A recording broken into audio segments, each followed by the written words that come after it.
If you do join, please don't swear. If you do, you'll be ejected. And if you are, please don't try to rejoin the stream using sock accounts. You'll be warmly welcome back on the next stream. Please also share the show on social media.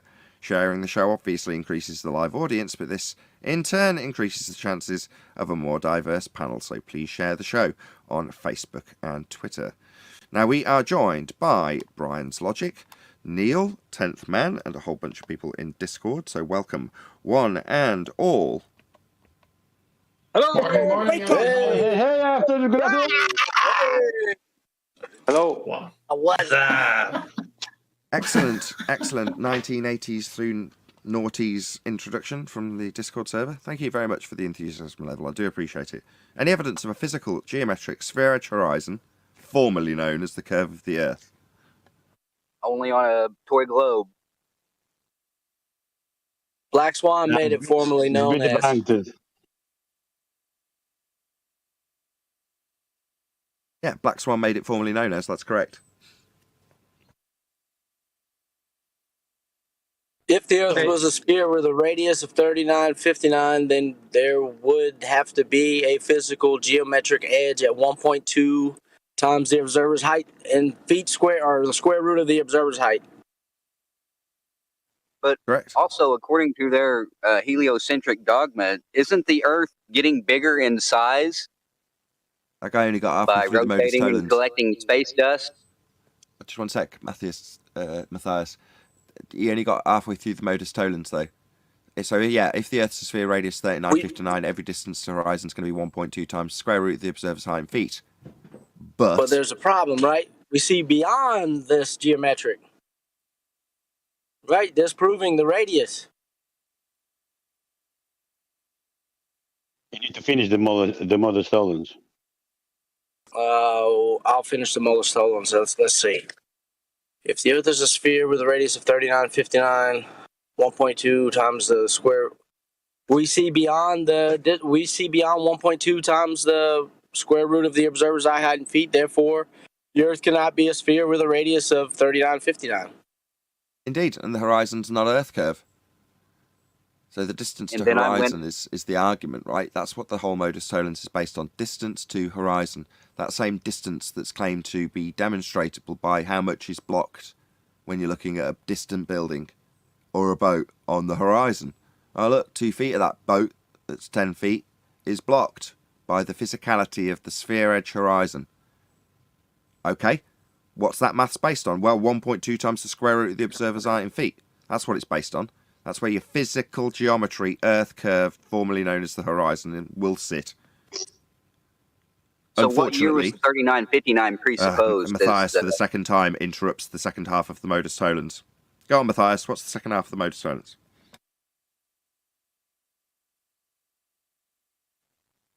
I didn't interrupt. It was quiet on my end. Second time you've interrupted it. The first guy tried, and you interrupted his flow. So the distance to the horizon in the Black Swan image is beyond the geometric limitations of an Earth sphere radius 3959. Therefore, the Earth's not a sphere. And the horizon is not Earth curve.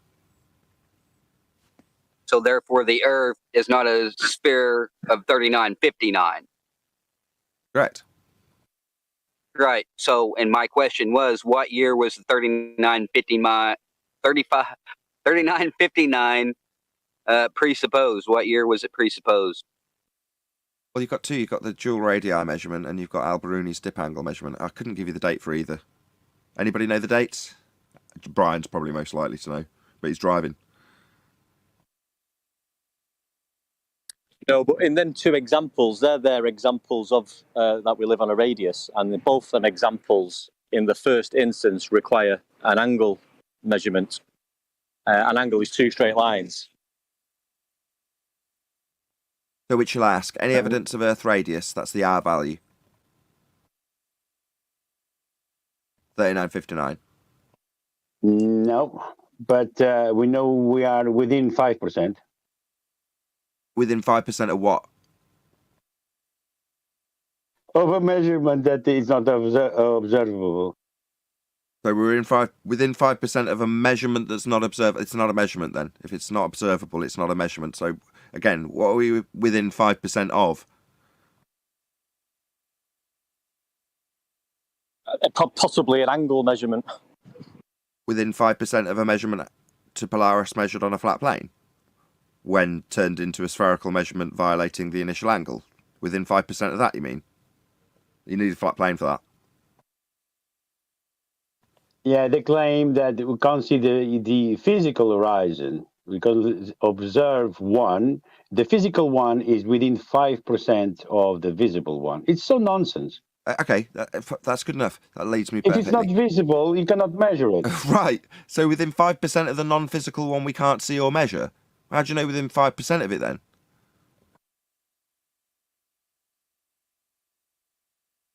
Yeah, that's the whole point. How would you know it's 5% if you don't have the measurement in the first place? Well, we know, because their measurement is, as just described, either derived from dip angle measurement to a physical geometric horizon with a straight line to it. What's that you say refracted? You mean a bent line to the horizon? Oh, well, then you're not going to get a radius value from that. Or deriving it from your dip as Polaris moves towards the horizon as you back away from it. 1 degree every 60 nautical miles. 60 or 69? I can always... 60 nautical miles, isn't it? Yeah, 60. Yeah, 60 nautical miles, 69 statute miles. Right.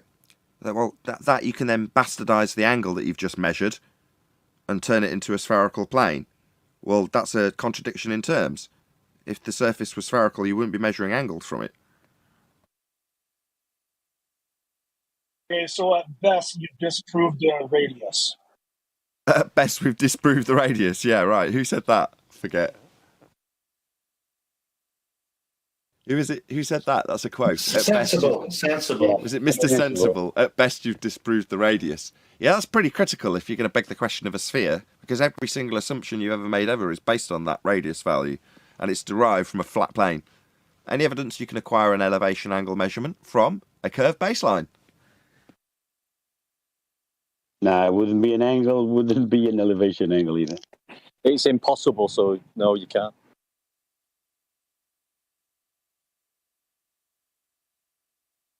What about any evidence of the distance to the You sun? need to have the 90-degree angle. Yeah, you'll need a flat plane for that. Any evidence of the distance to the sun? I'm sure they're going to need a flat plane for that. Well, wouldn't you need to know what the sun is to get a distance to it? Well, you'd need to know how far it was or its size if you're going to derive something from it. Yes. You've got to have something. Aren't they assuming R before they give us a number for that, and we just destroyed R as an assumption? Well, that's the irony. We went through it yesterday. So the irony being that you derive an R value from a flat plane measurement and angle measurement to Polaris, or dip angle measurement to a horizon, right? So that gives you your R value. You then hijack it and turn it into a sphere that won't give you an angle, and then you claim you're getting an angle from a flat plane that isn't the spherical surface, to then move it back down into a flat plane celestial sphere model. You're like, why the do-si-do? Why go from one to the other when the sphere bit doesn't work and can't give you an angle, and all you're going to do is move it back down to a celestial sphere model on a flat plane?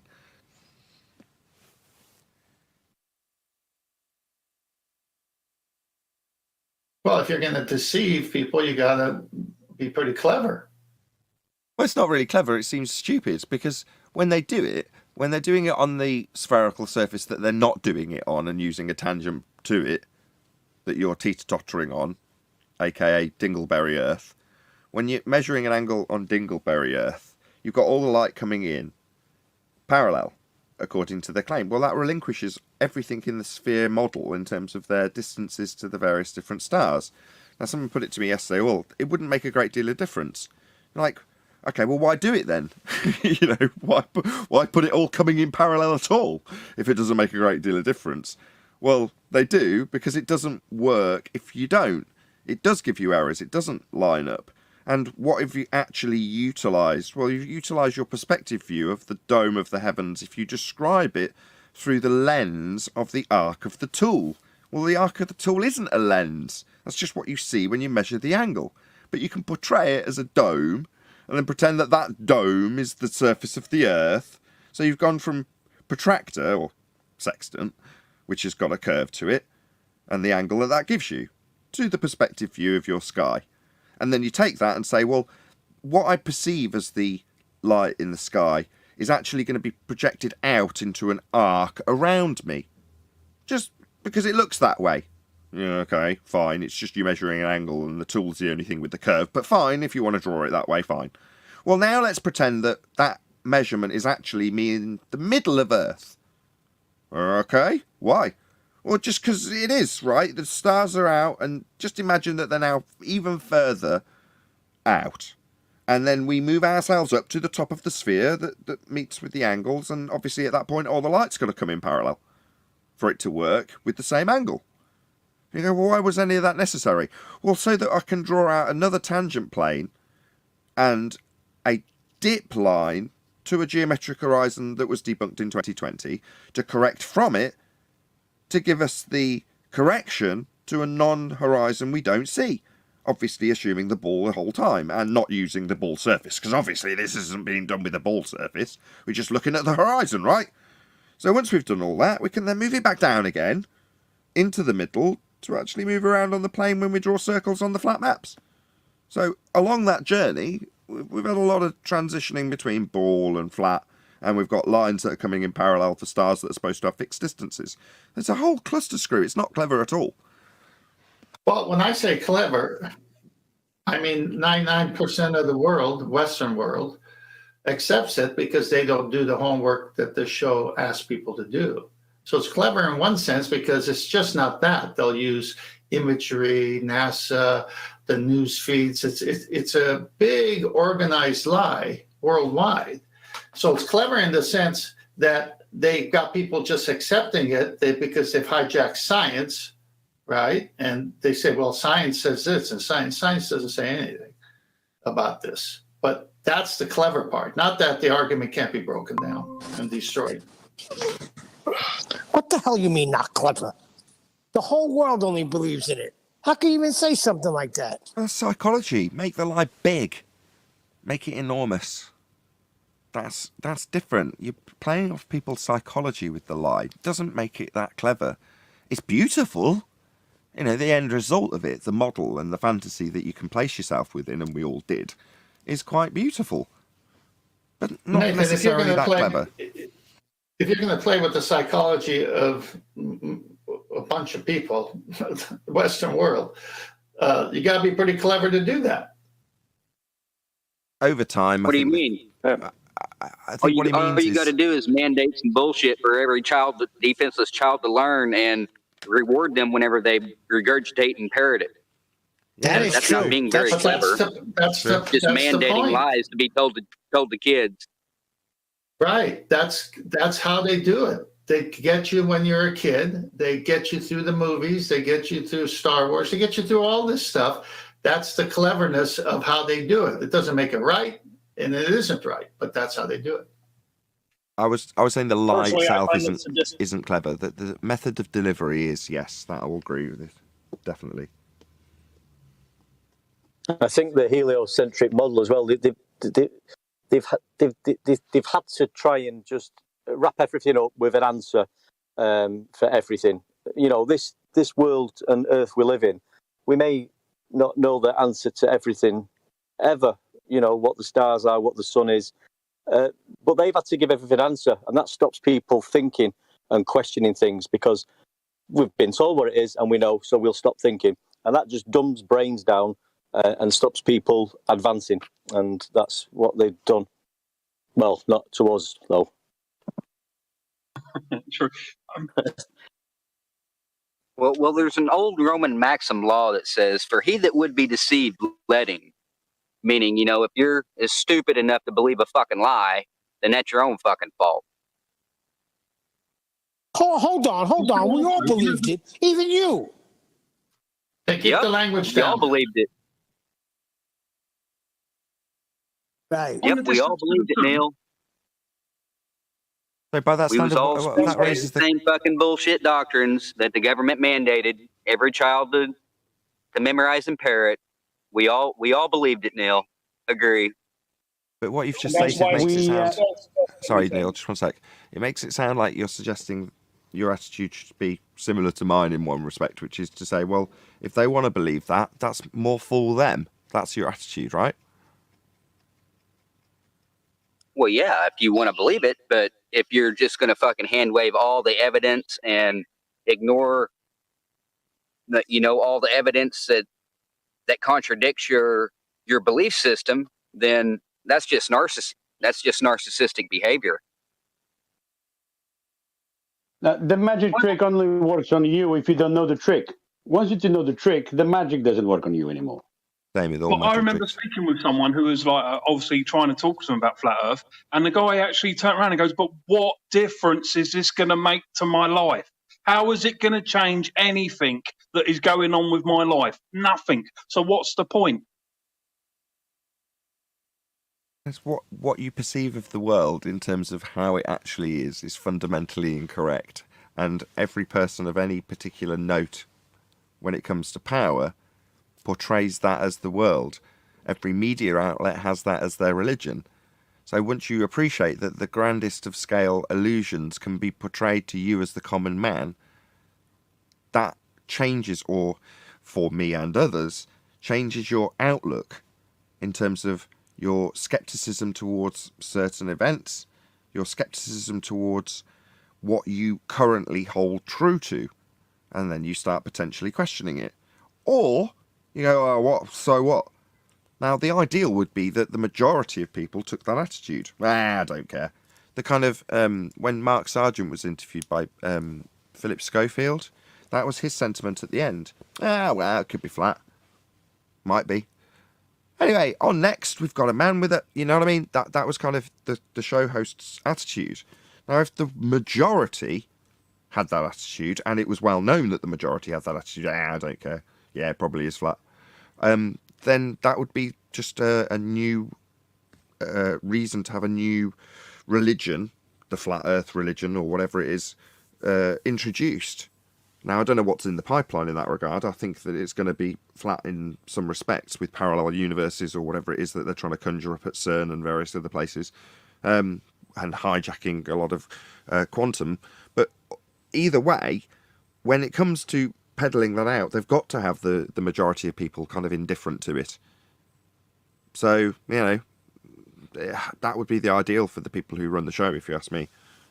I think there's got to be something deeper, because I mean, if you look at the heliocentric model, Copernicus's work, for example, that's it was in 2 phases he completed that work, and the first phase was purely mathematical, and it took 17 years to do that. Now, there's been some deceitful lies gone into this. Now, that's not for no reason. So there's a big reason why this lie is out there. We might not know what the lie is. We can surmise, but to go that deep in deceit, there's got to be something. To hide the creator. That's it. I mean, part of it is that the Big Bang lie leads you to the ontological primitive. Well, okay, that will lead you to God if you analyse it. I don't necessarily think that that's the main purpose. And in terms of the evolution, in name only, of the lie itself, you can see how that progresses even now. You can see how people will come along and advance the argument. My best example of that is going to be Andrew Thomas Young. In terms of the rebuttal we had in the pre-show, a guy comes along and says, well, I put the black swan to somebody, and they just said, well, I Googled it. The videos I came across were the ones that said that they hadn't accounted for refraction. So you go, okay, well, what does that mean? How has that permeated its way into our little sphere of internet? Well, because of Andrew Thomas Young and his description of having a line of sight, OG, to the geometric horizon. Well, that little bit of doublespeak has enabled people to have that as their resource, and it's altered the way the world works in a very literal way. Now, that might have been the entrance in for us to see it, but before Andrew Thomas Young had put that information... Christian Average something. Can you pop yourself on mute? yeah, that might have been the way that I found out about it, but certainly prior to Andrew Thomas Young being told to me, there was people like Rumpus who had got it in their arsenal, and people like Chris Monk who understood implicitly that nothing was where you think it is, long before we got to the Black Swan argument. So, you know, those little subtle changes in the heliocentric model have probably just come from Joe Bloggs here and there who wants to defend it in the same way as Andrew Thomas Young does. So it's not going to be some, you know, Copernican overriding decision that's come along at some point and then plop, there it is in our world. It's molded and melded over the time that we've had it in our had it as our religion, by just the people who want to adhere to it for whatever reason. Shout out to Sensual Goat for the super chat. He says, have a great bank holiday, everyone in England, and shout out to Chocolate, who was on fire last week. I'm still chuckling to myself. Thank you very much indeed for the super chat. Really appreciate your support. Distance to the Sun, then, we're going to move on from that, or was there any more on that? Hang on. Yeah, on Andrew Thomas Young, we've quoted him saying that all of his refraction studies were done over a flat plane, and then later with geometric considerations applied to a globe. So let's not forget his source.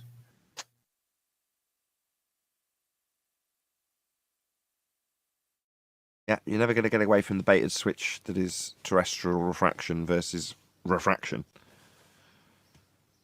Any scientific evidence of gravity? No. No, What is gravity? There's not one scientific piece of evidence. It's all presumptions. I mean, obviously, there's two, I think, now, or there was an old gravity called Newtonian. Now they've changed and altered that because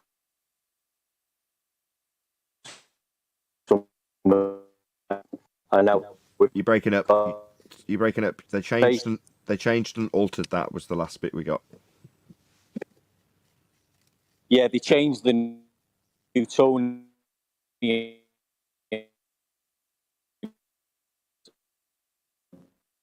space-time in which are just both concepts and an imaginary thing. I agree with everything he said. I totally agree. I couldn't have said it better myself, if I'm honest. Do you mean the bending of the fabric of space-time? Fabric? Time is not a fabric. That's a reification fallacy. You can't dilate it. You can't bend it. It's not a fabric. Hold on. My son said it is a fabric. Time is a fabric. Okay, show me time. Then show me you folding it into a sheet. He also said that if you believe in quantum mechanics, then you have to believe in parallel universes or multi-universes. All right. And what's the scientific validity offered to parallel dimensions from quantum mechanics? Did he give you an experimental validity to that assertion? Or did you just say a nice big word and then follow it up with some bullshit? He's supposed to be giving me everything broken down so I can read it. I see. So I'm waiting on him, and then I'll bring it on the show. Just ask him for the experiment. What experiment suggested that there's parallel universes, and what was the observed phenomena that we were observing to validate it by way of science? Or is this just another just so story akin to fourth dimensional space-time and its bending when described as a fabric? He's going to provide everything. Let's give him a minute. Okay, well, when he gets to that experiment, just ask him what the IVDV is before you come here. So I wonder what fibers makes this fabric. Wonder what earlier someone quoted Mr. Sensible. You've only managed to disprove R. Who was it that said that your downward bias has been exposed? Downward bias? What downward bias? Someone had said your downward bias has been exposed. It was kind of one of these. He was projecting his own weakness, kind of like that's Bob Nodell. Your reference frame. Yeah, it might have been Bob. We don't claim that, do we? Right. I still didn't get an answer to my question though. What downward bias? Exactly. What do you mean exactly? I claim a downward bias. I think it was a quote because all three really go together in my mind. They stand out to me. it would be awesome on a resume for you guys. You know, your reference frames have been ruined, your downward bias has been exposed, and at best, you've only managed to disprove R. Yeah. Fun times. I think he Well, means that's the fact that we're anti-downward bias. Well, the best argument I've heard for, or I can't say your best, but the latest argument I've heard for gravity is Cavendish. Even though it's not scientific, the data still shows mass producing or attracting mass.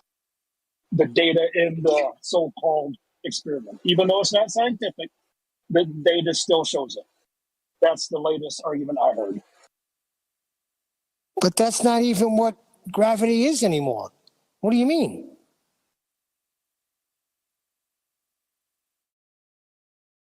They reject Einstein.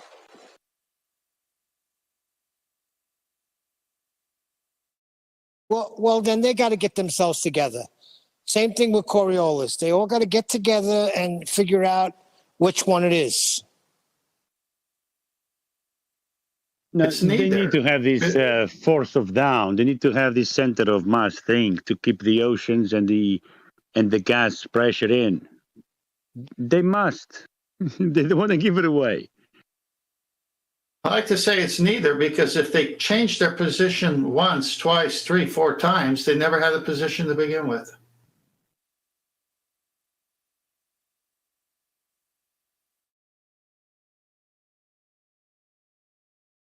Any single viable hypothesis from any of the fields of astronomy, cosmology, or astrophysics? Never be accomplished. No, no, and no. And what's the reason for that? I changed that to never, never, and never. And what's the reason you could say never, never, and never? How are we going to get to these places in the sky? To do Even what? try Because to. you cannot vary. It cannot vary and manipulate as being the researcher. That's why it's not science. You don't have the final result, the experiment. Thank you. Any evidence? So just an observation of a light in the sky doesn't make it science. I mean, this is the whole globe model through and through. It's all presumptions and observations with presumptions. Nothing has been scientifically proven. Not one thing in the globe model. My son will say it's observational science. Well, they also say that a beaver building a dam on the stream, it's a natural phenomena, but they already know the cause of it, the beaver. So it's not science anymore, is it? So they're still confused of what science is. They need to watch QE this Saturday when we're going over science again. The beaver argument is good because you're damned if you do and you're damned if you don't. Save a tree and eat a beaver. One of the things that they use, they just reject the whole natural and synthetic, man-made. They think and say that anything that is man-made, it's natural because it's in nature. And so they totally reject the dichotomy. Yeah, they want to reject the natural laws because of entropy, vacuum of space, all of the nonsense. They have to reject. 10th man, this is for you. On that beaver as being science, I think I'll leave it.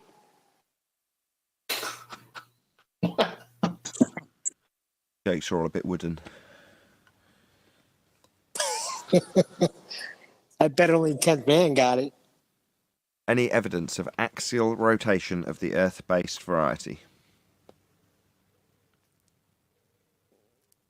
The Earth, the globe Earth doesn't spin all the time. It only appears to spin now and again. I mean, if you look at the stars, that they're moving. So that's the globe spinning. But imagine you're doing a sport. You're doing a sport like bungee jumping. Yeah, you're going to jump from a bridge. If you're a baller and you believe in Coriolis, you're going to be in big trouble. Because if you jump on this side of the bridge, you might be hit by one of the columns coming towards you. If you jump on the other side of the bridge, on the other hand, you're going to be dragged by the rotation of the Earth. So you're going to be flying backwards like Superman. So you will never be pointing down. If you're a flat earther, on the other hand, you just need to jump.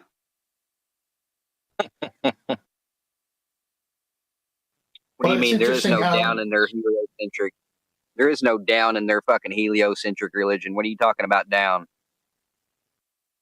You like that word, huh? Down is a relative, jumping from a bridge. It's a relative direction to begin with. Yeah, but if you show them a cartoon, CGI cartoon of what's known as the Milky Way galaxy and tell them to point an arrow pointing down, they can't do it.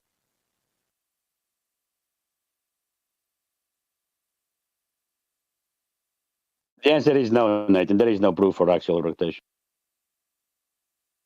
Any evidence that you can have gas pressure without the necessary antecedent of a container to press upon? I'm glad you asked that. I gave a good example yesterday, I think, a good analogy. You get a syringe, for example, an empty syringe, with no needles, nothing of that sharpness, yeah? You're going to block the nostril in the front, and you're going to pull a vacuum. Now, you need to do all of this without a syringe. I'm still waiting. No one came back to me yet.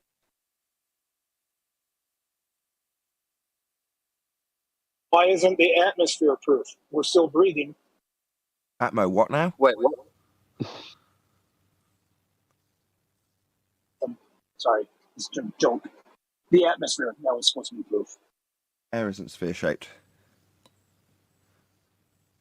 I think that's it. That concludes the housekeeping. Nathan, it's just a word. When they say atmosphere, it's just a word. They don't mean sphere-shaped air by it. It's just how we communicate. That's They beg the question because atmosphere says that it's the air that surrounds a sphere, a planet. We're not on a planet. We're not on a sphere. Just begging the question.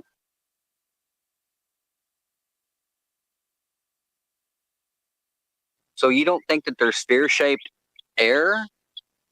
Air's unbonded. Well, what That's I've why noticed, I say air. Anybody can do this.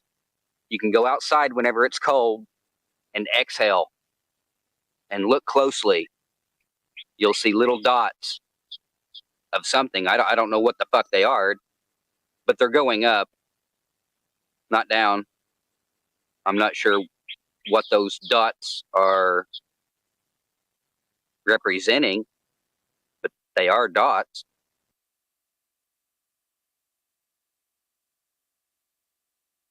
And your point is what? The man exhales dots. Well, is it a gas that we're exhaling? We get the strangest things with this gas pressure, I must admit. So, can someone answer my question? Are we exhaling Yes. gas? We are breathing gases, yes. I didn't haven't say seen any breathing. dots. I just Are did we it. exhaling Yes. gas? We exhale carbon dioxide, yes. And That carbon is a gas. dioxide is a gas which appears to be in small orb type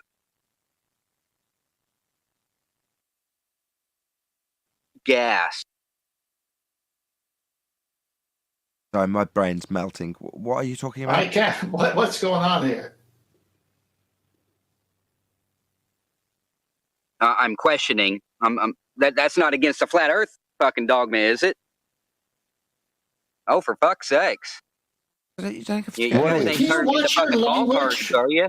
Dude, Thou you're shalt not saying question? sphere. Oh my God. I'm giving an example of what appears to be orbs of gas when you exhale in the cold weather.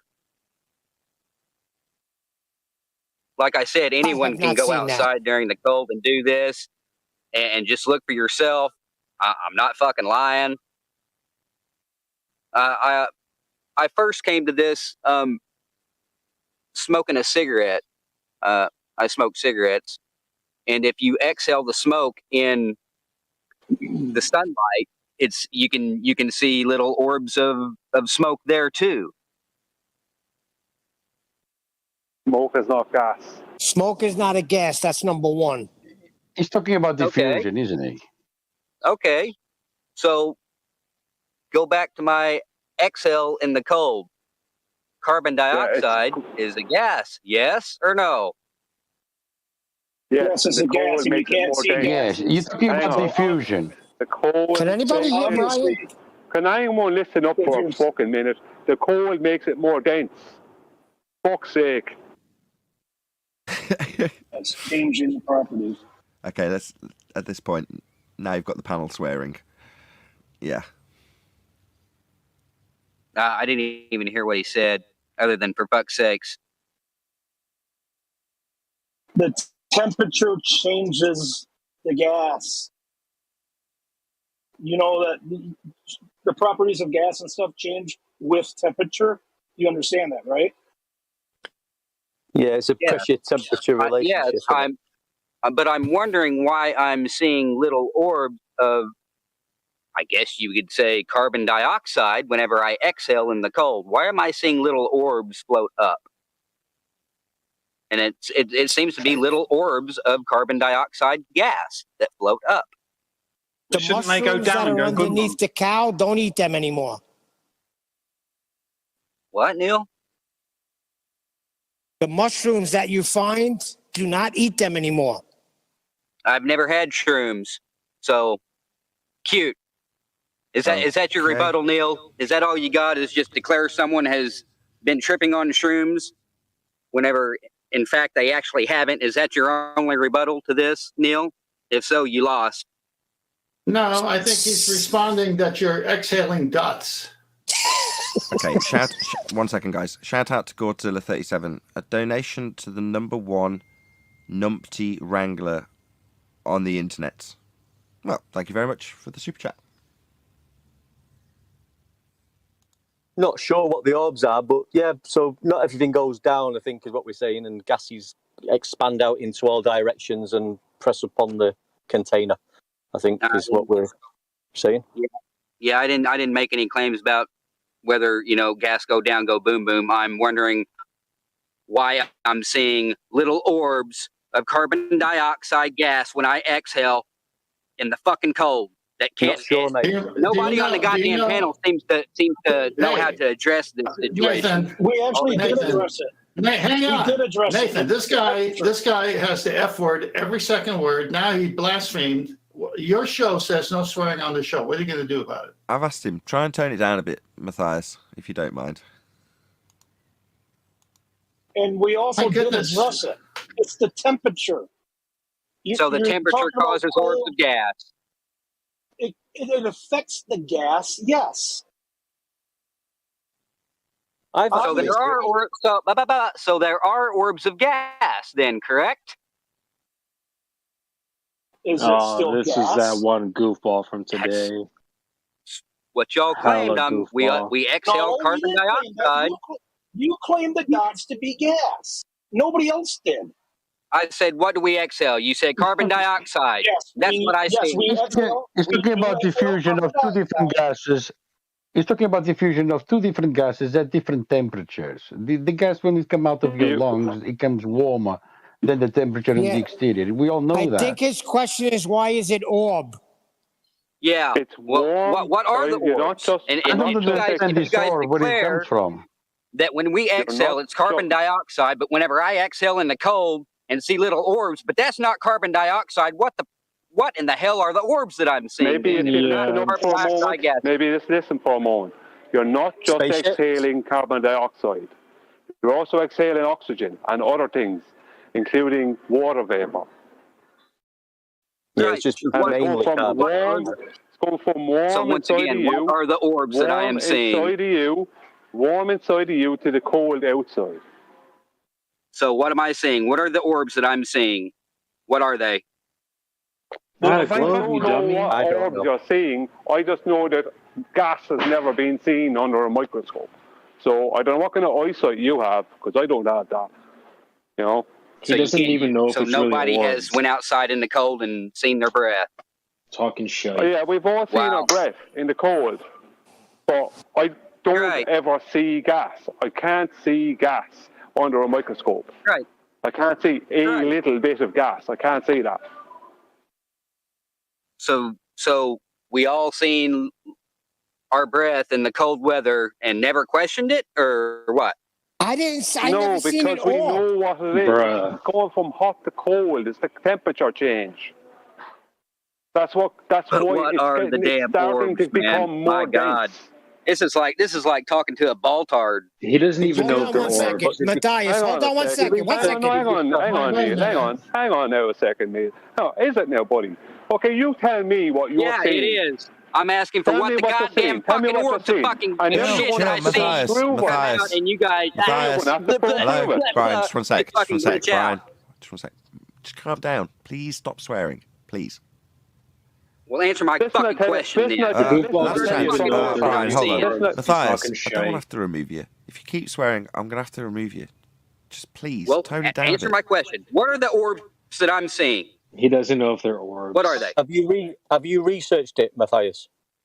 Answer my question. Have you? Matthias, no one here is obliged to answer your question. Come on, Matthias. I want to hear Let y'all's Brian claim. answer him. Why do we... Okay, Matthias, just so we're all on the same page. Why do we owe you an answer on this exactly? Because you guys are all declaring that atmosphere begs the question of little orbs of gas. Nobody claimed that. Really? Yeah, really. No, nobody claimed Well, that. I think he's saying we say that gas does not take the shape of a sphere, and he's saying you see little orbs of gas.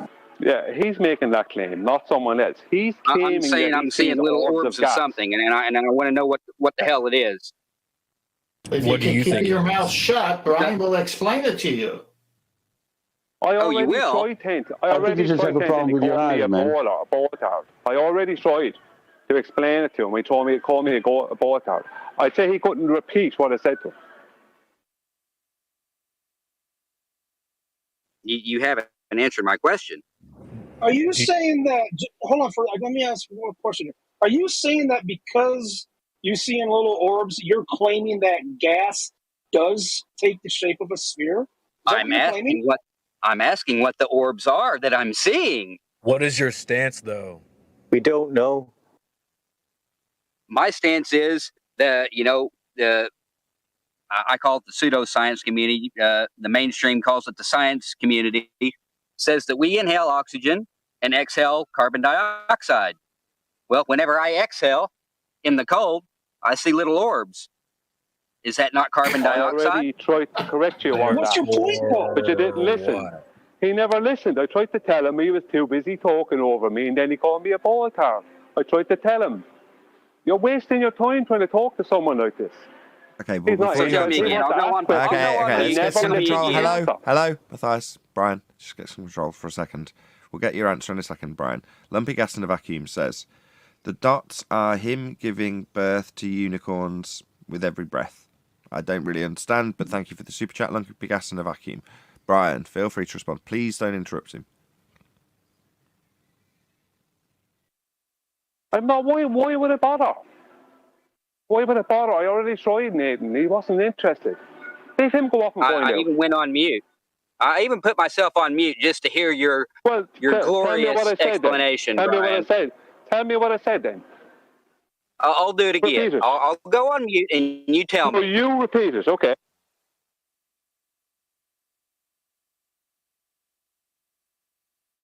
What did Brian say that made you call him a baltard? Repeat it, please. Yeah, I heard nothing. No, I whenever want him to I repeat asked for his what the answer I explanation. gave to him. In fact, he had a little white knight come in and say, "Ask me No. a fucking question instead." Hang on So a second. I starting gave with you the an wrong answer on premise, this. Matthias. This Hang guy's on, not listening. Kent, please, Kent. I answered your question. You didn't listen to it, and then you called me a baltard. So please repeat what I said. please repeat your answer. I won't. You interrupted my answer, and then you called me a baltard. I went back to your original. So please stupid repeat claim your answer. That Don't I just had already. I don't had just already chant the same explained was fucking wrong. thing you did 2 seconds ago. Repeat your fucking answer. You're not Tired of able this to shit. repeat it because you didn't listen to it. Because you're a fuckwit. Remove him. going to repeat it This guy just is because Okay, thank there you. you That's go. the end of this You're conversation. fucking Okay, okay. the fact that he need. just started Nathan, he's You're running the your bull show, like that. Nathan. You know He's he's here running just your for show, that. Nathan. There That's is a need, beautiful. Nathan. he's There's very ruining much your a need. show, Nathan, because he's questioning you, Nathan.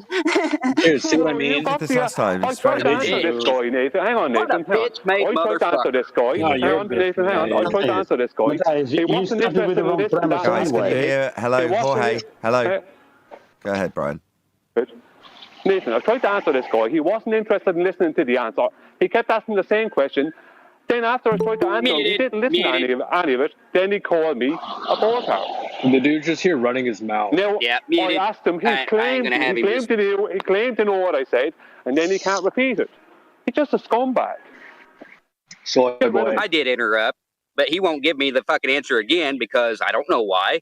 shut He up. just Maybe danced nicely. like a Maybe fucking be baltard. more polite, right? Rather than the issues come because you've called him a baltard and not really listened when he's given you the answer once already. But if you were reasonable and said, "Fair enough, I didn't really listen. I was a bit triggered. Can you repeat it?" I'm sure he would. Yeah, well, to be fair, we interrupted each other. So, No, we did not.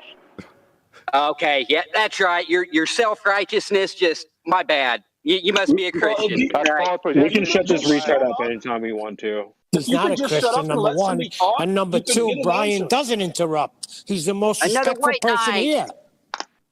Another No, it's not a knight white for knight. I Brian. happen to This know. guy doesn't have a point. Now He's just shut here the to- freak up and let Brian give you the answer. He doesn't want to. Brian doesn't if want he to. 'Cause will. why would he? He And I done said agree. he ain't going to give me the answer.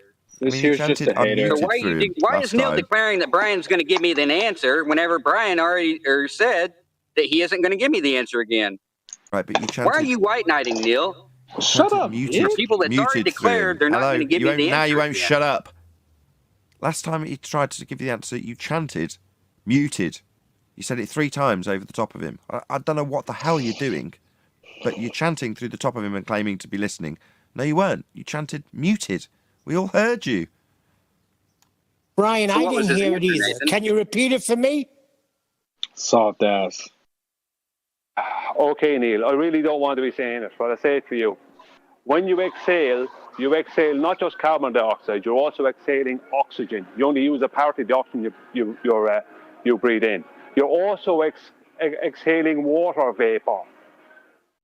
So you're looking at more than just gases when you are looking at your breath going from warm, which is inside of you, to cold out on a cold night. So the chances of him seeing little orbs of carbon dioxide, it's fairly slim considering we can't see carbon dioxide underneath a microscope. Okay, yeah, I actually heard that a while ago, Brian. So can you give me the ratio of carbon dioxide to air to water vapor that we exhale, please? I can't remember the ratio. What's that got to do with your question about orbs, though? If he does give it you. Yeah, I don't know. This is just a sidebar. I'm supposed to give him the ratio. I think you use 6% of the oxygen you breathe in. So whatever that is, whatever you exhale out of that, I don't know. What does the ratio have to do with anything? I don't know. It has nothing to do with anything. The guy just made a fool out of himself. Wow, projection. You breathe air. You don't breathe oxygen. You're saying I'm asking for the ratio because, well, the obviously logical conclusion is if I see something exhale in the cold, then that would be the highest percentage ratio, correct? And? What? Okay, yeah, let's just take that as read. And So what would be the highest, what, which leads back to what am I exhaling? What am I seeing? Yeah. What are you puffing on? Actually, the ratio has nothing to do with it. It's actually each gas reacts to temperature, different temperatures. So it doesn't depend on the ratio. It depends on the temperature. If a gas that reacts more to cold weather or cold temperatures, that could be it. It could be the least amount of gas that you're exhaling. It doesn't matter the amount. It's which gas is reacting to the cold. I mean, the mist. So that's what he's essentially talking about, isn't it? It's the mist of when you breathe out in the early morning. That mist, is that more water droplets? Because is that what we're seeing? yes, Brian already covered this twice. Just shout out into the break? Nathan, a suggestion. Permanently ban this clown Matthias. And then a sort of sad face. Okay. It's not their show. No one cares what they have to say. I disagree with you. Thank you for the super chat, though. This show is all about the panel. Doesn't necessarily mean it's always going to be to your taste. But without the panel, there is no show. So the fact that the panel aren't getting on with the Discord server at the moment is par for the course. That's how it goes sometimes. What about your rules? He's violating your rules. My rules stand. Moments is so triggered that they can't stop interrupting and swearing. Eventually they will get removed, but that's what the rule's for. Generally speaking, if you just throw an F-bomb here and there, I don't actually care. It's more a rule to give me an excuse to get rid of somebody because typically, like me, when I'm more triggered than I should be, I'll swear more. So that's why the rule's there. He's on the border. He's on the border at the moment. Not quite over it. Nearly. How about when he decided to say to Brian, "You must be a Christian"? What was he saying that for? Yeah, it hurt my feelings. And Rachie 00000 says, "I don't get it. Is he breathing dots? How?" Neil, getting offended is a personal choice, by the way. If you're too much of a sensitive person to get offended by some words, and that's your own fault. That's your own problem that you need to deal with. Maybe seek some psychological help for that, Neil. Just be careful. Christians are actually a protected group, unlike us. Some counseling or some therapy, maybe. Just telling you, just from a legal point of view, if nothing else, they're a protected group. Flat earthers aren't. So if you want to say with gingers, if you want to shout obscenities at gingers for being ginger, that's allowed. Not Christians or Jews or Muslims. I don't conform or condone or abide by any legalities. So what are you, a Buddhist?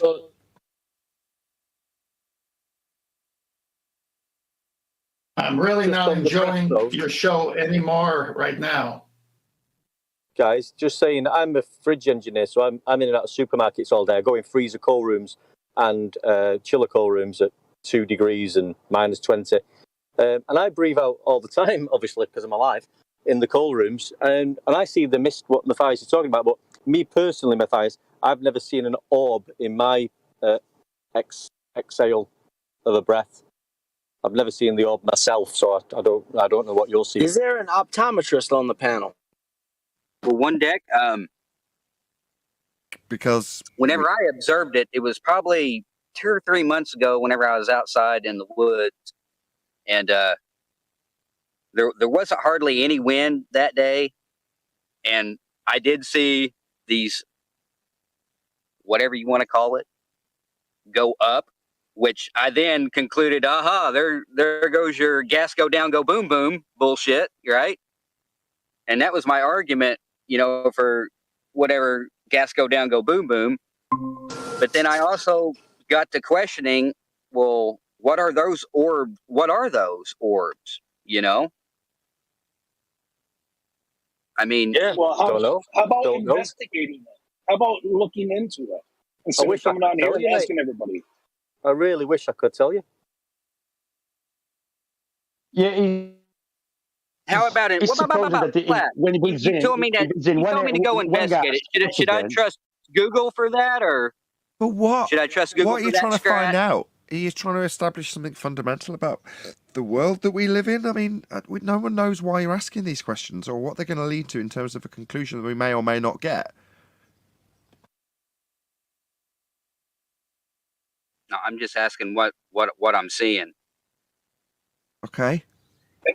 But do you now understand why Neil was asking you if you're on acid or something? Because just asking what you're just seeing, it's like, okay, you're seeing what you're seeing, but you're describing orbs and stuff coming out your mouth.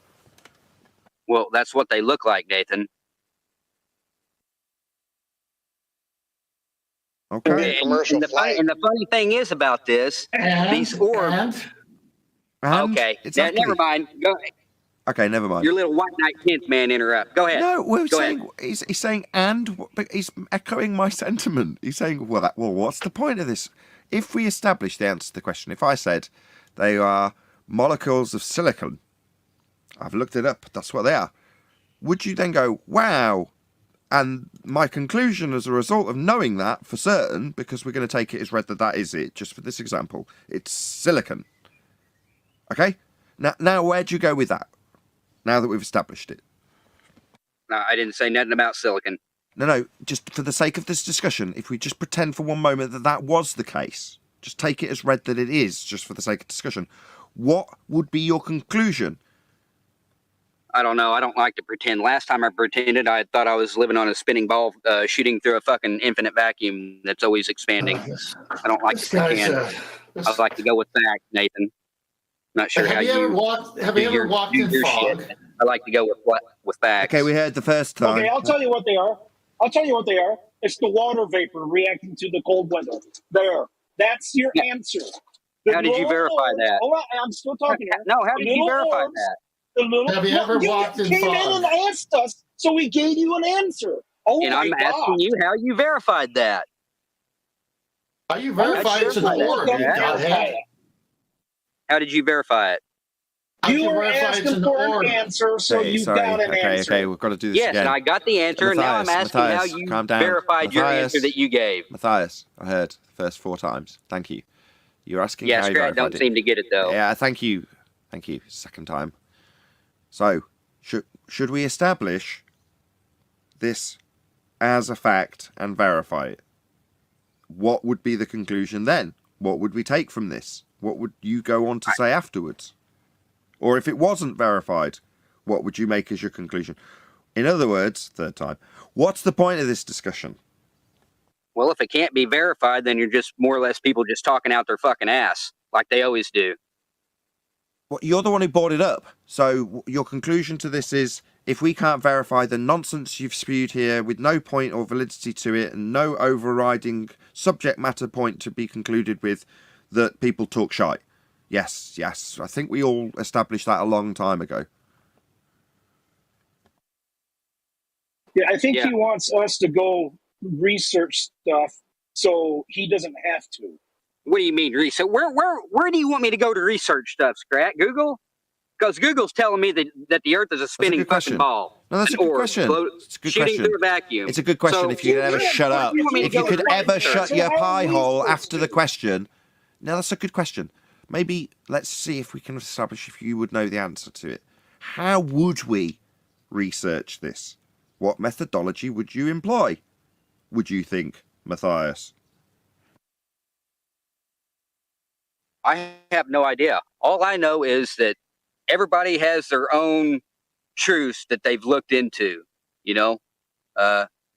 And what I thought the flat earth community was actual, people coming together, discussing what they've actually researched. And just needed to say, I don't know. Thank you. Others. Thank you. I don't know would have been sufficient. Yeah, thank you. I wasn't done, Nathan. Thank you. I don't give a fuck. Yeah, you were done. You'll be completely done if you don't shut your trap when I talk.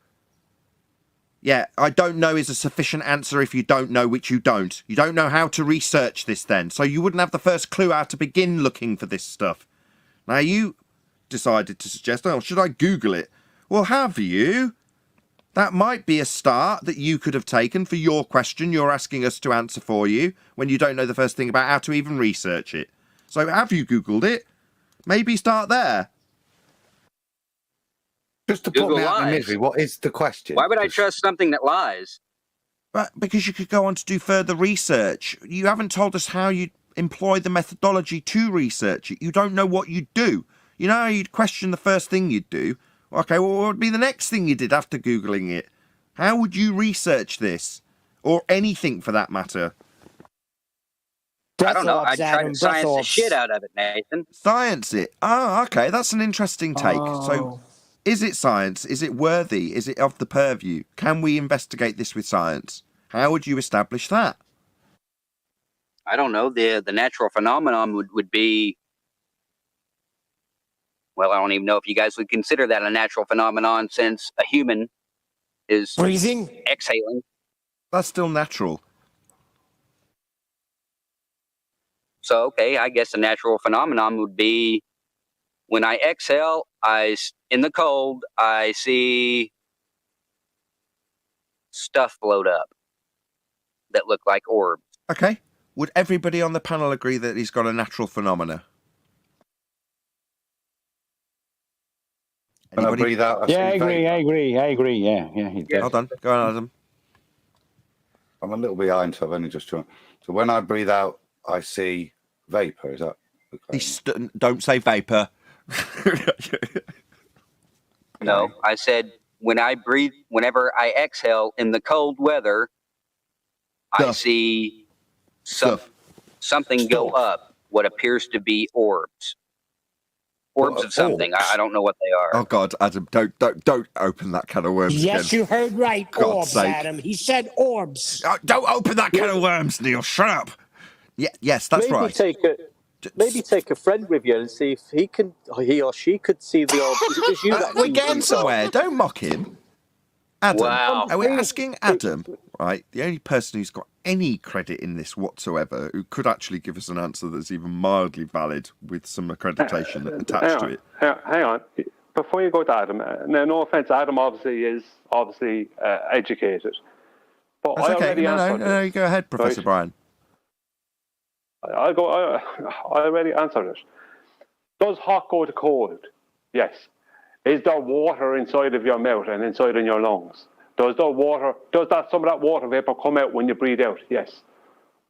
Does the fact that it's warm and the cold is outside, does that attract some of it out as well? Yes. But how are you going to verify that it's water vapor that I'm we were seeing? getting there. Hello. I've done that. Hello. We were getting there. Adam, you go ahead. I'm just wasting my time here. No, I we think that agree, was we agree, very Brian, good. but that hasn't led him to a happy conclusion, so now Adam's having a go. That was a nice description by Brian. You've got, when we breathe in, a lot of it's nitrogen, a lot of it's oxygen, CO2, and water. When we take that air in, the whole system in our lung is at our body temperature, isn't it? So when we exhale it, that temperature difference, it's not going to affect the CO2, the nitrogen, oxygen to any significant level in terms of phase movement. But certainly with the amount of moisture that you exhale, if that then comes across a temperature change to the point that it's able to phase shift, that's kind of what you're seeing there. In terms of seeing orbs, I don't know. That's probably a separate doctor you need for that. The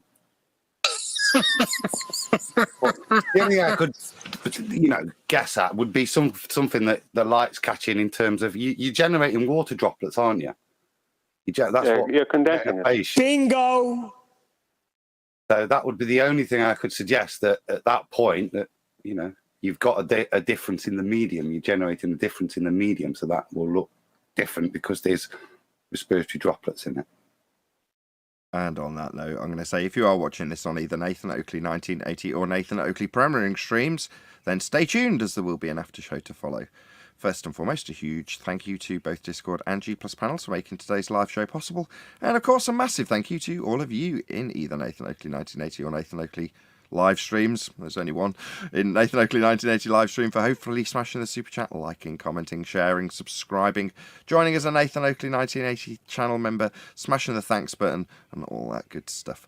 Once again, stay tuned if you're watching on either premiering stream. I've been Nathan Oakley, and I will see you all in the next video.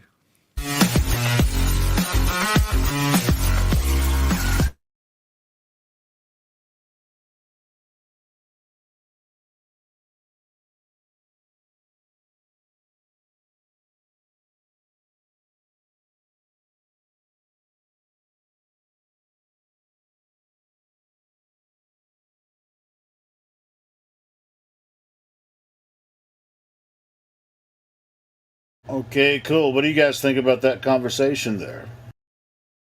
Let's hear some feedback. Helio, that was hilarious when Matthias said, I got to science the shit out of it.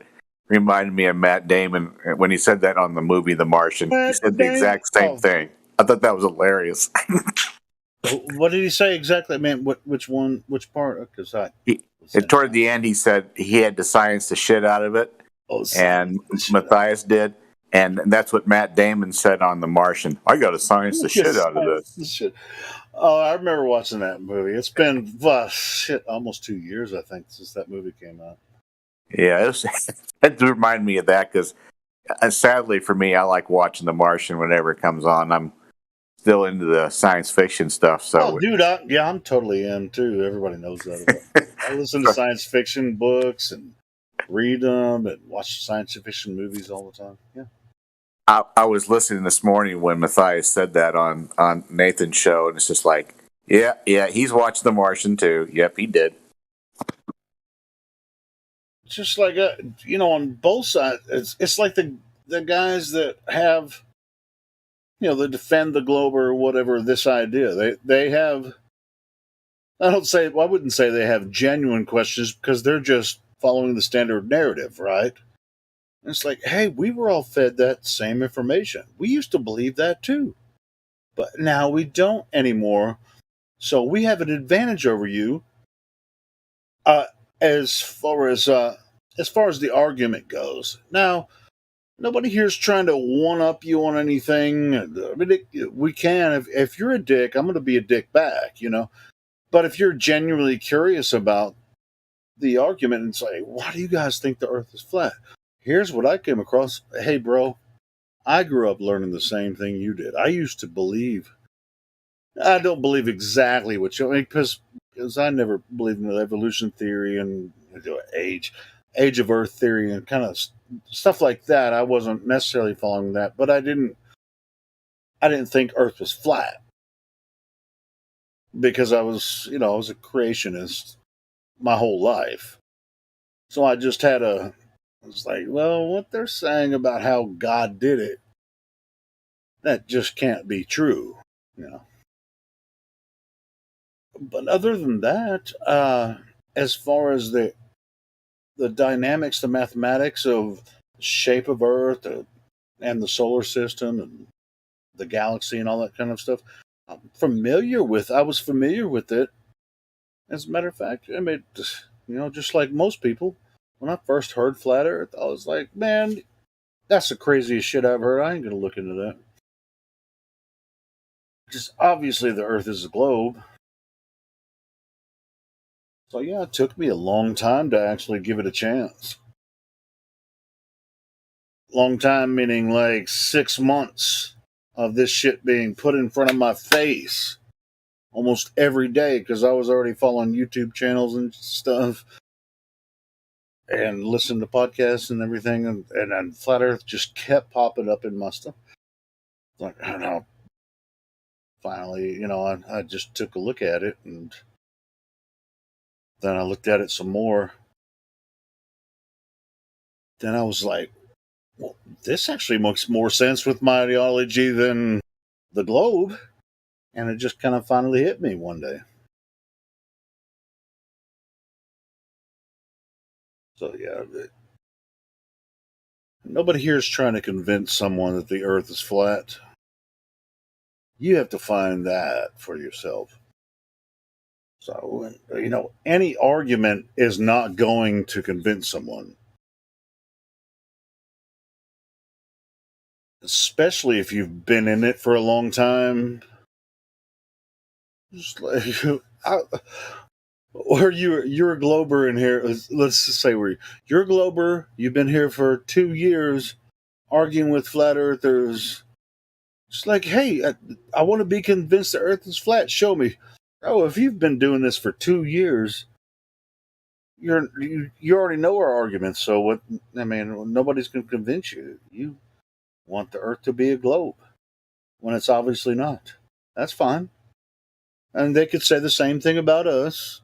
Hey, you've been doing this for 2-3 years. You want the Earth to be flat, so I can't convince you it's a globe. But we do have the physical evidence on our side, as far as I'm concerned.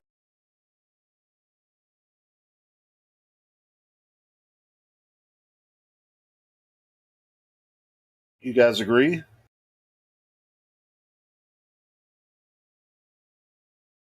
Anyone? What did you say? What the fuck? I just talked for a minute. And you hear a goddamn word I said. I just joined the thing, so you're going to have to repeat every word.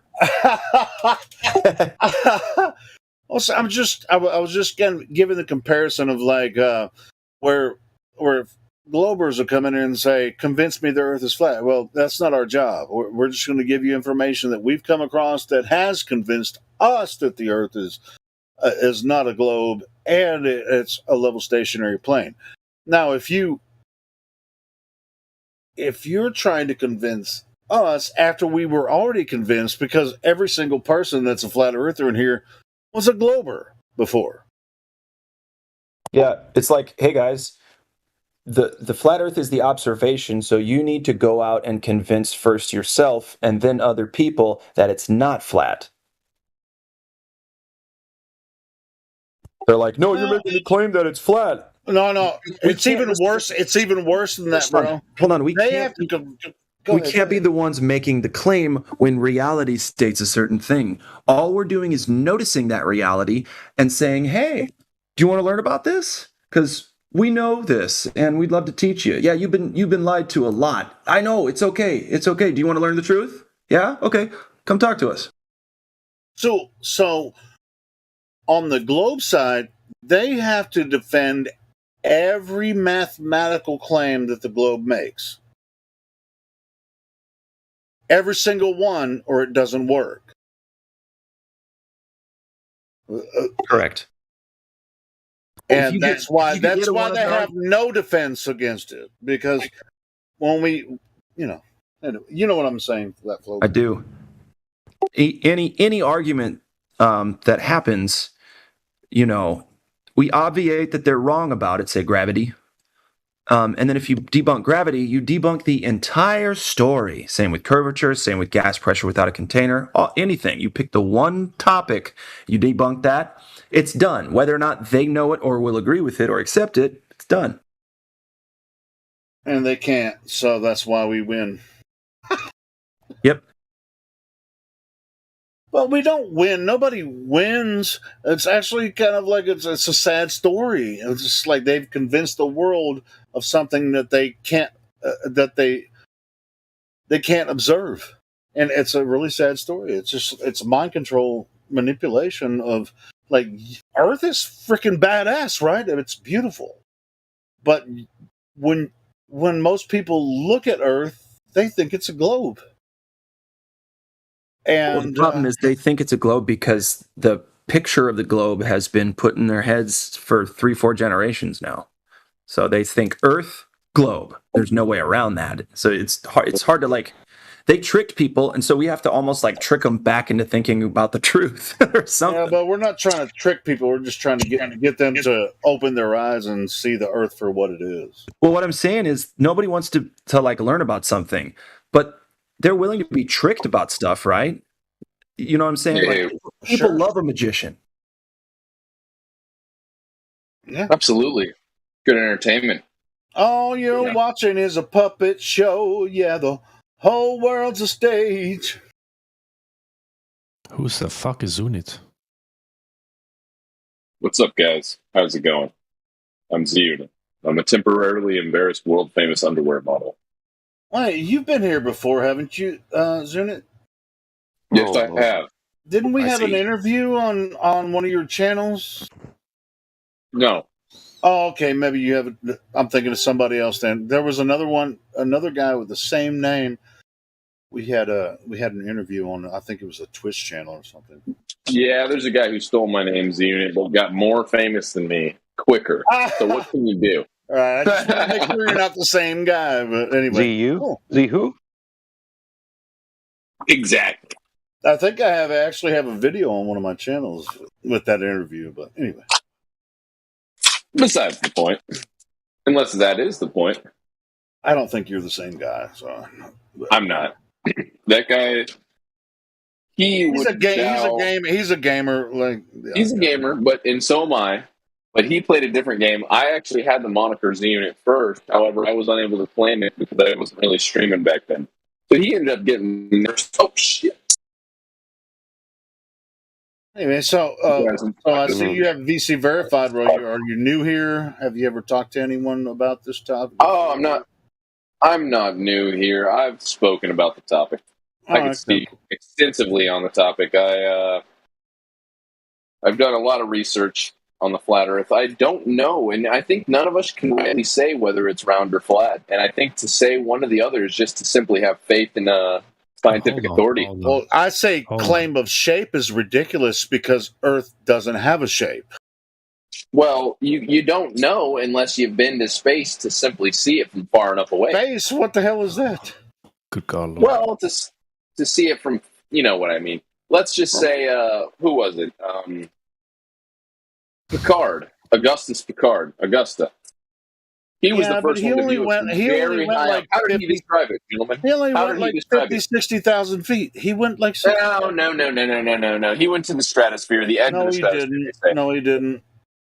Well, let's get some science here. Let's figure out what's the limits. What's the limits of helium? What's the height? What's the limits of the height of helium? Because that's what he used as the... as we know, density is king, gentlemen. Dude, he took a very dangerous test. He went in a capsule using the helium balloon. But that's what I'm saying is what a very dangerous test for him. If helium but he is didn't what go he over used 60,000 to propel feet. himself. Well, what is the limit of helium? Is what we need to find out now. He didn't propel himself with helium. He knew that if he had enough helium in a large enough balloon or whatever, he could. That balloon was massive from the looks of it too. I've seen the pictures from like 1860 or 70 or 1880, some obscure long ago date. It was actually the early 1900s, from what I read. It was 1931. We're on our 91st anniversary of it.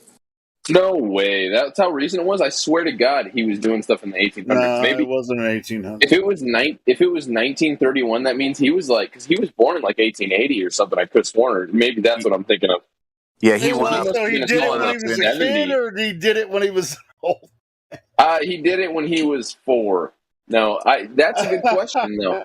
See, I can't remember. That's the thing. I'm having a little bit of a man. I mean, yeah. Well, help the thing us. Help me. Help you. Don't derail me now. Don't derail me now. Well, I'm just getting derail us. You're going to say shit about August Picard. We know the timeline when he did this. It was in the early 1900s, man. Let me ask you this. When was the Universal Pictures globe invented? 1910. 1927. Both good answers. I couldn't say for sure, but I wanted to know. Yeah, I know it's 1927, but it was a long time. It was before they ever went to space. I'll tell you that. So how the fuck did they know the shape for sure? They didn't. They just, Well, I only know that from a meme, so it could be before that, but people thought it was a globe. Well, there was a controversy in the early 1900s, late 1800s. You know that most about this globe idea. It's just not like. Why does everybody always say things like they knew this and they did that and they? How do you know what they did or if they even existed? I mean, come on. Yeah. Here's what we are told.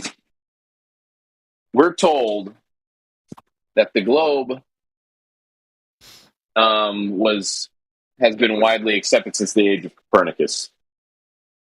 We know that to be false. And who's anybody? We? Yeah. Just anybody. Yeah, the general public. False.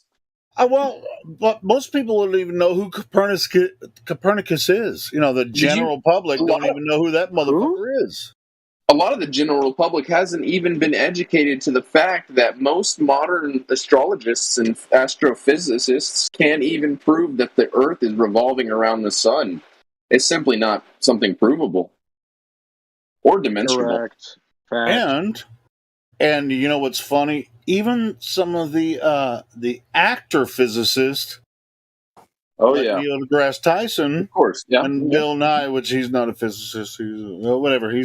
All the actors come out and say, well, we can't necessarily prove Copernicus' theory, but they're not even. Most people aren't even interested in that aspect of science. They're just they don't want to know it. It's the globe. It's like they see shit on the news, globe, the ISS, the space launches, and all that kind of. They're just. I sure don't feel like I'm living on a globe. They're infatuated with that. I don't feel like I'm living on a globe. No, listen. Check this out. The general pop. It's like being a. Have you ever been to prison? I've been to jail, but not to prison. Yeah, I've been to jail too. I've been to jail too, and there's some weird motherfuckers in there, right? Yeah. All right. Have you ever been to a large city?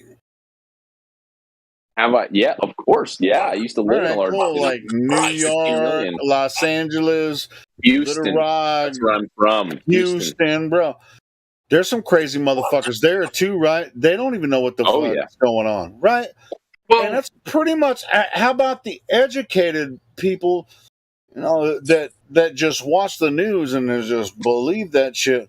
Well, there's educated people as well that don't watch the news, that don't ascribe or subscribe to that bullshit, and that's because they're more concentrated on taking care of their family, making money, right? Well, I mean, at the end of the day, it's sad that is what you have to focus on. But then it comes to why the lie, and that's what it makes me think of. Because if you're not doing that, what the fuck is the point of this existence? And it's the point really is. The problem is make the right decisions. Why would they? When people, whether they're on Skid Row or they're millionaires, I think the millionaires more. No, they know more than they claim. Let on, but the people on Skid Row are just like, well, why would they lie? But you're not. I mean, you're not gonna necessarily, give a benefit anything from them. I mean, well, you have no stake in society. Yeah, that's what I'm saying. The people with money, what you're saying is the people without any stake in society or any reason to give a fuck don't give a fuck. Yeah, they don't have any stake. They're vegetarian.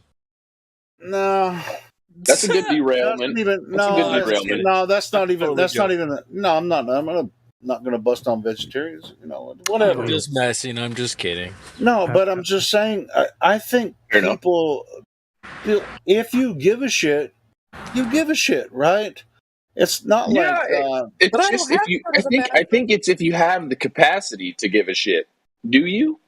And that's the question people need to ask themselves. Well, every single aspect of this argument can affect your life. Now, whether or not it will, and how you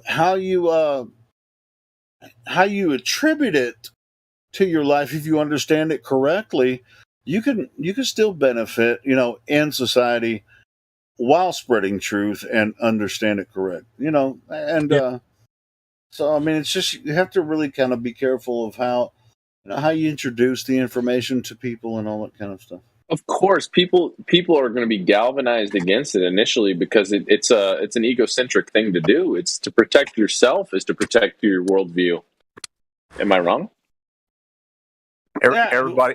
Sure, but I mean, in modern society, everybody's so short-minded, especially these days, right? Oh man, they have to be. It's a survival instinct almost for these people. They get so much of their self-affirmation through social media.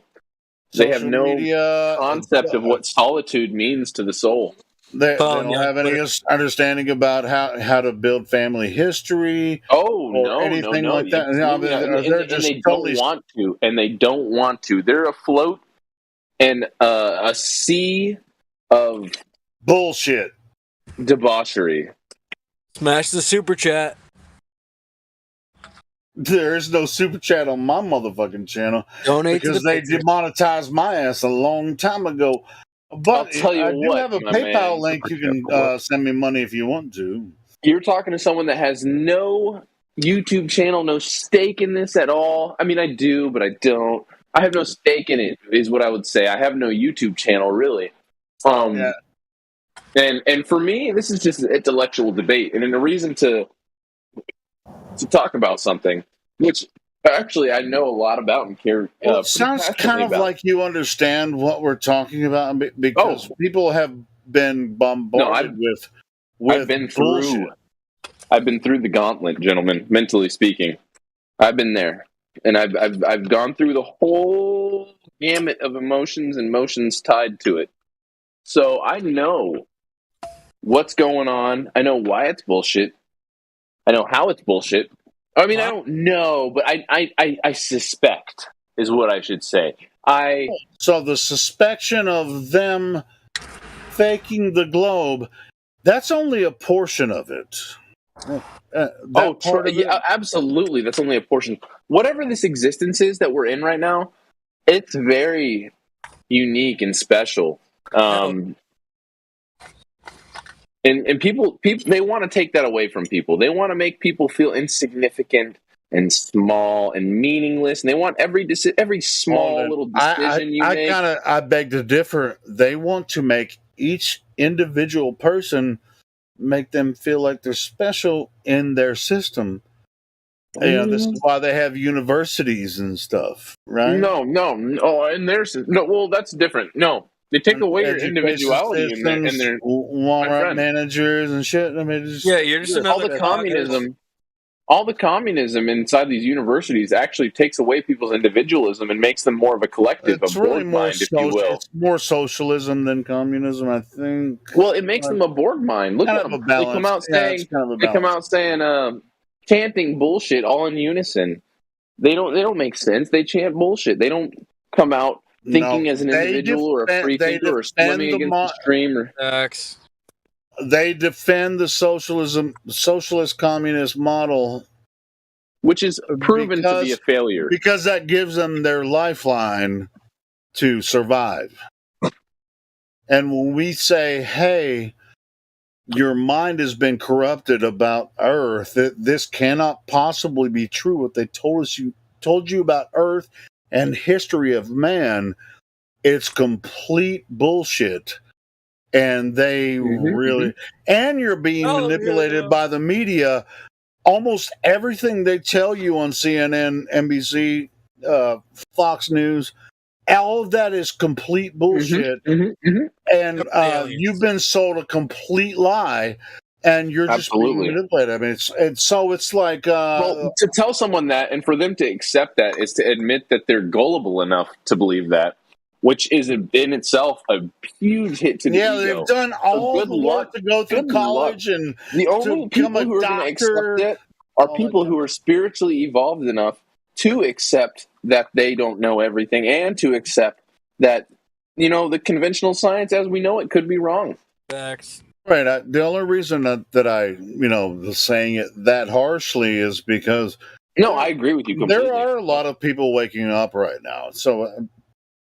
count me as among them. But this waking up is endemic itself. Including a greater thing. Including Something's doctors happening. And people have master's degrees from college and shit. Now, tell me, what have you fucking disconnected from the system and shit? But people are taking a look at it, and we have a lot of people that join here. It's fine. Go ahead. Yeah. Okay, so I've been consuming a little bit of the general population's media recently, and by that I mean Netflix, Prime, Amazon Prime. What have you guys been seeing as a recurrent theme within those that programming, if you will? UFOs. UFOs, exactly. last night, myself, I watched a movie called Battleship. Great movie. Started out wonderful. Great morals, great sense of ethics within the movie. Then it goes to people being decimated by fucking aliens. That's what I was trying to say. So it's almost like they're trying to program us to prepare us for something very strange. Yep. Very scary. Just like I told you, soon. I've been looking at the alien invasion stuff. Yep, something's going to happen really soon, but they got to have their narrative in place for the dummies, for the NPCs. They just primed us with some school shootings and some grocery store shootings, so we'll see what's going to happen real soon here. I've been watching the fourth season of Stranger Things, which that's really it's not aliens, but it's an alternate universe. What's crazy? Down, right? So anyway, what do you guys think's going to actually happen? Because obviously the aliens, the UFOs is a cover up. I also think Bluebeam is a cover up for something something real. It's much more sinister, and here's what I'm going to say on it. What's the one commonality that each person who's ever been abducted describes in their abduction, what happens to them? They got their butt fingered? Well, yes, but I mean, that's common in... And also, what I'm going to say, here's what it is. It's the smell of sulfur while they're being basically taken away or possessed, if you will. And what do we know smells like sulfur, gentlemen? Uranus? Hell! Yeah, hell and demons, basically. So the idea is that these are foul, evil spirits that are influencing mankind and finally manifesting themselves through gaining enough power, who knows how. I don't know if I agree with that. Where do you even get that from? But check this out. Where I get that is the only power that hell has over you. I've heard the opposite, my bro. No. I mean, it could be. Hell smells like lavender. Is that what you're saying? It smells like lavender and some anyway. Basically, okay. So demons are known for sexually encountering people. First of all, that's most of the encounters with demons are sexual. So to be probed by an alien kind of makes sense under that context. Then you have the fact that demons, being from hell, are described to have smelled of sulfur because hell is supposedly filled with sulfur and brimstone, and that's why it's so explosive. All right, bro. Hold on. Wait. Hold on. Let's get back. Well, hold closer to the topic than this. Unless okay, so hell smells like a fart. Wait a minute. Exactly. Like an egg fart. Yeah, that's like So when you fucking shit your pants, you're letting out a little hellfire. Hey, Zunit. It's not even worth it. Recommendation and just come down. Hold on. Let me get you the fuck out. Shit. This is all just speculative talk about hell and what it is and where it's from, who goes there, who comes from there. You don't know any of this shit. That's why I was trying to back it off a little bit. Solid proof or evidence for any of it. Of course. For me to claim that hell smells like fire and brimstone, that's why I say, what do we know of hellfire or hell to smell like? And none of us know that anymore. What are you talking about, dude? Of course, but at the same time, get this. The Bible said. The Bible doesn't describe it. And the Bible at this point is the oldest book. It doesn't describe it, so I don't know where the hell you guys can get It does. You can't just make stuff up. No, it doesn't, dude. No, it doesn't, dude. The same thing about sulfur, bro. The Bible is the same thing about that, dude. Stop talking. No, it doesn't. Yeah, we're already flat earthers, so where are you getting this idea? Where are these demons even coming from? The sulfur and the fire and brimstone. That's at the Tower. I mean, not Tower of Babel. Sodom and Gomorrah. That's where the sulfur balls come down. No, but it's not in the Bible, dude. There's nothing that says sulfur. So that's yes, listen, here it is. And the devil who had deceived them was thrown into the lake of fire and sulfur where the beast and the false prophet were. Right, and it has that. When does that happen? That's not happening now, bro. Here's Revelation 21:8. But as for the cowardly, the faithless, the detestable, as for the murderers, the sexually immoral, sorcerers, idolaters, and all liars, their portion will be in the lake that burns with fire and sulfur, which is the second death. Hey, I'm going to tell you what. Okay, so is that talking about future, present, or past?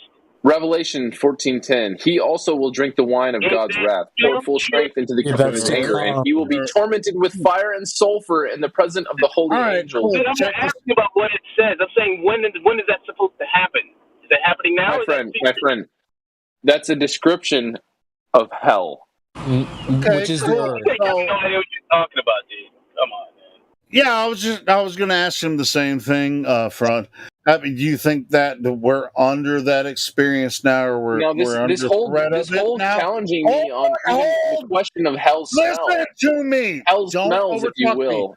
Don't overtalk me. Don't overtalk me. Is a derailment. I just have to say they're derailing. Don't overtalk me. A good derailment, but it's derailing. Good derailment. You're straight tweaking. Are you, bro?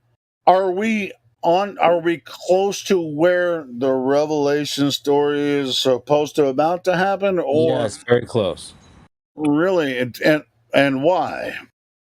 I mean, we're under judgment. Everyone's under judgment all the time. Fine. Just like we know when summer is coming, we know when winter's coming. Just like your cat, your dog knows when you're coming home.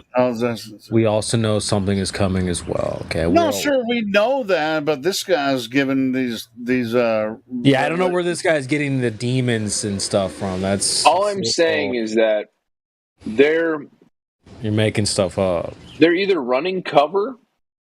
I'm not making stuff up, man. Look, hey, do some Google searches right the fuck now. I don't need to Google anything. I can screen share if you would love it. But Google makes it a fact. Google commonality. Look, you're a demon. Google. Zuna, stop interrupting you can search everybody it on any platform you'd like. Google, DuckDuckGo, Yahoo search engines, Bing search engines. You can search it on the whole gamut of search engines, and you're going to find the same results. And that's what I'm suggesting. Is that there's a commonality? There's a commonality that strikes true between every single type of abduction, and that is that there's the smell of sulfur while they're being basically penetrated anally. That's I wonder why that is. Probably because they're ripping ass in their sleep. I don't know. It could be. Maybe it's because they're being something's being done to their backside. I don't know. To CNN to cover up. Here's all I'm suggesting is that there's information out there, and it's available to you and me. No, you're just making because I said that because I tried to get you to laugh at the end, but no. Here's the deal: is that you guys know that we right now are generating good content, so stop it. Yeah, you're a troll, dude. Whatever. Yeah, you sound like a dick. Who's we? You got a turd in your pocket? Yes. All right. Yeah, all right. Well, thanks for creating good content on our channel. Thank you so much. If you're going for content, at least we thank you for the bottom of our. You're welcome. I truly stand to gain nothing other than fun. It's fun to discuss things with people. Yeah, but it's also fun to discuss the real stuff. Like, hey, they're actually but at the same time, though, it's genuine. It's genuine information that I've provided to you. Nonetheless, I'm not trying to troll. It's genuine information, and it's verifiable. If you care to do any sort of research on the subject, and I don't know how you would describe research. How do you describe research? That's up to you. Helio, I'm ready for one of your songs. You got a song for us? Yeah, please. Get over this crap. You guys don't want to hear my shit. I do. I like your stuff. Swear to God. I'd rather hear that over this. Yeah, okay. Well, fuck. Demons. The only demons around here is probably you. Oh, man. You're going to call me a demon for saying that there's a possibility that demons exist? No, dude, that's not what's gonna happen. They're not saying there's UFOs on CNN to cover up some demons getting their fingers out to penetrate people's So blood. what I'm saying is, No one cares do you about that. do you believe or do you not believe that demons do exist? Let me ask you that right now. I do believe demons exist. Like you. So how would they manifest themselves? You're here right now. And how am I demonic? Okay, you're the demon, just like half the people that join this server that try to defend the globe and stuff like that. Okay, Hey, am I defending the globe? Okay, I see what's happening right now. Just saying. What agency? What alphabet agency are you gentlemen with? None, dude. What are you talking about? We're from none, dude. Good cover, bro. Oh my gosh. We're Hey, what's from up? the FED, Flat Earth Discord. Flat Earth No one here's Discord. acting. That's where we are. That's it. We're You from guys are good. We're though. from the Fed. FED. From the Yeah, Fed. you Flat guys Earth are good Discord. though. Oh shit. Okay, thank you for the answer. I appreciate it. All right, cool. And you're welcome back when you can actually have an open, honest dialogue. And all right. And now I'm going to play a song. Since Who's paying me to tell you you're dumb, dude? Come on. Yeah, really. I don't need to be paid for that. Mic check. I mean, we don't have to play my I hear song. you. Come on, Helio. Play one of your songs, Helio. I'm all prepped. I'm all ready. Yeah, get it over with so that way we can move. No, I want you to go ahead and go on without me playing it. I don't have to. How about a little Beatles? That was very good that you sang to. Beats. No, it's the monkeys. It's the monkeys. Oh, monkeys. I'm sorry. Can I say something? Yeah, you can say something. What's up, Sasha? Yeah, I was on Google now, and I was on Google now searching for curvature, and Google is saying, Sasha, you cannot find anything here. You need to go to reality. That's all. Yeah, well, there's none in reality either, so you're kind of well. You mean it didn't say at the bottom that it was a crazy idea? Can observe Earth. It doesn't matter if you're near the ocean or if you're landlocked. I mean, I live in Arkansas. I'm landlocked. I can't go to the ocean. I can go to lake. I asked also Alexa, and Alexa also told me, Sasha, you need to go to reality again. Alexa helped you. All right, so Amazon, you know. And Siri, it's the same. Siri said, Sasha, you cannot find here curvature. You need to go to in reality. You have an Alexa, Sasha? Yeah, my daughter. Tell your Alexa, tell it to open Flat Earth Facts and see what it does. Man, I have no now. I don't mean right this second. I just mean next time you're near an Alexa, go ask it to open Flat Earth Facts and see what it says. Remind me for that, fuck Rocky. Not now. I'll try. I can send you a DM. Okay, yeah. Send me. All right. I get a kick out of it. I'll go get the Alexa here in a minute if you want me to and show you what it says. I think if Alexa can ask the question, Alexa will ask better question than Globers. Might be right. But she's only answering. I have a funny feeling there's people that are actually going to do it, which is good because they're going to find out that there's something interesting on there.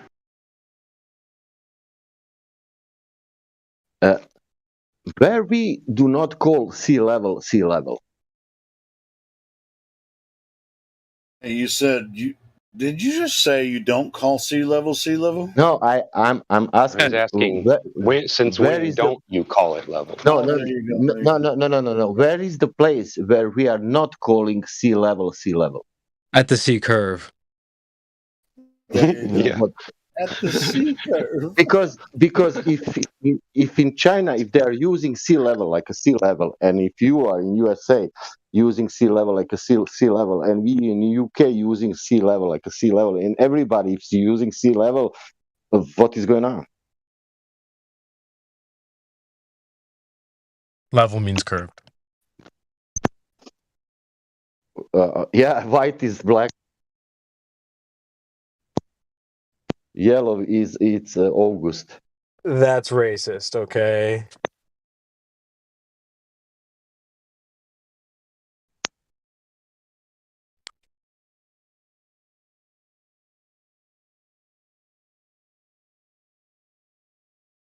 Clearly, horizontal means non-horizontal. Horizontal means curved. Level means curved. Perpendicular means perpendicular to the curve. Curve looks like flat. It looks like flat, but it can't be flat because the globe is the globe. Flat is a conspiracy. Nothing's flat. Horizontal is coming from all Greece word kurvos.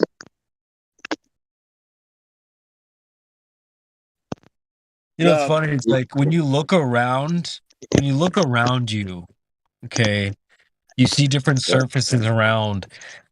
I see surfaces that are either rounded, curvings in some way, or not. Is there a third option? I don't think there's a third option. So if there isn't curving, there's no other option. It's flat. What's the third option? Does anybody see a third option?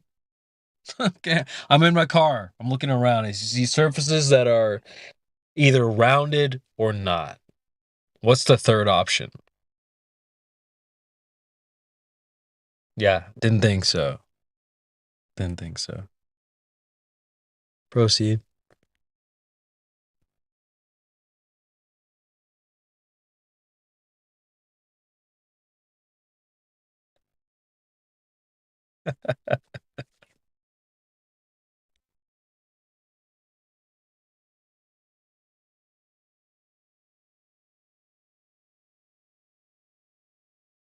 Okay. There's no third option. That's what I'm saying. Third option is some phenomena always. Something cannot be flat, man. If it's something flat, if it looks flat, it must be not flat. Yeah, if it doesn't feel like it's moving, then it's definitely moving. If it doesn't look like it's curving, then it definitely is curving. It's same example with rotation. That means yeah, you can tell it's real because it looks so fake. That's how you know it's real when it looks fake. It depends that's how you know how it's much not you moving. Or that's how you know it's believe in. moving when it feels like it's not. Sorry, Sasha. Go.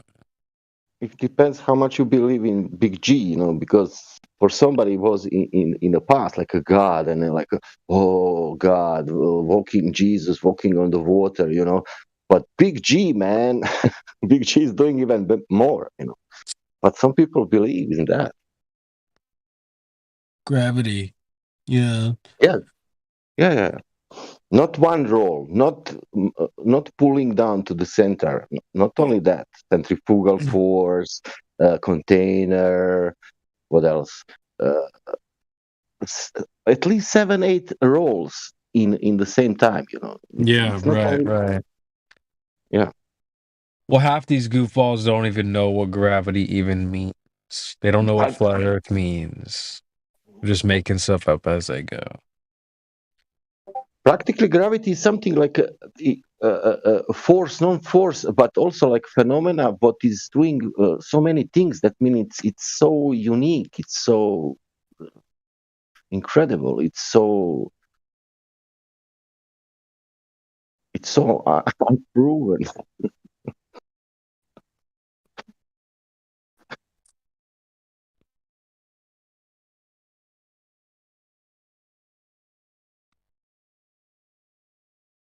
You know what is gravity? I know that is the best brainwashed word in the world. That and science.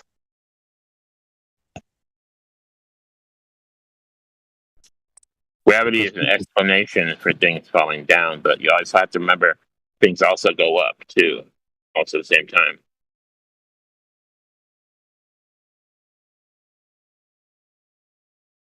So it's really equal balance. There's stuff that's on top, and stuff that's on bottom. Yeah, but you don't have up and down on the ball. Yeah, you do.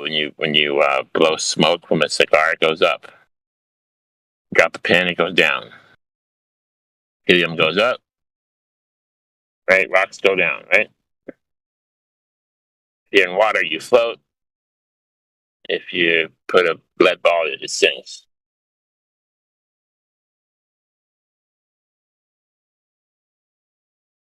You don't have up and down? On the globe, no. Oh, I mean that's just, they claim there's no up and down in space, right? That's different. Yeah.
Thought flat Earth was only true in fairy tales, meant for someone else but not for me.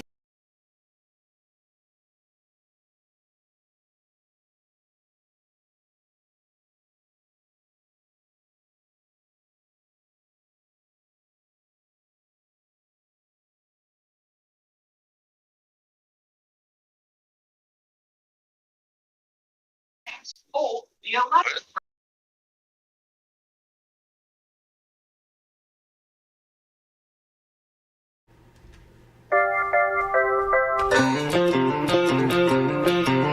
Thought flat Earth was only true in fairy tales, meant for someone else but not for me.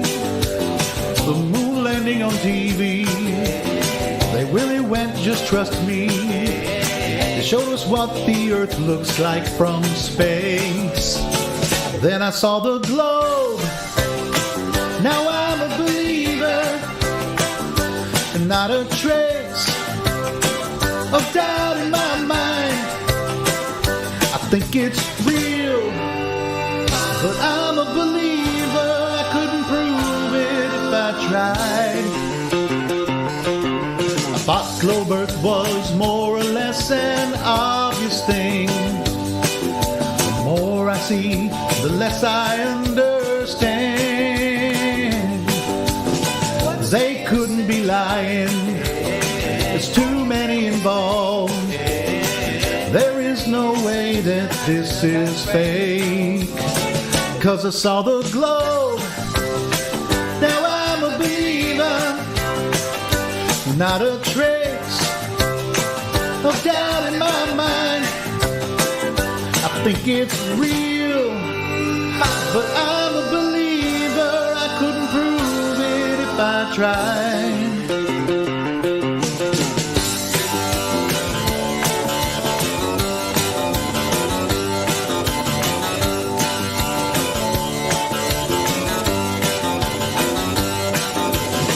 Think they're out to get me, that's the way it seems. Flat Earth has haunted all my dreams. Then I saw the globe. Now I'm a believer, not a trace of doubt in my mind. I think it's real, but I'm a believer. I couldn't prove it if I tried. Then I saw the globe.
Most fucking Americans don't really like flat earthers. They like planets and spaceships and stuff like gravity too.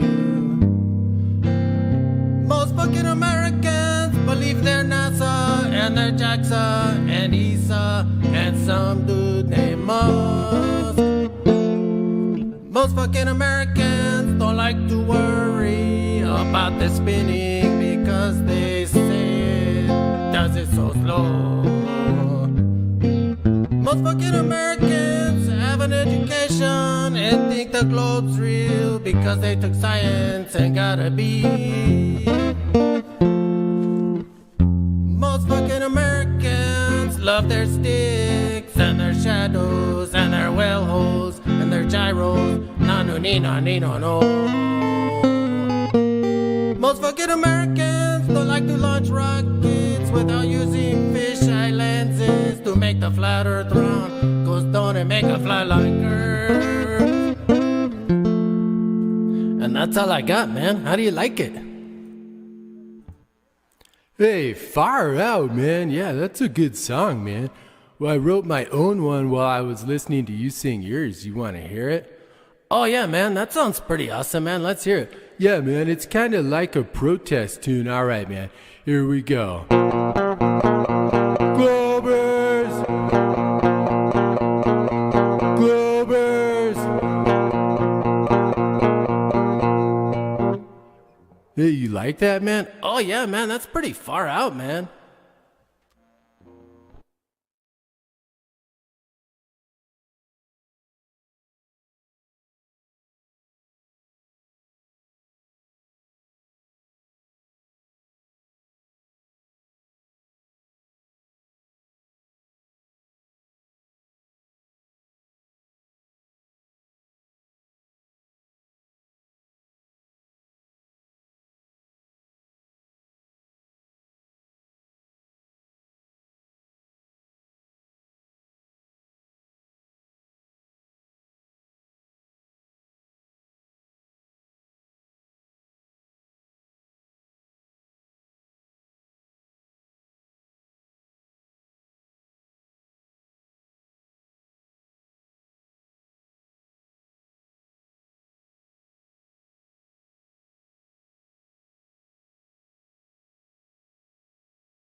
It feels so lovely to be here tonight. What a beautiful. Give yourself a round of applause. You're so lovely. Everyone's so lovely.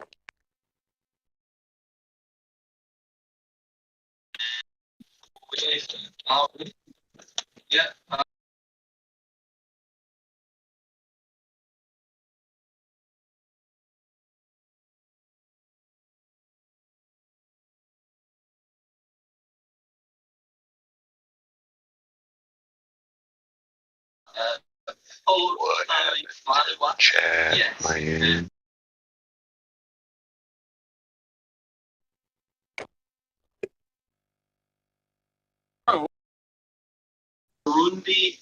You're rebutting her.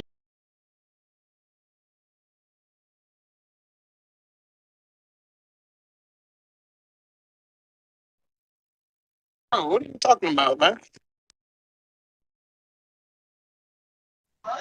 What are you talking about, man?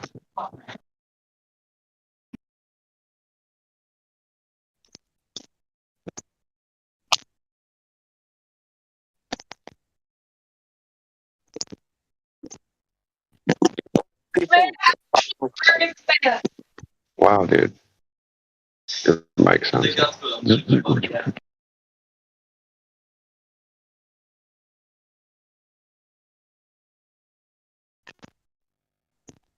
You speaker in.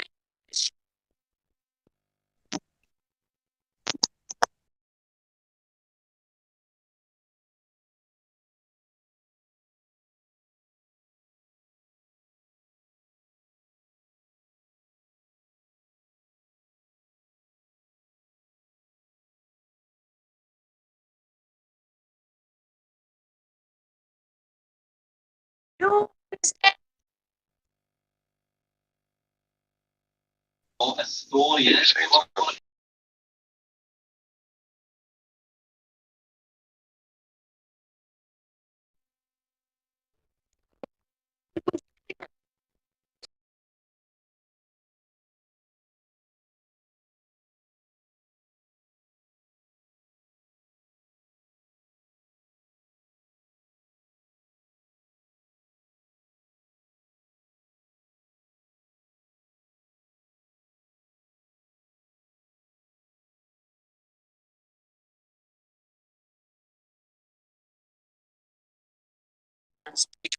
can't hear you from up there.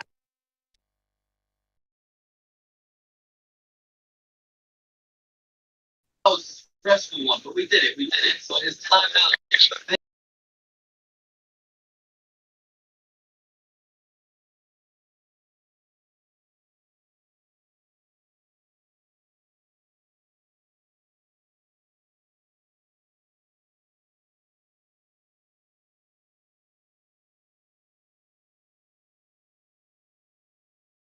What the hell did you say? What the hell did you guys say?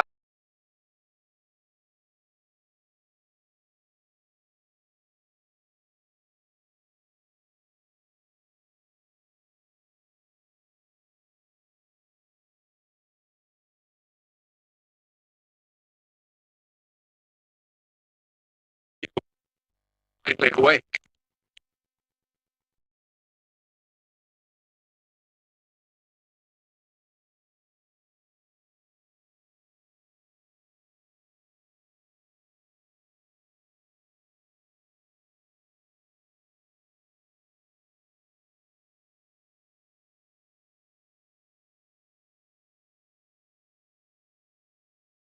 My disappointment is immeasurable. My day is ruined.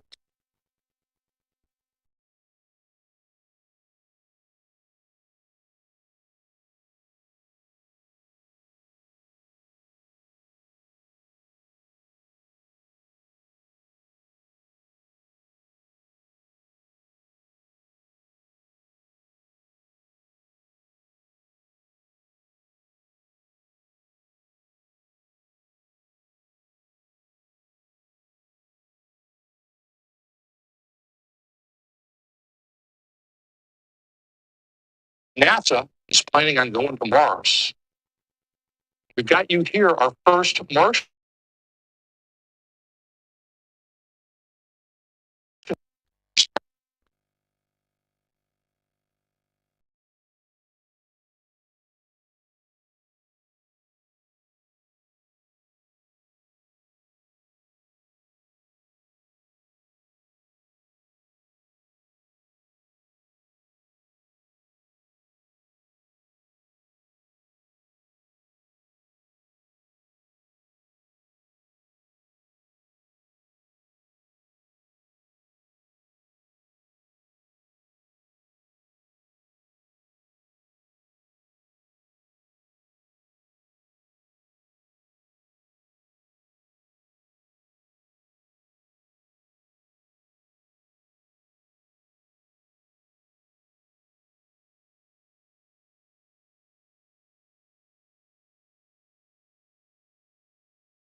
What happened to everybody?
Am I missing something here?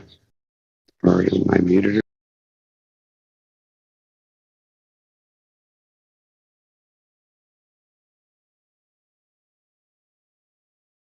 Hello?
I've got a meme idea.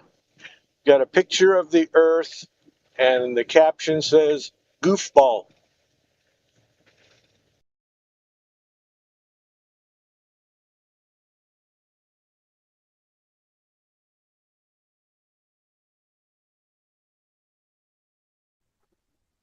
Yeah, I know it's corny.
I like it.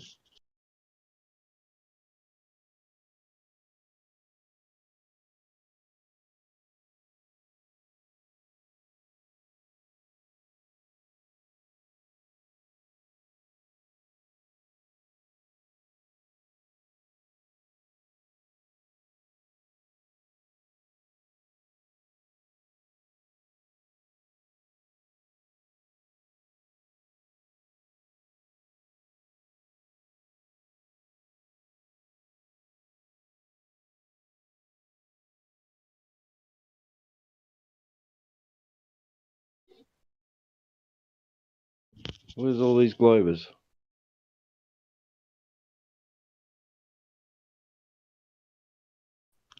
They don't have anything to bring to the table, do they? That isn't a fallacy.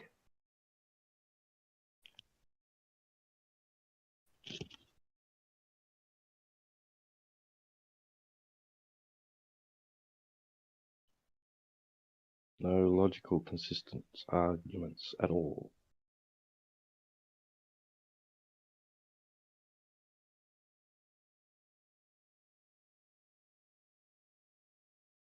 No measurements. Nothing.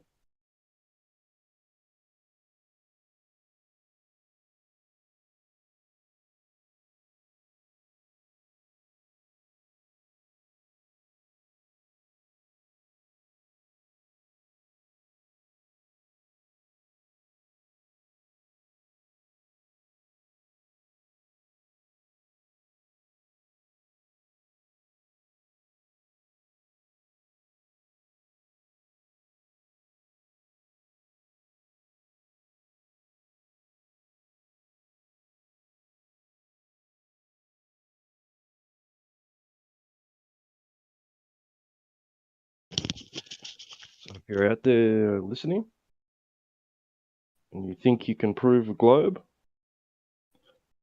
click on the Discord link, you get verified, get in here, and tell us why we're stupid. Tell us what makes the globe Earth so obvious. I bet you can't.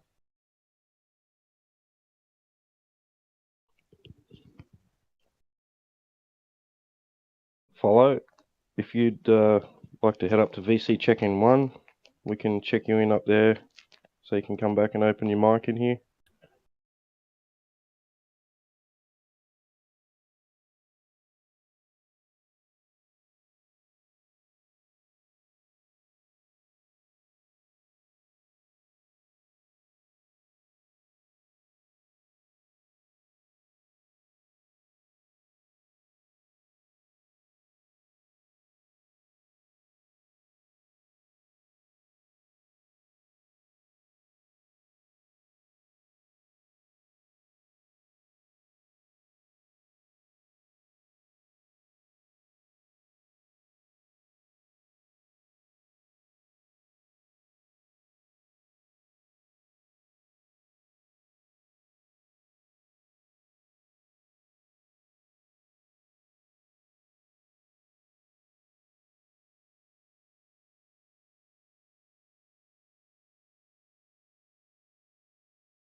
Come on, surely there's someone out there with that one globe proof we never considered. It's never been presented. Shut us down. Come on.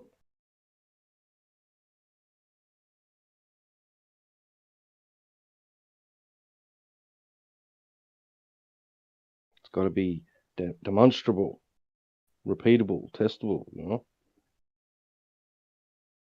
Irrefutable. Show us how observable reality isn't what it really is. That's the claim, right?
Well, what if we have here?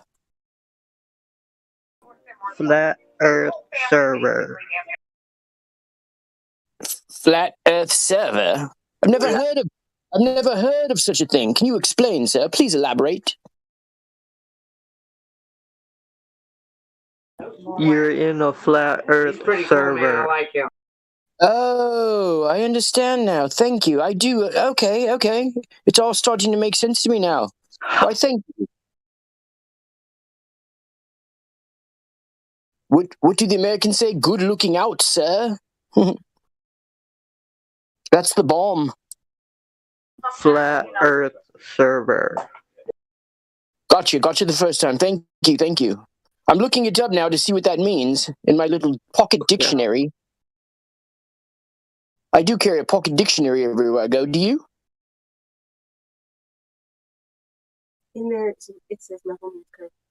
In the pocket dictionary, it actually says for the definition of level, it says a curved surface.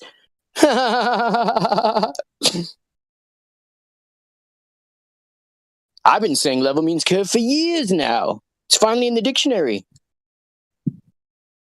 Anybody who doesn't think level means curved is a madman. Is absurd. Is absurd? Yeah, it's absurd. They're absurd. Absurd. Jackie says they're absurd. Anybody who doesn't know level means curve. Ooh, that'd be a good rhyme, huh? I know. It's absurd. Anybody who doesn't know that level means curve. Oh, what? Nah, I'm gonna have to write that down. Why I oughta. I heard that. I heard that.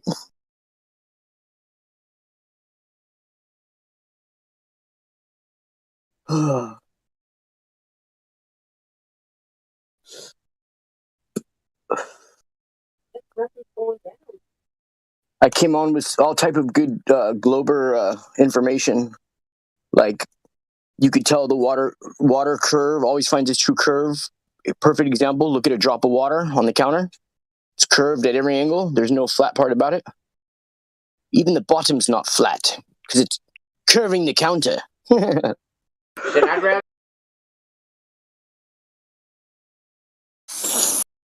What up?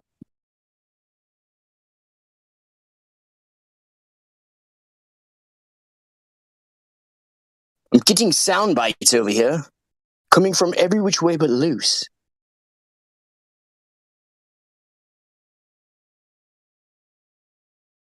A lively bunch of lads, aren't you? Don't everybody talk over one another now. We'll each get our turn to speak.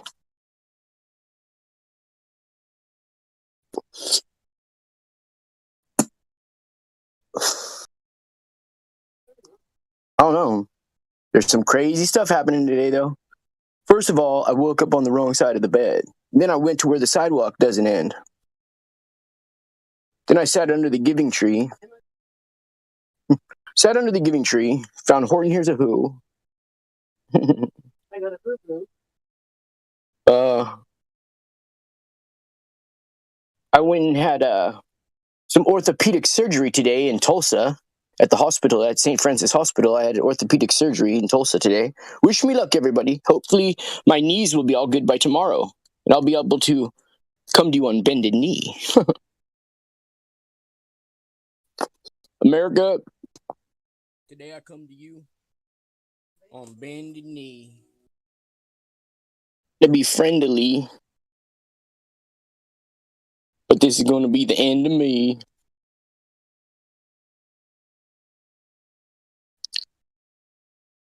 Can we get a beat going?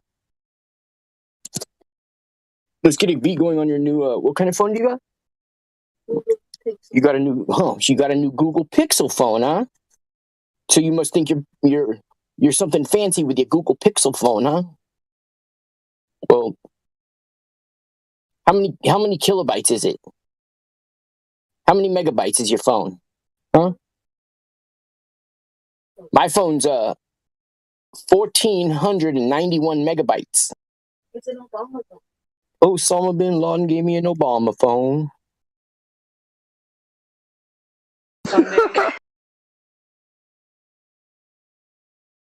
So I could call little G about the Omnimom. That's on my mama. Got a tattoo when I was on the John. Of Michelle Obama's name on my arm.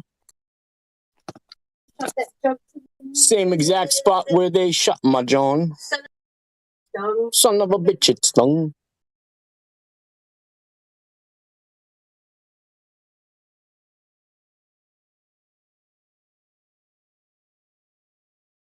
I like these little the zigzag blunt wraps that have 4 in a pack for the same price as 2.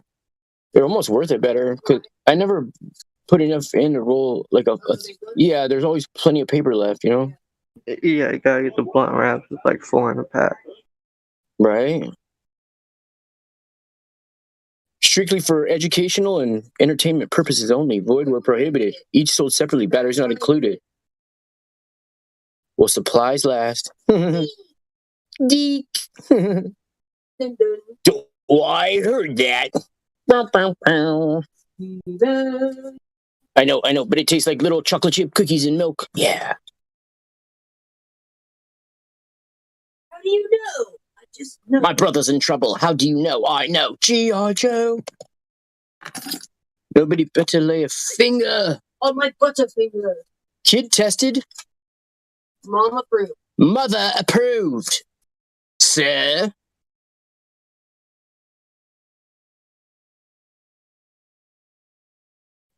Killers. Good old Bill. Bill. Dude, I miss the days when I used to watch The Cosby Show and listen to Michael Jackson, dude. Bill, what happened to those days? Bill Nye the Science Guy.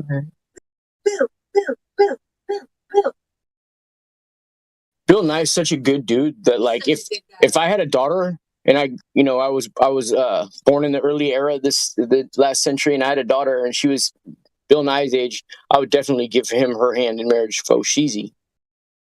Bill Nye the Science Guy. He just does science right. Like, there's right ways and wrong ways to do science, and he's a really good communicator. He's a wonderful extrapolator.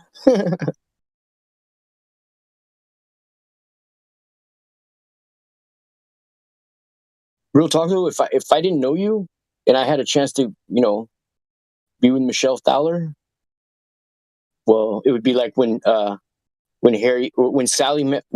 met Sally. When Flatty met Sally. She's like, I just want to talk to you about space. I'm like, flat smack her. We had a very abusive relationship. I flat smacked her every 1,491 seconds. Oh, man. Son of a gun, what a little son of a bitch I've come to be. I'm hungry like a younger me that just got done bungee jumping from the trunk of a rubber tree. Well, 100 bumblebees surrounded me and stung me. Stung me in my ouchie. My ouchie. I want that ouchie. Illegitimate. Ain't nobody iller than me. I'm illegitimate. Ain't nobody iller than me.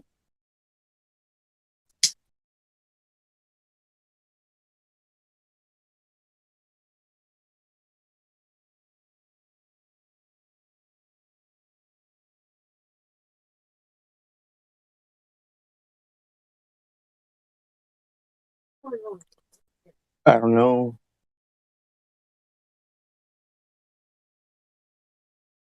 We're going to start with the periodic chart of the elements. We're going to start at 1H, Li3, 4Be, 5B, 6C, 7N, 8O, 9F, 10Ne,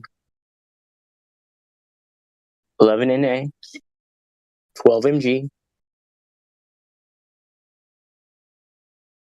13Al, 14Si, 15P, 16S, 17Cl, 18A,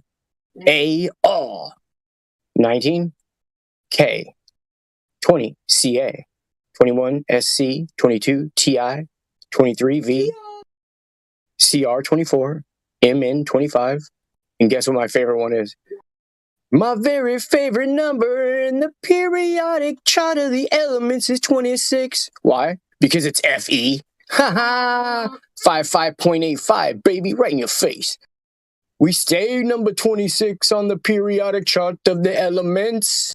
We represent that 55.85 FE. We stay with the 26 on the periodic chart of the elements. FE. Number 27, CO. 28, NI. 29, CU. Stretch Please Armstrong feel free to interrupt at any time. Huh? What's up? Armstrong. If you were Stretch Armstrong, you can measure the curvature of the Earth. Interesting theory. Is that all you have? You should stretch your arm far. Is that all you have now? Do you have anything more? Stretch Armstrong. Okay, got it.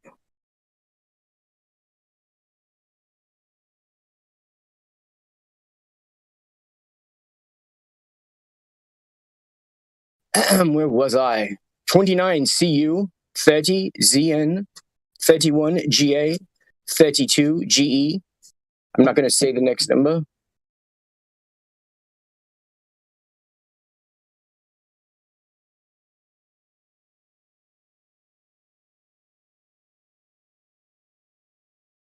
Come on, dude. Come on. Come in the room. Who's out there?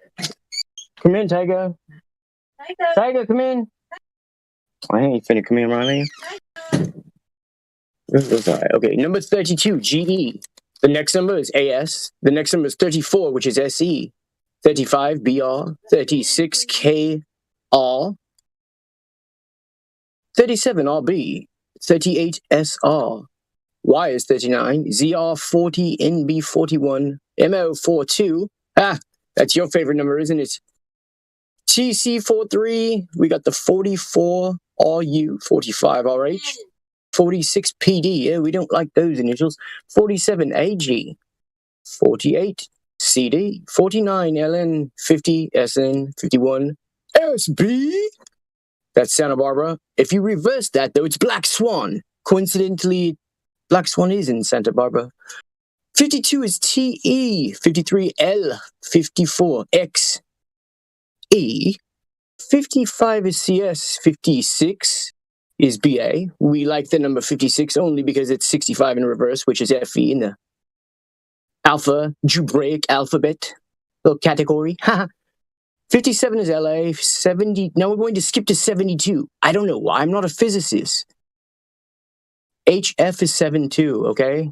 73 TA, 74W, 75 RE, 76 OS, 77 LR, 78 PT, 79 AU. Now we're jumping to HG is 80, TL is 81, PB. Do you have any measurements of curvature? PB is 82, BI is 83, PO is 84, AT is 85, and then we all love the last number. The end of the sixth period is 86. So if you get a black ball or black marker tarnished next to your name and that number appears after you are extrapolated from the building, don't be surprised. It's bound to happen sooner or later. Down further we go. 79 is AU. 80 is HG. Oh, already. Down further we go.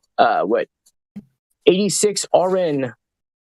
7 is FR87, RA88. Now, I'm only going to repeat that one once. RA88. Research it. AC89. Now we're jumping all the way back down to a lower number that's further down the periodic chart of the elements. 58 CE, 59 PR, 60. These are rare earths type 4F, rare earth type 5F. She says they're precious metals. So 58 C, 59 PR, 60 ND, 61 PM, 62 SM, 63 EU, 64 GD, 65, which is what we represent, the FE, is TB, 66 is DY, 67 HL. All my 67s in the house. Where's your pimps at? 68 is ER, 69 is TM, 70 is YB. I wonder if that stands for Young Bigaloos. 79 is LU. Ooh, we don't like LU. To the cipher. 90 is TH. 91 is PA. Interesting. Very interesting that 91 is PA. P is the 16th letter. A is the first letter. So you invert that. You have essentially a 191. 191 means you've got 911. 92 is U. 93 is NP. PU is 94. AM 95. CM 96. BK 97. CF 98. For 99 we have ES. For 100 we have FM, which we don't like. We put a red circle and a cross through the initials FM. 101 is MD. That stands for mature delinquent, such as me. 102 is NO. Oh no, you didn't. Q10. Oh, and then 103 seems to be blank. There's all types of shapes and designs on the top with numbers, to which very few know little about. That doesn't include myself, and excluding not only me, theoretically, metaphorically, metaphysically, physiologically, literally, hemiotologically, theological already. I'm being theological. I'm playing dodgeball with a hodgepodge. Playing Dodger ball. Playing Dodger ball. With a wounded wombat who turned into a bouncer and he's at the bar trying to card us all. If you live on a flat earth, why don't you fall off the edge, bitch? Because it's hard to fall. I'm a Homo sapien, you a Neanderthal.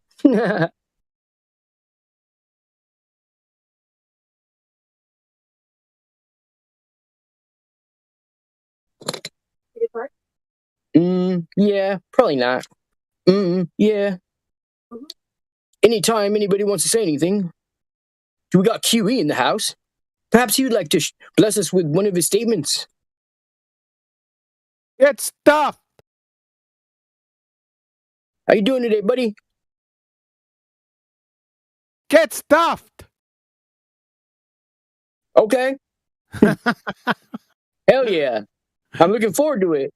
Thanksgiving came early, huh? They're funny. That's right. My girlfriend loves your voice, bro. No, I love Really? No, like how you when you break people down, like numpties and all that stuff. She laughed her ass off, dude. So funny. So funny. So funny. Yeah, she's a big fan. Go out there. I'm gonna let him out. Sorry about the dog. Sorry about the dog. Oh yeah. We got a bunch of little dogs over here right now. Yeah, she loves it, dude. It's so fun. Hilarious, dude. The little clips you got where you... Oh, my God, dude. It's too much, dude. Because it's so efficient. Numpty clips? Well, just when you break people down, I don't know if it's just numpty clips, but, like... I don't know. I just listen to, like, the 10-minute and 20-minute ones you have.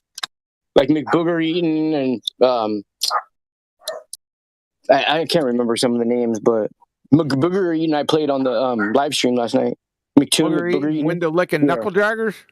Yeah. The dudes are ridiculous, dude. Ridiculous. Such witty things to say. I know, dude. You do. You come back with the best stuff to say. It's never really insulting, but it is so insulting at the same time. Yeah. But it's like insulting by playing by the complete rules, you know? Yeah. True, man. Yep. Anyways. I think, bro, with your looks and my brains, we could take over the world. Yeah. You know what I mean? It's not that. Oh, Jackie.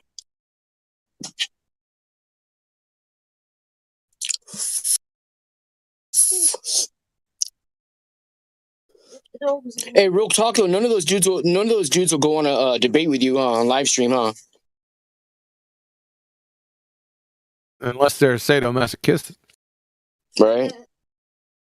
Have you ever debated Craig or McToon, like just them one-on-one with them, or no? Craig or McToon? Yeah. The fuck, it's like Rocky Marciano versus Little Miss Muffet. I just didn't think they would would debate with you. You know what I mean? Debate. Or I mean, try to do anything with you. You know? I don't know what they do. They're not pretender clown, and that's for sure. All they can do is overtalk. That's the only thing that'll save them.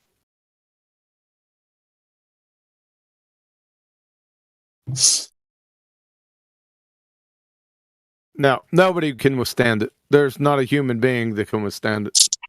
I know, dude. Yeah. I'm serious.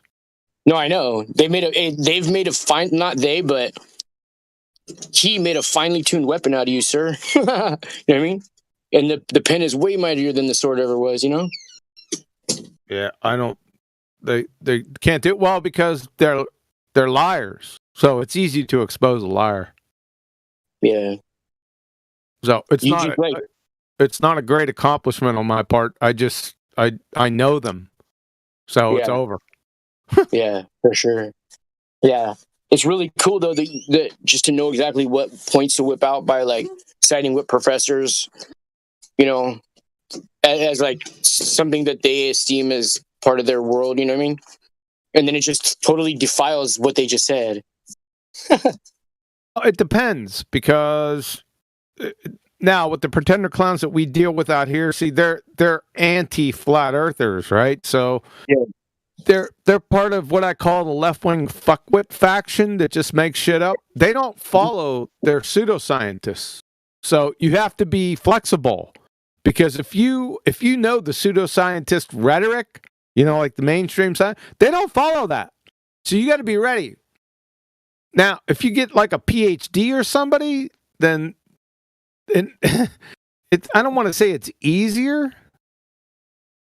I guess it is because they're not going to just make shit up for the most part. Yeah, okay. Now, making shit up, if you got somebody making shit up, it is kind of easy. I don't want to say it's not.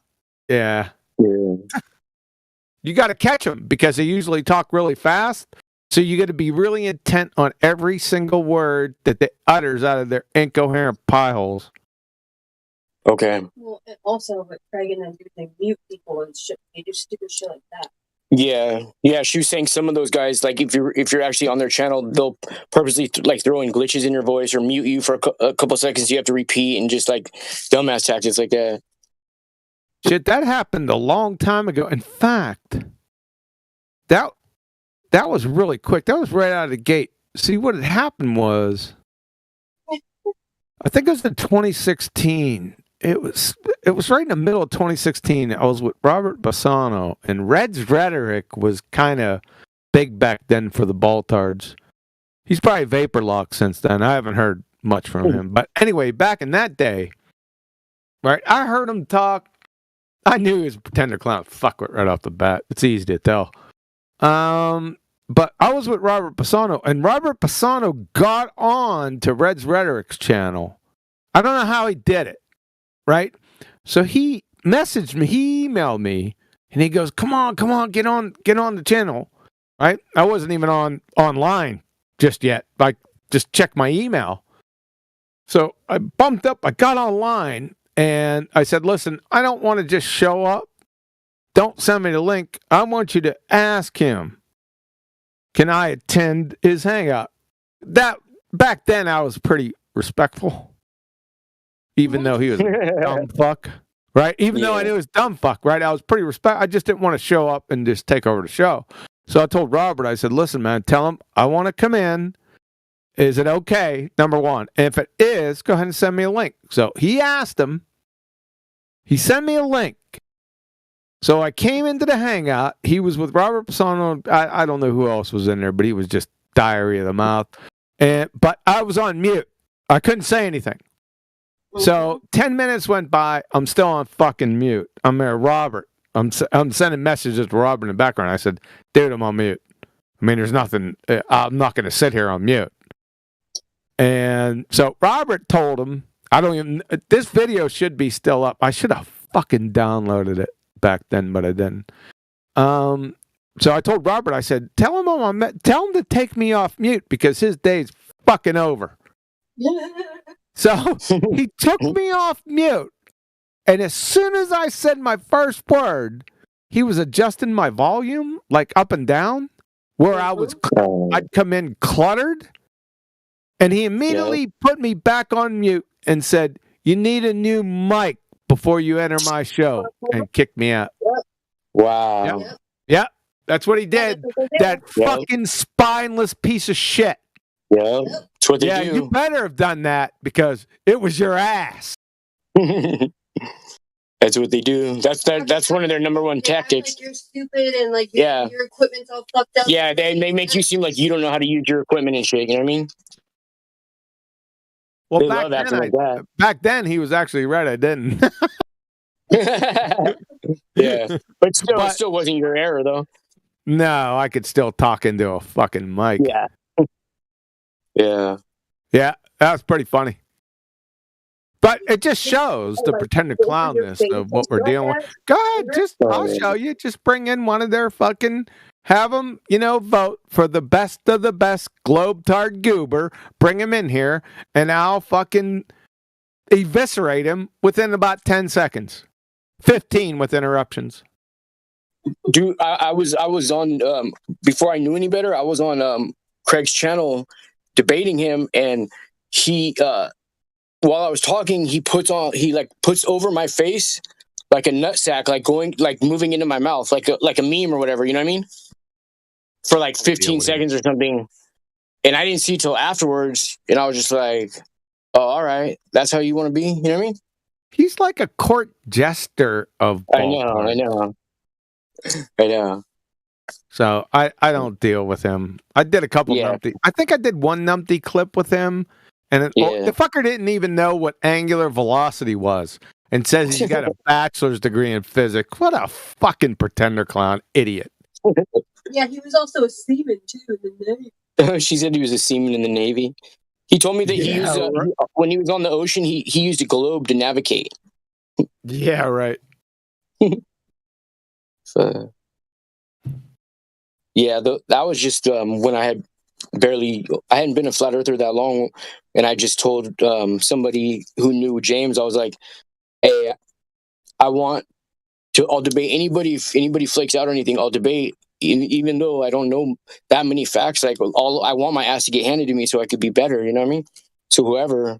And so I ended up, like, the first one was McToon, and then the next one was Craig twice. James. I think I debated him. You said James? James who? Yeah, from Modern Day Debate. Oh, that fucking idiot. That's not a debate. There's no debate there. He's it was my first one, though, you know what I mean? So it was like my first one ever, you know what I mean? So... Yeah, that's not a debate show. That has nothing to do with debate at all. Yeah. He's not a moderator either. I know. He doesn't know what moderating is. Yeah. So it's just a fucking carnival tent clown show. Yeah. Especially when they have that chicken in there who... Oh, yeah. What's his name? Who? Her name's Jamie, isn't it? No, but Amy. Oh, Amy? And when Amy and what's T-Jump? T-Jump. I see T-Jump on there. That fucking clown. He's telling he Amy wouldn't what know to do the whole Amy, mute him. Amy, mute him. You better mute him, Amy. T-Jump. I seen that sumbitch one time. I was laughing so damn hard. He is that motherfucker. He wouldn't know what basic reasoning or third grade science was if it climbed up his ass and started kicking footballs wrapped in concertina wire. Yeah. That's how bad that dude is. I mean, I could pick like a fifth grader from down the street with more of an acumen with basic reasoning and science than he has. That's how bad it is. He's been in like 30 different debates on all different subjects with all types of different people. It's so funny. Oh God. Yeah, like political, all kinds of crazy stuff, abortion subject. It was like crazy, dude. Yeah. I think he's just like their filler person for stuff. You know what I mean? I really don't watch modern day debates unless somebody sends me something like Witsit is on there or something. Yeah, that was pretty funny. That when the girl was talking about with the crystal ball in her hand. Wait, what? Did you see that part? I must have missed that one. Yeah, that was the funniest part of the whole video. What? For 5 minutes, she holds a crystal ball in her hand and says, like, that it's like, I don't know. She just goes off saying why this is why she thinks it's a globe. Earth is a globe. She's talking about the crystal ball and how it's like shaped like our eye and like our head. Dude, it was ridiculous. She was dead serious too. The other dude looked kind of embarrassed. And Whitson and his girlfriend or his wife couldn't even help it. Like, it was so hard for them not to laugh, but they were being really polite. Well, that's important. Yeah, I probably wouldn't have been as polite, but yeah. Yeah. She said I don't have no filter. Yeah, somebody I don't said need no that filter. about me one time. I think it was my wife. Right? You don't pick up on the social cues very well. Yeah, Asperger's.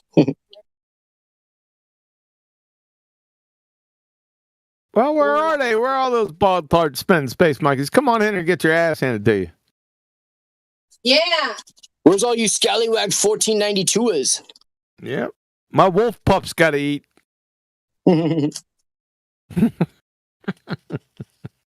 Yeah, I just got back. I had really hard. I had surgery on my hips. I just got back from Tulsa, Oklahoma, from St. Francis Hospital today.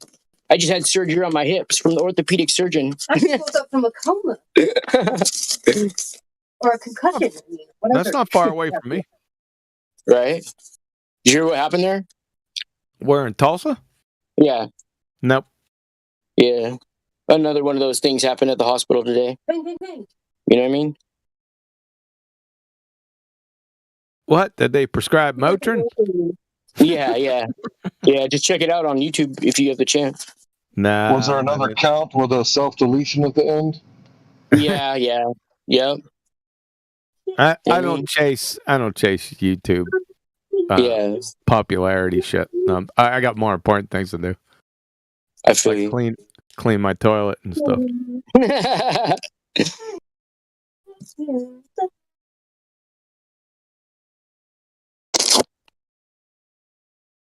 Who came on right now? What's up? Let's get this party started, man. It's already 10:30. You better start kicking this thing in the ass, or I'm out of here. 30? No, it's 8:30 here. Oh. Yeah. You thought? You in California? Yep. Yeah. Ventura. I've been down. I was down Ventura Boulevard, man. Yeah. Yeah. Back in the day. It's back in the day now, man. I'm getting fucking old. I feel you on that.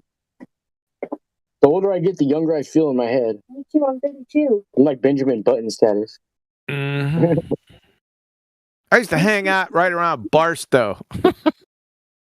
Wow. Yeah. Barstow. Yeah, I wouldn't suggest living there. Yeah. I've been through there before. It's not the best place. I was stationed out there in Fort Irwin. Oh, okay. That's cool. Yeah.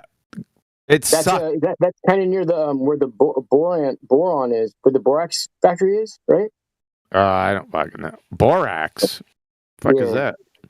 20 mule team borax. You ever use it? I've heard the term. Yeah, so is it like Comet? Yeah, well, I mean, that's what people think, but it's actually 100% natural. It's actually on the periodic table. Let me see what number it is. That's important. Yeah. It's just it's boron, and what it is it's like 100% natural. But if it's not borax brand and it's some other brand that's like an offshoot borax, it's not the same stuff. You don't want to mess with it. It clogs up your toilets and stuff like that. But this stuff is water soluble. Dude, I've been scrubbing my scalp with it and using it like with body wash for like a couple years now. If I don't use it, dude, I feel like hella grimy still. A little bit too much personal information there, dude. I'm just saying. How'd we get to that from Barstow? Oh, because boron is mined right there. Oh, all right. Sorry about that. What about Victor? Right. We used to always go down on the weekend. We used to go to Victorville. All right. Yeah, that was a day out. Of course, it took like fucking 2.5 hours to get there. Damn. Yeah. Were you guys close to any of the casinos? Nah, I'm not a casino. Well, back then I did go to Vegas all the time, but one thing about Fort Irwin, day-to-day life sucked. And it does snow in the fucking desert, by the way. Just want to let you guys know. And you ever play Hold'em? Say again? You ever play Hold'em? Oh, yeah, that's what I played in Texas Hold'em all the time over. Okay. I used to cruise, take a cruise. What was it? 4 hours to Vegas? Straight shot. Like I was saying, day-to-day life at Irwin was fucking horrific. However, when vacation time came around, it was like you could go anywhere. I loved it because you go to San Diego, L.A., San Francisco. We always went skiing up in Mammoth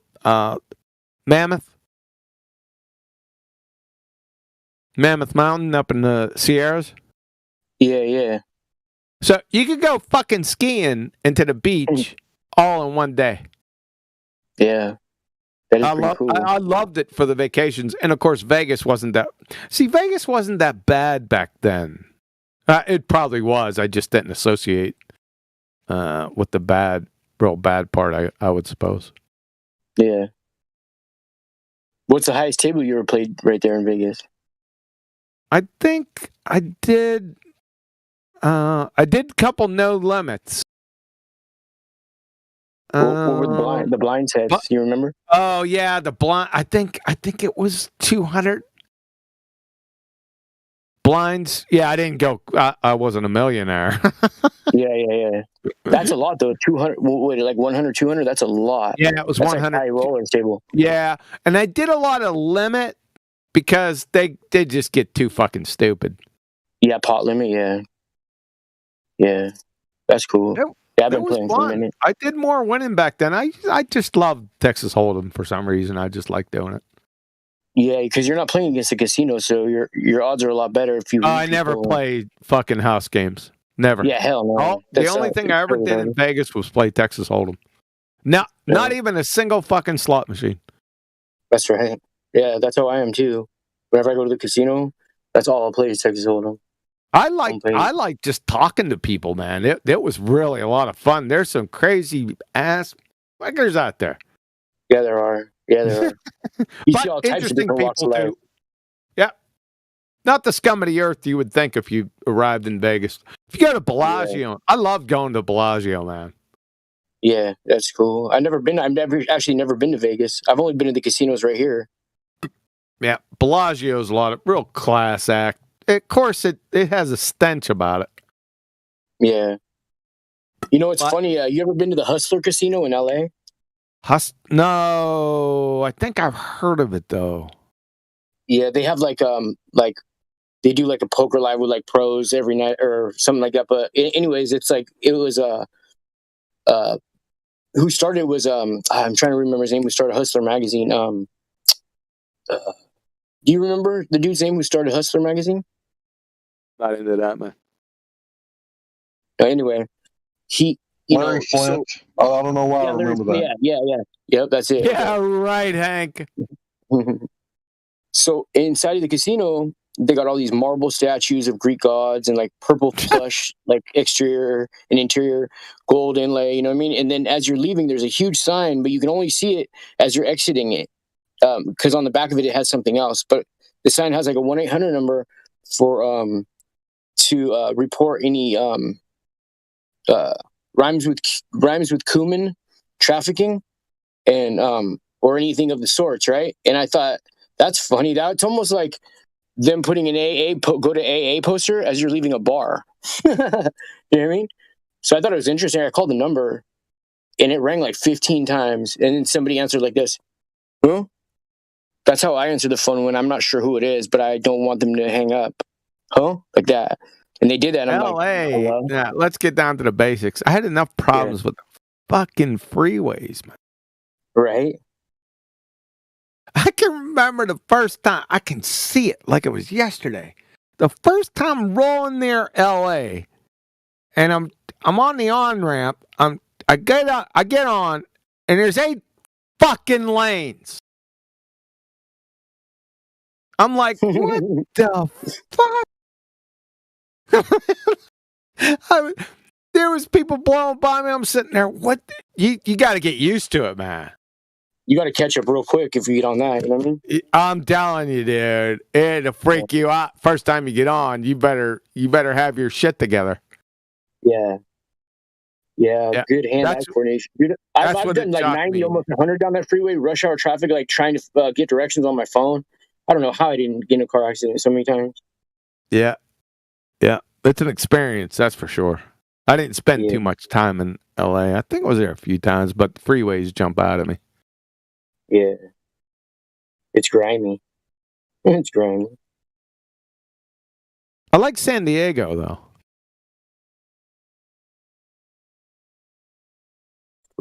I've never really been there. I passed through there, but never really been there. Yeah, San Diego. Funny, I did pass by because we went through Santa Barbara.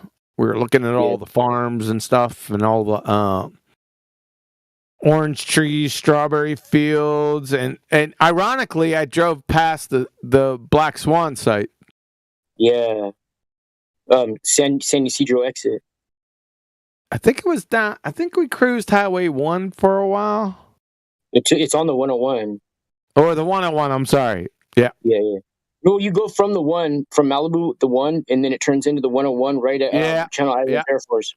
Yeah. Yeah. We stayed at an Air Force base somewhere near Santa Barbara. I can't remember the fucking name of it. There's Vandenberg. Not Vandenberg. And not Channel Island? Point Nope. More north than that? Nah, I don't. I can know. I got a sweatshirt somewhere. It's packed away. It's got the name of it. I think it starts with a W.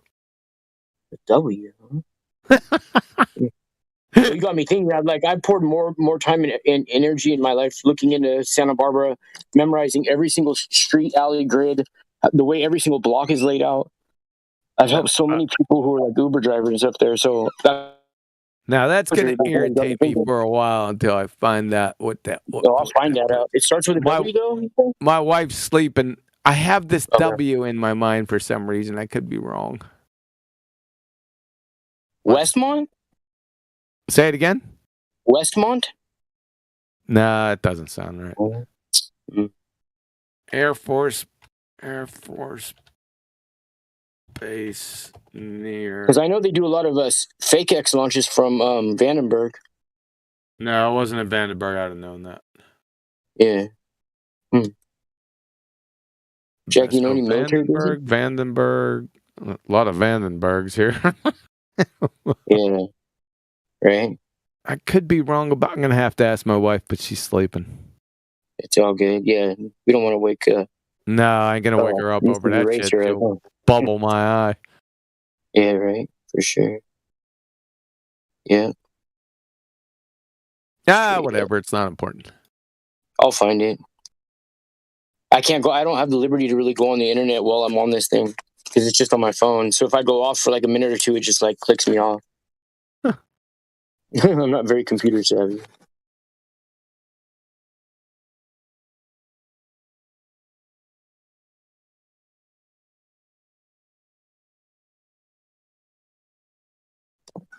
Watch, check. I'll post one of my my pictures of Santa Barbara in the live stream.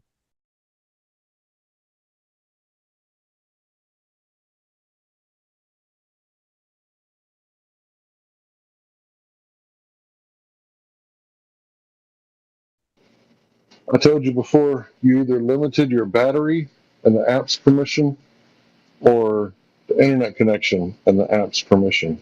So you can set it to where no apps can run in the background. You need to remove Discord from that and make it to where it can always run in the background. That way you can multitask. Because Discord, it doesn't really take up that much of anything. And if you're using it all the time, you don't want it to kick you out. Yeah. So I go to the settings. Apps permission or internet usage permission. there's more than one way to skin a cat, but let me try to find it online. So.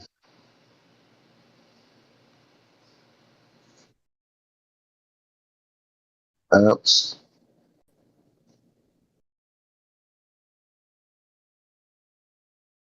Discord. Yeah, so it says usage, mobile data. So allow background data usage.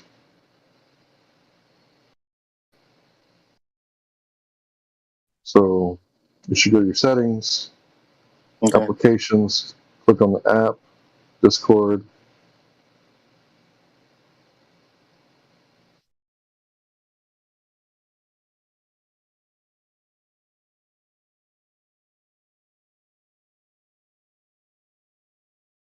And then if it's not that, then click on your battery, should be right below it. And allow this app to use the battery in the background without restrictions, so unrestricted.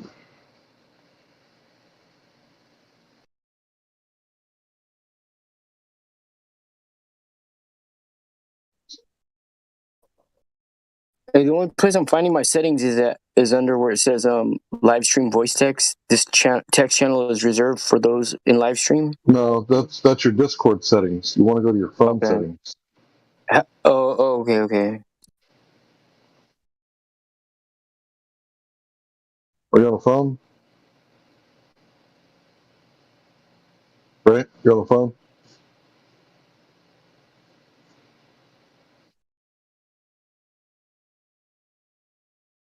I think it may have logged him off when he clicked out of Discord. Sorry, it cut me out. Yeah, it's okay. It's because you're on a phone, right? Yeah. So whenever you go to settings, it's going to kick you out. You're going to go to settings, applications, click on Discord, and then it's going to have data usage and battery usage. You're just going to want to free all that up where it can always be on and run in the background. And optimize to where it can run in the background. And then come back and turn it on, and then try to go back again and see if it cuts you off. If it doesn't cut you off, it works. Okay, I'll talk to you right now. Thank you.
Hello?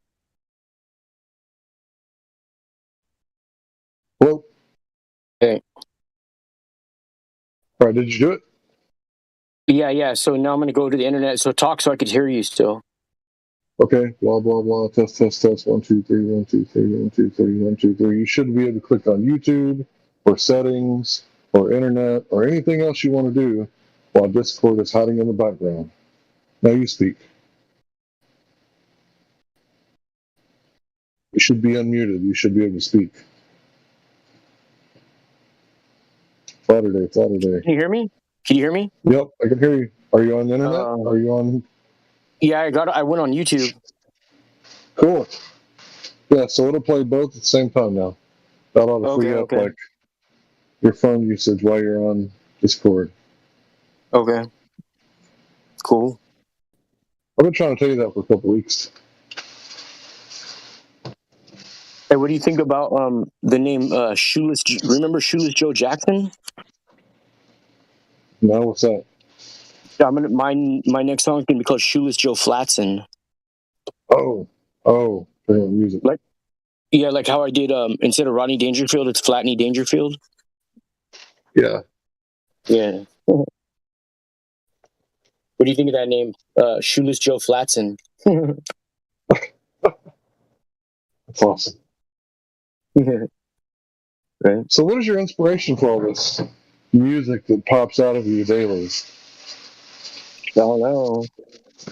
I just I've always been a lyricist, but I've never really pursued it too much until I became a flat earther. And then I think I just because there's so much rap that I grew up listening to, but mostly Eminem. But when I became a flat earther, I didn't like any of that other music anymore.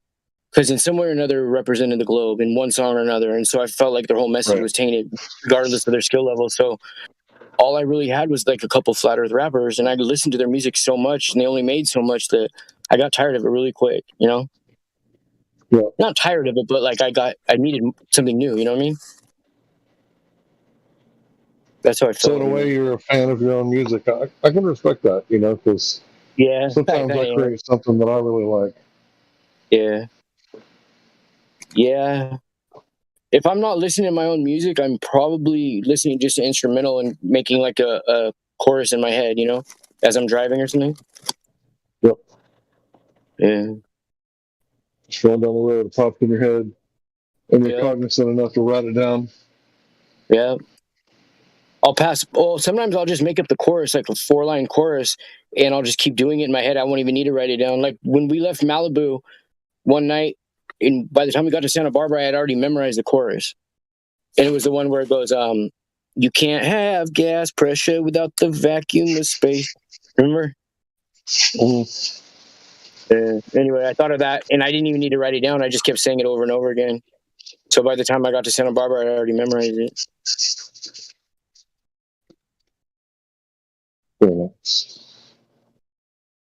But yeah. Yeah, I guess you could ask me how I know that trick, but it's probably pretty obvious that I did it when I just unlocked your usage for your Discord app. So I obviously had it like that at one time, and I couldn't figure it out. Right. And I just clicked on the app and started messing around. I was like, oh. And then I used all of my apps to where they couldn't run in the background, except for Discord. It was only one. Oh, really? Yeah. Sometimes I get real paranoid and I'll just start deleting all kinds of stuff in my phone randomly, and quite often I've locked myself out of a lot of good apps. I don't do that.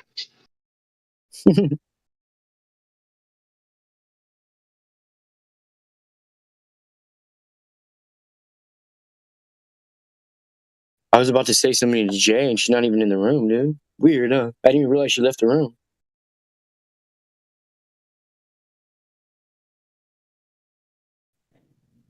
Today's one of the slowest days I've ever seen for this Discord server. Yeah, there's a lot of stuff going on today. You know what I mean? It's almost the Queen's Jubilee. It's almost the Queen's Jubilee. I don't know. Is that a real thing? The Queen? And her Jubilee? I mean, real as in it's as real as, we see somebody dressing up as Santa Claus going to the mall. You know what I mean? Right. It's as real as that. Like in Flesh and Blood, yeah, it's there. Warm blood? I don't know. Cold blood? Possibly. Yeah. So she's going to change her underwear this year. Right?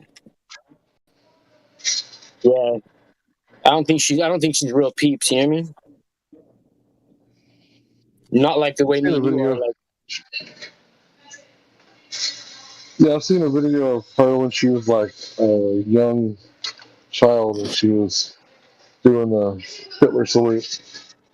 I remember when that came out, she got real pissed off. That's why.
Hello?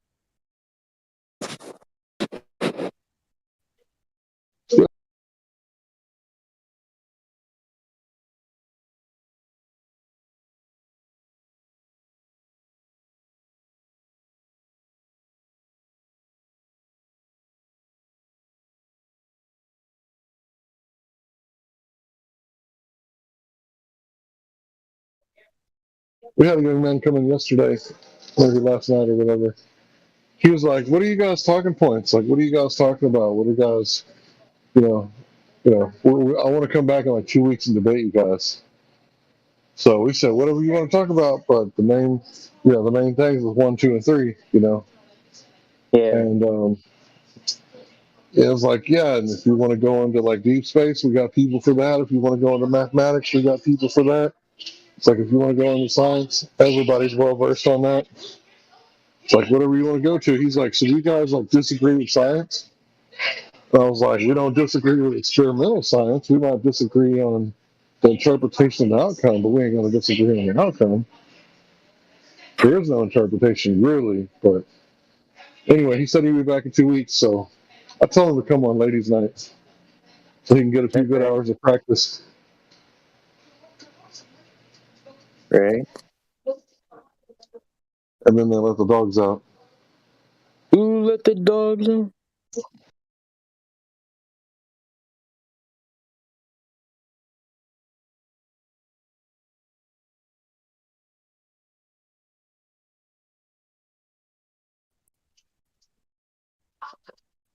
Oh, let's start working on it, funny.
What?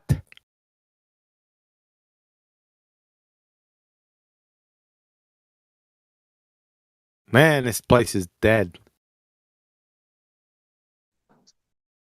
Mostly. What? I agree. Yeah, it's mostly dead. Yeah.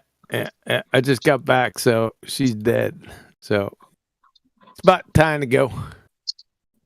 All right, peace out. Be safe. Yeah, later on, guys.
Sure, yeah. What brings you to the server?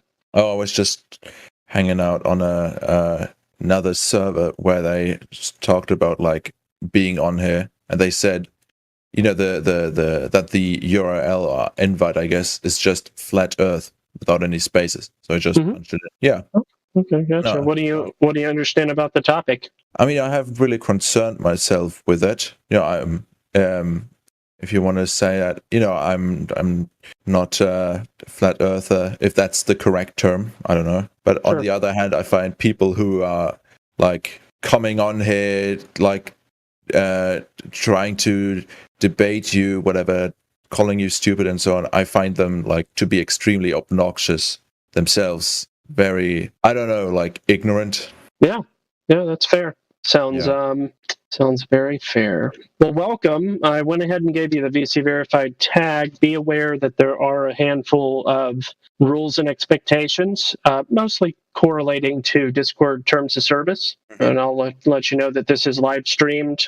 This specific voice chat is live streamed on a handful of platforms, but primarily YouTube. Just be aware of those things and use standard internet discretion. Right. Yeah. You know, the obvious stuff, basically. Yeah, exactly.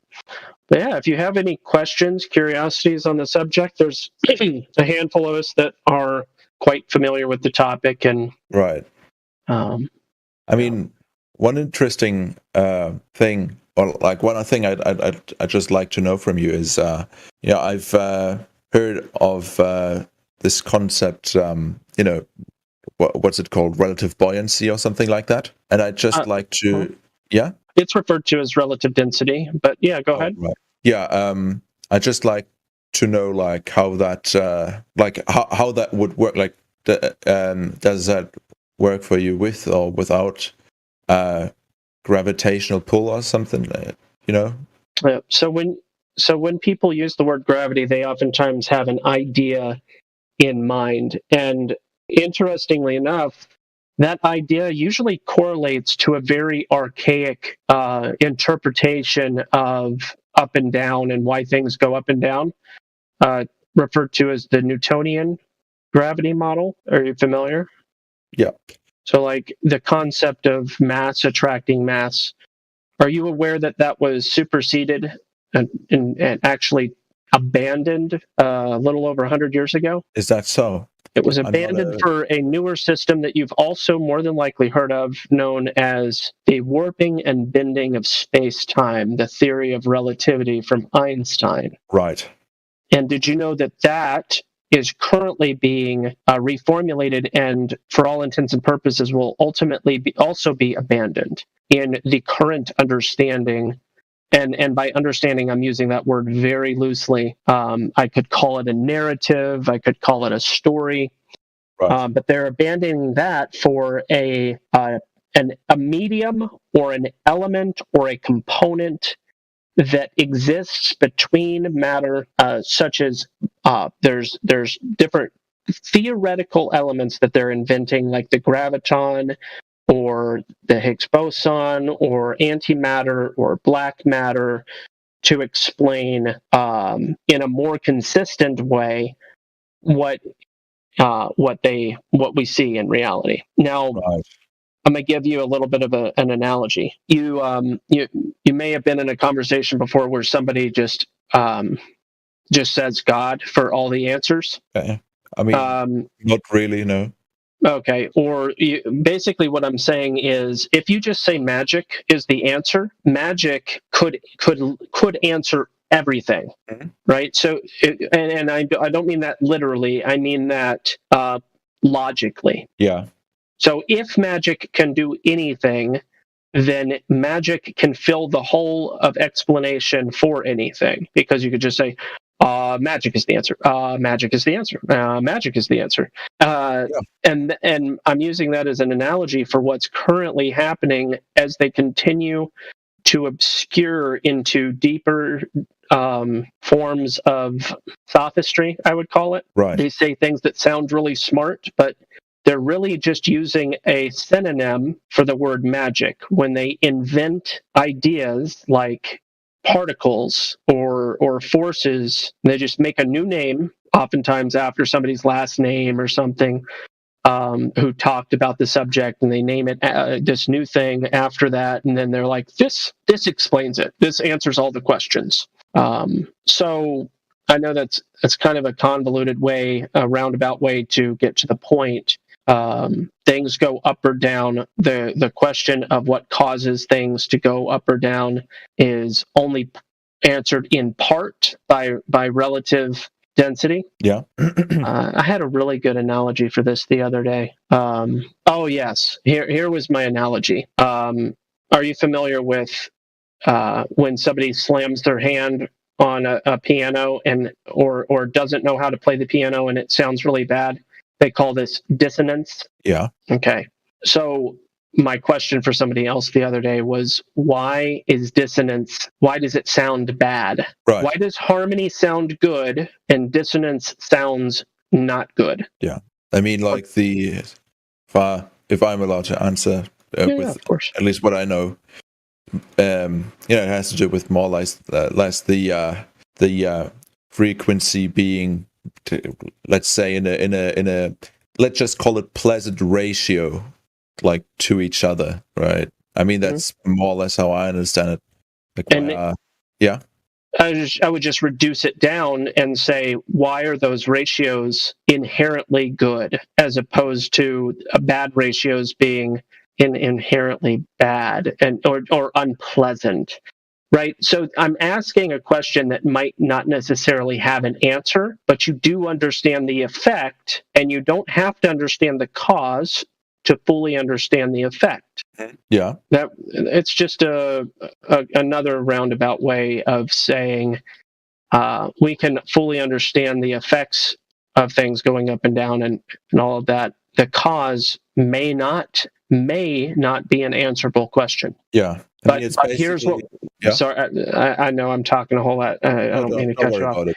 I will just add to this whole thing. The fact of the matter is, mass attracting mass was never demonstrated. It was an idea, somewhat of a post hoc, drawing the target around the object. You know, you shoot an arrow and then you paint a target wherever the arrow landed. Right. Kind of an after the fact. Well, this is the explanation, but we can't demonstrate it. Right. I mean, I'm not. I think it possibly could be demonstrated, but I don't think that it up until now it has been demonstrated in a way that's like super impressive. Like we haven't really attracted like a meteoroid or something just with, I don't know, like a gravity beam or something. The gravity beam sounds like a really fun device, like in Half-Life 2 and stuff like that, but I'm not aware of that existing in our reality. I'm pretty sure that there's some that particles, not even like on a molecular or atomic level, but just like basically dust has been recorded, basically just attracting itself, more or less. Yeah, you have to. I would say this: ask the question: are there other possible explanations for for the effect that you're witnessing? So, for instance, let's say you see a particle of dust, and you're like, "Whoa! I just witnessed other dust particles going to that dust particle." For instance, right? Or is there more than one possible explanation for the cause? I mean, if you just said it's just a yes or no question, right? I mean, if you don't account for other variables, right? Surely there could be. So, in regards to, is there more than one way to explain something you're witnessing? And that I would say yes. Mm-hmm. So, determining which one it is would require experimentation. The issue is, are you able to account for all of the variables? Okay. Yeah, I get what you're trying to say, but I mean there is stuff like the Cavendish experiment and so on that have been performed in basically in surroundings where there's basically zero. There are zero other factors affecting it other than gravity. Air's been sucked out. It's been done pitch black and so on. Right?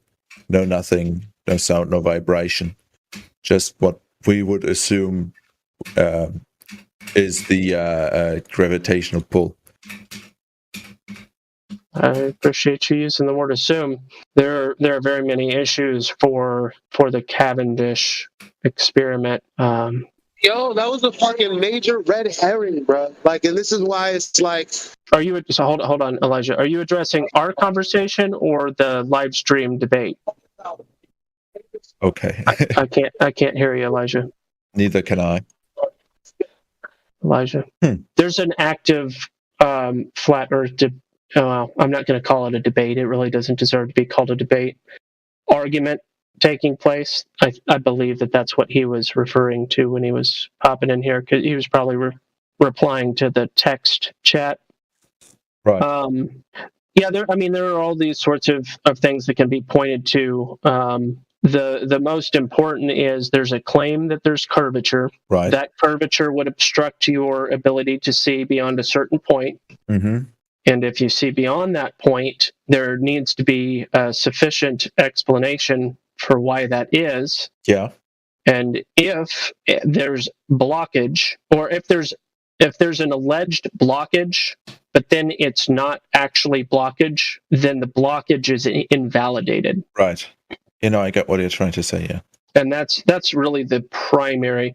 Another aspect of the conversation would be it's impossible to demonstrate gas pressure without a container. Pressure implies pressing. Gas goes in all directions and must be pressing off of a container in order for there to be pressure.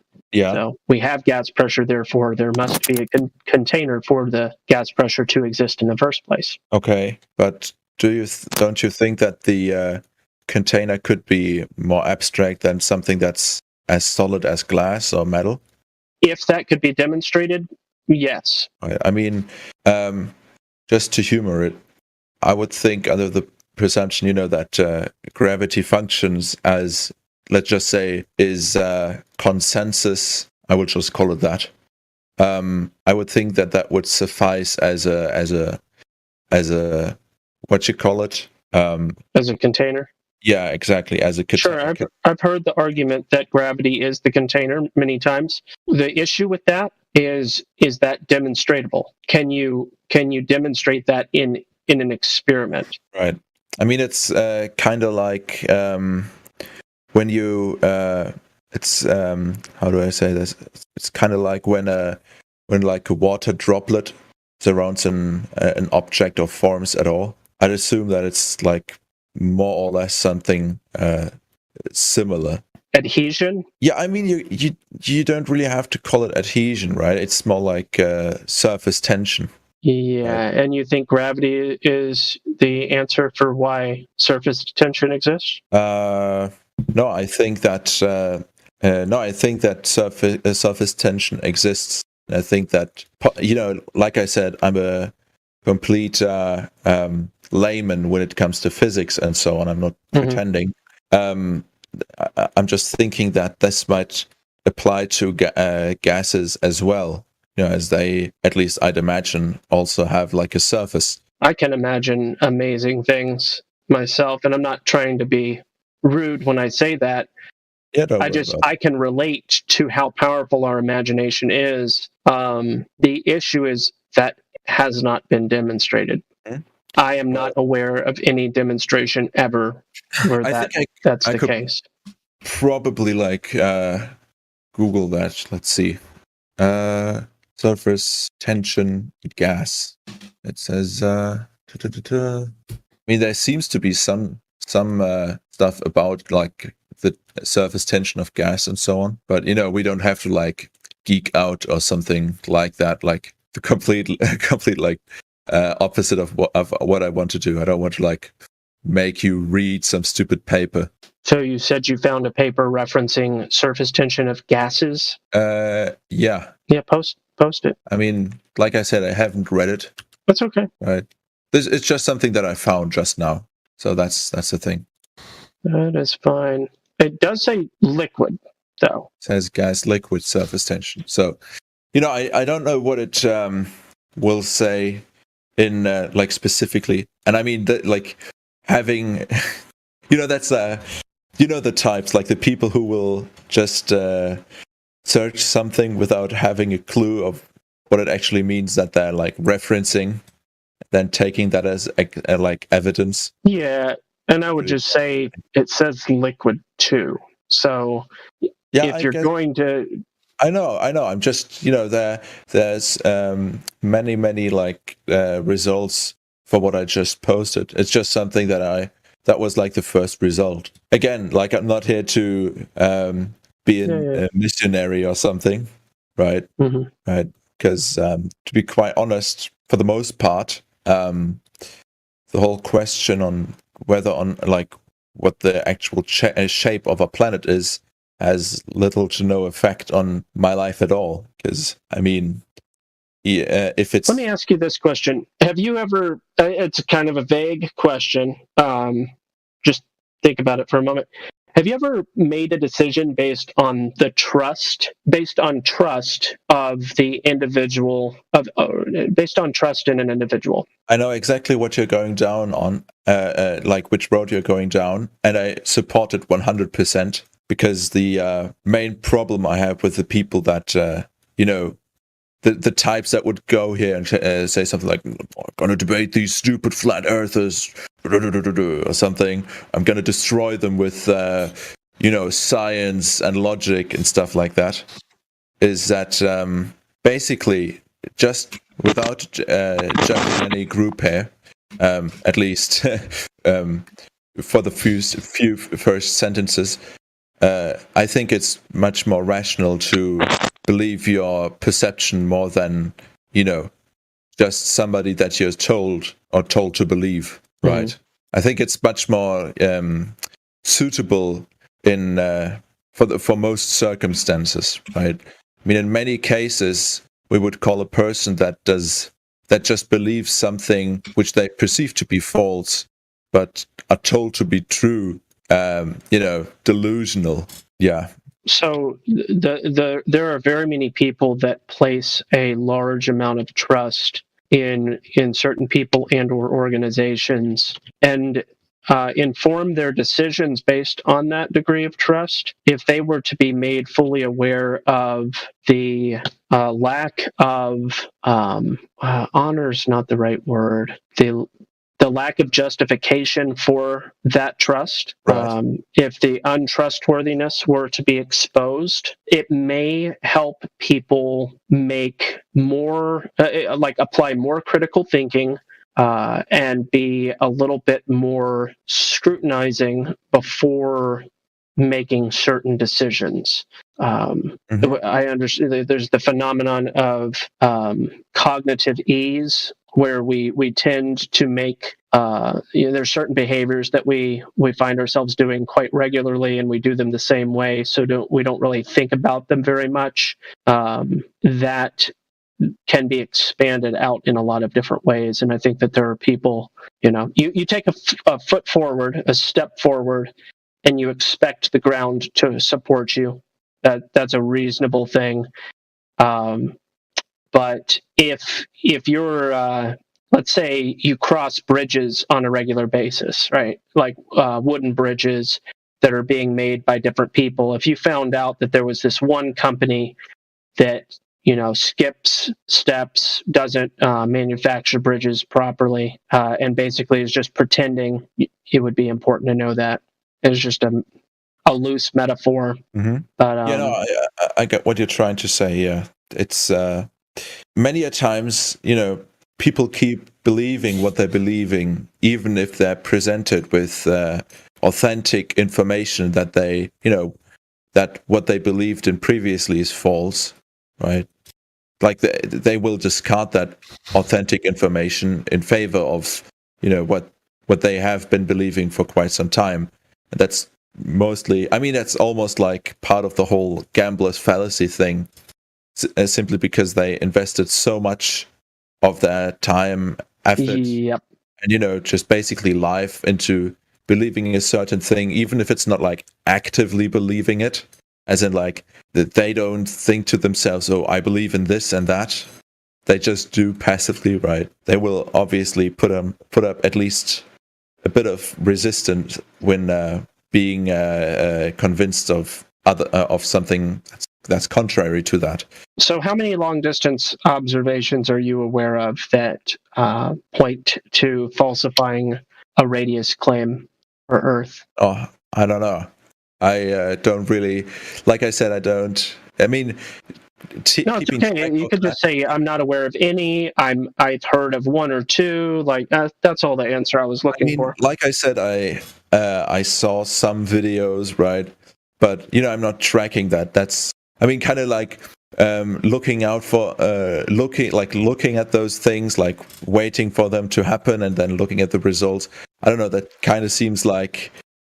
It's obviously it doesn't track at all, but it's kind of like if you allow that comparison, like baseball for flat earthers. Like it's like you just wait for it to happen, and then hopefully your team wins, more or less, right? But I seriously don't have any recollection of any serious trials or experiments like that, except for my own, which aren't really planned or scientific in any way. Yeah. So this specifically would not be referred to as an experiment. I'm referring to just what's known as long distance observations. Right. So if you're not really particularly aware of any, it sounds like you're kind of just, as far as this topic goes, you're hanging out for a verdict at some point. Is that fair? Kind of. Sure. Your position on it? It's like, oh, it looks like they're arguing about something, and one day maybe we'll finally know the actual answer, something along those lines. Yeah, the thing is, if we were to seriously debate, if I was some staunch globehead, if you want to call it that, and you were to completely disprove me in every single way, I would probably not change my opinion simply because I have been more or less, and to be frank, kind of programmed to instinctively reject flat Earth as a serious belief.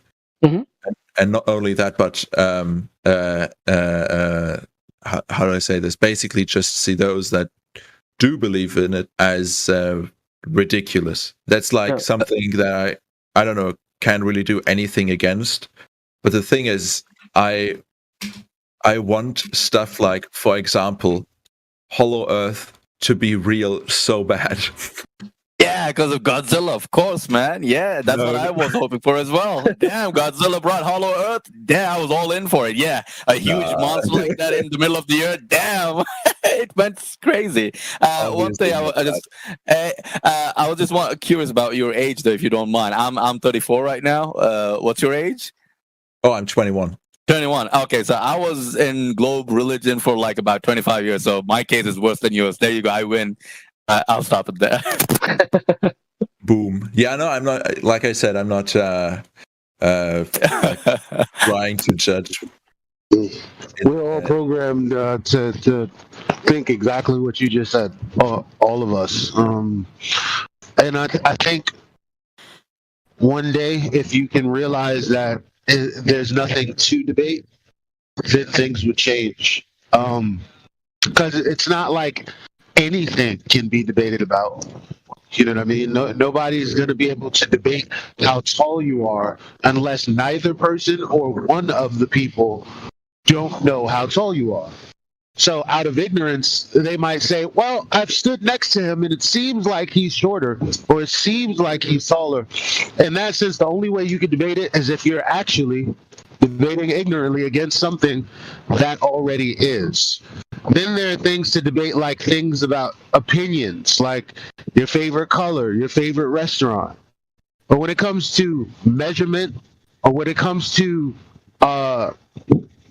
persons, places, and things, well, that we can go to, those things just matter. Yeah. A thing is a thing. There's nothing to debate about a thing being a thing. In this case, the Earth is supposedly a globe thing. Well, we test that. We can test whether or not the dimensions are accurate the way the math describes them. And we have an argument called the Black Swan, where we focus on the distance to the horizon, which is supposed to be geometrically blocking the rest of the Earth, because the rest of the Earth is hidden by the curve, right? That's why we can't see everything. That's what Professor Dave just said in his debate. And the bottom line is that horizon is never geometrically where it's calculated to be. As a matter of fact, it's further. As many times as I've actually seen it, and there's been the times that I've seen it on video now. Well, video came first, but then I went out to actually view it myself. But at that point, you don't debate whether or not the horizon is geometric. We just know that it's not. There's nothing to debate unless you're a person who doesn't understand what an obstruction is. Right. Obstruction being the geometric horizon. Metric because it's supposed to be measured to be 1 mile away. If you're 1 foot off the ground, or a 6 foot person, it'd be somewhere around 3 miles away. That's its measure, the measure of your physical blockage from the rest of the Earth. So the moment that you realize that that's actually not true, there's nothing to debate about it. It's just something to realize. Right. I mean, like the obvious follow-up question is, I mean, it is said that supposedly the Earth is not spherical, but more like basically like a discarded apple, almost like an apple you've thrown against a moving vehicle or something. Yeah, I think Gospel Bearer has one of the best answers for this. Yeah. If Gospel Bearer is still there. He's on a call. Oh, give him a second. Right. But I would just say overall that's not the case. Overall, they would say that it's a minuscule amount, and for all intents and purposes, it is curving at a specific rate. That's like when they say Kansas is flatter than a pancake, but then you're like, well, on a planetary scale, not really. On a planetary scale, yeah, but when you're standing there, not really, right? Yeah, but I read about that. Didn't they actually if you scale Kansas down to like a pancake, isn't it even flatter than a pancake? Yeah, flatter than a pancake. But the thing about that is you can't have two different kinds of elevation, right? Because when we talk about 8 inches per mile squared, then it's the elevation drop between you, the point that you're standing on, and the Earth that's curving away from you. And consequently, that would be what the horizon is. the cutoff at which you can see the land, because it's curving away from you. But you can't have that kind of elevation drop and have an elevation profile of flat when determining the flatness of Kansas, because that's exactly what you would have to use, like the profile on Google. The elevation would have to be flat for you to know, based on that zero baseline, how high and how low things are on an average. Right. I have a completely off-topic question. What do you what, in your opinion, is the more or less like optimal flat Earth fast food item? Because I'm ordering food right now. Fast food item? I try not to eat fast food. Yeah, but my refrigerator broke, so I don't know. I don't really have an option right now. I would say, what would I say? I would say, dang. How about a nice flatbread sandwich? Thomas is Italian. I don't. I mean, I'm thinking about like a real like trifecta here. So basically, on one hand, like you'd have the like the donut Earth, like the torus, right, where it's like double hollow, represented by onion rings. Then pizza balls for the globe, and then What's a pizza ball? Yeah, I've never heard of that. Yeah, it's basically just like made from like pizza dough with a bit of like mozzarella and sauce in it. Yeah. Oh, Gospel, I think you were on a call. Oh, go ahead. Your third item. Yeah, and the third one is like it could either be a pizza or like a chicken burger. This is what, if you can go somewhere and get an omelet, that's a good quality. There's not a lot of garbage in omelets. I mean, some people, you could have the argument about if ham is in it or whatever, but omelets oftentimes have, pretty legit things, depending on the quality of the cheese. They're like bell peppers, tomato, onion. Those are all good things. Okay. That omelet is raw. I don't know. Maybe it's just melted cheese. I mean, many people often overcook their omelet. Yes. But on another note, like, what do you think is more flat Earth like, a burger or pizza? I don't know. I have different ideas about how things might be. The bun, because at the on the underside of the bun, you have a plane, and then under, You're just who knows? thinking about a burrito, bro. and I find it hypocritical that you didn't say burrito the whole time, because I know you were thinking about it. Burritos don't have a flat level surface. Yeah. Well, not level. I mean, you got to hold it level for it to be level, but they don't have a flat surface. Get eye on it. I mean, You tried it. You were reaching. You were reaching. As a matter of fact, that's exactly what I had only 30 minutes ago. A steak and chicken burrito. So I'm very upset that MJ called it out, because he could not have known that unless I really eat them as much as I do. Yes, So exactly. Yeah. Oh man. But on another note, back to the Gospel. I was telling him you would be the best person to talk about, because when we were talking about the curvature, he's like, yeah, but don't they say it's not perfectly spherical? It's more like an apple. So Yeah. it wouldn't. So check this out real quick, Spangle. They say oblate spheroid. They'll even invoke the word pear. I said, an apple thrown against a moving vehicle. That's my what I said.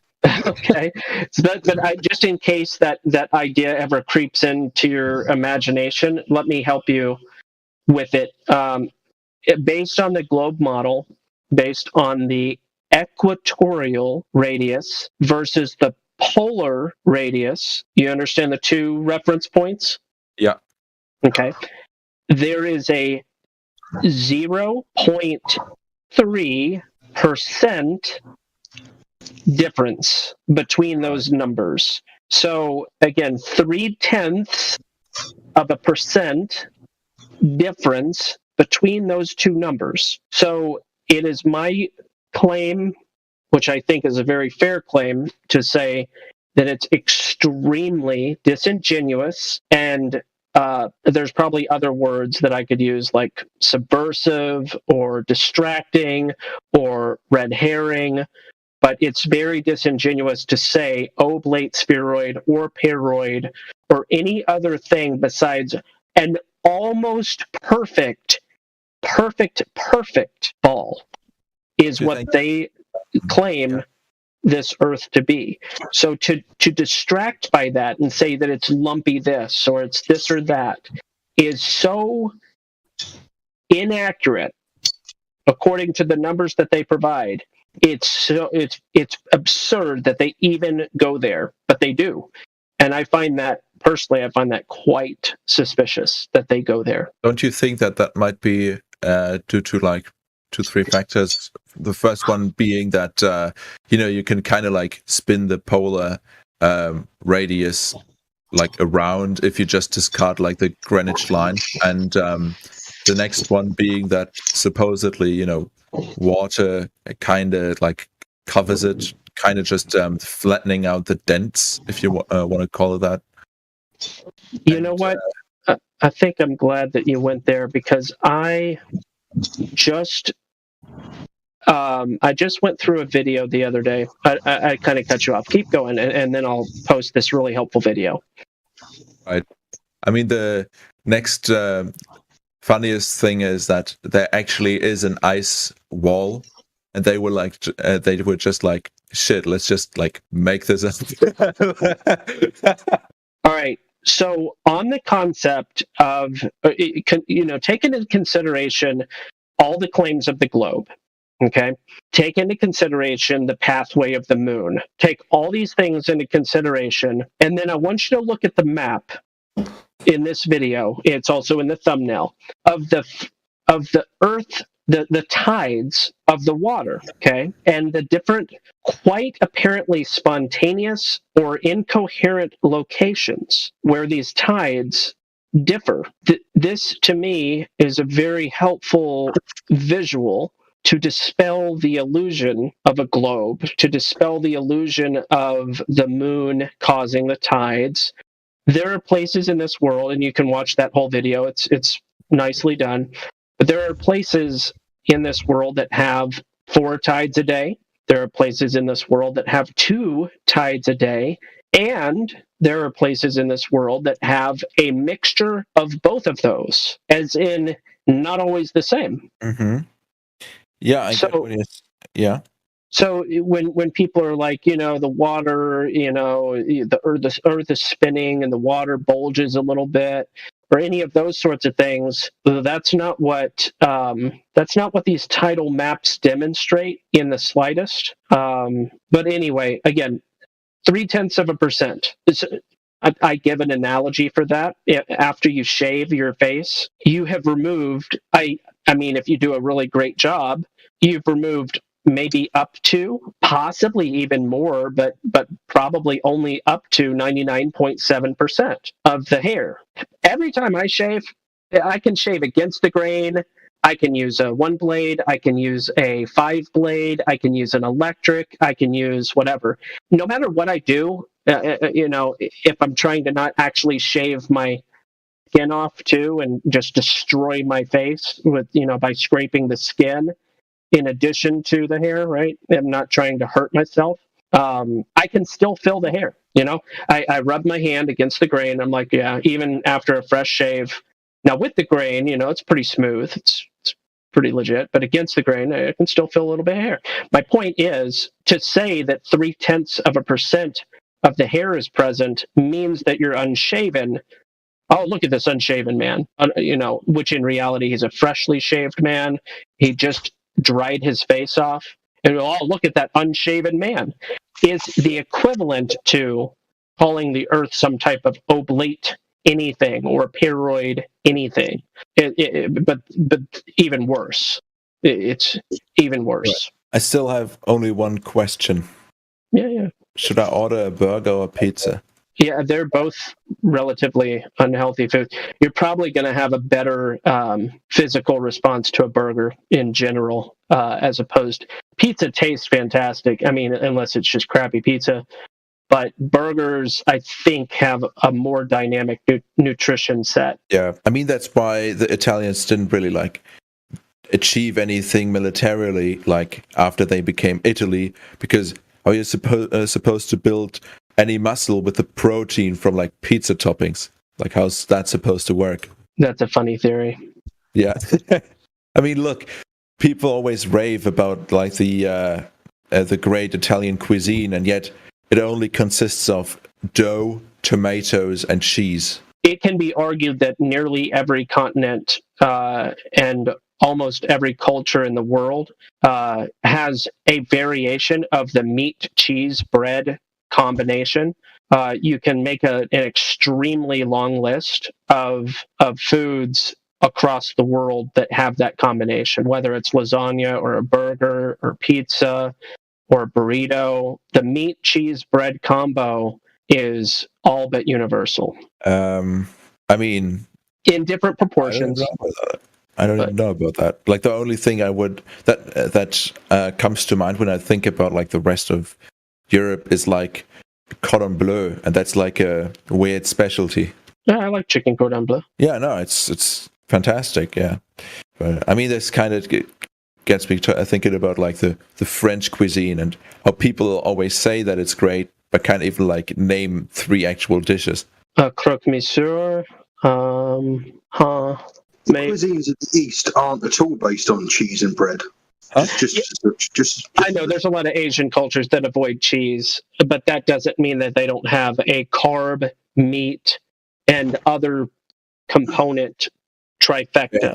I mean, I have the feeling that you kind of like generalized it just maybe a small bit there. Yeah. But there is a long list, right? Pizza, bread, cheese, meat. Burger, bread, cheese, meat. Burrito, bread, cheese, meat. Lasagna, bread, cheese, meat. Spaghetti, bread, cheese, meat. Like, yes, it's come out of Europe.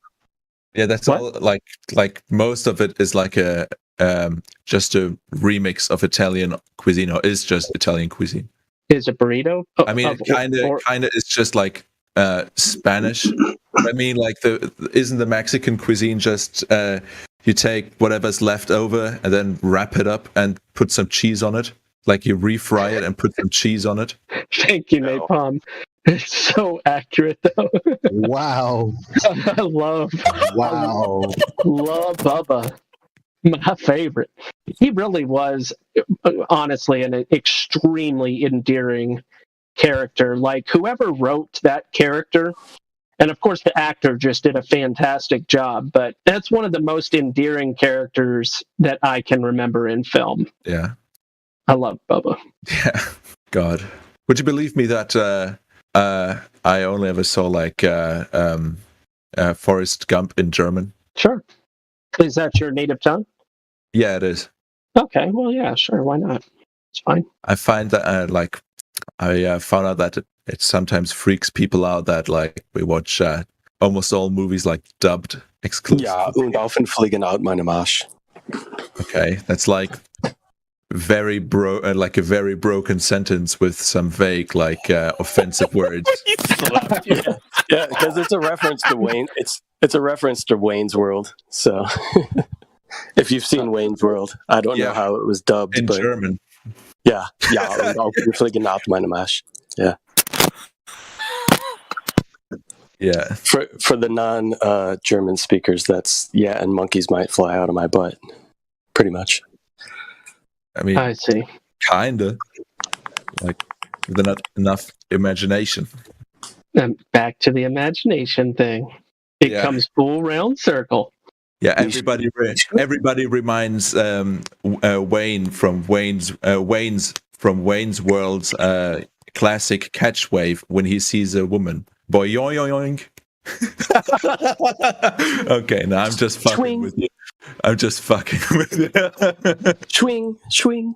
Yeah. Obviously, that's what they say in German, the German dub as well. Mm. Yeah, won't you believe it? They also dubbed the second movie.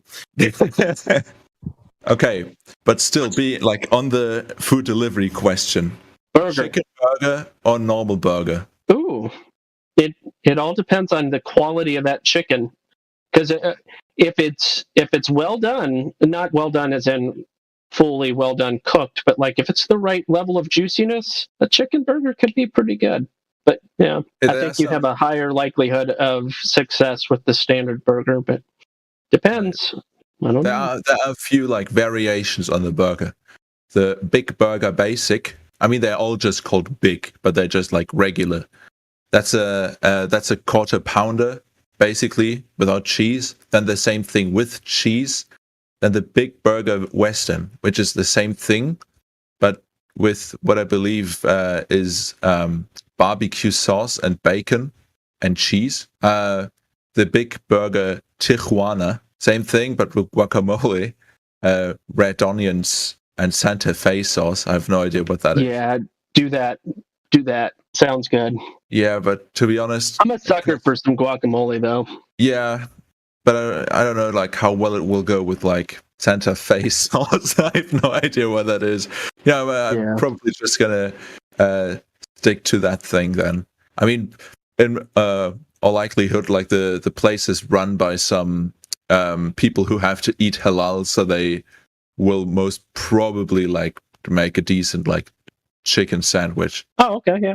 Yeah, I mean, some of the best chicken I've ever had was at a Turkish restaurant. Yeah, I mean, they're basically stripped of all like pork privileges for the most part, right? So that's basically what they had all of their like skill points into, right? Let's see. I have to log into my bank account just to verify this payment. I don't know why it does this to me. Yeah, always be careful when something redirects you to your bank. Yeah, no, I have to like log in on my phone. Oh, okay. To like put a TAN into the thing or whatever. Okay, there we are. God. Yeah, but I mean, this might be like my hubris or whatever. But I have the feeling that like here where I live, we use significantly like less seed oil when we like make food, even if it's like junk food. Wo in Deutschland kommst du? Nordrhein-Westphalia? Yeah, I'm just gonna answer that in English. Currently, I live in Berlin. Berlin. Okay, cool. Yeah. Are you from NRW? No, I'm not from that place. That's all I'm gonna call it. In many places, I guess it's tolerable, but other times, it's kind of a hellscape, right? NRW or where you're from? No, like NRW, as you call it, right? North Rhine-Westphalia. Yeah. You say it's a hellscape? Are you from somewhere else originally? Yeah, I mean that whole place, right? It's basically chock full of like cities, right? That basically just rose to their position during the Industrial Revolution, right? Yeah, a lot of foundries and stuff like that in the area. Yeah. Yeah, and that wouldn't be a problem by themselves, right? But then they were, they were basically bombed to hell, and they didn't really like rebuild them right, so they still look kind of like temporary in some ways. Like in Cologne, for example, they've got a lot of heritage, with the cathedral, or I guess like church, or whatever. And I mean, they have Roman ruins, blah blah, all of this, right? But their inner city really isn't pretty, and that rhymed. So it's true. You're a poet, and you didn't even know it. Yeah, God. Now it's time to freestyle. The curse of a person tongues with pun. We knew it. He's been sitting on that bar for a while. Yeah, God. Yeah, that sometimes happens, doesn't it? You're trying to say something, but it's not like there's not like you have to wait for the opportunity. Yeah. Yeah, it feels a bit forced then. Yeah. Lord knows. I've had that situation before. Yeah. And have it. I mean, this is like a weird question because I probably already know the answer. But have any of you ever been to Cologne? Yeah. So I was there for a very short period of time, just like an afternoon. Yeah. I've spent quite a bit of time around like Duisburg, Dusseldorf, Dortmund area. I have a friend who's originally from Oberhausen. Right. Yeah. So, and you only spent your time in that whole area? Yeah. When I was there for his wedding and spent a lot of time. I actually, if anybody has the opportunity or the ability to experience another country by staying with a family, it's a much more enjoyable experience to spend time with families and kind of learn more of the culture than to just kind of see the touristy aspects of areas. Mm-hmm. And that's what I was able to do with my friend's family, which was really cool. Yeah, I spent 2 weeks in the area. Didn't do a whole lot of tourist stuff. Went to like Kolkum to see the castle and get some wine, and yeah, everything else was just kind of hanging out with family, learning cultures, just the little differences between American and German culture. So it was really cool. Hey, you went to Kolkum. I mean, you at least went to a place. Yeah, kind of worth seeing, right? Yeah. That's a beautiful little town on the river. Mm. Yeah, got a lot like those, in that whole area. But yeah, I don't know. I left my Kolkum sticker out of the picture that I posted. Why? You feared that you'd be doxxed? Nah. But a friend and I met the friend like when I did my semester abroad in Manchester. We actually drove around basically the whole middle and south of Germany for like 2 weeks in my car, and also slept in it. It was loads of fun. I also got to see a lot of like areas that I haven't seen before myself. Yeah, really is something. Germany is beautiful. And speaking of like the industrial aspect to that area, I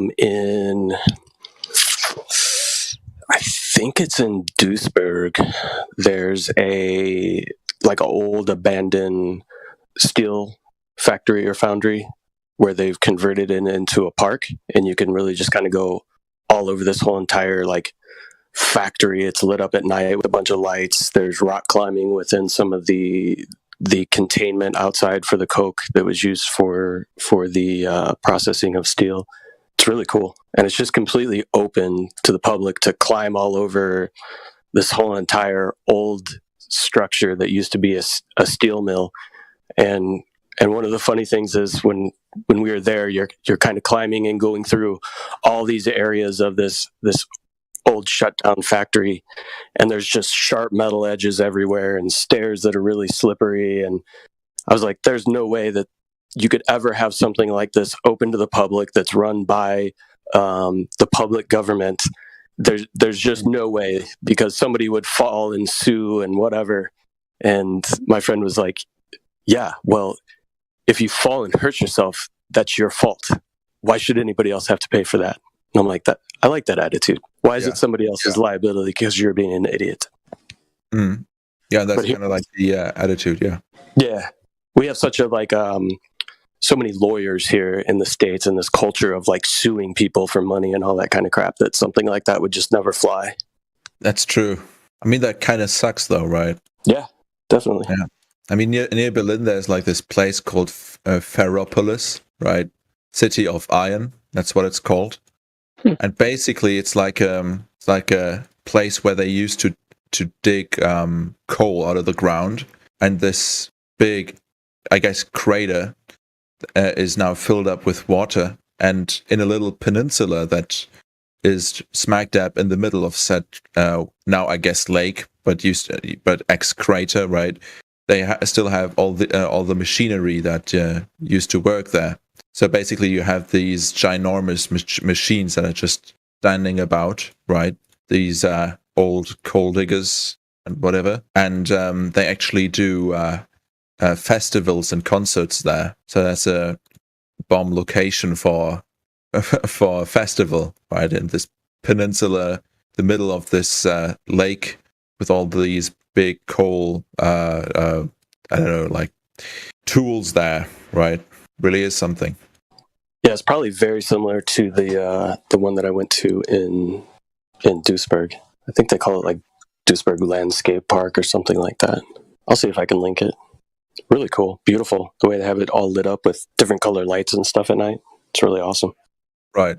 Yeah. No, I have it. I have it on Google Maps. Found it right away. Yeah, I mean, it is cool, isn't it? You can bet that, or you already know that so many like banned pictures, like photos, have been taken there. Oh yeah, when we were there in the evening, my buddy was like, by the way, you might come around the corner and see a naked girl getting her picture taken. It happens here a lot. Kind of weird. Yeah. You know, but like I said, I'm not from North Rhine-Westphalia, and I'm also not from Berlin. Like from the general, like Wiesbaden, Taunus area, like near, like west of Frankfurt. Cool. So are you new to the server? Yeah. Spank new. Yeah. What originally brought you here, if somebody hasn't already asked that? Yeah. I was, just preparing for some exams, and because I wanted to ask a question, I joined like a mathematics Discord server. You know, that's, I don't know, kind of dorky if I think about it.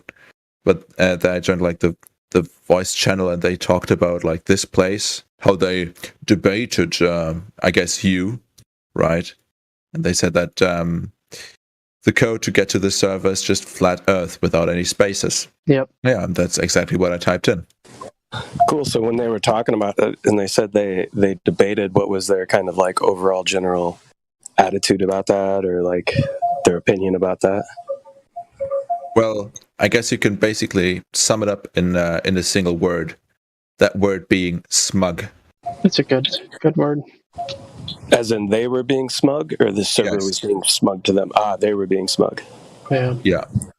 Was it somebody from this server that was saying to come here and debate that was being smug, or was it somebody that came here to debate that was being smug? The latter. Gotcha. So just kind of like a general attitude of condescension. Yeah. They were probably just butthurt because they were provided evidences that they refused to accept, and it probably got them hurt their feelings. Yeah. It's typically what happens. Spongo, are you willing to snitch this person for entertainment purposes for later on? Can't even remember the name. All right. Like they were just in and out, more or less, right? Gotcha. Yeah. God. Well, we have a mathematics professor that comes here often. He's not a flat earther, but he does regularly visit the server. That's perfect. I need him because I need to cheat on a maths exam. What category of math? Okay. Basically, I've actually successfully done this exam before, but at a different uni. And I switched unis, right? Because I didn't really like my old one anymore. And I wanted to move. And for some reason, they didn't recognize that mathematics course, right? So now they are more or less forcing me to retake Mathematics 1, which is like, I guess, algebra. Mostly, yeah, linear algebra and differential equations and stuff. Why would you need to? Why would you need to cheat with that? Because they basically told me. I mean, I don't know. I don't know what it's like in the US, but they make it like extremely pleasurable to do and also learn mathematics here. Next thing is, I've only been told like a week ago that I have to take it because that's how long it took for them to decide on whether or not to accredit it, right? And me thinking that I not only have Mathematics 1, but Mathematics 2 as well completed, right? Or having had completed that in the past, right? Thought that, I won't have to do Mathematics 1. So this may be helpful information to you. I just double checked. The CLEP exam exists in Germany as well. CLEP, College Level Equivalency Program. Hold on. Never mind. Yeah. Also, Whammer, I saw what you wrote into the chat. Yeah, I don't like colleges. I don't know. They don't really exist here. Yeah. I'm curious if there's a CLEP in Germany. So in America, you can be in college and you can take a test for like $85, and if you pass it, you don't have to take that class. Are you familiar with anything like that in Germany? No. Okay. It's mandatory. It's called testing out. Yeah. You can test out of mandatory class. It shows that you have the competence, so you don't need to be educated on what you're already competent of. Yeah, I know. Double check. Yeah, I'm getting in touch with my uni again, but seriously, I just want to pass this so I can carry on and I don't have to add a semester to my studies. Yeah, for sure. Because it's money too. It's not just time. Yeah, in this case, it's just a smaller aspect of it, right? Doesn't really destroy you with debt here. Yeah, I got you. Yeah, but oh god, I just remembered. Yeah, I can't post any pictures. Otherwise, I would have posted the very first page of the script. Yeah. Ridiculous. For a course to test. Yeah. Yeah, just ask. Is there an exam I can take to test out of a class? The point is, I don't want to take any exam at all because I've already done it. That's and I've got the module handbook. I've got my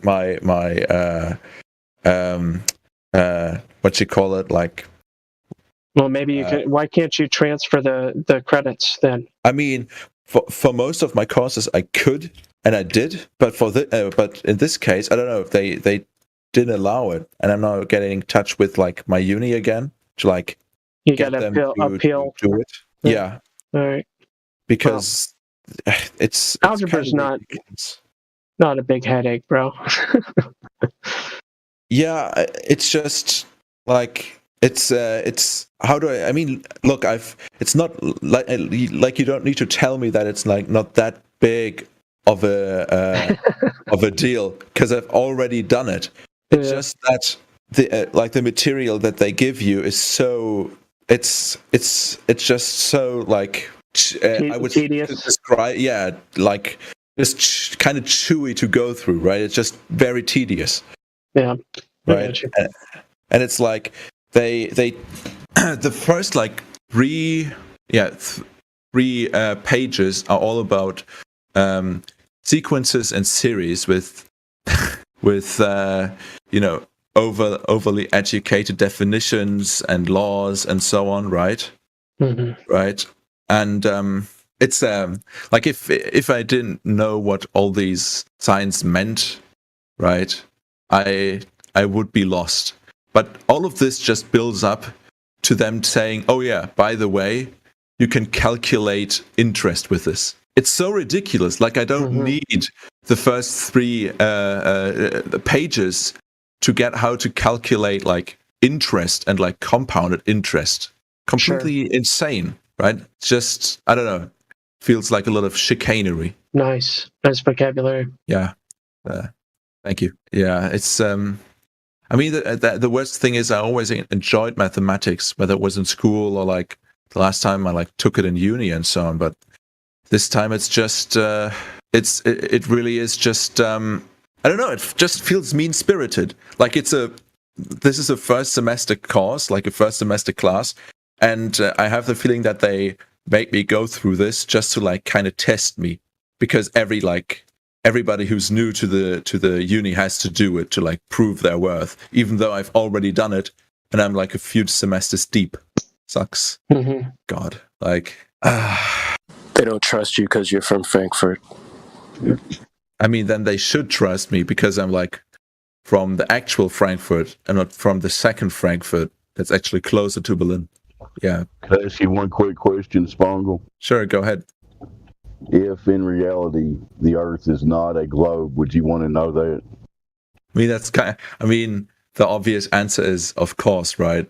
Well, not everybody. That's why he asked, because we actually find a lot of people. No, I wouldn't care. You alluded to that earlier. No, it's not that. What I meant to say, it's just that it's not that I wouldn't want to know. It's just that there are a lot of things that are more like pressing right now for me. That are more like immediately important for me.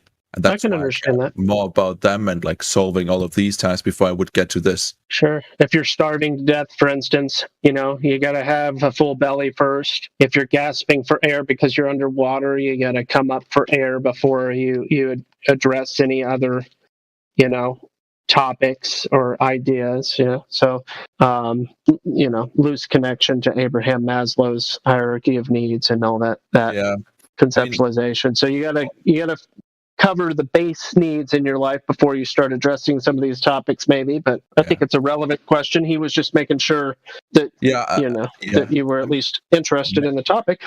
Yeah, I mean, maybe if I'm like starving in the desert and also like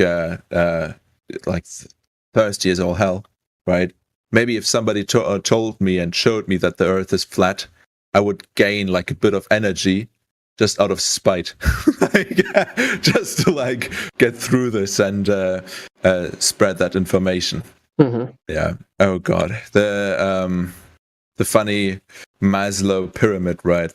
I mean, that's kind of a funny marketing concept that I was also taught, but I mean, it's obviously like overtly bullshit, right? I mean, there are enough people who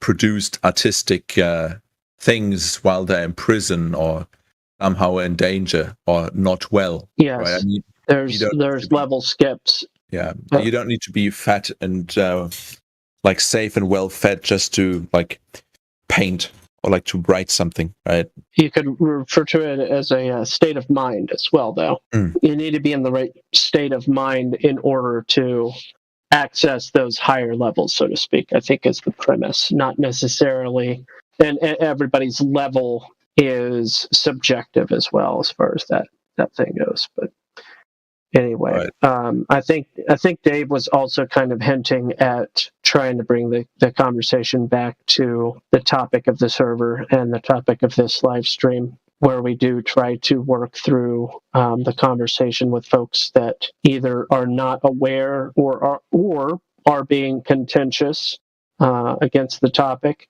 one or the other, where we work on letting people know why the Earth is not a ball. And I had asked you earlier, were you aware of any long-distance observations? And the general answer was no, because you hadn't been looking for them, basically. Something along those lines, right? Basically, yeah. Yeah. So does anybody have any geographically relevant long-distance observations for that part of the country? Napalm or... For anybody? Germany? Sure. Not that I can think of. But I had a question for Spongle. Do you think it's a good foundation for you as a person to understand where you are and possibly who you are? Do you think that's a good foundational knowledge to have? Yeah, I mean, I'm more or less like certain that I know these two things. Can I ask another question that's kind of related? Yeah, go ahead. Because it is important when we ask, do you think it's important to know where you are? But because people assume that they do know where they are, it doesn't really engage the thinker juice the way, you know what I mean? They're just going to go, yeah, of course it is. And I know where I am, right? So do you think it would be, if you were actually being deceived and nefarious dealings were going on, yeah, do you think it would be important for you to know if it impacted you personally? Yes. Because you don't know how it impacts you because you don't know what's going on. But if it in fact was true, would you want to know? Yeah. Okay. Sorry. Go ahead, Napalm. Yeah. Another aspect of the question would be those that are under the impression that the universe exploded and order came from chaos, and that they are complicated rocks, and all these sorts of beliefs that go along with that presupposition, they have a limited capacity for their perspective, and they also have a constraint for how they determine how to make decisions in life with those presuppositions in mind. Mm-hmm. So that, I mean, it's just there's a big difference between that as your presupposition and the concept of creation, intention, design, which implies purpose. Yeah. Big difference between those two. So that in my opinion is the relevance of the question. Okay. And now? You said, and now? Yeah. What we observe, you've got, for instance, you've got the law of causality. You have philosophical ways of addressing this question. But then in addition to just logic, you have our reality, where you can look at the fact that things are level. On average, across the land, it's level.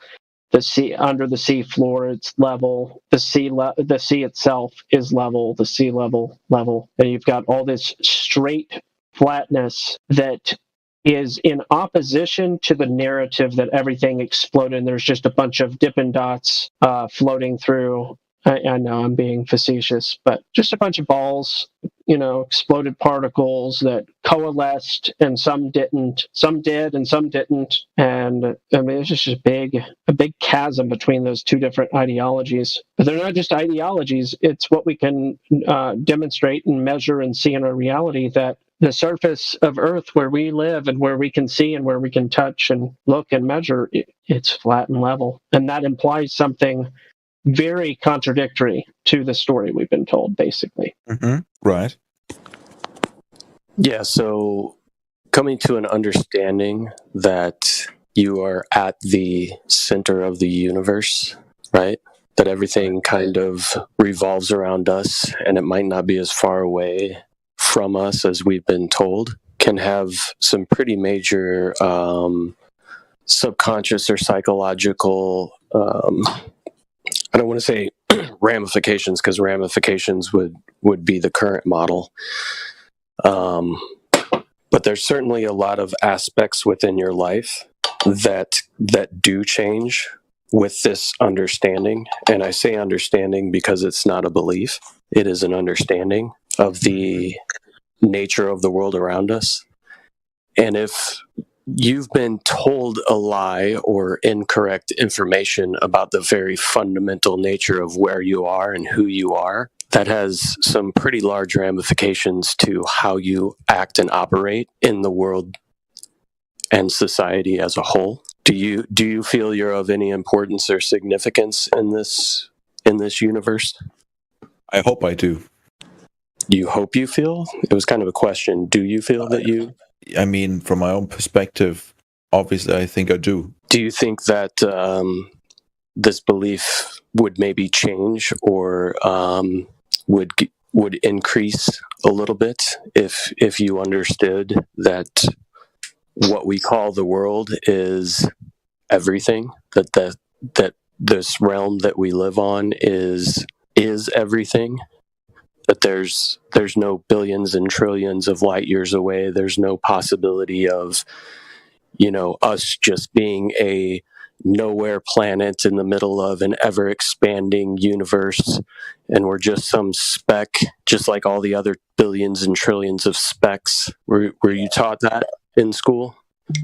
No, not really. No. So in Germany, do they teach the Big Bang and the evolutionary theories? I mean, they kind of allude to it, but they also teach creation. So your school curriculum does involve at least the other side of that equation, and they do teach a... Well, actually, when you say creation, can you elaborate? The Christian creation. Neat. Was it a religious school or a normal school? Normal school. Like fascinating. Yeah, I mean, you basically... Well, they taught creation how so? Explain. Well, basically, it's just like normal class. Like, basically, you begin having that class. So basically, starting in, I think, maybe even first class, right? You're separated into Catholic and Protestant. I guess. I'm sorry. I don't care about that stuff. No disrespect. I'm talking about. We were just one sentence away. Cosmetically, because we're talking about We're talking about the Big Bang and evolution and things coming together by way of gravitational accretion. That's that creation story. So, in terms of the actual creation, right? Like, what did they talk about in regards to cosmology? Okay. Like I said, in religious class, we talked about creation as it is in the Bible. Right? And that was very vague and obvious, but that's why I'm asking you to elaborate, because you're the only person that can say that. Like, make it interesting, please. Well, I'm just asking. Do you remember the details, Spangle? I mean, you all know the story, right? Like with the 7 days. Some better than others. Did they say, God made everything in 6 days? Yes. Okay. So they taught you that, but then they also taught you that did they say believe? Like, what was your conclusion when you were done with that portion? What? Oh, my mic is hot. Sorry, guys. Oh, okay. What was your conclusions, Mongol? Like, when you were all done with that portion of school, were you like, okay, some people believe God made everything, some people believe that nothing exploded and made everything, and these are both beliefs? Or were you like, people used to believe this story about God, and now they know that nothing exploded and created everything? Like, what was your conclusion when you were done with that portion of school? No, we were taught creation as fact. Oh, okay. But what about evolution and Big Bang stuff? Are you saying they didn't go over that? I mean, not at that time. I mean, we're talking about elementary, right, onwards. We talked about selective breeding and adaptation, right? And I guess evolution can be put into that, but it was far removed from, like a lizard turning into an ape or something. Sure. So basically what you're conveying is that indoctrination doesn't start, or did not, at least as far as your experience went, it didn't start at a young age, that aspect of indoctrination. Yeah. I mean, I'm not... That's an atypical experience for Americans. I'm not, okay, right. I'm not an atheist, if you think that. Okay. No, I didn't really make any assumptions. I'm just asking questions for clarification. Right. It's peculiar. Like, that's not the normal experience. It wasn't my experience going to school in the 90s, the early 90s, and I mean, I'm still not convinced that all of the details are clear. Because, in all honesty, before Flat Earth, we all knew that most people regarded themselves as Christian, even if they didn't go to church, even if they, for whatever reason, didn't really espouse the faith. But they're like, of course, Jesus died and whatever. They used to go to church and yada yada. That's most people's feeling towards it. At the same time, they'll have a conversation with you about exploding stars and black holes and whatnot, as if that's real. So that means that the indoctrination did happen in a way that was far more subtle than we really think. Yes, I mean, that's obviously true. I guess it happens mostly through media and the internet. That's my best guess. Yeah, that's true. Yeah, that's true. Yeah. Elijah, I don't know if you heard the part that he's from Germany, and then he's also young 20s. So these are all different contexts for differentness. That's fascinating. Seems to me. Sorry. Oh no, you're good. I was interrupting you. It just seems to me that you're suggesting that an 8-year-old in Germany, at least, that has or had a similar experience to you, wouldn't be under the impression that, of any Big Bang narrative, apart from what they might be getting in cartoons and all the other areas. But as far as from school, you're suggesting that that's actually not part of that early stages of development context. Yeah. Yeah. Now, in this day and age, you'll get it from Cat in the Hat. You'll get it from the Octonauts. You'll get it. You'll get all of those narratives from. Oh, wait a minute. Everywhere else.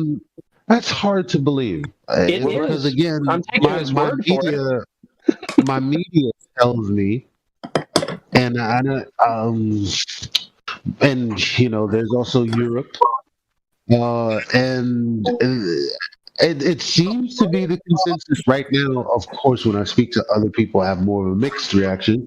It's anecdotal, but generally speaking, from the powers that be, the YouTube channels that I watch, and any other sources of media, people think that the Earth being a globe is universal knowledge, and it can't be universal if there are some countries that are like, nah.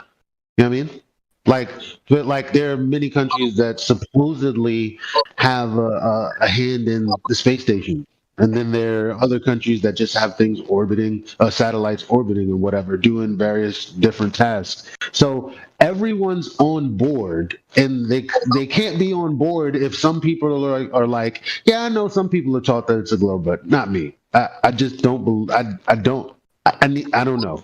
It's odd. Culture has a big way of, reinforcing the whole heliocentrism, globe model, all of that fun stuff, and it's not too surprising to me that in Germany you were taught the biblical aspect of it. Many Americans probably don't know the closer connection that the church and the state tend to have in Germany than they do, say, in like the United States.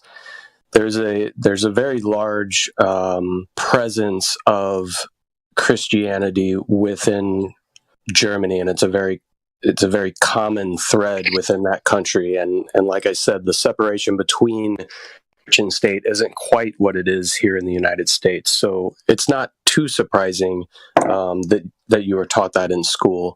And you could possibly correct me if I'm wrong, but it's my understanding that even being a part of a church or a congregation, your tithe is basically extracted directly from your pay. It's that closely related to the state. But it's not about being taught both things. I'm more considering the takeaway. And he's saying his takeaway wasn't that he was indoctrinated with understanding that this is how things came about. Yeah, there's that thing over there, but he's saying, I think, that didn't particularly happen. And that his takeaway was at least open enough for him to think for himself. And I'm saying, okay, well, is that everyone's takeaway? Because on one hand, I have a mass media and nobody from Germany stepping up, most certainly, saying, hey, that's actually not true. They're saying globally everyone thinks this. Where's this coming from? Like, I don't see the people out there in droves coming out to say, don't put my name in your mouth. Well, let me just say, what I meant mainly was we were taught creation. I don't know like which like Earth model they used in like first grade. It's just that I just know, like, because I know that we had religion in school, and I distinctly remember being taught like Christian creation, the whole story behind that, right? But I don't know specifically like which Earth model they used. Like, that's, at least in my mind, that's such a minute detail that I don't even remember it. Mm-hmm. Okay, interesting. Fine. Yeah, but yeah. I mean, like the average, like I guess like life of somebody from like my area was like, you go to school, as an infant you were baptized, you are taught basically more or less everything about the Bible in the in elementary school, carrying on, right? Can they hear me? Like you're interrupting a sentence. Don't do that. I mean, like the basics, obviously, and in middle school and so on, you go deeper into the material, right? Talking about the individual prophets, right? What it means and so on. And then when you're around like 13, 14, 15, you get your confirmation, right? Where you become a full-fledged member of the church. Good old Sky Gazer in on the conversation. I was hoping he was still alive. No, I'm alive, bro. I was like just saying, yeah. I was like cheering on. So what was the comment? Like, what were you gonna say, bro? I think GP. I think you interrupted the whole thing. It was gonna say something epic. No, I didn't interrupt. Yeah, no, it's just you go to your confirmation. I guess like classes or whatever. Like in order to prepare you to become like a member of the church, like a true member. And I mean, you go there like for like half a year or like a year on every Saturday or something. And at the end, right, like more or less part of the tradition is that all your relatives give you a lump sum of money, and many buy themselves like a motorcycle or something. Hey, Spongle, was I incorrect in my statement that typically the church will take a tithe directly from your paycheck as being a member? Yeah, but you can kind of like block them from doing it. Imagine like living in a world where it's like some kind of hot take. Imagine being like the kind of red pill Neo situation where it's like, yo, like Morpheus takes you to the red pill level. And it's like the red pill is just about like, well, yeah, the church, like when you're like giving money, it's like going to the church, like 5% is like going to administrative fees. I mean, you can also just like no, but also like that's not that impressive and interesting. Sky Gazer. Oh, I'm sorry. You're being a little disruptive. Slow the roll. Also, that is nothing new, unfortunately, man. It's unfortunate that the last time I heard you was months ago, and someone was telling you to stop being disruptive. So that's just unfortunate. They have really strong beer in Norway. This is what I understand to be true. know about that. So GP, I'm from Norway in Finland.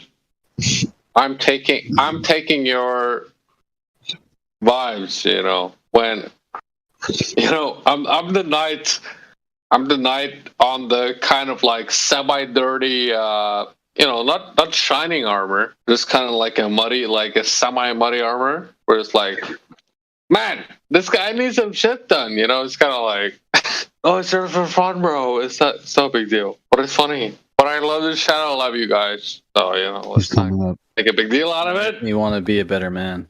All right. Just don't interrupt people in the middle of their sentences. That's all.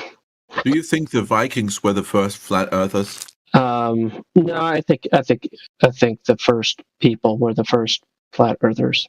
All right. Yeah, the question would probably better be phrased in like, who are the first globe earthers, right? Because pretty much since time immemorial, the baseline standard of what we observe and what we experience in reality is a flat and stationary Earth. So somebody would have to come in with some compelling, not necessarily evidence, but a very compelling deception that what we see, feel, and experience on a day-to-day basis is actually 180 degrees from what the alleged reality is. Right. I mean, they're all the... Yeah, and Go ahead. Go. So, Spongle, on a daily basis, do you would you say it's a true statement that you experience the Earth on a daily basis as flat and stationary, meaning you don't experience a spin and you don't experience any type of curvature? Just on a daily basis. Like if you got knocked in the head and you were in a coma and you woke up tomorrow and you didn't remember anything and there was nobody there. If I got knocked in a coma, if I get knocked in a coma, slow your roll, homie. So if you woke up from that coma and nobody had told you anything, you have zero backstory as to the nature of the reality or the shape of the realm in which you're living. How long do you think it would take without any outside influence to come to some sort of idea that you're living on a spinning ball? I don't know. I wouldn't know what the fuck I'm even living on to begin with. Like, I don't think that I would like really think about it. Like, I'm thinking to myself, in the Bronze Age, for example. I don't know. I don't know what's going on. I don't know. Sorry. I don't mean to interrupt, but there's a lot of people. You don't mean to, but you are. I'm very sorry. I'm sorry. But can you explain? Like, it's kind of hard to listen to, but can you explain who is talking when he's talking? I'm sorry. Who is talking is not you. That's pretty much what's taken place, and we're having a conversation here with Spongle. We have been for quite a while, and if you feel that you have anything of value to contribute based upon the current questions that are being asked, I would say find an opportune time to maybe interject that value. But if you don't experience that, maybe just go ahead and sit on mute. Sorry, but anyways, Spongle, go back to what you're saying regarding the Bronze Age. It would interest me what they would believe the shape of the Earth is, because that could probably be my perspective then as well. If like I had to come up with something by myself, right? Because just on a daily basis, what do you experience the Earth as? That's like. I know what you want me to say, but the thing is, I'm not even sure what I'm even. Not in stationary. Yeah, don't you know? I think that as a I don't know what's going on right now. I'm a side viewer, and I think that it's so funny. It's so funny. You should just explain, because you're criticizing the level of subjectivity that's happening in the current kind of thing. So I would like you to just please, because I think you're failing to realize how many viewers that are viewing you for you, and you need to present the pure you to the audience. So please disregard the authorities and become the pure you just for once in our lifetime, and let's see what that happens. Okay, I'm sorry, I really have no idea, first of all, what you meant, and second of all, I don't know what I would think the Earth's shape is like. If you're responding to Skygazer, I'm sorry, I was on the phone.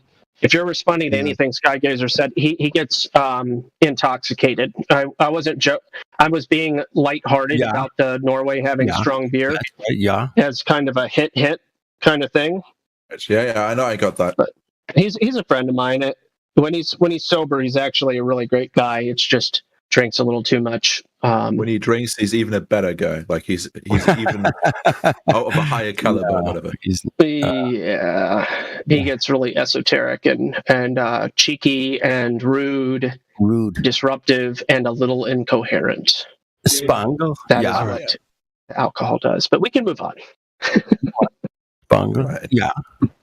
So basically, I guess you're saying you wouldn't begin to know unless you could see it or measure it. No, it's just which is pretty much what we're saying.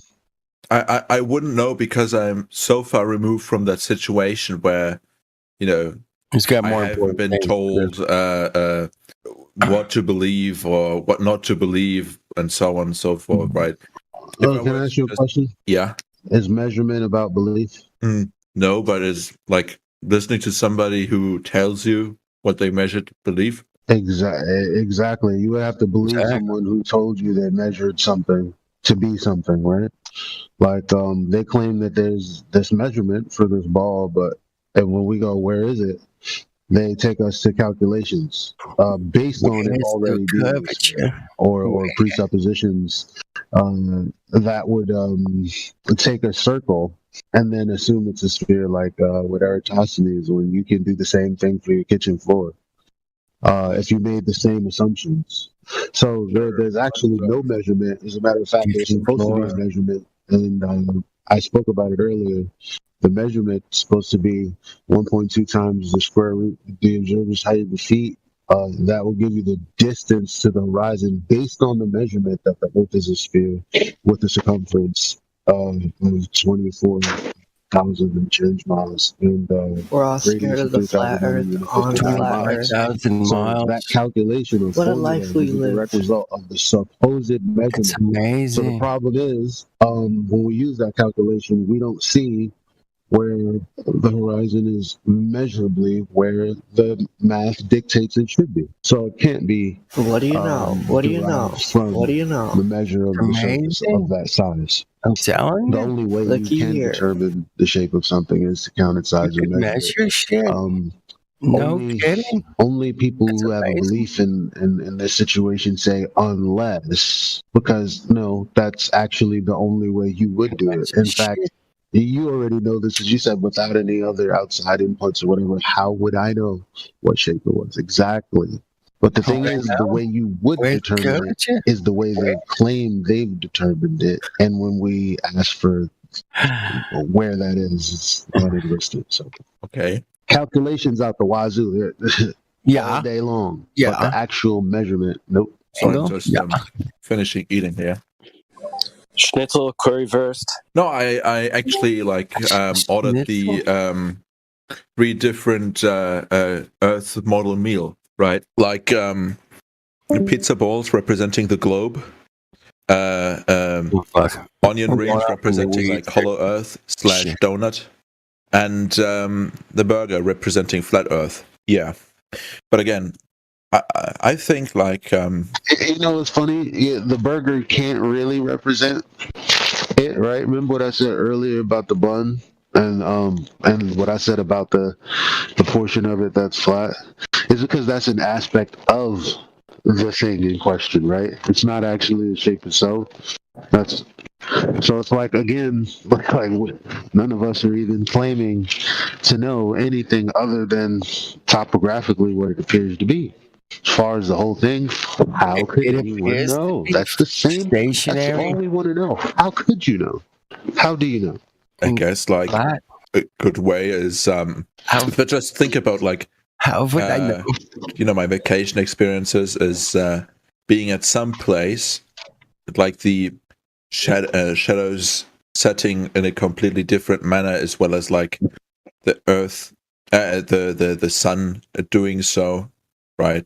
Which is like obviously, and you know, basically the times of when the sun sets and rises being different. Yeah. And if I were immortal and nobody else were around, I could probably figure out like the difference in if there is a difference, right? Difference in degrees between the shadows or the sun to a certain inanimate, immovable object. It's like a two recording. of those at different positions. You know what's funny about the difference in degrees? Playback. The difference in degrees is going to be measured off of the fact that you're using a flat baseline. You know, like a protractor. Isn't that interesting? I can't stop. I don't have the basically the effect it has is so negligible. It's kind of like you kind of have to use the Taylor approximation for that, as in you can at a certain level you can ignore certain factors and just approximate the the result, right? I mean, it like if you can you give me an example? Okay, if you try to calculate the area of something, right? Like the area of your garden, right? You for the most part you ignore the and it doesn't matter if this has to do with the globe or whatever, but for the most part you ignore curvature. You just do square feet, square foot by square foot, right? Or like foot times square foot, right? And that's what you do. And the Taylor approximation, like I said, could also apply to like a round Earth, where at a certain scale you ignore the curvature of the Earth. For example, when you're measuring the degrees of a shadow. Not when it's 500 stadium apart. That's insane to say. Houses are flat. Yeah. You measure flat. I'm sorry. I was thinking in terms of Try again. Yeah. That's what people usually go to when they talk about measuring Try again. the Earth. But yeah, it's funny because listen to what you said about ignoring the fact that there's curvature, except for the fact that that's just begging the question. That's just saying the fact that there is and act like we're not. There's no curvature here in Japan. How about just you're just doing no curvature. The latter thing. There is no curvature to take into account. Yeah, the Taylor. Oops. I'm just going to talk over it. Because when I say give an example, you're saying, well, that you're not giving me an example. You're supposing we would be measuring the I can't stop the area, right? And you're supposing can't stop if it's curved, we ignore it. Stop it. I'm asking you to give me an example. That's not okay. That's not an another example. Okay, imagine, right? Stop it for myself. You yourself. There you go. Somebody muted it. There we go. I put it on pause. There you go. Thank you, sir. Yeah. I don't know. I think AI Arden was playing it. He played it like a half hour ago or an hour ago. Dude, I understand dead air and Yeah. But I saw some cats here. I saw you here and Jim and that's right. Juggy was here, man. What's up, Juggy? What's up, Jugster? No curvature. No curvature. Oh, where's the curvature? There's no curvature here in Japan.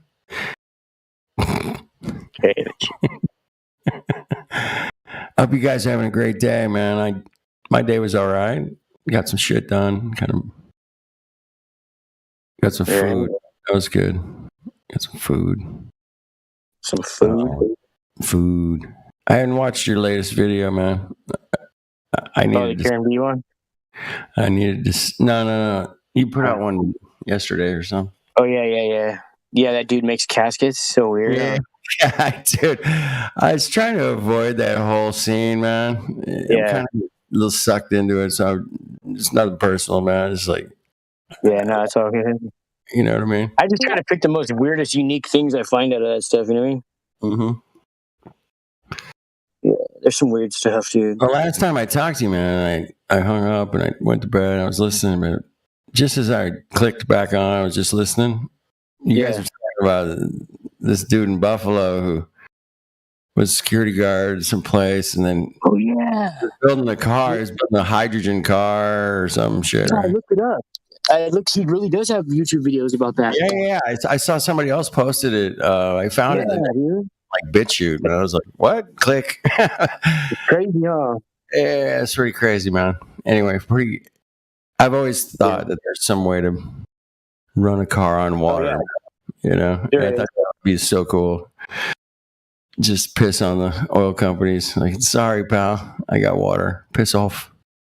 But not even do that just to save your money. I mean, save my money, right? Yeah, exactly.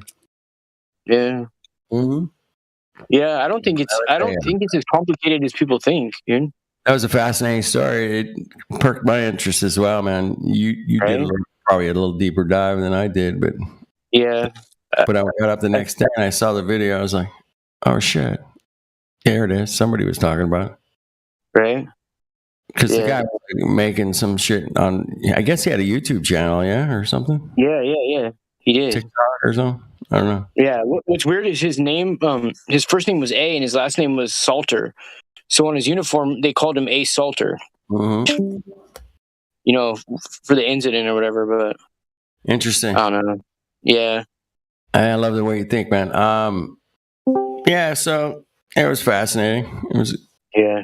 I'm not gonna dig too much deeper, and I'm trying to avoid some of that mainstream shit. But as soon as you start digging into one and you think you figured it out, there's like 20 more, and you're like, I can't keep up.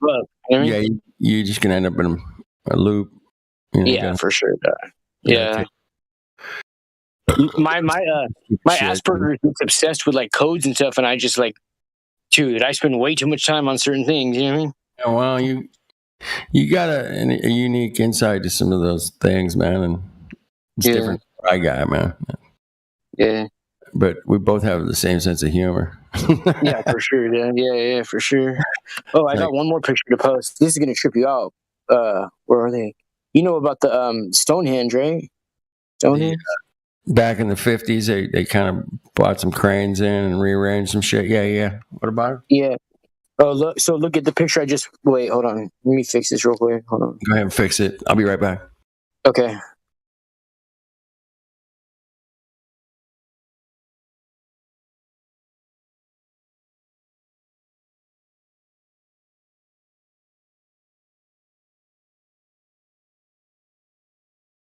All right, I'm back. Stonehenge, I mean, who knows? I mean, pictures I saw, man, looked like they were picking up some rocks and setting them up. Check that out. Back in the 50s. Yeah, okay. Lights up with. Oh, that's weird. For the Jubilee. Yeah, I know. For the Jubilee. Weird. That's pretty funny, man. Yeah. Look at that. That's it. I might have to mooch that one. Shit. Mooch? Yeah, it's kind of disturbing, dude, a little bit. A little bit. They're putting way too much into this chick, dude. You know what I mean? Yeah, there's a little bit going on. There's a couple of guys have done something about the Jubilee. I need to still go watch, man. Dude, it's a trip, bro. I think the UN, when it was created, is tied in with when she with her years. It's weird. They say that they're off, but by 5 years, almost exactly. The Hunger Game of Thrones. Did you make that one? Yeah. You are fucking. Dude. I gotta show that to my wife, man. It's a life-size cake they made of her. They're making a bunch of life-size cakes. So weird, huh? Name your fucking files. Hunger Games. Come on. Name your fucking memes, would you? Yeah. What do you mean? Name the name of them, or just put my name on them? Fucking, make the fucking thing. Give it a name. Hunger Games. Dot JPEG. That would have been good for that one. You see the top one? Yeah, I'm looking. Hold on. Let me get to Yeah. I couldn't even make this shit up if I tried. Look at his name. Cook. Dude, that is. And that's how it's pronounced, too, just like it with an A at the end. Shit. It looks like he played the part, right? Real well. Fucking bastards. Oh, he's in the thing that happened in Texas has like multiple things of that, like not even deeply ingrained, like right on the surface. It's kind of shocking, dude. See, that's you. I need you to just bring me a couple of memes now and again, and I'll get my news from you on that shit, man. Yeah. But yeah, the whole casket thing was a little weird, man. Somebody like Normie hit me up about it, and I was like, what? And then you did that video, and I'm like, oh shit. Do you think the person had seen my video, or they were just hitting up about it? I did see a couple other people were posting about it too on like BitChute and shit. Yeah. Was that before I posted the video? Custom caskets, anonymous donor thing, man. That was like, but it's all a big giant red flag nightmare distraction. Oh yeah, I know. Suck you in, shithole. Right. Yeah. So, yeah, I mean, I've been down enough shitholes, man. I'm like, okay. Bro, I keep it right on rock solid flat earth, and then I noticed today every time there is one, if it's the first hour, I always get like an hour and a half of B-roll footage, right? Where it's just like, you know what I mean? So this one, he was doing a lot of footage of the sky. He kept pointing the camera up because his helicopter kept flying overhead, and everybody's voice was echoey. And I saw crazy clouds in the sky, like dark ones that were moving in certain shapes and stuff. I was just like, dude. Right over this whole thing, dude. It was trippy, bro. So you saw this with your own earball? With my own eyes. Well, with my own eyes on the screen, you know what I mean? I'm kidding, man. Yeah. With your own numpty. Damn, right?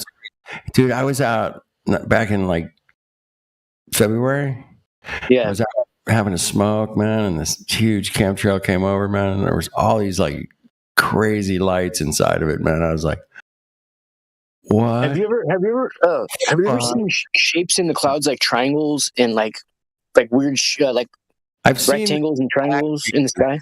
The black beams is like the weirdest phenomenon that I've seen. The black beams is weird, but you don't see that at night though, really. No, you don't. No, definitely. Yeah, I'm talking about things you see at night and during. Well, actually, at night it's like you could see them better at night. Well, the chems, yeah, you can see those at night, pretty good, man. If the moon's out. What I'm talking about is like they're not trails though. They're like they're like shapes that will break out of a cloud. And let's say you do like a cookie cutter. You put a cookie cutter shape in a cloud, and then you broke that part out, and it's going in a different direction now. You ever seen that? Right. Yeah, I get it. Yeah, man. Yeah. I need to pay more attention to that night stuff. Maybe it's just because of where I live, because Vandenberg's right here. Dude, they're always if you just take like a month, man, and go out every night, if you have live in it, when the skies are clear, just keep looking up all night long, man. You're gonna see all kinds of crazy shit, dude. No, I've been going through my pictures. Sometimes you can go out there. I have hundreds of pictures of shit, some crazy shit, bro. I tested this, man. I go, I don't know how many objects I can see up in the sky. If I just sit out here for like 45 minutes and just look up, you'll see at least 2 like weird lights going across the sky, or slow or fast or something. Mm-hmm. I got a lot of good pictures. I've been digging in my archive lately. Watch, I'm putting a couple of Santa Barbara right now. Did you take that 1111 motherfuckers? Yeah. Did you take that picture? Yeah, with my D850. Dude, I saw that earlier tonight. You posted it. I was like, yeah. I was like, what? Really? Did he take that? That's super cool, dude. Look at that curvy horizon, man. Bitching. Huh? Right. That's at least 10 miles across, dude. Yeah. Right? Yeah. Okay. Oh, yeah, easily, yes. Let's call it 5 miles. Yeah. Easy 5, right? Yeah. Easy. I've sailed, man. That perspective right there, yeah, that's easy 5 miles. That's cool, man. Great picture, man. I'm gonna mooch that too, man. Fuck this. Yeah, go ahead. Let's see what Check you out call this is like the Model T Ford. Screenshot gallery number 2222053092475535. I was like, what the hell? Give it a fucking name, man. When you post I don't even know how to name them. You just, when you save it, you know, you just like click on These are just screenshots that I took. Oh, it's the sunset, man. Sunset. That's the Saints sunset, bitches. That's what that's called. Oh, check this one out. There's a sunset for you right there. Yeah. Bam. That's called the, oh shit, put that in the wrong file. That's badass, dude. Yeah, I've got a couple like that, man. Isn't that great? Yeah. Here's one that's right in the Montecito Cemetery. But when you're there, man, I saw that earlier, man. Oh, you did? Okay. Montecito Cemetery? Yeah, I'm gonna have to peel some more pictures from. I have like literally thousands of pictures. We should have a meetup there, man. Yeah, we talked about it. Remember? Well, I still want to. Yeah, the Santa Barbara thing, but that's crazy. That's not that far from Santa Barbara. Next time I drive through there, man, I'm gonna have to take a little side trip, man. Go check that. Check out the pyramid. What's the name on the pyramid? It's what's his name? Donnie Wahlberg. Wahlberg's the name on the pyramid. Wahlberg. Wahlberg. No, not Donnie. It just says Wahlberg. The name Wahlberg. Wahlberg. Yeah. All right. I took this one right here, the last one with the when I had the P1000, and what I was able to do is when I was zooming in on the moon, yeah, I would move the camera ever so slightly as I was taking a long exposure picture, and so I was able to get some bad. All right, the long exposure with the you dropped out, Saints. You dropped out. I can't hear you. I hate it when it does that shit. It happens, man. Dude, my phone's been acting up too lately, so I get it. Yeah, no, it's just me.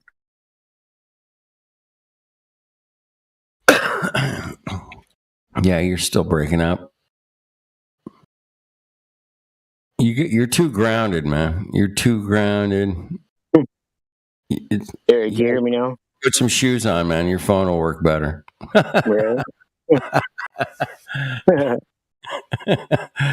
That's kind of funny, man, right? Come on. Yeah, it probably would.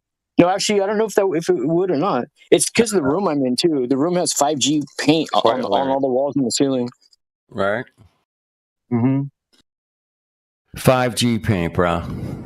Mm-hmm. How much a gallon was that boy shit? $3.99 per gallon. Damn. Ridiculous, huh? Bro, that's wicked, bro. I remember paying $25 for a gallon of something once, and I was like, damn, that hurt. I was like, hey, gasoline's like $8 like in LA. $6.50 here. $6.50? $8 in LA. At some station, you know. Yeah. Shit, fucking diesel was like 9 something, bro. Like, yeah. They showed I finally found a picture of Macy's Tower, how it lines up with Mesa Hill and all the trees line up with the bell. Pretty interesting. It's a ley line. Yeah. One of those ley lines. No, you got a good eye, man. Keep it up. Don't give it up. Jimmy, man, you there with us? Rocky. You got Rook, Stormfire. We got some cats in here, man. What up? Speak up. Speak up. What you want? I want some curvature, man. You got any curvature, bro? Come on. Mm-hmm. Hook a brother up, man. Come on. Great picture, man. A little wave. Got the sun behind him. Yeah, those bendy lines will get you. Right, every time. They'll get you every time. The bendy straight lines. What? Those motherfuckers come up with, straight is curve, flat is curve. Oh, fuck off. I mean, come on. Get out of my freaking world. Thank you. Thank you very much.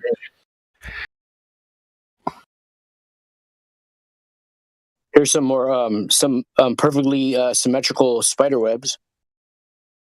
Spider webs are cool, man. The coolest spider thing I ever saw, man, was when those flying spiders that they put their web out and it makes like a little sail and they can fly in the wind. Badass, dude. That's pretty wicked, man. Flying spiders. Yep. Such a thing. Guaranteed. Wicked.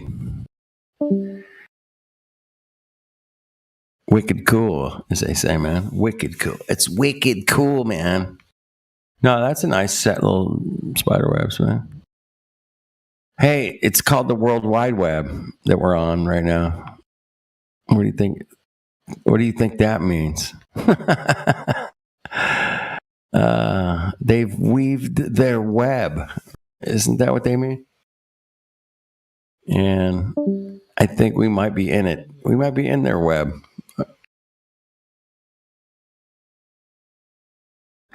Correct me if I'm off base there. Correct me.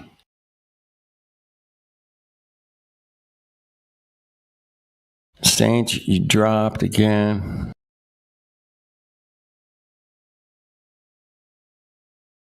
Stormfire. Cool. Yep. Anyway, don't take it all too seriously, boys and girls. It's a bit of a clown show. I'm calling it the cuck show these days. It's a bit of a cuck show.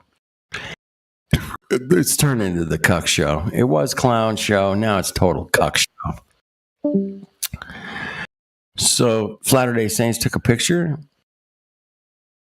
Black Swan at night. Beautiful. That is so cool. Last night we were or night before last, Monday night, we were talking about the lines coming directly to your camera or your perspective. So this one you get 4 lines coming to your perspective, right? There's actually 8 oil rigs. But you have 4 lines. 4 lines. Yeah. It's a reflection of fire. It's actual. They're burning fires on them. Yeah, I see that. It looks like It looks so cool. It's all flashing and stuff. It's so dope, dude. Mm-hmm. That's badass. But nobody else can see from your perspective, man. And we were off into the woods about that the other night. Anyway, that was a good example of that. It's the only thing I'm going to bring up. This is an excellent capture of those water lines coming to your perspective or your camera lens or your eyes or your feet or wherever you're looking. Dude, cool. I gotta do one of the remember I told you how the oil rigs turned into like Santa's sleigh with the reindeer, and how as you're driving the pier, one of the piers out there, as you're driving the northbound, the pier in your perspective, you're looking to the left of the ocean, you see on the right side the pier, and on the left side the oil rigs, and as you're driving north, it looks like the oil rigs are moving along the ocean's right.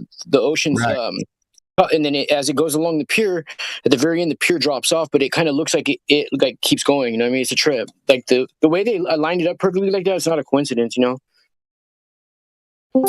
I was driving to, today, and there was this airplane, man, flying straight at me. It was big fucking passenger jet or something, 4 engines. It was on the wings. There's 4 engines on the wings, man. It was like, what the fuck is that? And dude, I swear to God, this thing was hovering. When I was driving past it, man, it didn't look like... It was a big airplane? I was driving right towards it, so it was probably an optical illusion, but man. Where was this, in LA? Yeah, it was like in North Orange County. Yeah, I was just driving, and it was flying east, and I'm going west. And it's not moving, huh? It just seemed like it wasn't moving at all. Glitch in the Matrix. I've seen that a couple times in Santa Monica. So cool. At LA. Mm-hmm. They're not moving. They really aren't moving. Well, when I caught it today, man, I had seen a video years ago about the same guy caught it on video. He goes, look, plane's just hovering, dude. And that was a thing back in like 2018, Birds too. This whole like levitating airplane, no fuel, Yeah. There's no fuel on those planes. Very little fuel. Did you already tell everybody about meeting Al yesterday? I did last night. I said I flat smacked an 82-year-old, and they all went, what? Oh, dude, he walked right into it. It couldn't have been a better setup. It was crazy. Yeah, I didn't tell him. Blow my mind. He's like, you guys are way more informed than I suspected. Walking up on you here, I was saying, like, you have no idea. And he's like, go ahead, blow my mind. And we're like, are you sure? Okay, here we go. Yeah, there was a lot more. I mean, I just kind of briefed on it last night. I was kind of tired, but. Oh man, it couldn't have been a better walk into the fucking flat smack. We didn't even have to try. He was begging for it. It was so weird, man. I've never had an easier flat smack in my life, right? It's like it was too weird. It's too easy, right? I was like, oh shit. How much can we give this guy in like 10 minutes? Damn. Yeah. And we eased into it. We're like, okay, so it seems like the people in control have kind of misdirected our conception of where we live, and there's some things that are major contradictions people are talking about now. And then eventually we said, it seems like a stationary level Earth. And then he's like, oh, you mean like a flat Earth? And then as soon as it was confirmed we're talking about flat Earth, he's like, okay, well, I'm going to go now. And then of course he said everything could be an electronic, input of some sort. Like he had to go it's a virtual, That's one of the things people always do when you propose the concept of flat Earth. They want to run to oh well, it could all just be virtual reality too, right? So,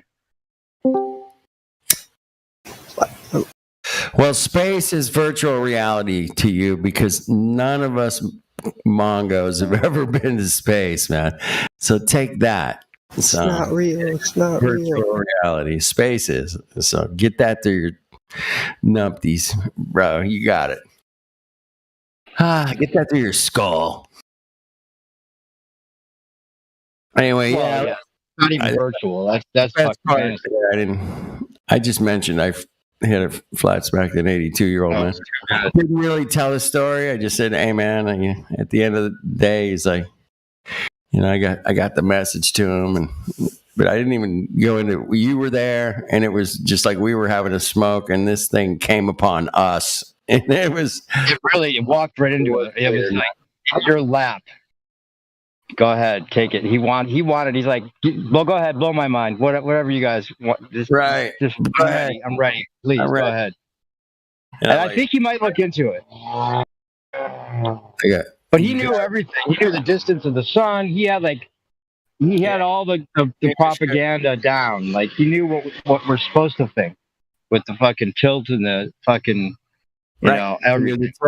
He knew the 23.4 degrees. He knew the equator. He knew distance to the sun. I mean, we could have. I don't know if I could have got him on a couple more, man. What's the closest star or farthest star? I don't know if he knew. What sucks for him is he was mentioning a lot of the things that we already knew about, like the economy and the Davos, and, right? all the things that he thought he knew that we didn't know, we knew. So the fact that we are talking about the flat Earth freaked him out probably more than he showed. I hope so, man. Sometimes at 82, if you can get rocked, I got rocked at 50, man. So it's not that far off, but 82 would be 32 years from now. I just found out about the flat Earth. Oh, fuck. I got rocked at 60, boys. Yeah, you got rocked at 60. So yeah, you're only 22 years off of my big pal, flat Earth Al. Well, I'll tell you something about that old guy knowing all that about the heliocentric model, right? Yeah. Something about that back in his day about schools. They must have drummed it into them really hard. My grandfather took me outside when I was about 5 years old with a pair of binoculars and got me to look at the moon and the stars. And he gave them to me just to, like, whenever I went to their place, I could just grab them and go and have a look, But he told me all that stuff. He told me about the distance to the sun and how the stars are, light years away, and we're in an infinite expanding universe. He knew all the details, just off the top of his head, just like that old guy. So what is it about back then and now? We get the Globers coming now, and they don't know shit.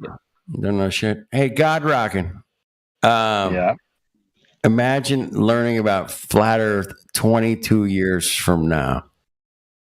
Oh, 22 years from now? How does that feel? It's either gonna be mainstream or there's gonna be a whole new narrative.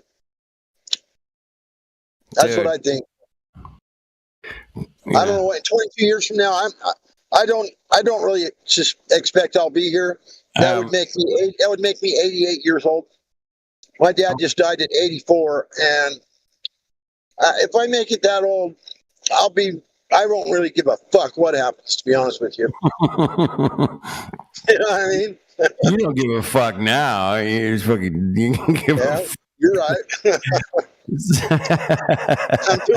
I'm doing what I want to fucking do right now. Yeah, we're doing what we can do, man. Which is good. We're doing good shit, man.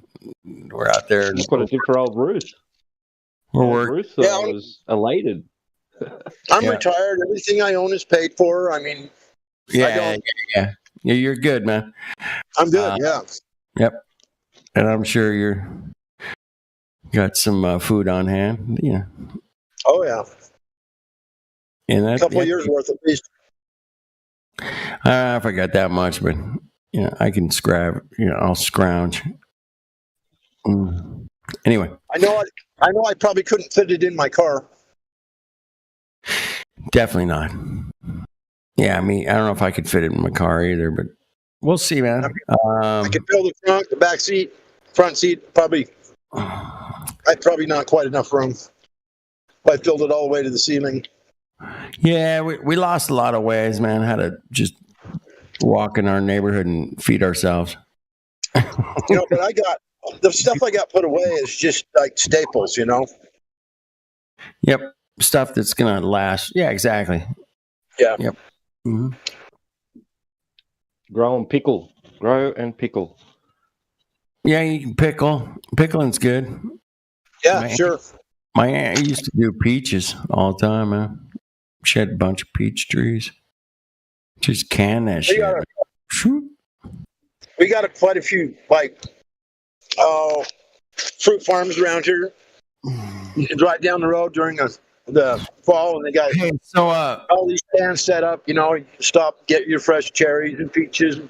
There's a little town north of me. They have what's called peach days. You can go up there and get bushel-fulls of peaches and whatever else,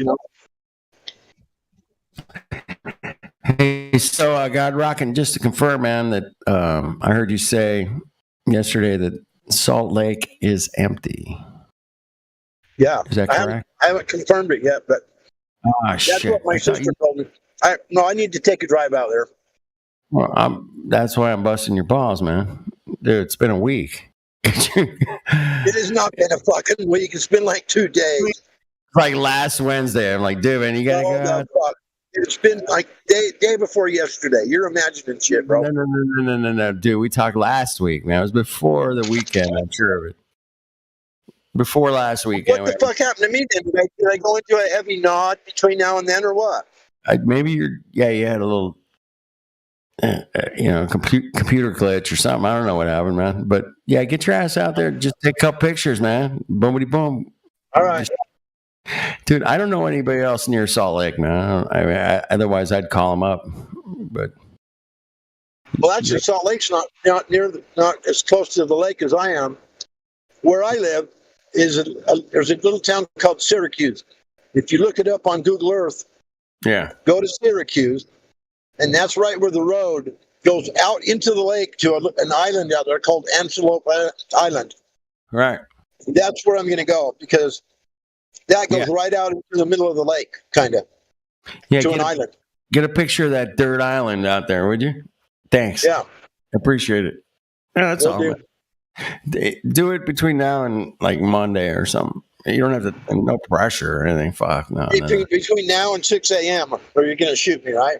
No. I'm just fucking with you. I'm just going to keep on you until you go get me my picture of my dry Salt Lake. Dry Salt. All right. I want to see a dry Salt Lake. What a bummer, man. Bummer. Well, it's never, even when it's full, I think the deepest part is like maybe 40 feet, 50 feet. But that hasn't happened for a while. Yeah. That's been. Not since I've been alive. Yeah. Yeah. I don't think it's ever actually dried up, not to my knowledge. It's dried now the first time that I know of. It's pretty scary, man. Yeah. Well, they got us on rations for water. You can't water your lawns only like twice a week for a half an hour. Same here, man. That ain't enough to keep shit alive. You know? Yeah. I mean, why water burnt grass? I mean, fuck. Yep. Welcome to Agenda 2020. Wait till 2030, man. Oh my goodness. Yeah. Oh fuck. It gets way cuckier than this. I'm sure it does. It's gonna be I call it the cuck show, man. Fuck the clown show. It's got to get up to the next level. It's the cuck show. And the cucks are out in full force lately. Maybe you guys haven't noticed, but they're coming. They're out. They're all over the TV and the fucking news. Yep. So all that shit. Spreading their propaganda, lying, fucking just making shit up. Entertainment, infotainment, whatever you want to call it. I see some shit on that Texas shooting today. Yeah. About how there was like shit that this guy showed the truck in the ditch, and the tires were like snapped off sideways because he crashed down into this irrigation ditch. But there were no skid marks to the truck at all. The truck had just looked like it got put there by a helicopter, dropped into place. God rocking. There's no tire tracks, no nothing. This whole thing is just to keep you. I don't know. I guess it's. Well, I just look at that kind of shit, and if it looks funky, I mean, I don't really know if it really happened or not at this point. I mean, it's like what? It's just funky, man. Leave it at that. Yeah. Funky, bro. There's a lot of funky things about it, but those are they set those traps for you to go down Funkville at times too, man. Remember that. They like to send you down the Funk Hill hole, the Funk hole. Not the, they put it out there on purpose, man, to mess it up, and then us truthers get sucked into some of that shit, man. No doubt about it. And there was this guy talking about his little girl, about how it was her. I don't know. It was a little girl. Anyway, there was two people. Two completely. Here's the thing, God rocking. Different people. Dude, two different fathers, but one pictures of a little girl saying that it was their daughter. But there was two different fathers, man, because one was a stepfather, and that's the rabbit. Are you sure? Yeah, and that's the rabbit that they set the trap.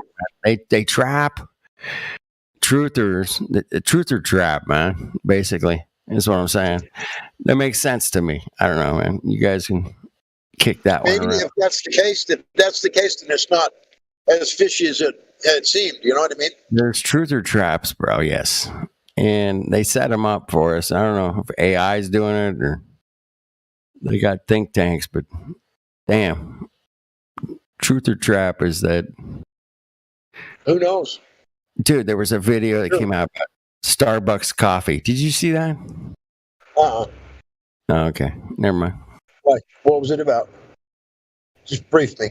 This guy made a video. He's like, "Hey, man, check out. I got the 3 sizes of Starbucks coffee, right?" And he started with the small one and the medium and the large, right? And, the small one, you pour it into the medium one and it filled it to the brim. And then you poured the medium one into the large and it filled it to the brim. And the guy's like, "This is Starbucks. That's just amazing marketing. They're amazing. I'm telling you, they're amazing. I can't believe that they've gotten away with this, but it's amazing." Basically. And in other words, when you buy a large coffee, you're actually only getting a small coffee's worth of coffee. That's kind of what the video was, right? Yeah. The next day, dude, man, there was hundreds of people out on BitChute going, no, it's bullshit, man. I tried it, and they totally debunked the fuck out of it, man. So it was like a trick marketing ploy by Starbucks to maybe get people to go out and try this at their just to get you interested and just to get you thinking about Starbucks. Because the guy kept saying that Starbucks is amazing. Look at the marketing they've done. It's just amazing. Not if it was me, if you were pouring the large into the small and the small into the large, and if it was the same amount, I would have been like, "Fuck you, Starbucks, you cucky fucking bitch bastards. You fuck off. I hope you fucking rot in hell, you pieces of shit." That would have been my reaction to the video, right? Yeah. And sure.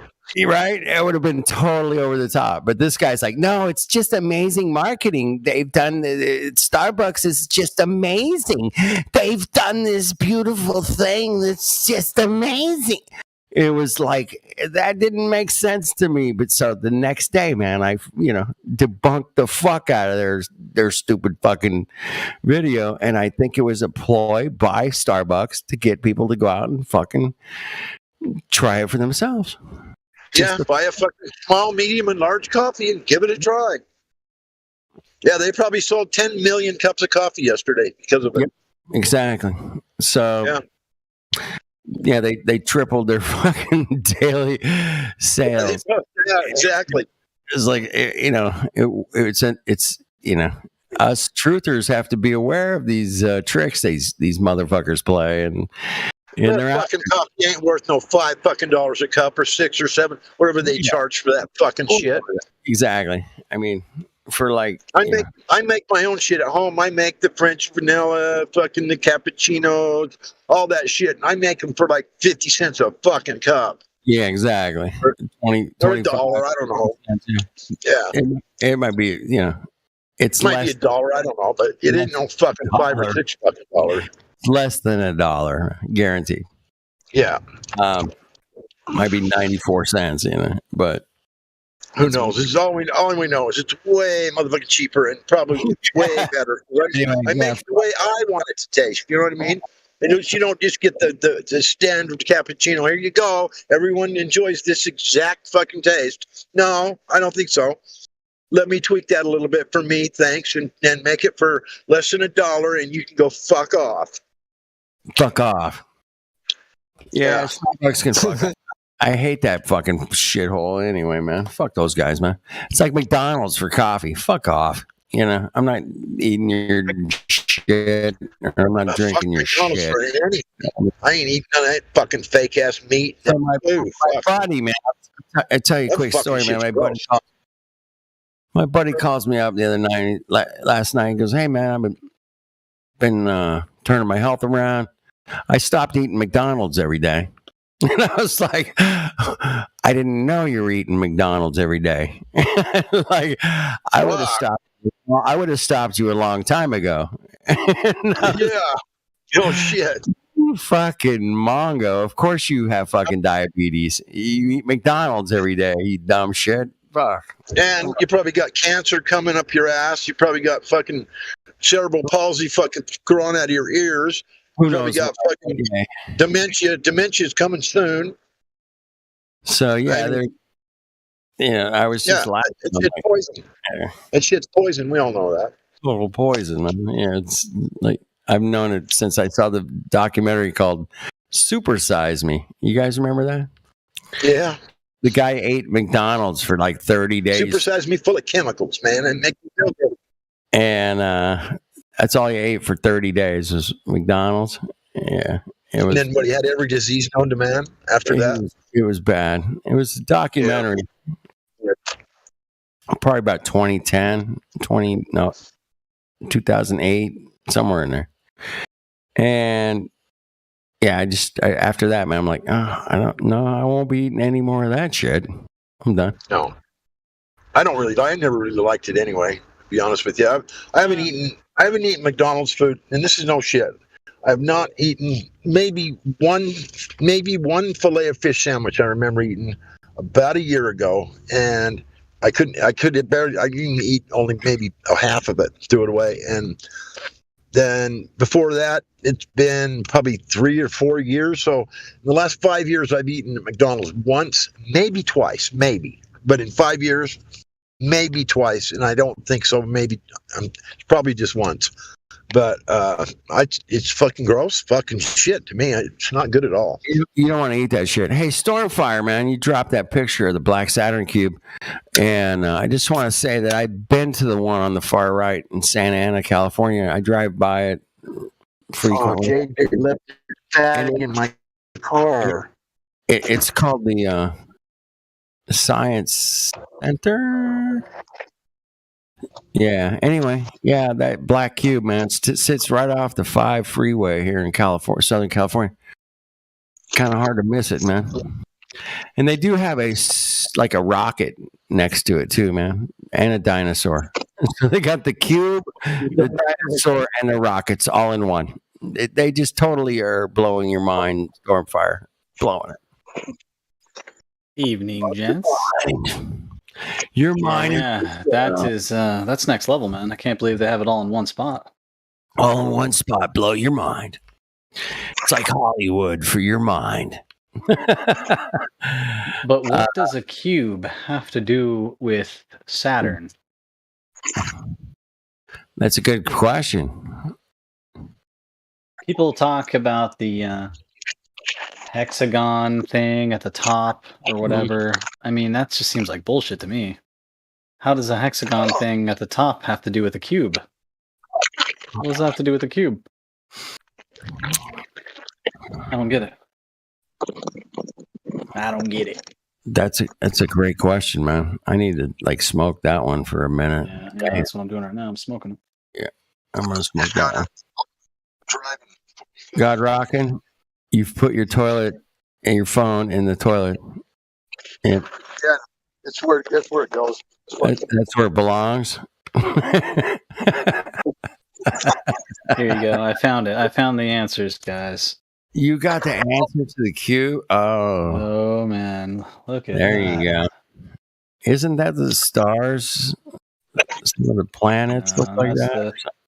That's not the top of Saturn. If you know what I'm saying. Right. Top of Saturn. Get out of here. Yeah.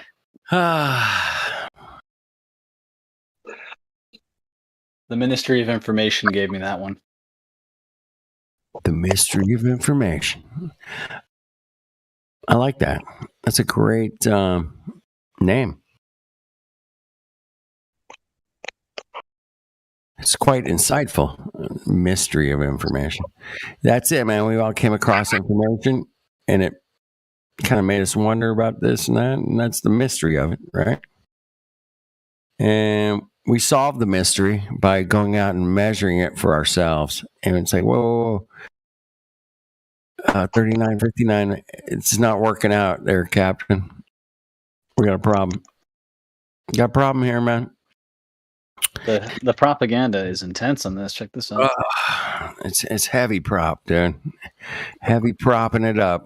They love to prop it up as heavy as they can get it, man. It seems like we're getting heavy propaganda in the last couple of years. That's next level propaganda. I mean, I didn't realize. Next level. I think in that picture, all that pink shit is supposed to be storms.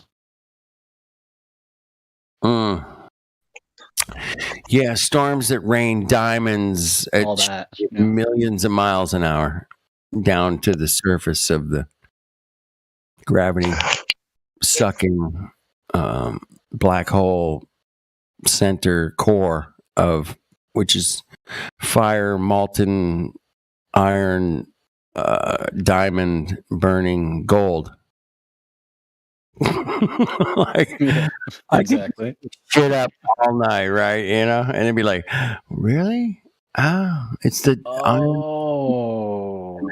rainstorm on. I'm so sorry, my friend.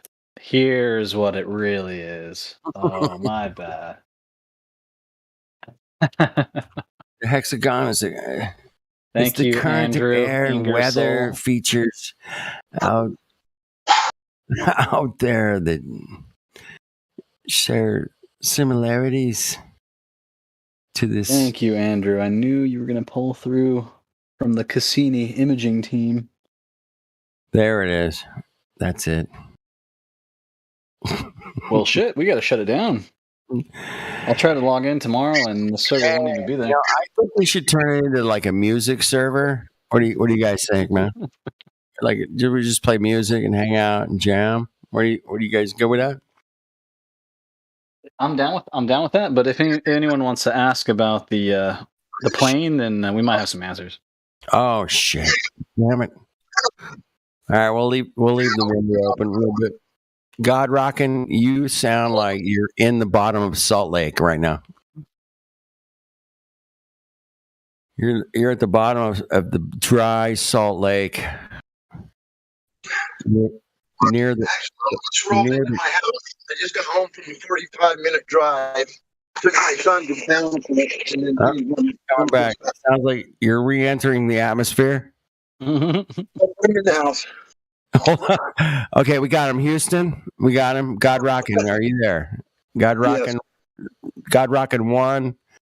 Please check in here. This is NASA, Houston. Are you there? Houston? So yeah, I'm here. Houston, there's no problem here. I'm on my way home. All right. So I haven't seen this friend of mine in maybe a couple months or so. Mm-hmm. And we're hanging out today. She says, "Oh, did you hear Johnny Depp won? He won $15 million. It's amazing." And I'm like, "Oh wow." Oh fuck, Stormfire. If I knew about that, I would be pretty sad. I'd be sad about myself. You're gonna love me, man. So I go to the violin shop today, right? And the two girls in the front office, man, they got the live stream going on their cell phones. No way. They got it propped up, right? And they're. I'm like, is the verdict coming in right now? They're like, yeah, it's coming in, right? So the verdict. No.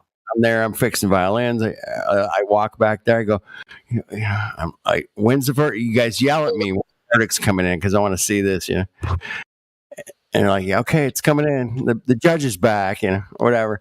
And I'm like, oh shit. I go, and they go, anyway, he won. Anyway, so when I'm leaving the shop today, man, I yell, I go, what are you going to do now that this thing's over that you've been watching so intensely for 6 weeks, right? And she goes, oh, I don't know. And I go, do you want some subjects to kind of look into for the next? And I go, hey, there's a cool thing called Agenda 2020 and Agenda 2030, man. You should check it out, man. And and one of the girls goes, "Oh, what about Operation Paperclip?" I was like, nice. "Oh fuck yes, There's Operation your in, huh? Paperclip." I go, "That's great, man." I go, "You got the German scientists that came over here from the Nazis to America." Anyway, and Yeah, I I go, heard they know a lot about rockets. and then I go, "Oh, what about Operation Mockingbird?" Dude, I go like, you gotta check that out, man. That's like, there's like, you have to check out Operation Mockingbird. Anyway, I left them with that because I knew these girls were like totally into this trial and the whole thing with Johnny Depp. Oh, fuck off, right? Yeah, I'm like, I got to give them something a little deeper than that bullshit, right? Yeah. I basically told the lady I was with, I told her they're just actors doing more acting. Is that hard to understand? I go, all right, she lost $15 million. She doesn't have $15 million, first of all. I guarantee it. I go, she needs to sign a book deal straight away. If she plans What's her on last paying name? Heard? $15 million. Yeah. She ain't got that kind of money. Anyway, that's all I know about that trial. I don't know anything else about it. You could say she was lying, he was lying, and it's just a cuck show. Yeah, it's a cuck show, man. World. Distraction, cuck show. Hey, what about all the kids that are dying in the Ukraine? We don't care about that. Yeah, fuck off. we don't give a shit.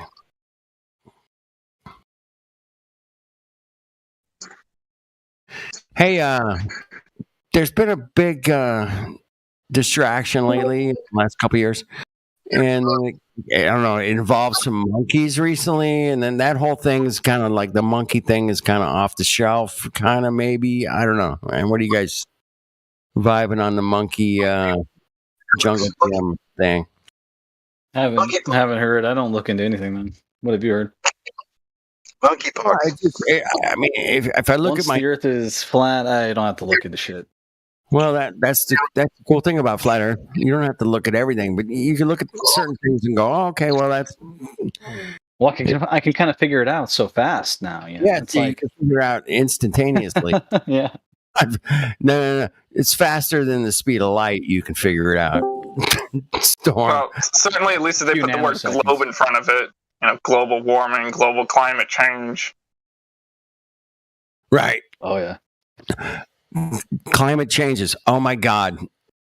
Somebody say, where's the climate change not happening?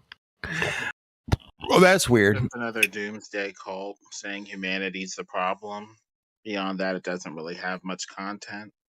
Oh, come on. Good point. Good point. Meadow, it's your fault. You don't drive a Tesla. You don't drive a Tesla, you cock. Yeah, meanwhile, I'm wondering, why can't I get penguin steaks at the supermarket? You know, my grill is ready. You guys aren't going to believe this. Dude, all right. That's a meme, dude. That's a meme for sure. Man. Wikipedia is like a code book. Check this out. So, early life of Amber Heard, right? Mm-hmm. It says internet researcher David Clinton Heard. That's her father. Right. David Clinton Heard. Right. Clinton. Beauty pageants. Catholic. Raised as Catholic. Identified as atheist at 16. I can't make this up. How many talking points did I just hit? Yeah, she said her friend died or something like that at 16. And she had a crisis of faith about how God could allow something like that to happen. So she became atheist afterward. Oh, it's incredible. These stories are incredible. It seems like someone could say the exact same story but have the opposite ending. Like, oh, I was an atheist, but then when my friend died, I got more spiritual, and now I'm talking to God. That's the thing about free choice. You can go either way in the fork in the road. It just sounds like a bullshit story, is what I'm saying. No, it's different for everybody. I guess when people expect God to take care of everything and keep us from suffering. You must suffering. You must suffering. My friend's grandmother used to say. She's the old country, and you must suffering. Nothing easy. Nothing. People forget that free choice also implies the ability to freely ruin other people's lives. Isn't it called free will? Yeah. There we go. So there's people out there that ruin other people's lives. Damn. Sometimes on purpose, sometimes on purpose, sometimes. There's a starter photo for you, Flat Dude. Thank you, brother. That's looking from my house out toward the Great Salt Lake. Yeah. And the mountains on the far left, just below the clouds there, those mountains are on the other side of Great Salt Lake. Or that, yeah. My question to you, God Rockin', is where's the curvature? Where? It's on the other side of those mountains. You can't see it. What about the left or right curvature? There's none. There's zero. It's totally flat. Yeah, you're right about that. But that's due to refraction. You know the story. Okay. Yeah, fraction. Mm-hmm. The refraction is lifting up the horizon to meet my eye because of curvature. Right. Got it. Okay. The people that flew on the Concorde are lying pieces of shit. Yeah, they shut the Concorde down. Because they were lying too much. Well, when I lived in Las Vegas in the 80s, there was a flight. You could pay $900 and go on this flight on the Concorde from Las Vegas up to 80,000 feet. And it said in the article for the advertisement in the newspaper that you were going to see the curvature of Earth. And that was the whole sales pitch, man. And at the time, I wasn't making a whole lot of money, but $900 today doesn't sound like a whole lot. I would definitely do it now. But back then, man, I was struggling to, make the rent, whatever. And, but I thought about it, man. I'm like, dude, I want to borrow the money to go see the curvature of the Earth, dude. That would be cool, man. Fuck yeah. There is no curvature. But how happy would you have been when you didn't see it? Yeah, I don't know, dude. I mean, back then I was such a young cuck, stupid fuck, and I would have probably just went like, yeah, whatever, man. I think I see the curvature. I think. Yeah, I see it. It's there. Yeah. Of course it is. You're gonna, brainwashed for your whole fucking life to believe it. Of course. I would have just, mind manipulated my own mind through their propaganda, and totally I don't believe. think we have a choice sometimes. It's manipulated so heavily. At least it used to be. I think that most of us have pulled out of that cognition and all of that, brainwashing. I think a lot of us are extremely lucky today to be not sucked into that shit. That's right, man. But 20 years ago, I had no fucking idea about flat Earth, and I was looking at Hubble telescope pictures. I was thinking about all these fucking going to space. I mean, when you'd see it on, I never had a big investment in it, but when I seen it, I thought it was fucking real. What a dumbass! Really, dude. Something that's kind of crazy today is even in commercials on TV and podcast commercials, they'll be talking about some futuristic product they're selling that's new, and they'll just throw in the words, "Oh, people, it's the year 2022. People have self-driving cars. People are going to space if they have enough money." Blah blah blah blah blah. And come on, what dumbass throws that shit into the commercial? Either it's deliberate or it's not, but either way, it's just a stupid commercial. For a hamburger, they'll throw in space, dude. If you eat this hamburger, you can go to space. I guarantee it. Trust. That's they sell hamburgers with outer space, bro. I've seen. It's take for instance the podcast commercial. They actually say it as a definite fact. Oh yeah, people that have enough money are going to space. It's the year 2022. It's okay.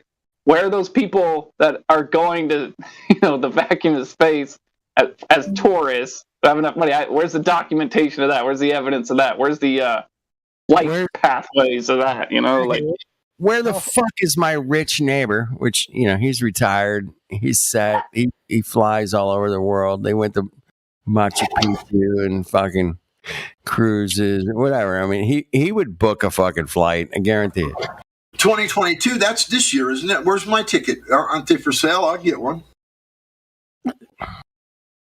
See, from my perspective, I think it's the opposite. Like before I learned about flat Earth, I actually thought it was suspicious and strange. Like back before 2016, before I knew that the Earth was flat, I actually thought it was really weird and strange that there's actual billionaires out there, actual people that have billions of dollars, and they're not spending a tiny fraction of that to just go to this vacuum of space. Like, what the fuck is wrong with those assholes? And now I realize, oh, right, there's no vacuum of space. That makes sense. Yeah, there's no vacuum of space, Mongos. Oh, shit. Wonder how many of those stupid fuckers have made the phone call trying to book a flight or a ride on Elon Musk's rocket. I'm guessing none of them. And I'll tell you why. Because I think you're only allowed to get that rich if you're on the insider club anyway. I know, but these rich, you think they know the Earth's flat if they're that rich? Come on. Elon Musk is just a... Yeah, but regardless of whether they know it's flat or not, like they're controlled from behind the scenes, And yeah, they probably know it. What do you mean? You guys want to know Elon Musk? Well, here you go. Fuck what do you mean? All right, fuck this. What do you mean? There's your Elon Musk right there, and you guys watch that or don't. Watch half of it, zip through it. I don't give a fuck. Where did you post it? Elon Musk is just a fucking puppet show, cock show. And dude, look, just it's a little bit lengthy, but yeah. Spacecraft on wheels, giga chariots for the wannabe gods. Yeah. He's a wannabe god. He's going to put your fucking brain inside of a car that travels through outer space, okay? Where is it? That's Elon Musk for you. No, I'm saying the website. What's what? The website or whatever you're talking about. Voice I just posted the video. Text channels. Yeah, where? Yeah, that's what I was asking. Where called the live stream. Sorry. Live stream voice text. Okay, thanks. I'm sorry. Don't forget the dash voice text. Okay. All you got to do is click on it above. I get it. I looked through all of them. I'm sorry. Yeah, it's the live stream voice text. That's where all the good shit is, man. If you guys are wondering, live stream voice text, man. Guaranteed. And there's a picture of the Great Salt Lake horizon, the sunset that I took yesterday for you there. Oh, there's Jim. He got excited. That's the only real picture on the site so far. Mm-hmm. I have somebody that I want. I brought somebody as FNGR. I was trying to explain to him a little bit about, what the arguments to his arguments would be, and not in an ugly way or any way. I don't know enough. Is there anybody willing to talk to him about it? Sure. Yeah, we're here. Yeah, okay. It's FNGR is the user. FNGR? Is he? He should be in here. He should be. I thought he. I don't see him in the check-in. Oh, wait a minute. I don't see him nowhere. Hold on. He needs to go to the voice. Okay, that's what. VC check-in, man. Okay, that's what I told him to do. VC check-in. Okay. Okay, cool. Thanks. I'm sorry for interrupting. You're fine.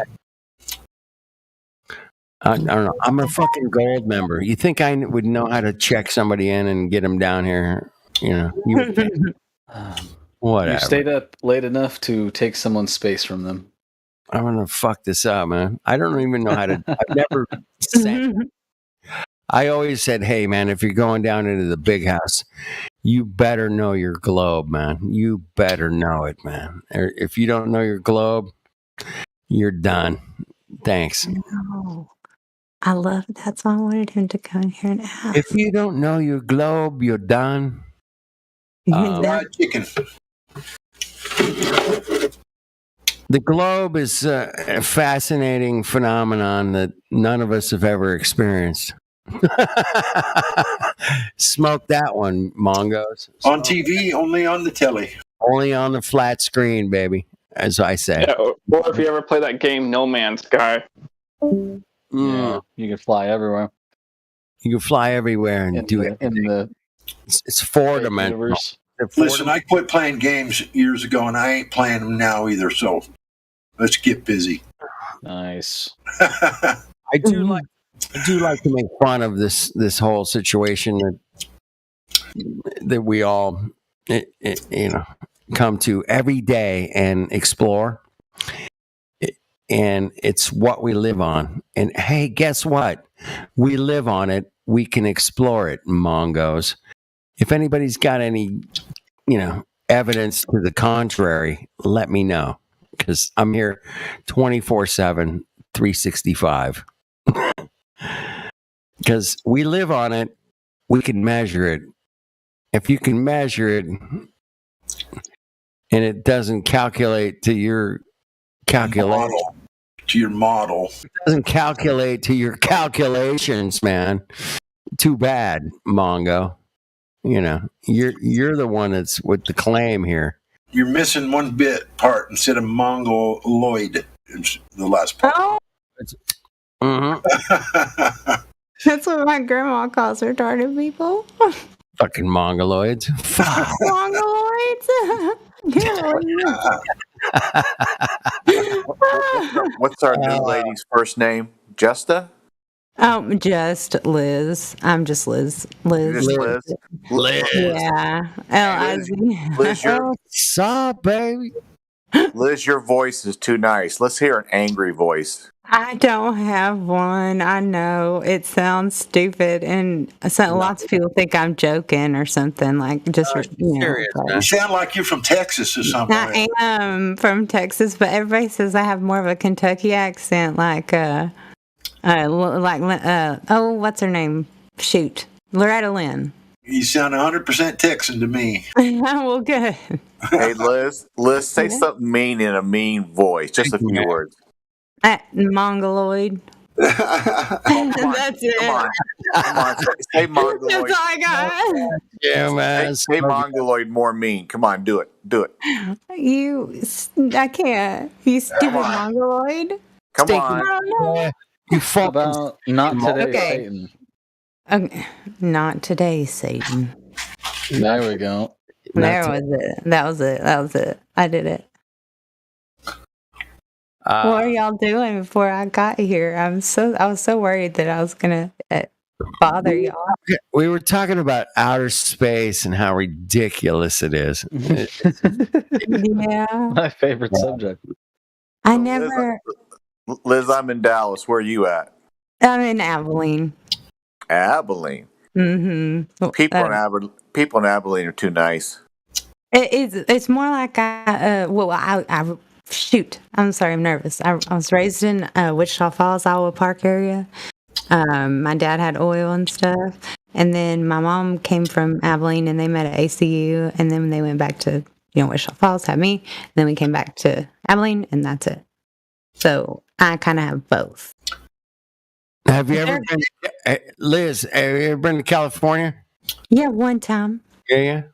Just this year. Yeah. Yeah. Get out of here. This year, 2022. Uh-huh.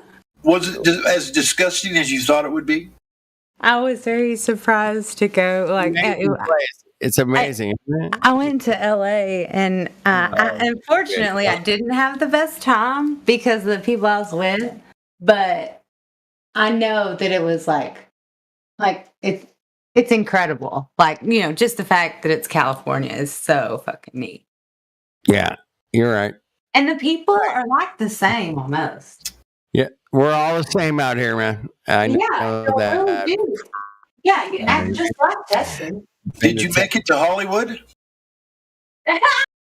That's a good one. I went to Hollywood Boulevard, yes. Oh, shit. Hey, I used to flat smack on Hollywood Boulevard. I would go out there and talk to people about what they live on. And what? I would question, what do you think you live on? And I had a globe, I had a flat earth, I had lights, I had speakers, I had headphones, live streams. I would talk to people in Hollywood, man, which is the craziest place in the world because there's only one Hollywood, man. And, the people that go there, man, are just, you don't know what you're going to run into, man. You just don't know. The first time I went to Hollywood, I was like shocked. Shocked. Seriously shocked how big of a dump it was. Really? In 2018, man, I was out there every Saturday night, live streaming, flat smacking live. I've been there over they loved you out there. My goodness. Dude, it was such a cool scene, man. It turned into like a party, man. It was absolutely incredible. Yeah, I can see that. We made so much fun of this fucking Hollywood. First of all, I hate fucking Hollywood. I think they're a sucking, soul-sucking piece of shit. But I would go out there and just say, hey, man, the earth is flat, bro. And for the most part, nobody ever fucking like got up in my grill or nothing. Yeah. Ever in Hollywood, man. It was like, yeah. I had people walk by and go, yeah, man, Earth's flat, bro. Check it out. You mean like being silly or something? There was more flat earthers out there than I thought. That was what blew me away more than anything, man. Because we would get a lot of people coming up going, oh, fuck yeah, the Earth's flat. Fuck that. These fucking Mongos don't know it. And I'd be like, holy shit, give me a hug. Hug me, baby. And but then I'd get those people that come up and go, well, I've heard about flat Earth, but I don't know, And we would just give them some basic stuff, like, water doesn't bend. Simple stuff, man. Keep it simple. We didn't try to get into any deep arguments. We just kept What got you into this? Anyway, that's my story in Hollywood. Wait, no. Yeah. She said, "What got you into this?" She said, "What got you into this? Right. Like, what made you start questioning things?" A flat earther guy who I had gotten to know over several months. One day, was pissed off enough, and he went down to Hollywood and started live streaming, and he was just pushing around a cart with a flat earth a flat earth model. Yeah. And he was talking to people on the street, man. And he was just going off, and and we were live streaming, and I could talk to him, he could hear me. I could say, hey man, go talk to those people there, and he would go, okay. And he pushed his little flat earth model over there, and he kept, talking to people. And it was just like, oh my God, what a cool scene down there, man. That looks cool. Dude. But no, I'm thinking about like how you knew that, or how you know, or why you think so. Oh shit. That's what I'm asking about. I was at a gig, man, doing a music gig. Running the soundboard, right? Mm-hmm. And mixing the sound for a live performance of musicians with, and we went through the rehearsals, we went through sound check, and we were done. Hold on one second. Okay. Sounded like you got a phone call. So, just Liz, how long have you been looking into this? Well, honestly, ever since last year, like okay, bottom line is that I'm just not smart enough to understand the concepts either way. Not smart enough. It's not that I'm not smart enough. It's just that I don't know enough to, and I don't hang out in here enough to know the differences. I could learn them, but right now in my life, I don't have the time. Liz, did you go to the beach when you were out in California? Did you make it to the water? See, that's the thing. No, I didn't get to. You and the did person, make it to the beach when you went to California? and the person that I went there, he didn't fly me back home, so I had to figure out a way back home. It was horrible. It was horrible. Oh no, that's terrible. Yeah. So Liz never got to see the boats disappear over the horizon in the Pacific Ocean. What about that, huh? I didn't. Yeah, I didn't. I mean, I was on a plane, I guess, but that's you didn't get to see the curve. You didn't get to see the curve in the water. The boats disappearing over the curve.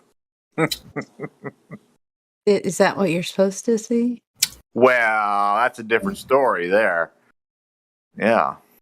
See, that's what I'm saying. I don't know enough because I didn't see that, but I mean, I don't know enough to like. No, he's being sarcastic. It's because a lot of globetards come in here and say, "Oh yeah, I've seen the curvature of the Earth. I saw a boat go over the curvature of the Earth at the beach." Oh well, that's silly. The globe. Anything about the globe becomes so funny. That's what it is. It was flat when I mean all I saw was flatness. I mean on the plane. I didn't think about it. How did you hear about this? So WSB, Wall Street Bets. I know that they come. I know that there's so many trolls over there. But like everybody comes from different walks of life, so I'm open to everything always, and so I always listened to like what y'all had to say, and I just thought it was brilliant. There's nothing they could say that would, that matched what y'all were saying in general. So the fact that the intelligence on both sides is, I love intelligence. So okay, Liz. So did you watch videos? Did you watch like 200 proofs or? I've listened to a few. I've listened to a few like debates on several occasions, and like I said, the terms that they would use or the things that they would say, I wouldn't really understand, but I followed along enough to know that some people think there are a lot of different theories about having a flat Earth, but the one that I thought was most neat was the one that the Earth was at the bottom of the universe. The floor of the universe? Yeah. Yeah. Basement of the universe. I like that one. Yeah. Okay, Liz. For boats over the horizon, it's law of perspective and vanishing point, and radius is 3959 for the fake globe. So 3959 for the fake globe, and law of perspective and vanishing point. At the end of June, there will be a quiz for you. So I just want you to know. Oh no! I'll try. We're going to give you a little bit. We're going to give you a little bit when you come on every time, and then we'll do a summary. Yeah. Then we'll do a summary toward the end of June, and then we'll have the quiz scheduled for you. So Liz, didn't you come in with saying you had a friend that you wanted us to explain something? And he left, and I even messaged him and I said they said something like that you could, I mentioned it, but he left. Kind of like the guy that left you in California. What's the story there? He just abandoned you, huh? Yeah, no, well, listen to this. Like he bought me a flat. And like he let me stay at his, because he was like one of those crypto rich dudes, but he had catfished me like real bad. And so anyways, it wasn't a big deal because he was still a nice guy, and like we didn't do anything, but we like hung out, and he had a computer, and he let me use one of his computers. And so anyways, one day he like woke me up because I had my own room over there, and he was like, "You need to pack up and go." And I was like, "Go where?" And he was like, to this dude's house or whatever. And it was another dude that was on a server that didn't know I was in California. And he just was saying, like, I can't believe you're in California, And so, like, why was he on my phone? It was just like, sketch as fuck. So, then. So basically, he was like, you're gonna put out or get out kind of thing. Yeah, I guess. Yeah. Because I got out. He was like, I'll drive you wherever you need. And I was like, fuck you, I'm going to Uber. Like, fuck you. Like, the moment he said anything like that, that's what my ex-husband used to do, like shit like that, like throw water on me when I was asleep. Like that kind of shit is just like doesn't fly. You don't just fucking out of nothing. I don't owe you anything. Fuck. No, it's so bad. I'm so sorry to hear that, Liz. Nobody deserves that kind of treatment. Thank you. It did suck. And so, but luckily I had enough money to get a motel, and then I had a nice person on here on Discord send or buy me a ticket home. So. Well, that's good. Who was the guy that you brought in that just left? That's not those people. No, but what was his story? I just met him tonight, actually. He was very, opinionated in the chat, and he's not even there now. So, because I thought maybe he went back. He's a big globe earther saying you're stupid for thinking the earth might be flat. Well, and I just was like, I just told him, like, there's no argument against, there's no, I don't hear anything that anybody can come up with, and he was like, well, why don't you just tell him that how many people have walked off the earth? And I was like, right. How many people have been to space or whatever? Or no, he literally said, walked off the edge. So he knows nothing about it. He knows nothing about it, right? Okay, I don't know. I just was like, they would have something to say, because I was just like, they would have something to say to you about that would make you like shit your pants. And then he just got the idea of like the disc floating in space where you can go off an edge. That's like what the propaganda tries to make people think we're talking about. And what would you say? Well, it's the edge. I mean, it's probably an infinite plane, in my opinion. How could there be an end to reality, right? I'll completely entirely disagree with that. I would say infinity is something that's only a concept and hasn't been physically demonstrated. So there's no reason to believe that anything is physically infinite. Well, I'm not saying infinite in the way that it would go on forever. I just can't imagine what a stopping point would be. So why would I assume there is one? Well, if there's a finite, there's got to be an infinite. Yeah, well, what's on the other side of that? If there's an edge or a barrier, what's on the other side of that? A non-reality? Well, I'm actually right there with you when you say you're having a hard time imagining that. I'm actually right there with you. But that doesn't, make what I just said about infinity being something that's not been demonstrated. That doesn't make that not true. So even though it might be hard for you to imagine, it might be hard for me to imagine, the fact still stands. The necessary antecedent for gas pressure is a container. Yeah. Well, yeah. Even if there is a container, like outside the container, what's on the other side of that? Like a non-reality. It could just be more containers, or more reality, or more land, or more. I mean, if there's not land, sky and sea, what is there? We're not floating in space. We know we're not surrounded by space 360 degrees. So why should we assume that there is an end? Is all I'm saying. Well, yeah, and I'm right there with you. I'm right there with you too. But just because it's unverified doesn't mean it's not there. So, like, what I'm saying is, the reality is, I don't think that even with any amount of time, freedom, or technology, freedom to traverse the flat Earth, I don't think we're ever going to get an answer to that question. What I'm saying is, like, let's pretend for a second you and I did come to this physical barrier. The physical barrier that you and I know is a necessary antecedent for us to have gas pressure and be able to breathe right now in the first place. So let's say that we actually did find this physical barrier, whatever it may be. And let's pretend for a second we threw as many drills and bombs and hand grenades at it as we could, and we never put a dent in it, or never managed to put a lasting dent in it one way or the other, never managed to break through to any other side. Like, what I'm saying is, just because we don't know what's out there doesn't mean that, that dictates anything about any other part of reality. Just because we don't know how far it goes doesn't mean it's infinite. Just because we don't know what's on any side of any, container doesn't, it's just what it is. It's just going to be an unknown, and that's it. Like, some people may be comfortable with it. Some people may be uncomfortable with it. But that's just a personal choice, really, or a personal. We just know nothing can't exist. It can't be a nothing, right? So. Well, yeah, but I'm not claiming it's nothing. I'm just saying it's unknown. Well, most of the stuff that we see in real life is finite, and so there has to be an end somewhere, and it probably wouldn't be infinite, but I mean, it has to bottom out somewhere. And so, but finite. I would say this simply. Thermodynamics that the energy can't be destroyed, can't be created or destroyed. So why is anything finite? It just turns into another form, right? I would say that it's something different. Is all. Well, if you're talking about any process, a process has steps that follow after another, and one step of the process ends so that another part of the process can begin. If you're talking about stuff that is full of processes in reality, you're going to have finite steps that follow one another and eventually end. And so that would tend to make one think that there's some sort of finite thing out there that whose process of creation or destruction or something ended at some time for something else to begin. That would tend to make somebody think that it's finite, not infinite in that sense. But if one process ends and it adds to another process beginning, it's not really an end. It's just a continuation in a different form. But processes tend to end. They don't just last forever. Like when I eat, that's a process where I chew my food, that ends. I swallow my food, that ends. It goes to my stomach, that ends on some level. It's, digested, that ends. Right. It's assimilated. And then it goes somewhere else. Ends. But could you ever really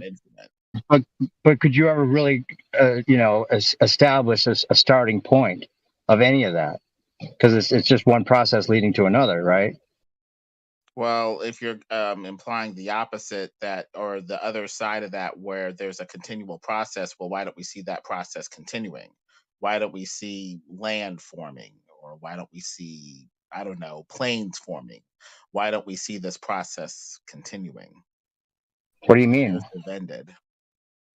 Doesn't it just regenerate? Like, isn't it like I'm just talking about like the first law of thermodynamics, right? With energy can't be created or destroyed, then nothing. You can't get something from nothing. So everything that is here was always here and always will be. And how could we assume it came from from nothing? It's just continually reprocessing, just like water, evaporates and then it comes down and then it goes back and then it goes down. You know what I'm saying? But that's possible, but we don't see that process continuing. We don't see planes forming. New see that process appears to have had a termination and an end on some level.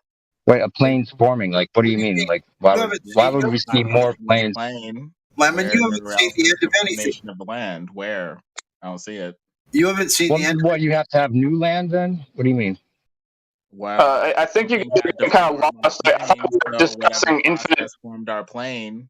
Why isn't that continuing? How do you know it's not? You haven't seen it.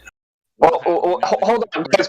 We're arguing semantics here. We've actually seen islands born off the coast of Iceland. If you want to get hyper technical, they caught that on camera, an actual island being born. But we're not trying to get hyper technical here. We were trying to discuss with new perspective about whether or not the Earth is infinite or not. And I just wanted to point out to him, much like how there's an experiment that we ask the Globers for to demonstrate that the rock fell down due to gravity, and they always come up with nothing because there is no experiment, because the rock fell down due to some other reason, not blah blah blah gravity or whatever. So what I'm trying to say is, much like how we would need them to demonstrate that in order to prove that extraordinary claim, in order to prove the extraordinary claim that anything is physically infinite, you have to demonstrate it is physically infinite. So if you could show me an infinite number of apples or an infinite number of cars or something like that, or cats, then I would have a reason to believe that the Earth is infinite or could be infinite. I'm not. Don't confuse what I was saying. I guess what I'm saying is, because back to Liz, what Flat Earth is about more than anything, I would say we might all agree is it's about not making any assumptions, right? And I'm not assuming that it's flat. I mean that it's infinite. I just can't imagine. I'm not assuming that there's an end either. So it's kind of like same thing. Neither of us can assume either way or know either way.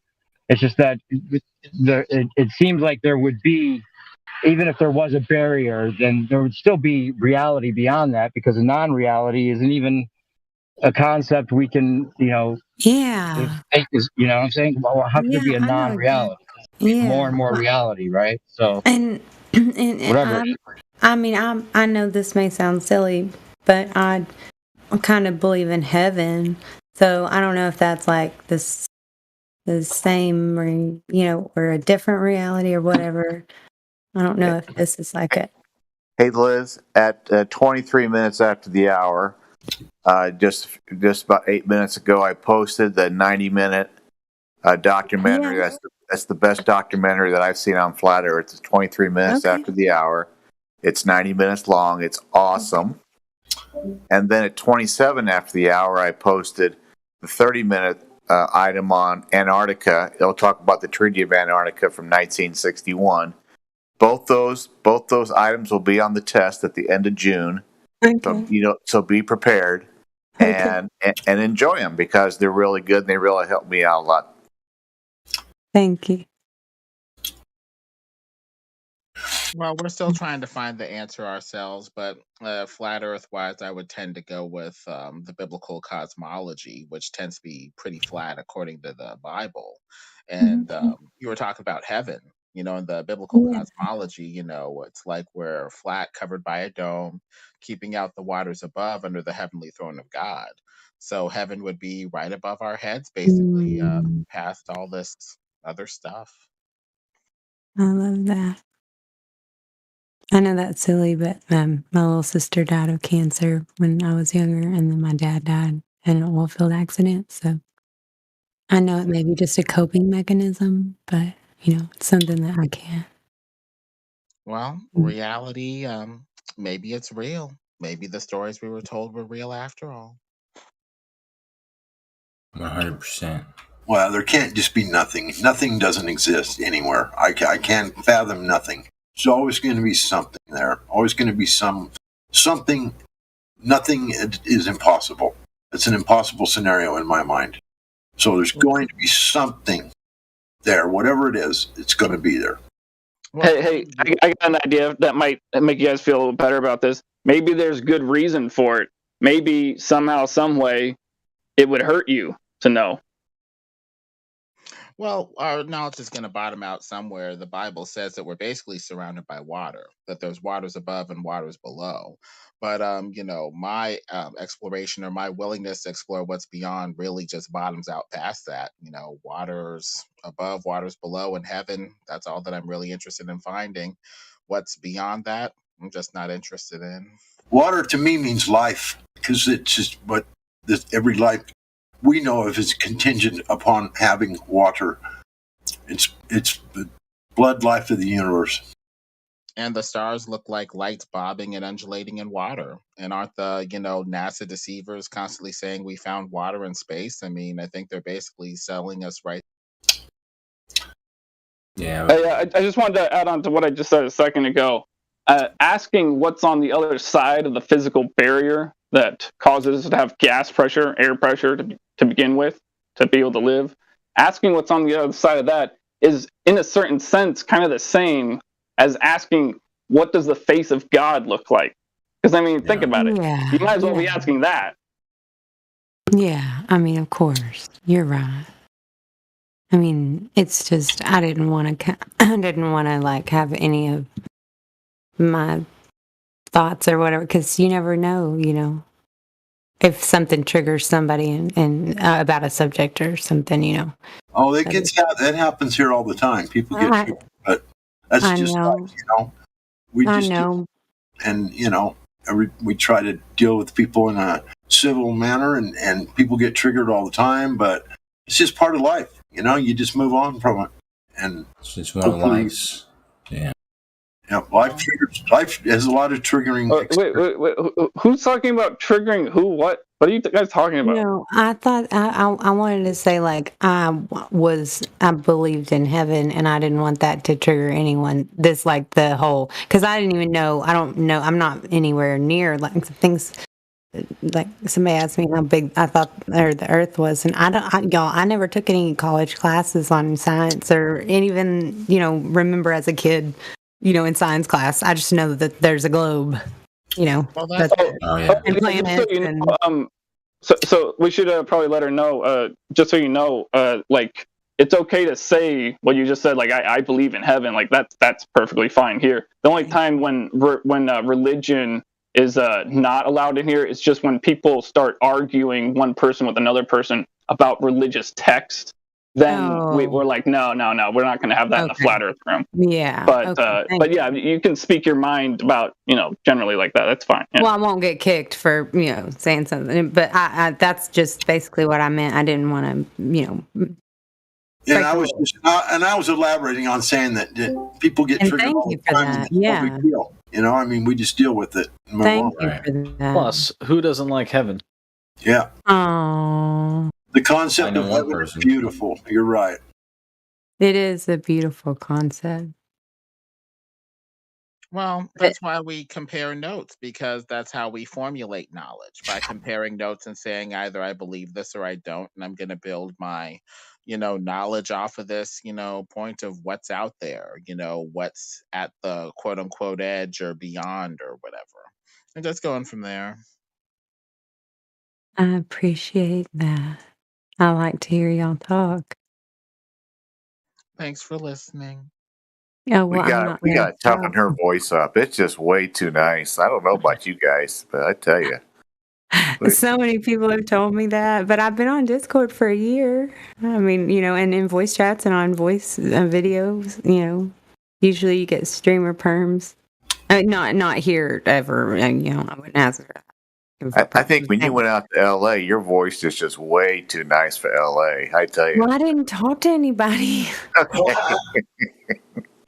I was just telling everybody thank you for getting us there safely, and Well, I think it's a breath of fresh air. Thank you, Liz. Well, you're welcome. Y'all are too, to be completely honest. I mean, that's why I never have come in here, because I've always been told that it's a mean server, that's the kind of thing that they say or whatever. And I got to tell you, it's pleasantly surprising to not have it be a mean server, for it to be a sweet server. That dude was talking about. What you heard about the servers that were mean over here? Yeah. Those are the nicest people you'll probably meet on the internet. I noticed. I think it's because they got mad at y'all, not because of the other way around. Yeah, Globers get triggered real easy around here. They do. And Kosho would know all about that. I've seen it. Yeah, I've seen it. Yeah. Hey, Liz, are you old enough to have seen reruns of Dallas from 1979 to 1992? Have you seen any of those? Not the real one. J.R. Not Ewing. the real one. I've seen the newest one, the one that they remade. Oh. It's the same thing. It's called Dallas. It was on CMT. Yeah, just with a new cast of characters, right? Yeah. Yes. So I know the. Did you ever see the original 13-year one with Larry Hagman and those guys? No. Oh. Hey, you can buy the whole 14. I was about to say, I bet you I could. Yeah, I think it's like $500. You can buy it for. Okay. Oh. Yeah. It's totally worth it. Okay. Okay, $500. Really? I can't fucking just wouldn't spend that $500 on. It's only $500. Yeah, it's nothing. Well, I'm old enough to have watched every single one of them when they came on. Yeah, I'm 30. I'm 34. Yeah. Oh, okay. Well, yeah. I mean, it's wonderful to be around people that aren't 21. I'm double your age, so that's okay. That's all right. Well, good. That's even better. That's the only reason that when Dallas came on for those 14 years, it was like, okay, I'm going to watch this. Well, good night. It's even better. I recently got divorced. I have 3 children with him, and so he's an asshole, terrible person. So I've become a Discord fan since half the time I don't have the babies. So that's why I'm here as a 30-year-old. Yeah, I joined Discord when I was 30 as well. Really? I didn't even know it existed. And it's fun. It's my favorite place to go. You'll meet some of the funnest, best, most interesting people you've ever come across. No, I mean it's all the smartest people on Discord. Like, I mean, because somehow you got to know computers, right? Well, I don't know anything about computers. Okay. My ex didn't let me have one. What? Yeah, I know that I've gotten the same response, but I don't know why that's weird or crazy, but he wouldn't let me have one. So, I mean, I didn't have one. Did you both honeymoon in Saudi Arabia? No, we didn't have a honeymoon. He didn't do a honeymoon. So, well, you got worse. Things ahead of you, Liz. I can tell you.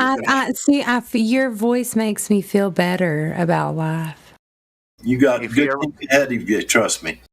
If you ever want to call us Professor, in front of our name, like Professor Jim or Professor whatever, feel free, because we're really, really smart, even though we're not professors. I'm just a lowly student. Yeah, me too. Just a lowly student. Yep. Humble. That's right. You'll hear us talk about Professor Dave once in a while. Professor Dave is a 2-time dropout in his master's program in California, so he's actually not Professor Dave, but he likes to call himself Professor Dave, and of course he's a Globie. So hey. Oh, you mean there are Globies here? No, not well. Occasionally, yeah. There's one. There's one here right now. His name's Kosho. He's a nice guy, though. I like him. Yeah. How come they hang out here if they don't, or if they're a Globie? Because we're the most interesting, smartest people on the internet. That's why. No, I'm okay.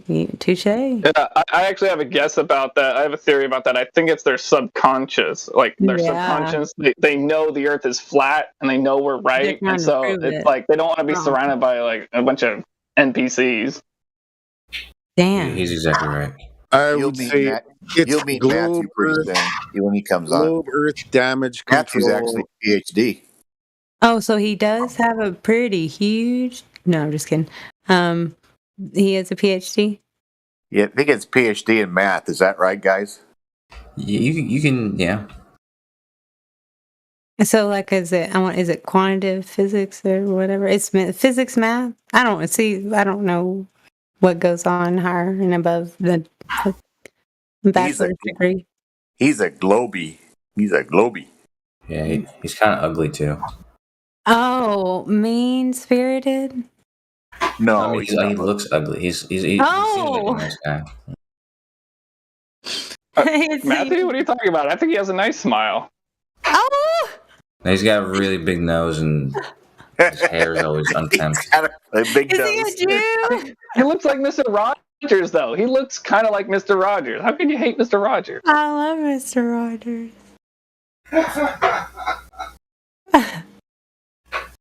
You know who else I absolutely love? Bob. He paints.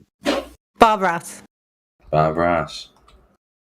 See, the reason I don't put my picture up there is everybody'd make fun of it, so I took it down.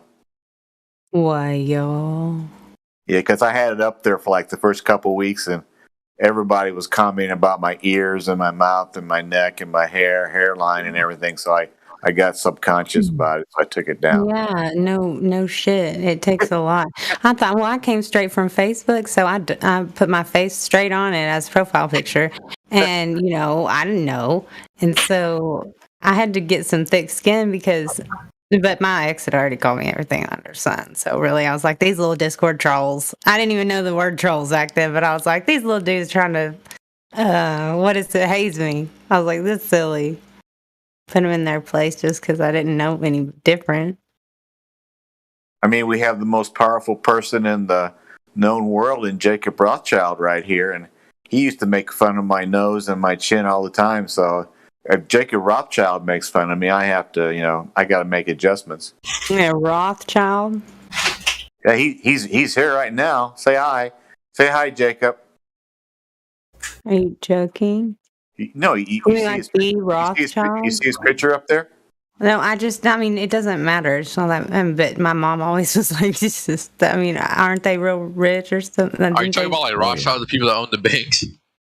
Yeah. I thought they owned, like everything or something. I don't know. Banks and like oil and shit.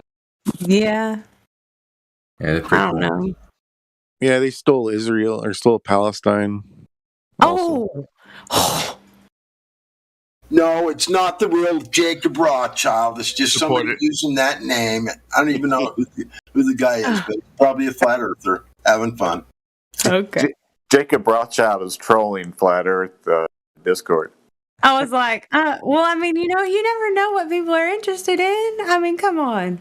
Could be him. Who knows? I know that y'all were talking about how dumb Elon Musk is. I think he's kind of stupid too. But anyway, he is. He's been into Wall Street Bets before. Yeah, he has. Yeah. He's moved all of his companies to my city now. So. Oh, Texas? Yeah, in Austin. Yeah. Oh, that's awesome. I'm not far from you. Pretty far, but not far. Boring Company here is Tesla. All these, all his companies. Is that good for the economy or not? You say again, Mom?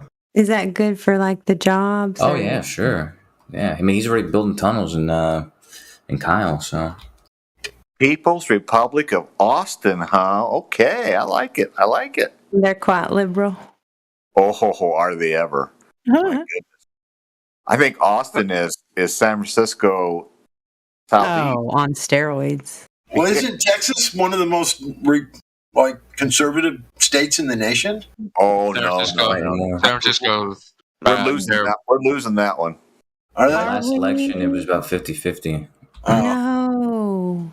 Kosha, what do you mean by tunnels? Like, he's building tunnels? Probably from Mexico. No, he's got a company called The Boring Company. Building tunnels. And he's crazy. It doesn't sound very exciting. Like nobody even pays attention to that company, but he's actually building tunnels and hell of shit. It's crazy. I guarantee he has like underground military bases and shit. Well, no, he wants to help out with the traffic situation. Yeah, exactly. He wants to alleviate traffic, and it's a noble idea, huh? Noble? Is it practical? Yeah. Didn't he start his first tunnel in California though? Maybe, but he started one over here already. Yeah, he did start one in California. He did build one in L.A. That's right. Yeah.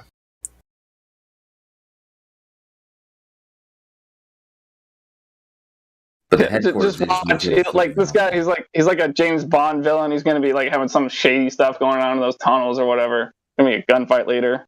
Gonna be all over the news, or not, because there'll be a cover up. Nah, I'm just messing around. What? No, I know. I like it. I like to hear. What were you saying? Yes, did you say my name? No, I was just joking about Elon Musk being a potential James Bond villain. Oh, I heard on another server he actually has a volcanic island when I brought that up. So I could see he is kind of like a James Bond villain, at least in that way. Well, he was on the Joe Rogan show once, and I watched that episode, and he talked about the tunnels. How he started them. He first started digging a pit. He says, we just dug a pit. It's not hard to dig a pit. And then we got a permit to build a tunnel. And then he went on to say how it's built, how it's like one of the safest ways to travel because you don't want to be in an earthquake on the ground. You want to be like in the ocean. When the ocean's like rough waves, under the water, it's real smooth and calm. He says the earth is much the same way. Earthquakes are only radical on the surface, he said.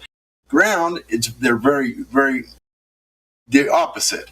And he said, so these tunnels are very safe and they're covered in this like some type of like a snake skin of some sort where it's flexible, so the tunnel could actually move back and forth a little bit and it wouldn't disturb it or destroy it in any way. Anyway, that's just a brief summary of Elon Musk's tunnel venture, and he's trying to do it to alleviate traffic, build some tunnels for travel and whatever else. I don't know how much bullshit it is, or even if it's, maybe it's just a distraction, another one of his idiotic, space ventures.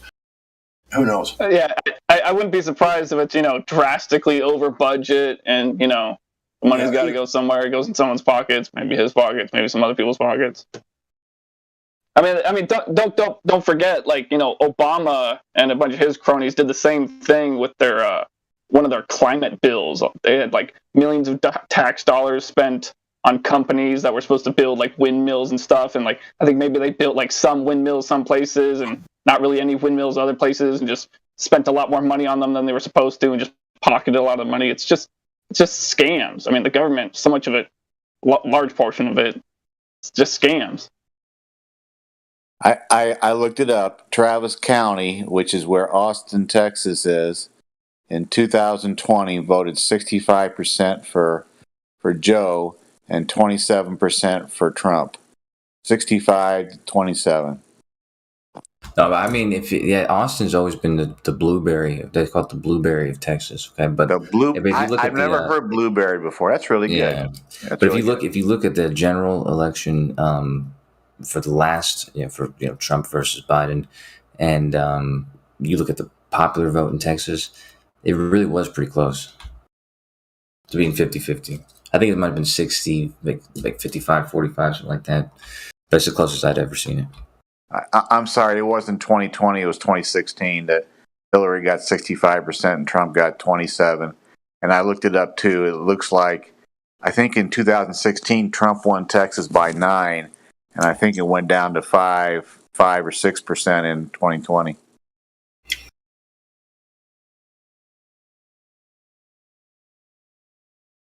Well, if I think he runs again somehow, if they allow that to ever happen, he'll probably do better than he did the first time, I would imagine, but who knows?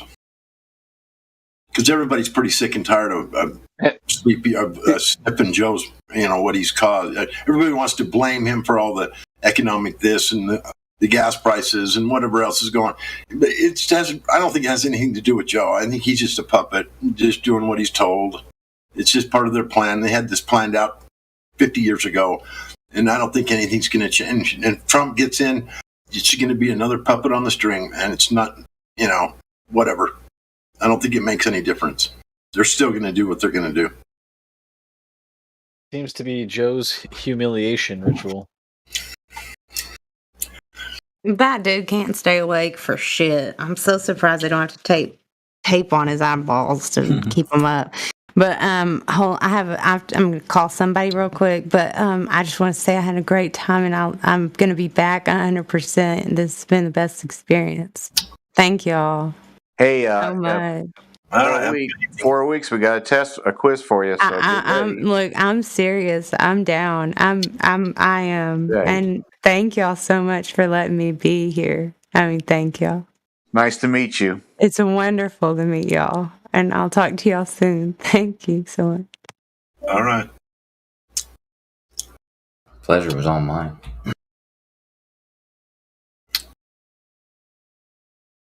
I was just going to pop in and see what you guys were talking about, dude, but I stuck around for Miss Liz. Yeah, she was pretty fun, huh? She's just too nice. We got to rough her up a little bit. She's just too nice.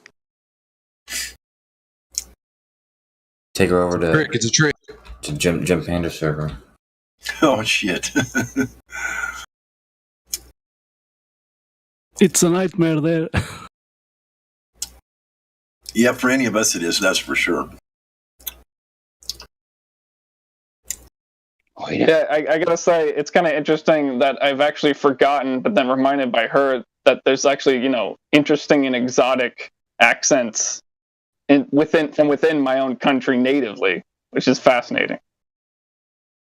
Yo, like normally I'm intrigued by hearing like someone like in particular a woman speak like that when she's like from France or something like that. Like oh wow, that's amazing the way that chick talks. But it's like I don't normally get that talking to a woman here in the United States, but like even a Texas accent can be kind of pretty like that. No doubt.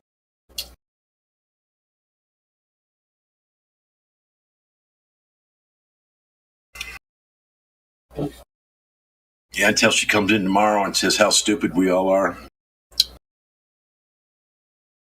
Another one of those professional trolls. You think she's a professional troll? I don't know, because I was just joking, bro. Oh, okay. She sounds pretty genuine.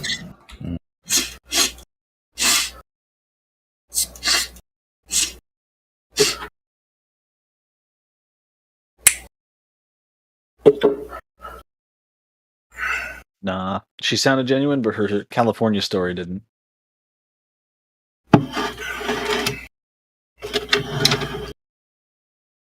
Yeah, she didn't mention the homeless once. That didn't add up.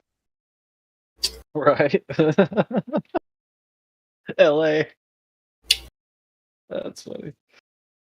Oh, man. Yeah, how dare somebody go to Los Angeles and not see the homeless, right? Yeah. Or Hollywood and not see all the weirdos. Yeah. Or San Francisco and all that. Or the water. Or the beach. Yeah. I mean, I seriously was shocked when I went to Hollywood for the first time. I mean, I was thinking, Hollywood, all this, actor shit and all these movie stars and whatever. And, I'd fucking pay attention to nothing too much along those lines. When I got there, I mean, it was like tattoo shops and head shops and homeless people and just scumbags walking around on Hollywood Boulevard. And I was shocked. I mean, it was nothing like what TV, had me believing it was, or even, not that they tried to make me believe anything. It was just this big Hollywood persona of, whatever. But when you get there, it's quite a different story. Let me tell you, if you've never been to Hollywood, fucking place is just, it's a fucking armpit. Well, if she lives in Dallas, then we've got our fair share of homeless people here in Texas. So I think everywhere does now. Really, we got a bunch here too. So yeah, a lot of the Californians in general have moved here to Texas, and almost all the homeless. Yeah, we got a big influx coming to this state too. I mean, huge influx of people coming from California. They're building these apartment flats, and we've never had them here before. I mean, and they're going up on every street corner you can imagine. They're just building one flat after another go downtown Salt Lake. I don't live in Salt Lake, but you go down there and there's one on every other corner. I mean, huge, big apartment complexes, and there are all these flats. One door in and one door out. Just, it looked like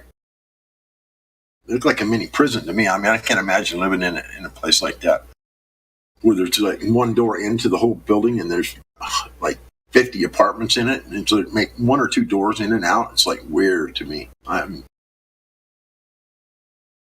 There's no fire escapes on the windows. There's nothing like. I mean, it's like when you're in there, you're in there. If they wanted you to just be in there, all they'd have to do is block that one door, and then no one's going anywhere. And to me, that concept bothers me. And they're building them everywhere here. I shit you not.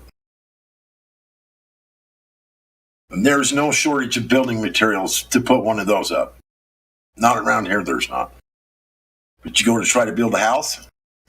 Took my took my niece over a year to get a contractor that could finally get the materials and build her a home.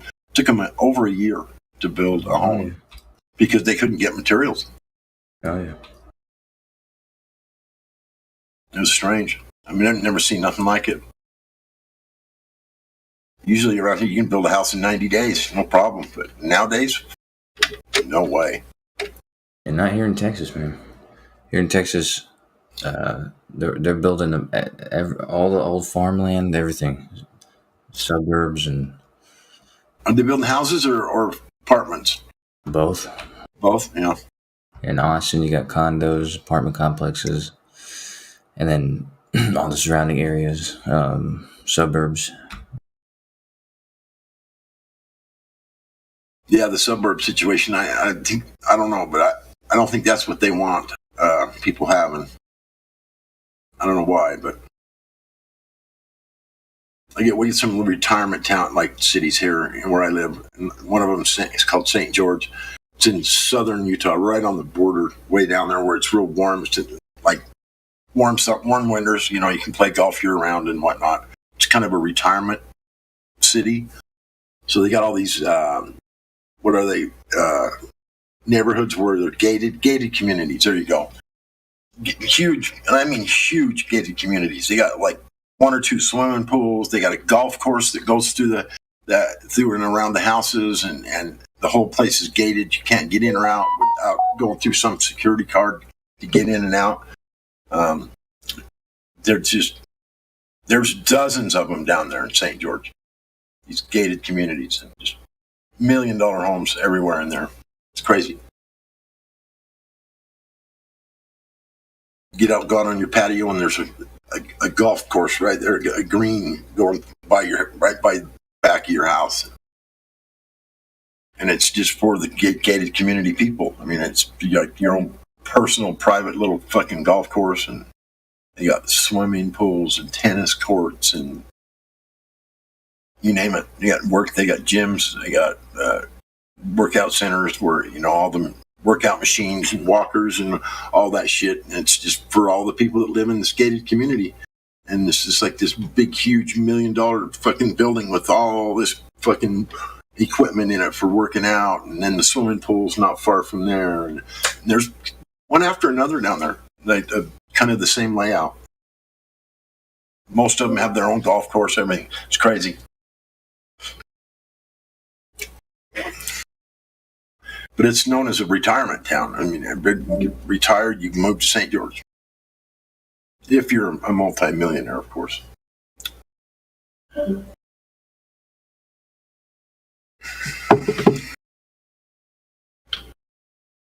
What do you guys think about automation and AI, this kind of thing?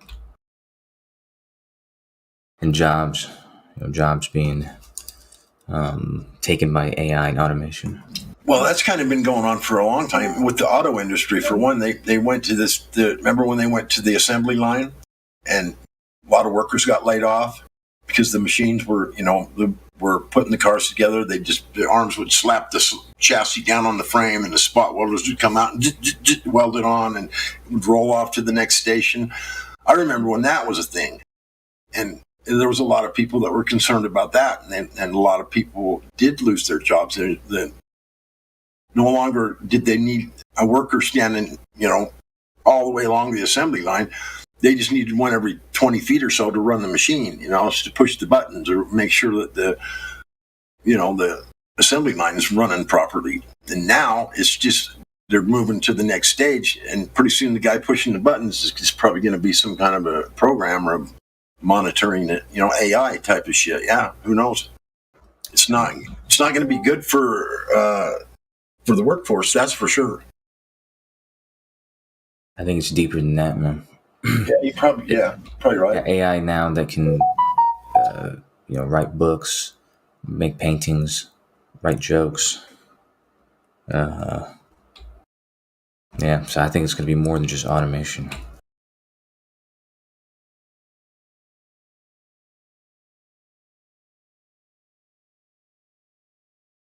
They got AI that can write programs.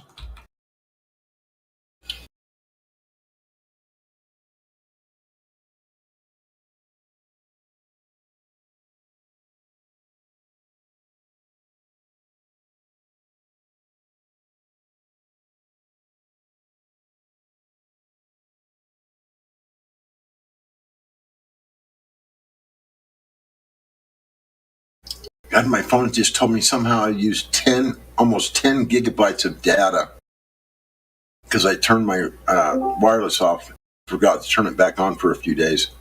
So I've been running off of my data every time I leave, even sitting in the house.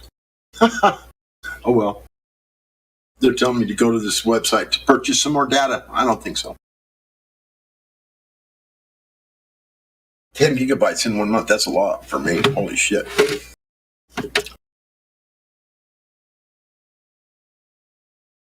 Yeah, I'll show. I think this AI thing is a lot deeper. Elaborate. What are you thinking? What are you telling us? You got something? You're in the know about something or what? Well, Elon Musk, he started a company called OpenAI.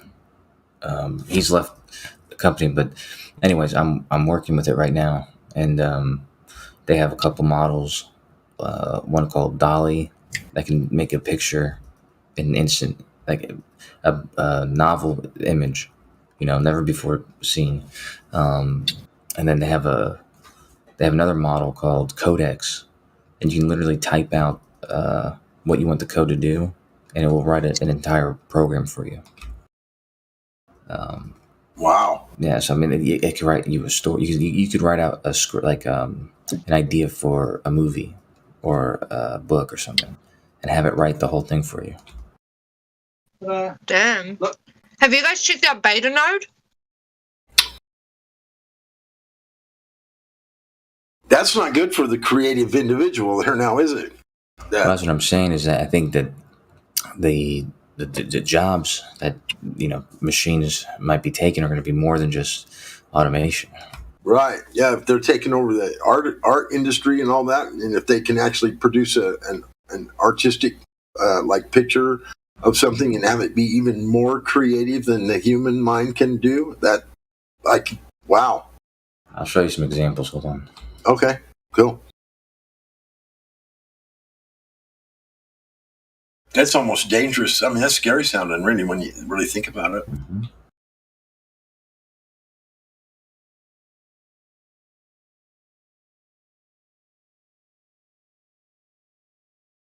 Let me give it 1 second.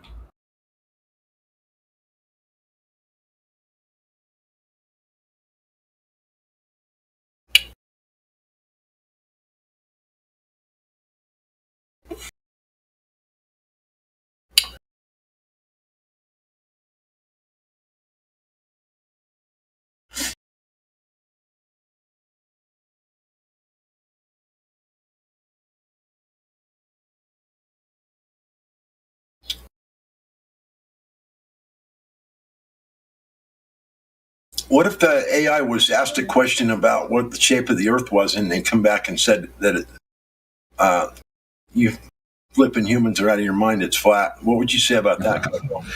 I mean, it could say that. It really could. I had it write me a song about the flat Earth. Did you? Yeah, I wrote lyrics and everything.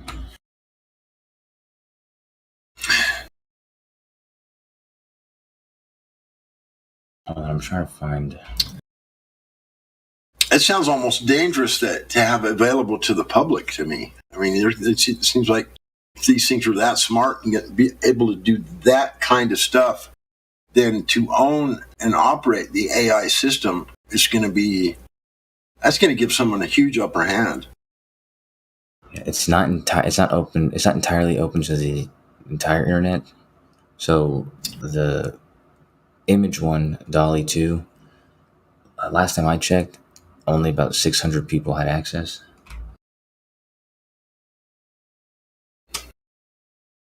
Yeah, see, that's not very many.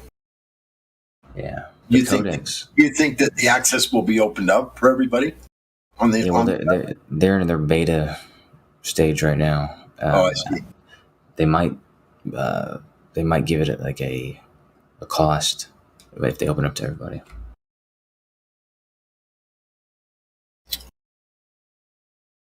The switch from beta to what does it switch to? I know a little bit about beta, but I know it's generally the starting point of a design. But what is the next phase from beta? I mean, after beta, it's open, to everybody. Oh, okay. I forget, is alpha? I think alpha's before beta.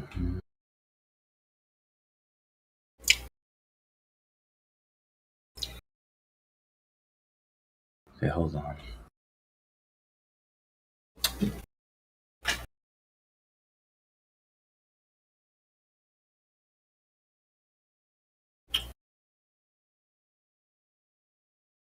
I thought beta was like the starting initial platform, basically, for a lot of different things that go on the web or whatever, or design. Period.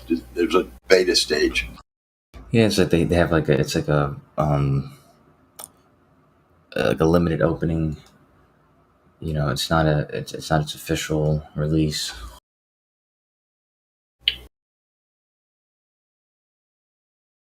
I'm posting some of the pictures now.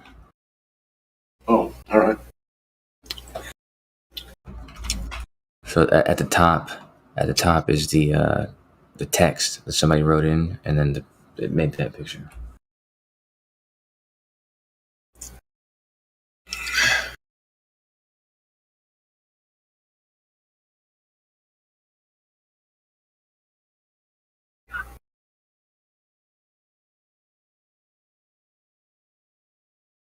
Wow. What a thing to ask for.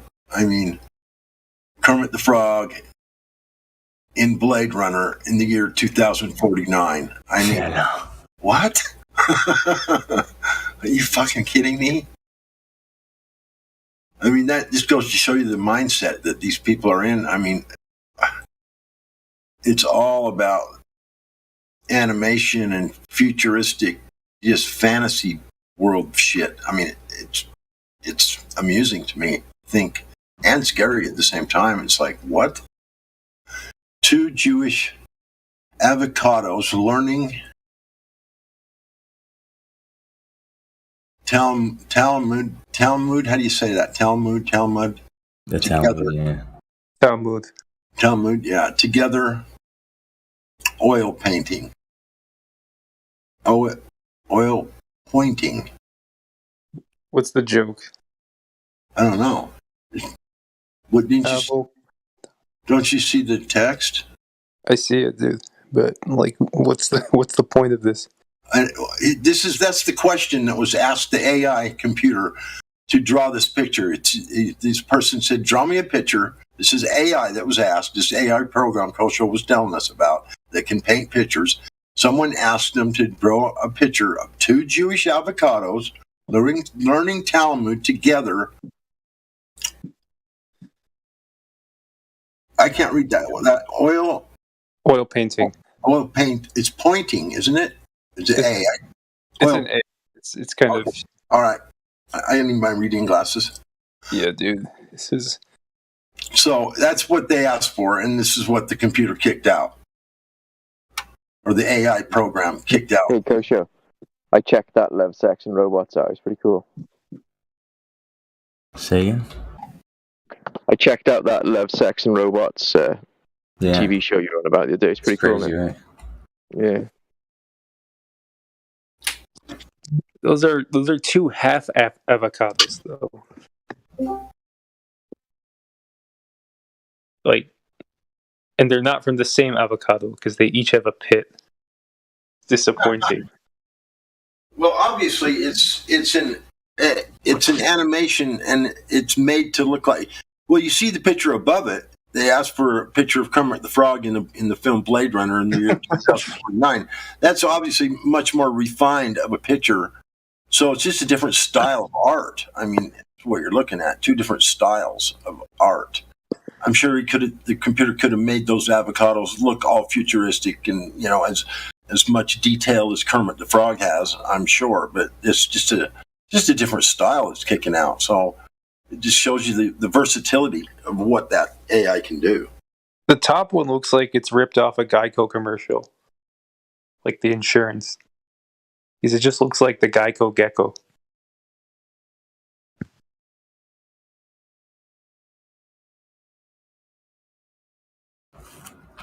These this one here. I just think it makes these in 10 seconds. But like, is it splicing together like images from Google, or I mean, it's not like generating them, right? No, it generates them. He said it did it in 10 seconds. He said. Yeah, but it has to be.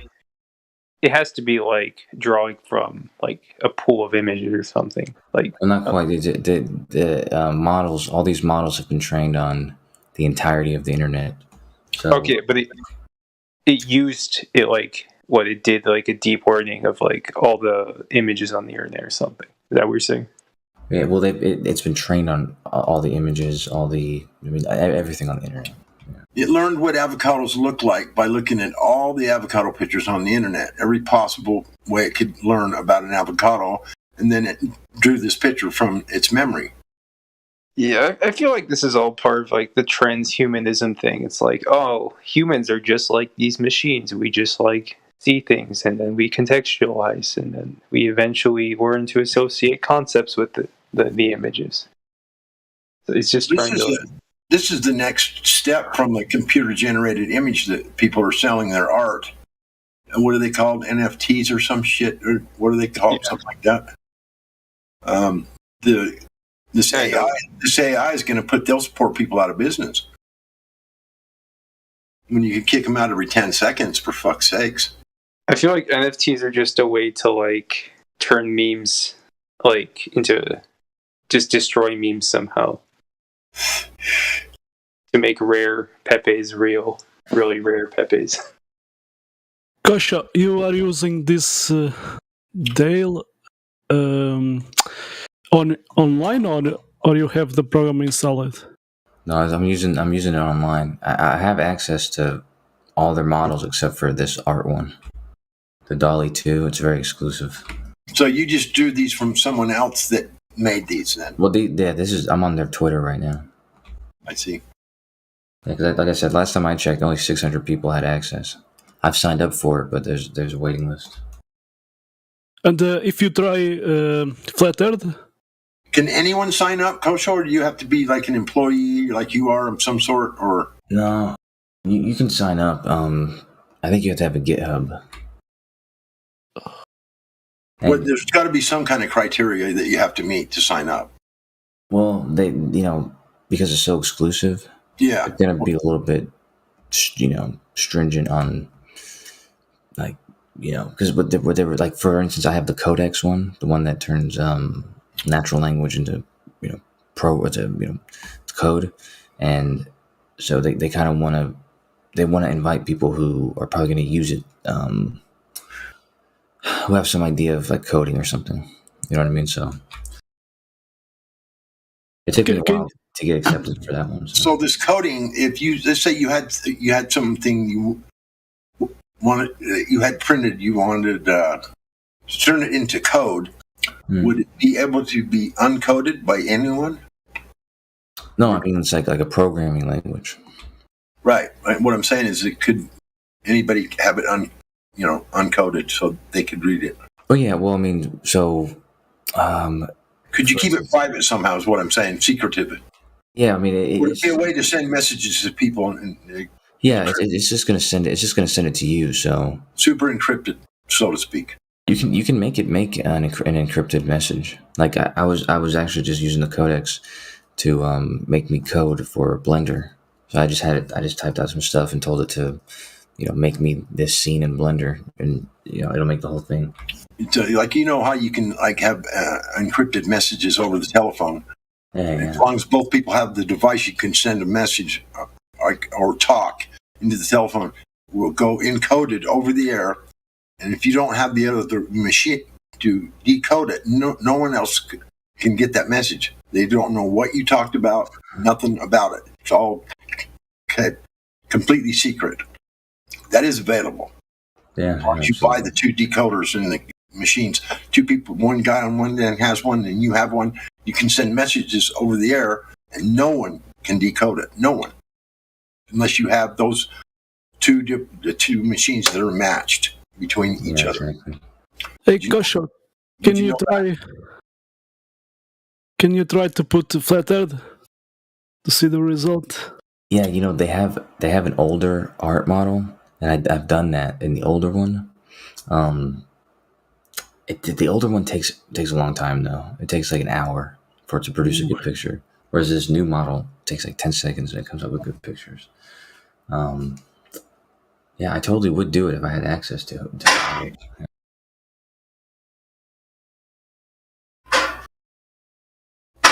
Let me see how many people have access to it right now.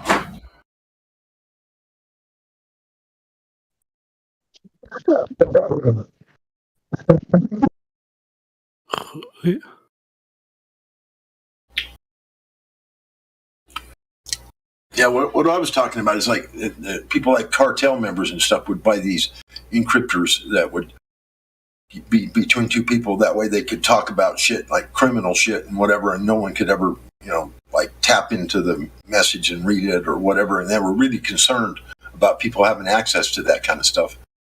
I don't know what they did about it, but apparently at one time you could actually have two of those devices and no one but between the two devices, they were matched up to decode each, the code that was produced by the other one. And if you didn't have the decoder, then that message was kept completely unreadable. And cartels and super criminals were starting to buy these things, and they were really concerned about it. I imagine, yeah.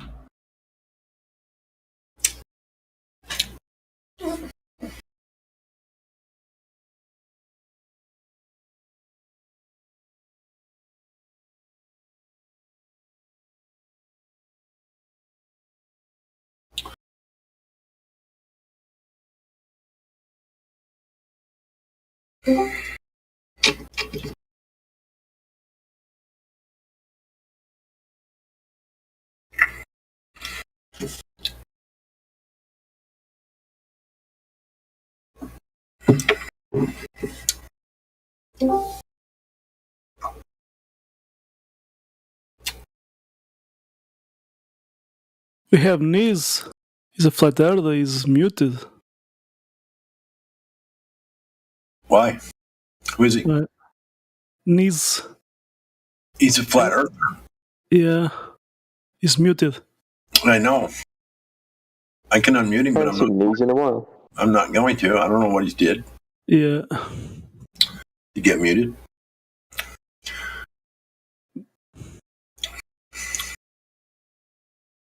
I mean, I suppose we could ask him if you want. And if he backs out, just remute him, I guess. Whatever. I'm gonna DM him.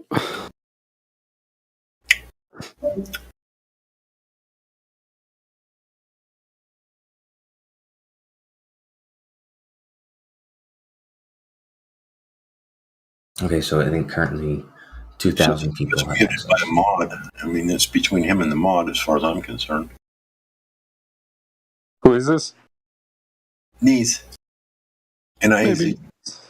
Maybe because of hot mic, I don't know. Yeah, maybe. But man. Yeah. That's a good start.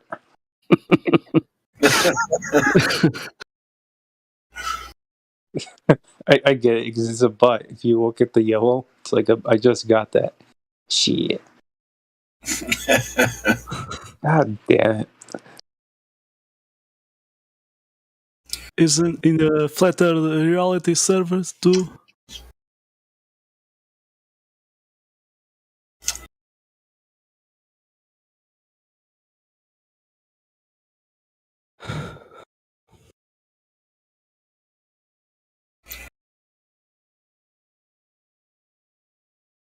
Batman.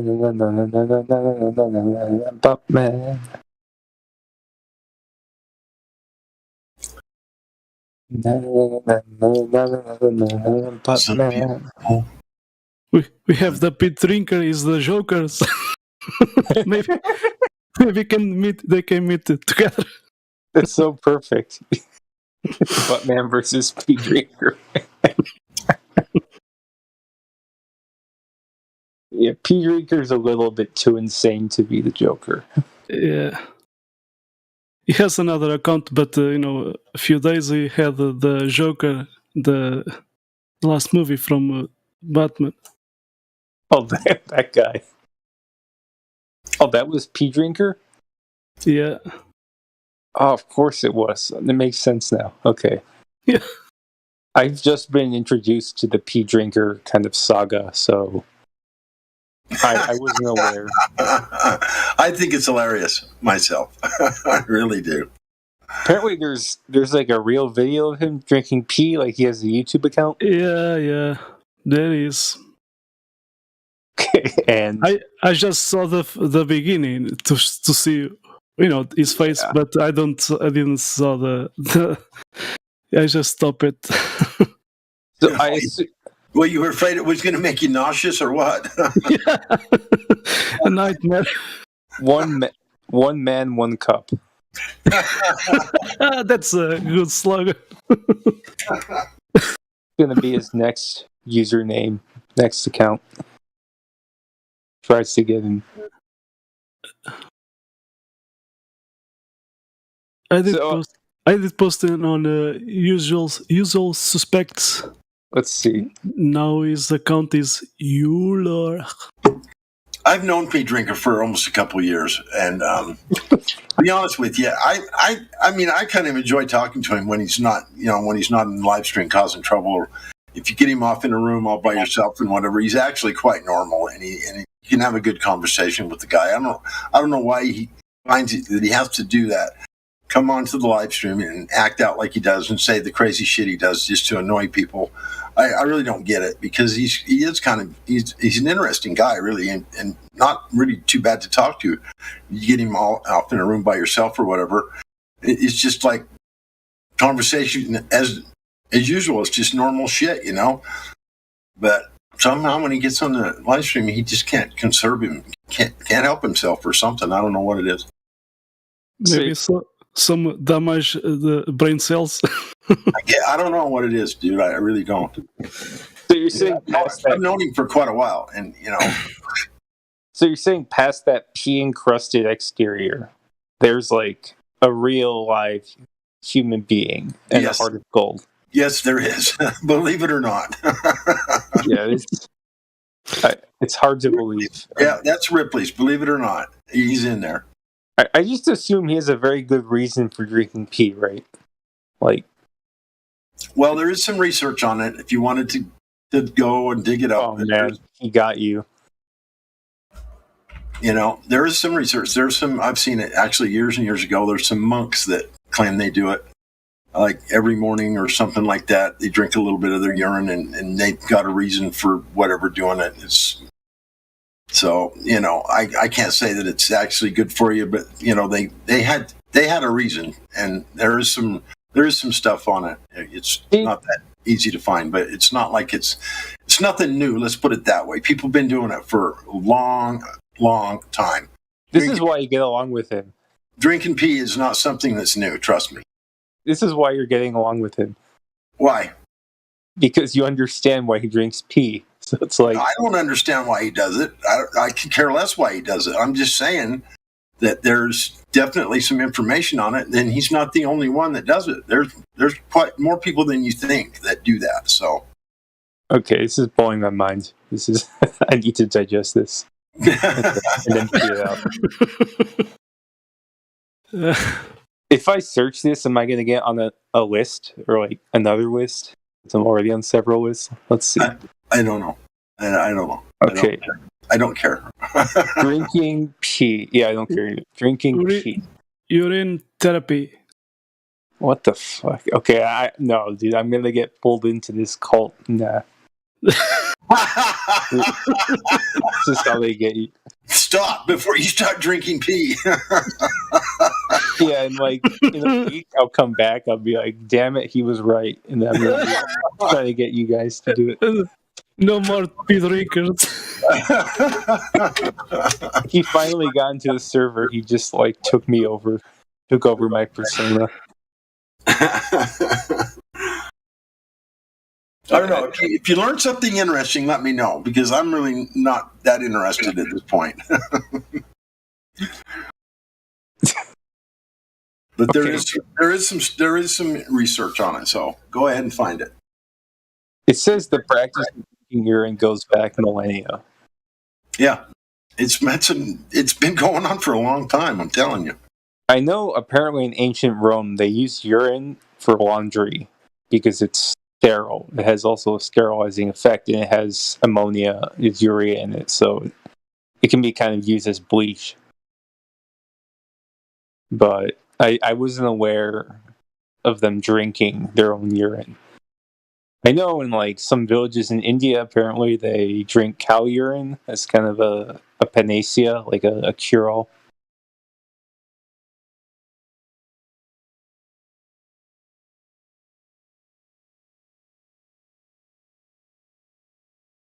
Oh, I see. All right, I'm not going to read any more of this. Let's steer the conversation elsewhere. So this new guy. Okay, but there was a guy with a Joker. Is it this guy? A few days ago, there was a guy trying to get him. That's the same guy? Yeah. because he was talking to me and he sounded way different from the pee drinker I talked to with the 666. So I don't know if he did something to his voice. Usual suspects. Let me see it.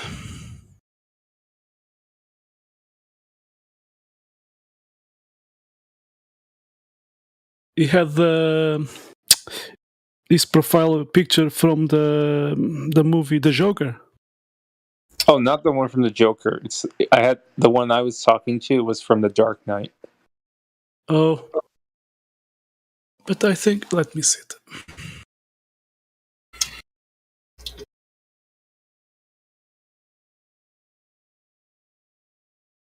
Maybe he has like multiple personalities. So then, like the real Joker. Yeah, he claims that he's schizophrenic and all this other kind of stuff, but I don't. Maybe it's just part of his act. I really don't know. It doesn't. I don't know. I really am not gonna. I'm not gonna try to psychoanalyze him at all because I really don't care. But like I said, you get him alone in a room and you start talking about normal stuff, and he's quite pleasant to talk to, and he's quite knowledgeable, and he's just like could talk to a normal dude. But when he gets going off on these weird fucking conversations or weird angles and telling, he tells people he's God and all this kind of stuff. And, but I had a conversation with him about that. And he says, look, he says, we were born, we were designed by God. We're like his children in a way. And in essence, if you believe in God anyway, then, some people believe that we are his children. And so if you die and then you live on forever in some kind of an eternal state because of the Creator, because you were created by him to move on to that next phase of life or whatever. Maybe we've been alive for forever to begin with. Who knows how long ago we were actually created, our spirit form or whatever. Who knows? I mean, really, who knows? So he's just claiming he just told me, he says, because of that, he says, I believe I'm a child of God. I'm going to be with him. And in essence, it makes me a God too, basically, in essence. And that's why he says those things. It's not because he literally believes he's God, the Creator, or Jesus. He says, that's not what I'm saying. I talked to him about it. He says, no, he says, I'm not stupid enough to think that. He says, I know better than that. He says, I know I'm not the Jesus that walked the earth. He says, but I feel like that I'm, was created by the same Creator. And so we're possibly like brothers. And so I don't feel like maybe we're all the same at some point. You know what I mean? And he just kind of explained it to me in that way. And so it made a little more sense. But when he says it, and then these people just freak out, oh, he thinks he's God. It's not what he's saying. So how do you get, the good personality? What did you do to, unlock the reasonable personality? Because, when I talked to him, it was just treat him with respect, ask him how he's doing, and say, hey, how you doing today, bud? What's up, man? So talk to him like he's a normal man, and he'll I tried to talk with Flatty, and then, within 5 seconds, he was saying that he created that cat. He willed this cat into existence, and that he was Jesus, and then he was God, and then I'm Antichrist for denying it, and all this. Yeah, stuff. I don't know why he does that stuff, because I've had, like I said, I had a conversation with him, and he told me that he knows better than that. Yeah, I think you've caught him on some. I don't know why he does that. I really don't. I really don't know what gets under his skin to do that kind of stuff, but he knows better. We've talked about it. He knows he's not God. He knows he's not Jesus. He just feels connected to them because he was created by them, and whatever. Oh, I see. So he was worked up. Flatty was saying he was in some kind of state. I don't know. I really don't know what to tell you. Other than I've had some really good conversations with him. None of that. Yeah, he'd probably be messed with that day before he got you. I've known him for a couple of years. Okay, so you're telling me this guy has a very strong following on this server. He has a lot of supporters here. He does? I don't know. I just assumed this guy was a troll. Like, everyone knew he's like this insane troll, but apparently a lot of people here are advocating for him.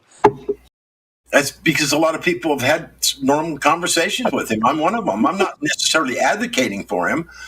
I don't think he belongs in the live stream, but elsewhere, I don't know. I've had some good conversations with him. I've had fun talking to him. It's been quite normal. So I really don't know. Other than that, you know what I mean? Has he ever made it into the VC? A lot of times, even yesterday. Yeah, lots of times. He gets banned every time he shows up because he acts out. I think he does it because he's mad. I don't know. He's pissed off about being banned, and so he just keeps it up. I don't know. I'm just guessing. I don't know why he does it. I really don't. I don't ban anymore him, but I don't give him VC verified. I just leave. Yeah.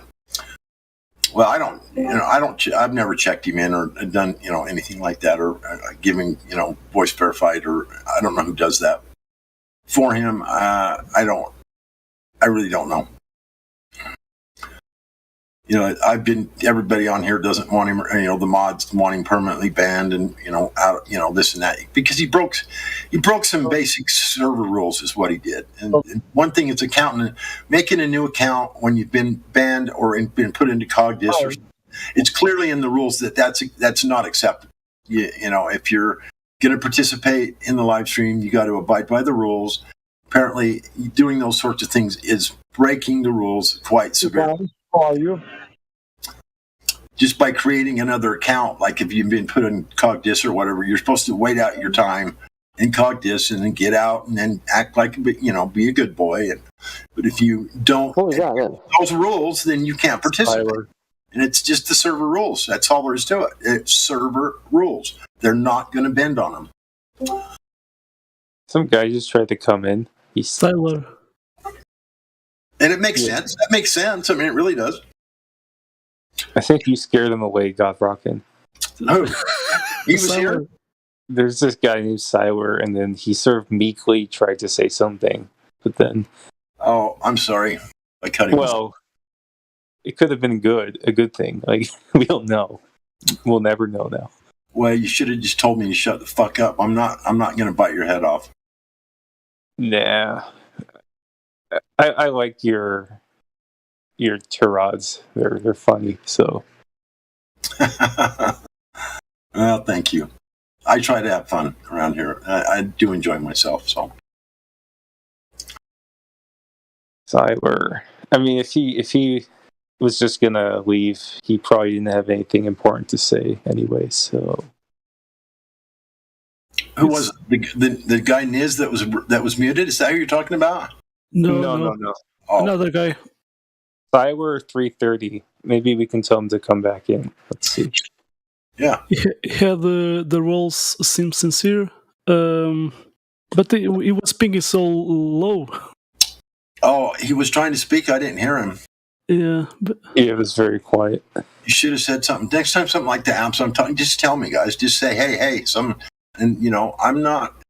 If something like that's going on, just make me aware of it, or just mute me. If you've got gold, mute me. I don't ever take it personally, ever. So if I get muted, it's because I'm either hot micing or, someone's trying to talk. Whatever. It doesn't matter. I can unmute myself anytime I want, and if I get muted, then I'll just unmute myself and come in and listen and see what's going on. Maybe I was hot micing. I really don't know. Quick, if I didn't hear somebody or was cutting somebody off, then Miguel, mute him quickly. Mute what? No. Do it now. I respect people that have more years than me. Whatever. It doesn't matter to me. It's what I'm telling you. I'm not going to be mad at anybody for muting me. You're not a special snowflake? Yeah, though I'm not a special snowflake. I'm not a snowflake at all. You feel pretty special, don't you? Who, me? Yeah. No. I don't think... No. Why would I feel that way? Because you're saying you're not a special snowflake. I'm not a snowflake at all. Snowflakes are pussies, and they're fucking... Yeah, they suck. Yeah. Snowflakes. We are all special. That's why we are here. We're all special, and that's why we're here. I like that. Okay, Cyber, come on, dude. I know you're listening in YouTube. Get in here, buddy. Broski. I was really interested in what Kosho was saying a while ago about where he was working and stuff. And he's still here. I know he does. I mean, hopefully he's listening. And he had stuff he had access to and the work he was doing. I want to know more about it. Kosho. Yeah, that was interesting. Kosho, are you still here? Yeah, what's up? Yeah, I just want to know a little bit more about what kind of work you're doing and stuff. Sounds interesting, dude. Oh well, yeah. I mean, I'm not. I'm messing around with codecs and things like that, but I don't necessarily work with. Oh. I mean, I'm a software developer, but yeah, that's one of the things I'm looking at though is, if you can actually write complete usable code using the AI, and I've gotten some pretty good. Like I said, I've been able to make complete simulations in Blender with it, so that's pretty cool. Like you just type out a single sentence, and it'll make the whole thing for you. What would the code be? What would you use the code for? That's what I'm curious. I mean, what's the purpose behind it? Well, like a programming language, so it's like in Blender uses Python, so you could say, write me a code in Blender using Python that displays the moon orbiting the Earth or something like that, and it'll make the whole simulation for you. Oh, so it's a way to use Python that's like not shit. It's not just like Python though. Yeah. Okay, because Python kind of sucks, but yeah. Yeah, you can use JavaScript. I mean, you can ask it to write code in any language. Yeah. Pretty cool. So the Codex has been trained on the entire repository of GitHub. Wow. Yeah, it sounded really interesting to me, some of the stuff you were saying. I thought it was cool. Oh, yeah. Especially the stuff about drawing those pictures in a matter of 10 seconds. And it just seems like the artist is going to be not needed for too much longer. Yeah, but I mean, like I said, even when it comes to jokes. So I had it write me a story about this kind of sci-fi thing, and it wrote a pretty crazy story. I'll have it write a joke right now. Let me see what it says.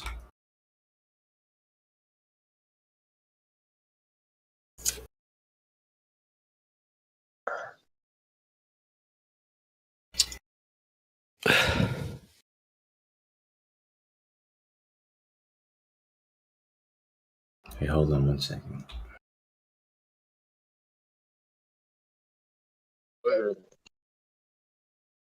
Get Piget, how are you? Hello, guys. I'm good. Hello. Listening here.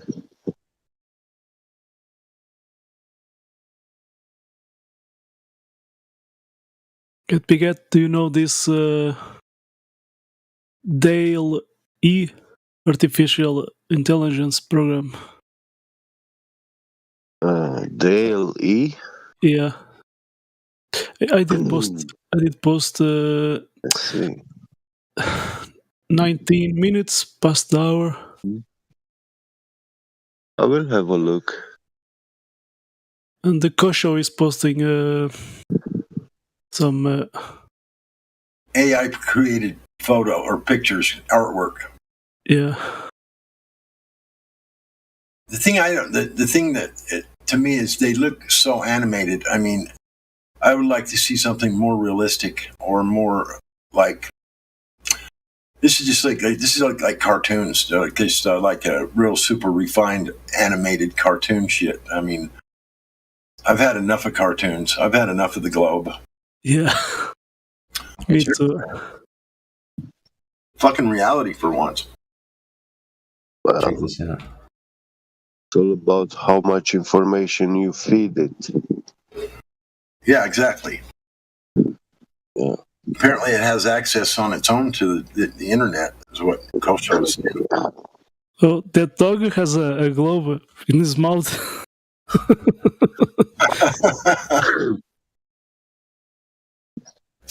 I mean, the pictures are nice. I mean, they're obviously very detailed and whatever else, and they're. I mean, I don't really know what to say about them, but they're not shocking in any way or super special. I mean, they're just look like super refined cartoons to me in a way. So I'd like to see it create a photo or an image of something that's like, wow, look at that shit. The fuck?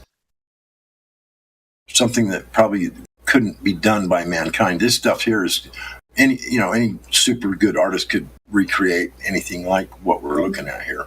It's just that this computer or this AI program he's talking about did it in 10 seconds. What happens if we tell it to do a flat Earth map? I had it do that. Like I said, I had it do that with an older model, but that model takes forever. So I'll try it again. Like the older model's not as good as this one. But here's one of, I think somebody said, make a cat wearing a Napoleon costume, propaganda poster. I thought that one was pretty good.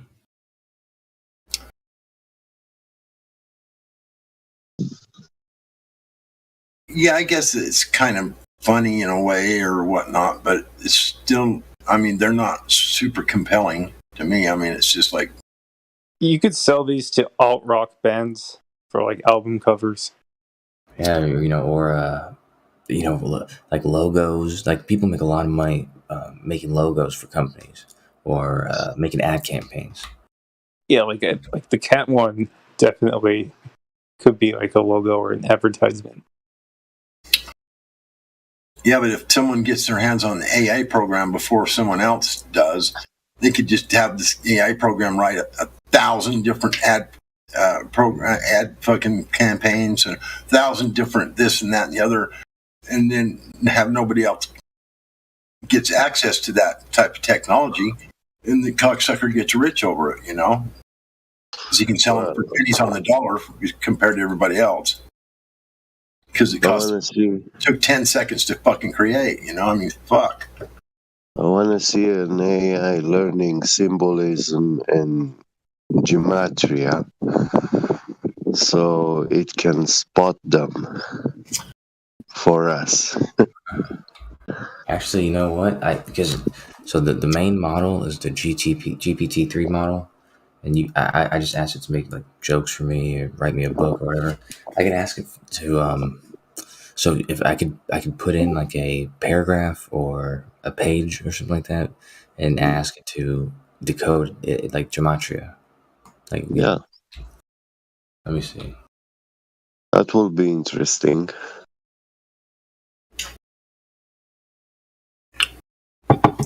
Yeah, that's what he said. That's why I was interested in what he was doing here. I'm intrigued a little bit here about what's going on with this new shit. It's kind of cool. But I see it it's going to put the crimp on a lot of people's, opportunities. AI is going to steal a lot of opportunity from people real fast. Man, that part's sad.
These are some of the stupid jokes I wrote.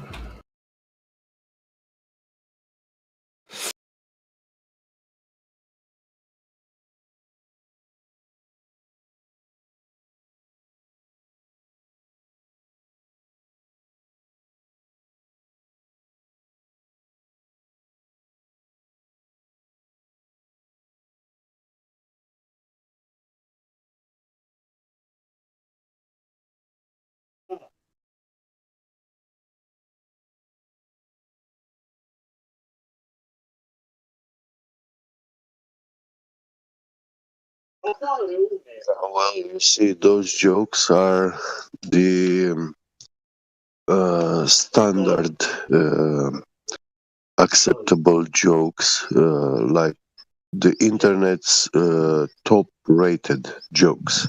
Yeah. And he's only manipulating those.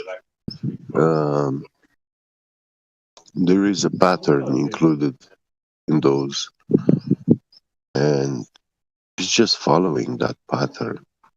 You know, you can clearly see it. But he's not making up something new. I mean, if you ask him to make a joke about cocoa, yeah, he will do the same jokes.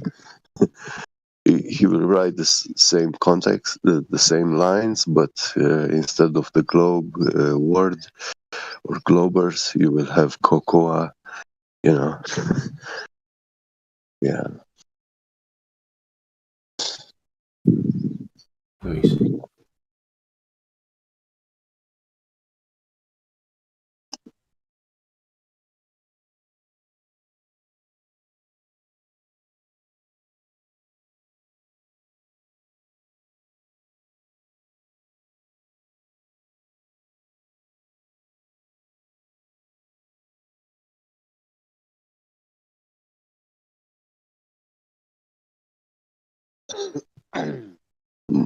I would call this sort of AI some sort of low-end user, you know,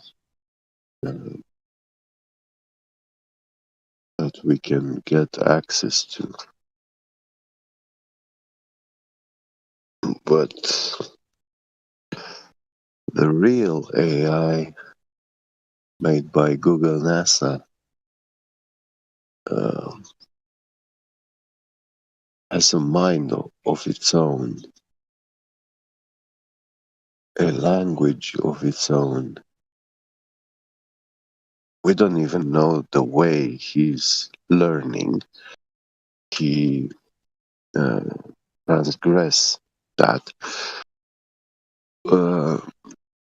because, for example, the information generated by the LHC accelerator, particle accelerator at CERN, that machine is generating vast amounts of data. It's so much data, it's like a whole lot more than all humankind input in the internet. It surpasses us. And that AI is actually feeding with that data, is processing it. What kind of data are you talking about? You talking about like the collisions between those so you're talking about highly accelerated? Yes. All those sensors at CERN, they transmit data recorded from those collisions. They are empirical stuff going on. Right. Interactions between atomic particles, what they do. It's the way. Yeah, it's the way nature works. Right. At its finest level. Yeah. Yeah. And that center, the CERN, it's like the AI body skin, you know. That's what this machine represents for it. Well, how accurate do you think this information, this data, really truly is? When some of these particles are so small, they don't really see any detail to how they're actually put together and what they're comprised of. Well, just a little fuzzy dot, and they really don't have the ability yet to magnify these things close enough to actually see how they're constructed or anything like that. So the data has got to be still somewhat speculative. Well, you see, you have, for example, photoelectric sensors. Yeah. Yeah. These are like camera sensors, highest resolutions they're installed. Those sensors see some things and they generate that information. So he said he has like eyes, but then he has sensors like piezoelectric kinetic energy registrations. So it's monitoring the energy that they travel in, speeds that they travel at. It has all the electromagnetic spectrum. So it just monitors the magnetic field that they generate, all those types of things. Yeah. So all these sensors, they give information together, you know. Right. And he is able to see, not just to see like us, but actually feel like touching and smelling, you know. And we don't know how these things actually, what happens when you combine these senses. For example, the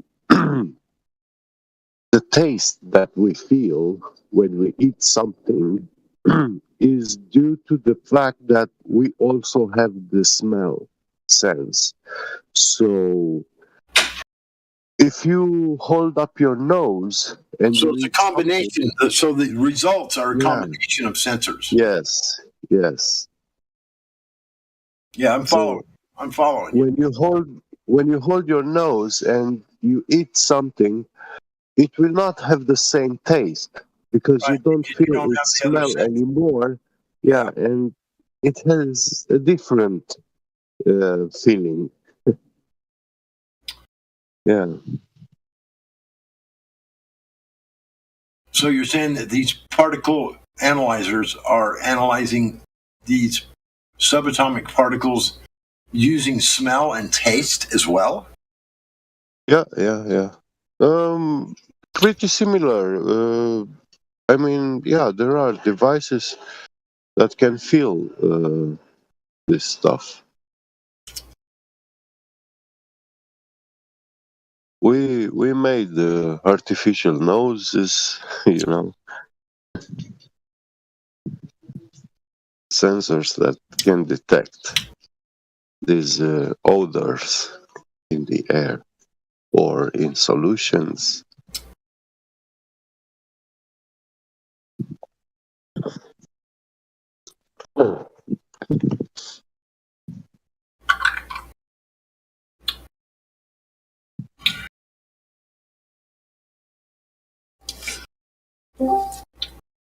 I guess if you're going to analyze a subatomic particle, it would be beneficial to analyze every aspect of it, you could for sure. I can relate to that. Yeah, having a combination of all these different sensors, and then you come up with a much more detailed idea of what's going on. Yeah. And you know what? The information which that lab, Google NASA AI laboratory, every year they were bringing and buying new quantum computers. Every year they make a new one, a bigger and better, faster, capable of processing more and more information, and they are in a pyramid network, and the quantum computer that you want to get access to is actually the first one that they bought, and they don't grant you access to that one. Because the quantum computers require a lot of temperature control. Oh yes, extreme. They are the coldest place. Yeah. The core, which is funny because it's the core means heart. So the heart of this computer slows these particles down, and then they can analyze them better. Yeah, is literally the coldest thing in the world. Right, and it slows these subatomic particles down so much that then they can analyze them much easier because they're not moving so fast. Because they're in such an extreme cold environment. And the same with the qubits that do the processing have also been slowed down because there's no way for them to have them under any kind of control or keep them in position to do the processing unless they're in them extremely cold environments. I kind of know I've studied quantum computers a little bit. I kind of understand how they work, but I do know that there's some extremely cold temperatures that have to be in place for this stuff for it to function properly. Yeah, it's the smallest fraction possible above 0 Kelvin. Below that, you have the phenomena of Bose-Einstein condensation. Yeah, where I don't think absolute zero's ever been reached, though, has it? I think it has been because they demonstrated this collapse, but were they actually stop the motion of these particles? Yeah, and the problem is when motion stops, they theorize a collapse, like the electron falling into the proton, the nuclei of the atom, and also all those particles that make up the nuclei, they stop moving because those are moving too. All around each other, between each other, they have, they are like an ant in a labyrinth, they are always moving. Right. Yeah, I know. I've researched it quite a bit, actually. Yeah. And all I know is those quantum computers are operating under the core of these computers is at an extremely low temperature. Yeah. But what does this phrase means to you? What? A cold heart. Cold-hearted. Well, I really don't know how to interpret that. If you're talking about when you say this to a man, he's a cold-hearted man. Well, I'd say uncaring, unaware, no charity, no love, all those kind of things. Fall away, no feelings, yeah. So this machine is actually has a cold heart. It doesn't take things personal. The coldest, yeah. That's a weird concept. It's pretty. Yeah. It makes sense, I guess, because you don't want it to have empathy and all, because you want it to have. You don't want it to. Well, even that empathy, it would get in the way of. This machine can work with empathy, looking at people being empathic, but he's gonna use that actually against us, with the purpose to deceive us, and we have no clue about it, if he's doing it or not. There's no way for us to detect. Yeah, because a cold heart is a devious thing. Yeah. Mischievous, yeah. I'm following you, bro.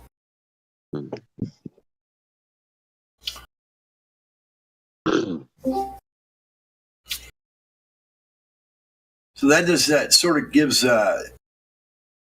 puts AI in a whole different light, so to speak. Yeah. It's like not your friend.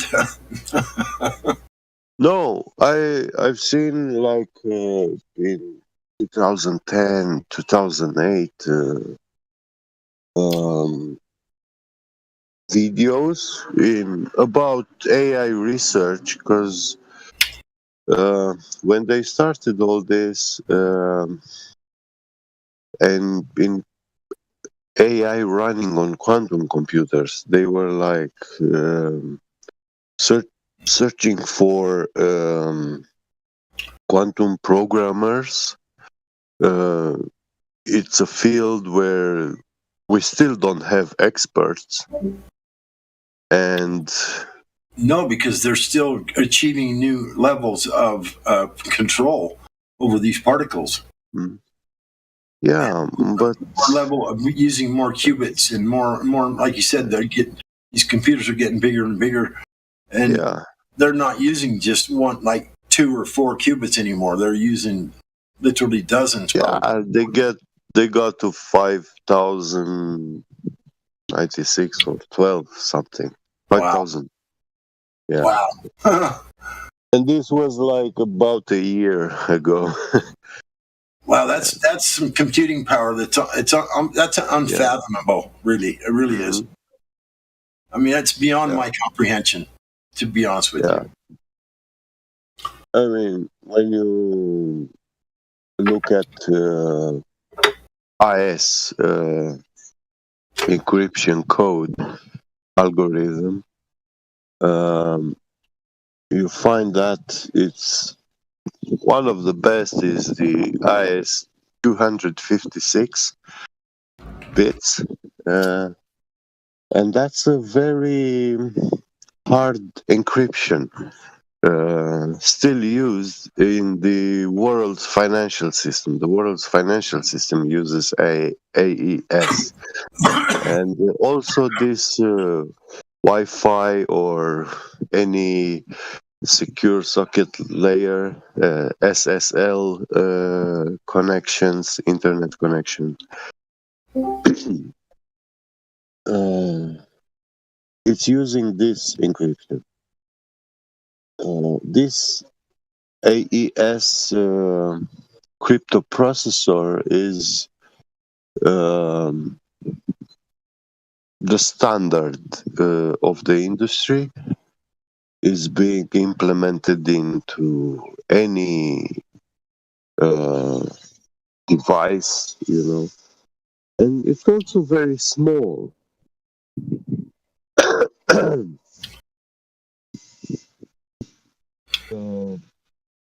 Yeah, they're using them in all kinds of sensors and different things. Then they had this ring dial RSA, and RSA. This was a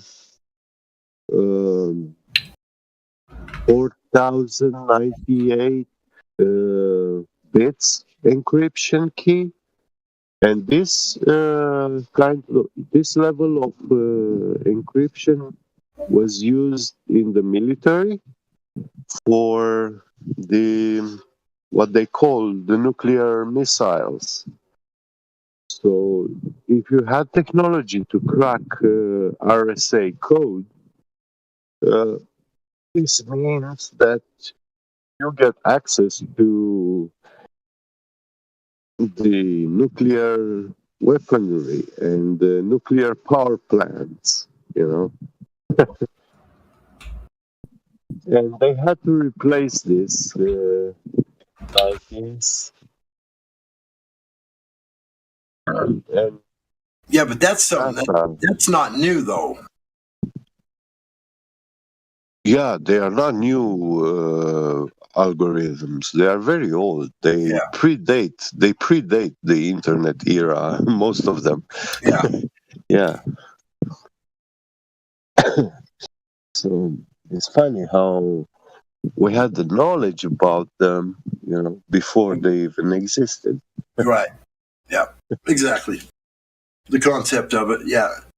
Yeah. But now technology has now they can actually use it. Is what you're saying. Yeah. With these quantum computers, but it's almost I don't know what to think about it, but because like I said, I kind of know how they work, and it's very interesting for them to explain how these qubits and how these subatomic particles interact and process information when they can be in the same place at two times, and it can be in the same place. Entanglement and it can be in two places at one time. It's so fast. Action at the distance. Yes. Yeah. Yeah, that's a strange one there, where you can once two particles become in contact with one another or within close proximity, then no matter the distance you separate them, they have this interaction between them. Yeah. If you feed some information to one particle, the other one on the other side will show you the exact same behavior as if you applied that information to it. Exactly. Yeah. It's funny how once they become in contact and then you separate them, then they exhibit the exact same behavior. That's really, how that happens is beyond me. There's got to be some sort of the medium that this information travels on has got to be. It's got to act as almost as a solid, so that it is interconnected, like would have to two speakers, wired to the same player, and they play the same sound. Yeah. And we call this, we hear stereo, but yeah. Yeah, it's hard to understand. But if you had a solid piece of, like a solid rod, a metal rod that stretched from one end of the universe, or not let's say not the universe, because that's the global term. The world. The world. Okay, from one end of the world of the earth to the other side of the earth, then you could move that thing back and forth. And use it to vibrate and communicate across that vast distance instantly. Yes. Now, if these particles are doing this without that rod, then what is that information traveling on? The ether or whatever the medium is that we are all surrounded by and live in has got to function as a solid. In order for that to take place. Yeah, I get you. It's hard to explain it. It is, isn't it? It's hard to fathom. Yeah. It really is. Yeah, how are we moving about within and around this medium if it's functioning as a solid? And that's fucking mind-boggling.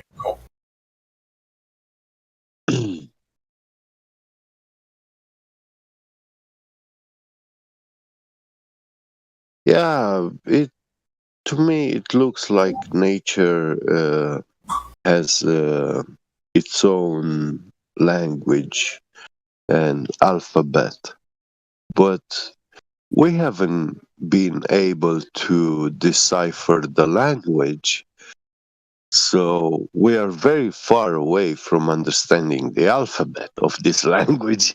You know. Well, we're very far away from understanding any of it when you get when you get down to that level, and you're talking about the interaction between two particles at a distance. When they're not connected in any way, they have to be. They actually literally have to be connected in order for that to take place. In some way, they have got to be connected. There's got to be a solid line of connection between those particles for them to interact and do the exact same thing as the other one does. I can't imagine how the information could travel from one to the next instantly and react and act. China and Germany get together. And then do the exact same thing as the other one's doing at a distance. They've got to be connected some way. Period. No, I heard you. Yeah. It's funny, yeah. Who was talking? Yeah, who was Flatty. Flatty, yeah. I heard you right. Well. Yeah. Yeah. You see, I look at the creation, for example, and what we read in the Bible is actually the spoken part, you know, and only in the sixth day of creation we hear God actually using his hands to shape the body of Adam, you know. But you know, walking, it's a silent action. It's not speaking, you know? And yeah, it does require a living being to happen, for walking to happen. Not the living being that we understand. Yeah. I mean, there's got to be something that's that functions as it's alive. I mean, it's intelligent. It's all these things, all the things that are necessary that life has. Yeah, but walking doesn't require intelligence, you know. And yeah, before God spoke, I will say, yeah, he had to take the first step. And once he took the first step,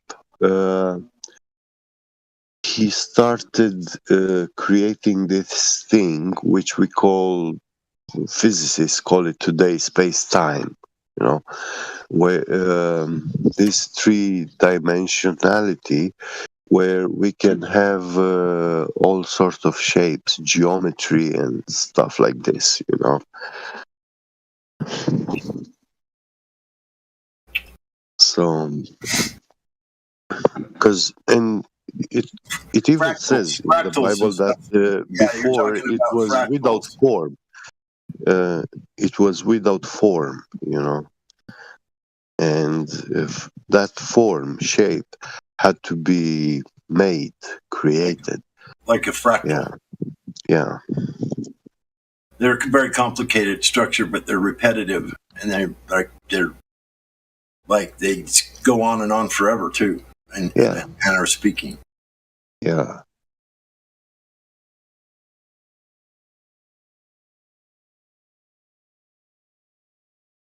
That's pretty interesting shit. I mean, it's fun to think about all that kind of stuff. It really is. But there was a time I did a bunch of reading. Obviously, I've done some reading about all this stuff, but you know, it's been a few years since I haven't tried to catch up on anything as of recently. But I don't know. I might decide to try and do that. Well, I was also watching 2015, 16 about quantum computers and AI, and also about CERN. Right. But it's not my field of study. It's not where I'm an expert, you know. No, me neither, by any means. Yeah. By any means. No, it's just that I have done a bit of reading and studying about it, but it's fascinating, really, to me. It did, reading about it, it did help me, like, because confirming not theory but assumption of mine, which one of my cousins actually told me. For example, he was working in the military, and at some point he got an order from a general, and he was very well known with this general. And he told the general, okay, but I don't think you want this order that you give me is not what you want, what is not what you decided. And the general told him, yeah, it's the system order, you know. And he had to carry that order, you know. That's scary sounding. Yeah. And my cousin told me and tried to explain me this in the 90s, that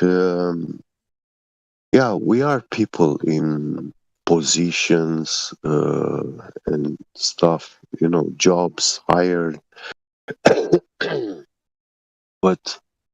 And we do take our own decisions, actions and stuff, but some of these orders, they are not coming from a person, they are coming from the system itself, which this system is a whole, the whole of people, the group, you know, mind. And when he explained this to me, I felt like, okay, this is about a intelligent entity which coexists with us. It doesn't have a physicality, a physical embodiment, you know. It's the collective. Yeah. You're talking about Borg shit now. Yeah. And when I looked into quantum computing and AI, this actually matched precisely all this, you know, all these assumptions. It actually explained, you know. Yeah, I can see it. Yeah. Because he was telling me how some orders he was getting, they seem to have no sense, no meaning, no nothing, you know. But after carrying those orders and stuff, then they saw the results. After 1 or 2 years, they saw that was a good move that they made, you know. And yeah.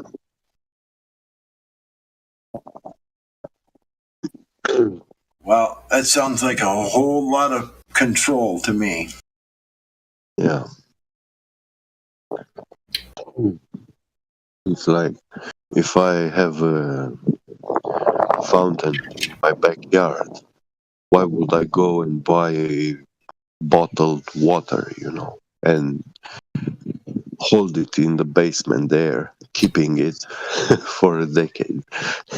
It doesn't make sense, you know, to do that.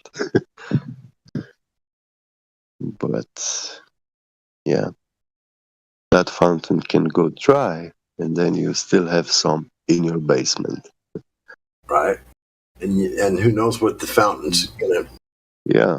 How it could become contaminated at some point, too. Yeah.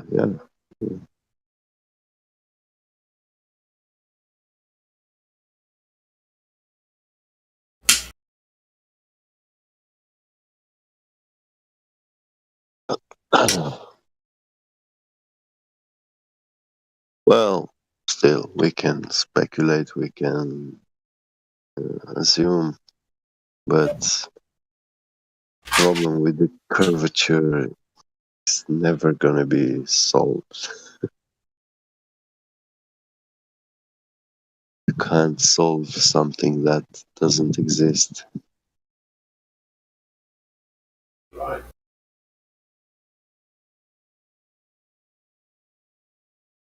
That's why I was saying not too long ago, it almost sounds nonsensical to me to ask for something that don't exist.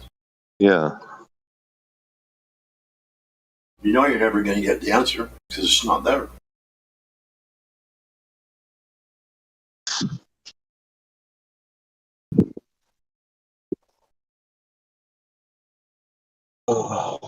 Be right back. I have to go for a short while. Take care, God rockin'. Yeah, you too, buddy. Thank you. See ya. Station.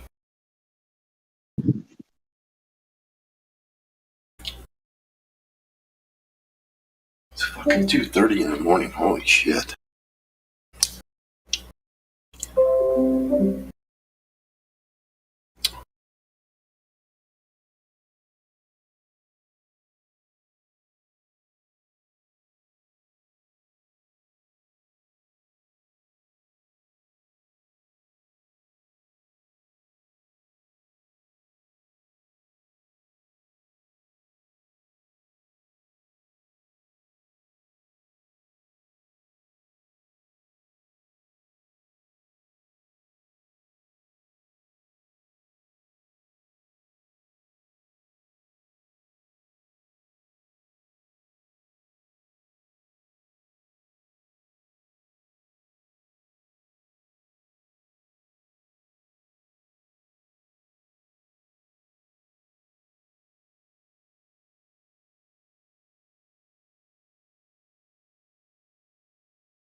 What you are looking at here are the logos of the 5 government agencies that control our so-called globe, our so-called spinning ball. Now, before we identify the logos, let's have a look at this map that hangs on my living room wall. And this map is the Gleason World Map from 1892, number 6 from the Boston Public Library. Okay, and as you can see here, it was published in the Buffalo Electrotype Engraving Company in New York. All right, and as you can see here, it's scientifically and practically correct as it is. Okay, now back to the logos. Here we have the International Maritime Organization, which basically controls our waterways, all of our waterways, how far out we can go into the ocean, territorial boundaries. Okay, so now let's have a deep look into their logo. Now, isn't it awful funny that the people who control how far we can go out in the water have a flat earth map with an ice wall as their logo? Okay, anyways, here we go. The International Civil Aviation Organization. Now, this is the government agency that controls our airways, how far we can fly and where we can fly. And once you fly out too far south, they're going to turn you around. But anyways, let's check out their logo. Okay, as you can see here, hidden in their logo, the agency that controls our airways has the flat earth map with the ice wall around it, hidden right in it. Okay, now here we have the World Meteorological Organization, which basically they control all the mainstream media information we get about storms, hurricanes, and all that good stuff. So, anyways, let's check out what's hidden in their logo.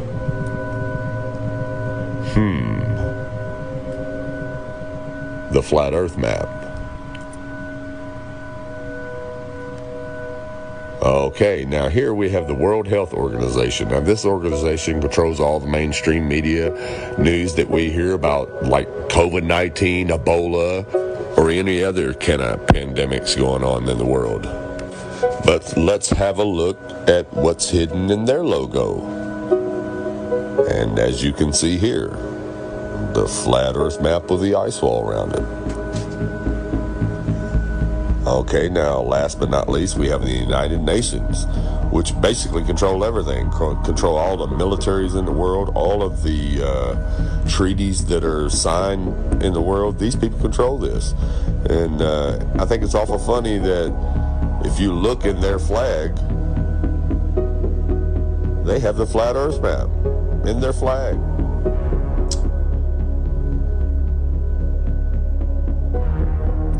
Into their General Assembly Hall where they hold all their meetings and sign all their treaties, guess what's on the wall right up above them? The flat earth map. Now this all could be just coincidence, but I don't think so. If you look at any map before 1958, it shows a flat earth with an ice wall around it. And all the government agencies that control our airways and our waterways have the flat earth map with the ice wall in their logo. Okay? Now, if you were to try to get in a private plane or on a private boat and try to get too far south to try to find this ice wall, here's what's going to happen. The Navy's going to show up in a battleship or a jet fighter and turn you around and escort you out of the area.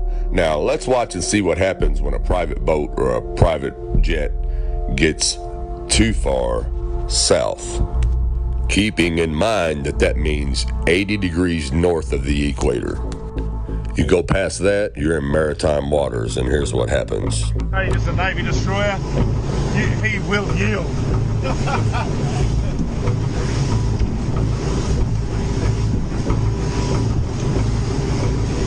He'd be thinking, that cheeky better not cross my bow. Stop, Josh. They take it seriously. What did they say? You got to yield. You can't just fucking. They think you're going to charge them. We don't know for sure. They did say something. No, they did. They come back last call. Yeah, fucking talk to them. Actually going around. He's turning. Stop. He's turning. He is actually turning. He said about the ship yesterday. No, he is turning. Fucking hell, what have we done now? It's turning, Josh. Just sit still. He's slowed down, has he? Yeah, he's really slowed down. No doubt we were in trouble. What for? It's coming to us. He's coming to us. He's got the shits because... This is Warship Hobart, channel 16, over. 16. Yeah, we got you, mate. It's bad boys. Did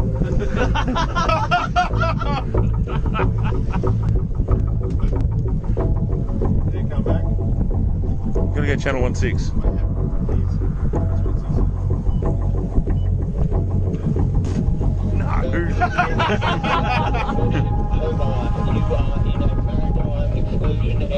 please record your intentions. Who the fuck's that? We're heading to the shelf to go. Just say we're heading out fishing. Heading out fishing. No, we're just heading out fishing. He's out, boys.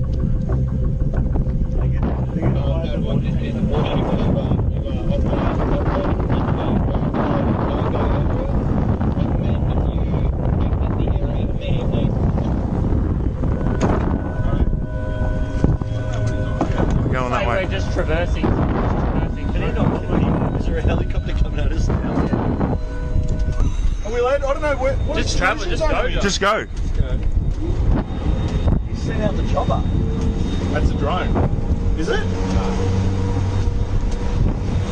That's unreal. Oh my God. Set up a demo today with this Cessna and the Air National Guard. I'm going to be inside of this Cessna and we're going to be going rogue. We're going to fly into that no-fly zone and we're going to see how the Air National Guard does it. They scramble the fighter jets to come right. Take off. We're off.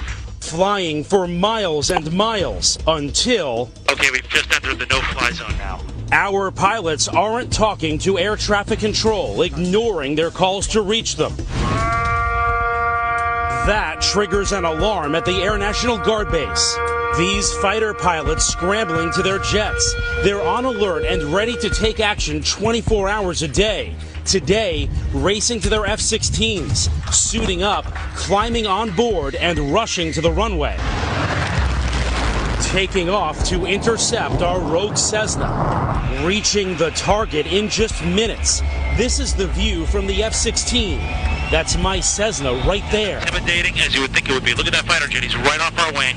Another F-16 swooping in on the right, calling us on aviation frequencies. You have been intercepted. If you hear this transmission, acknowledge the radio call and rock your wing.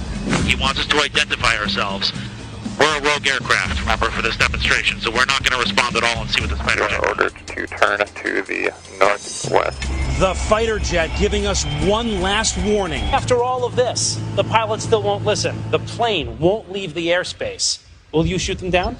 If required, we'll execute the rules of engagement per the commander of the North American Aerospace Defense Command. And yes, we would do that. Shoot the plane down? If it meets the rules of engagement, yes, we would, to defend the airspace. Entering restricted airspace. You are ordered to turn west immediately. If you do not follow these instructions, you may be fired upon. Now, just in case you're not awake yet, the reason these government agencies have the flat earth in their logo is because they know where we live. And they get paid to protect that edge if you ever try to go there. Thanks for watching, and God bless.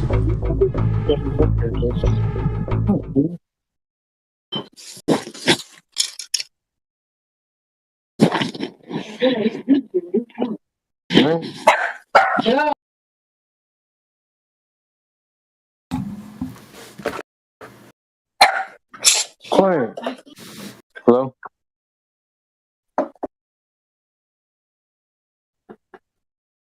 What's up, Flutter Day 6?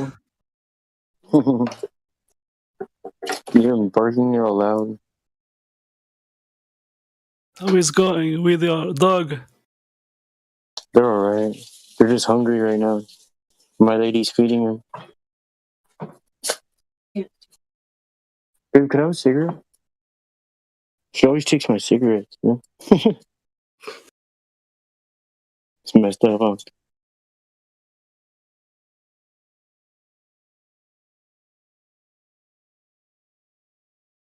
Nobody else is on right now. Miguel? Hello? Nobody else is on right now. Yeah, you can play it. Okay. Okay. Hold on.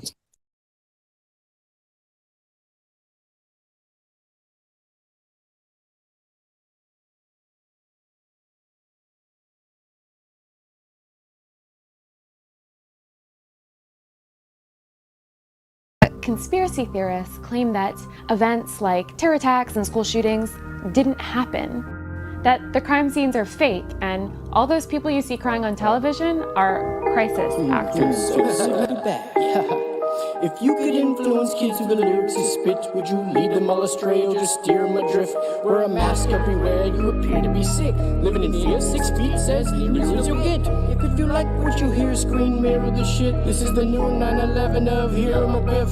There's no such thing as a terrorist. The real terrorists are the American military. Harry Potter, where you been? This is the Truman Jim Carrey show that you win. A whole slew of proof from the Hoover Dam break-in. Road crews digging tunnels that you can't explain. Faster than a speeding locomotive and a train. Watch out for words like inclusive and sustained. Ability is killing me, you don't comprehend. Straight out of Compton, yo, I'm off the hinges. Intended this shit's not meant for me. Ladies and gentlemen, may I have your attention, please? We're the indentured servants of this century. Can I get a witness to witness these nitwits getting into wits? It's business, jeez. Every time he takes a shit, hiccups and sneezes. Yo, there's no such thing as a terrorist. They only show you such things just to scare your kids. Just know one thing, that where you live is not pear-shaped, but you swear it is. My rap's like the second law of thermodynamics, further advance into murder tactics. I smoke herb till it's gone, then I'm burning the ashes. You voted for Bernie? Haha, you conservative bastards. I'm observing these actors, affirmative action. I deserve nothing but a few words in the caption. I'm the referee, coach, and the verbal captain. Even my girl knows, yo, my whole world is rapping. Take away from me that, and my world collapses. Like a NASA fan finding out his world is flattened. Like the first, second tower, and the third collapse. And birds and catfish on my bed, about to burst this mattress. Thirst with anticipation, like ejaculation. Exposing master plans of these master masons. Another flat today, saints from around the way. You ain't nothing but a hound dog on Groundhog Day. More often than not, yo, I'm off the chain. Getting off on the thought that cause a lot of pain. Start seeing through all these artificial strains. It's hard to fake what's been made already plain. Yo, there's no such thing as a terrorist. They only show such things just to scare your kids. Just know one thing, that where you live is not pear-shaped, but you swear it is. Yo, I hit my photo with notes and rhymes I spit. So if you wish at this time to resign or quit, I'm going with you every time, you know what time it is. Overdosing on the hosts and psyopsis. Blinded by the light shining from your diamonds, kid. I've been waiting all my life for a time like this. Holy moly, what a roller coaster life I live. No motion sickness in the ocean, yo, I dive right in. Motion picture industry likes to slice your skin. Hocus pocus, focusing on the life they spend. I can't believe you still believe in these staged events. But if it don't make dollars, and it don't make sense. And if it don't make Donalds, and it don't make Pence. Get it, Donald Trump, Mike Pence. There's no such thing as a terrorist. When they show you such things, it's to scare your kids. Just know one thing, that where you live is not pear-shaped, but you swear it is. You think it's pear-shaped, but there's no such thing as a terrorist. When they show you such things, it's to scare your kids. Just know one thing, where you live is not pear-shaped, but you know it is pear-shaped. You swear it is, but there's no such thing as a terrorist. Terrorist. There's no such thing as a terrorist. There's no such thing as a terrorist. But you swear there is a such thing as a terrorist. But there's not. Nope, sorry. To burst your bubble, I'm out. Oh, Alice's death was a fake. It was a hoax. This guy's a crisis actor. I was stunned. It pisses me off.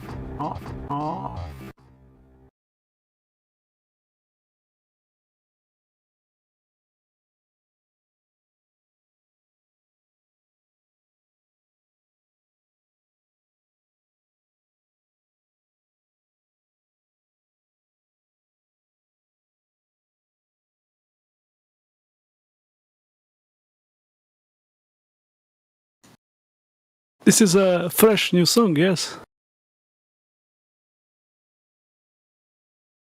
Latter-day Saints.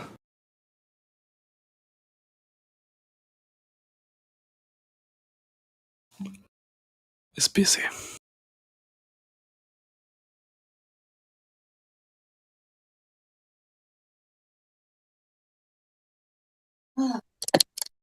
Hello? Hello, a fresh new song? Made by you. Okay. Thank you, bro. Oh, no, it's not that new. It's like a month old. Ooh.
Hey, Flutter, they sent.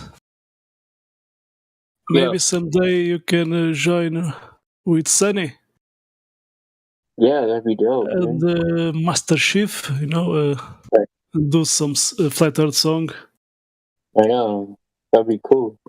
You are you are good to make those lyrics and. Yeah. Thank you, bro. That's pretty much all I'm good at.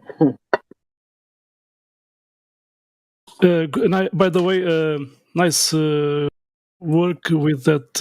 I saw, you and Wits gets it. Oh yeah. It's cool when people meet together. Yeah. Yeah. I met him down in LA. Can you play a song? One of those I'm talking to. I don't have any songs with him.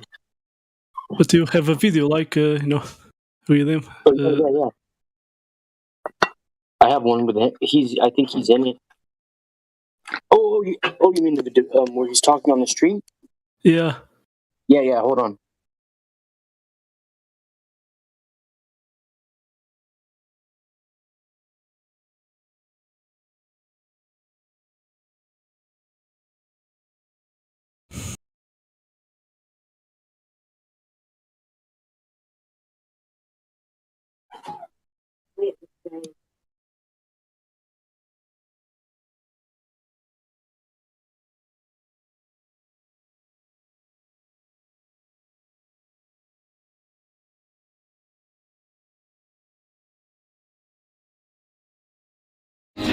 Don't touch this camera. You little... In a world. In a world.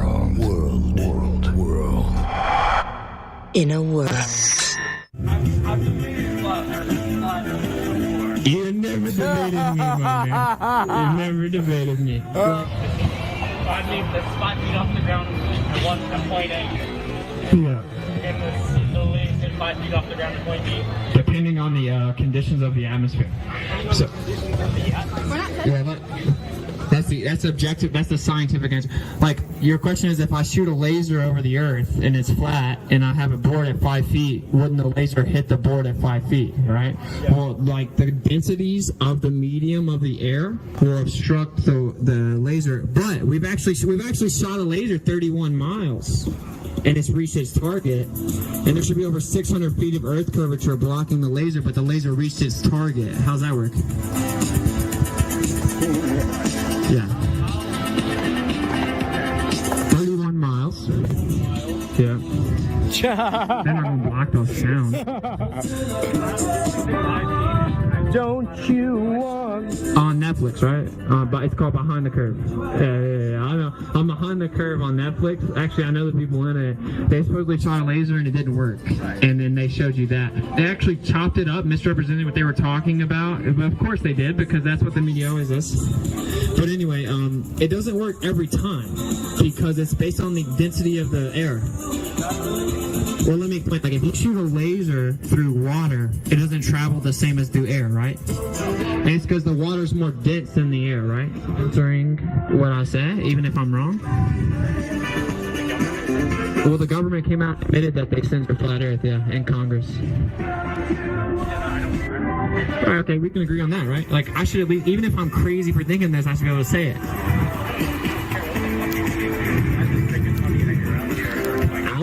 I would think it too, but if you looked into it, well, Netflix. You looked at Netflix.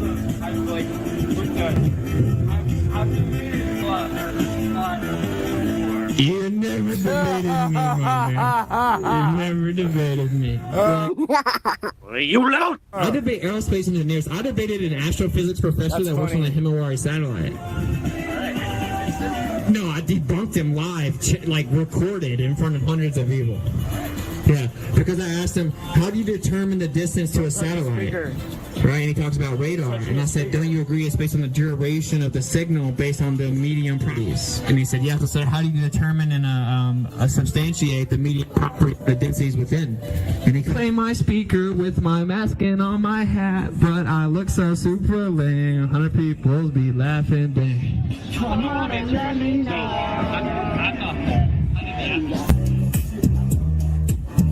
Dang, my speaker's a little louder than yours. Why you look so sad?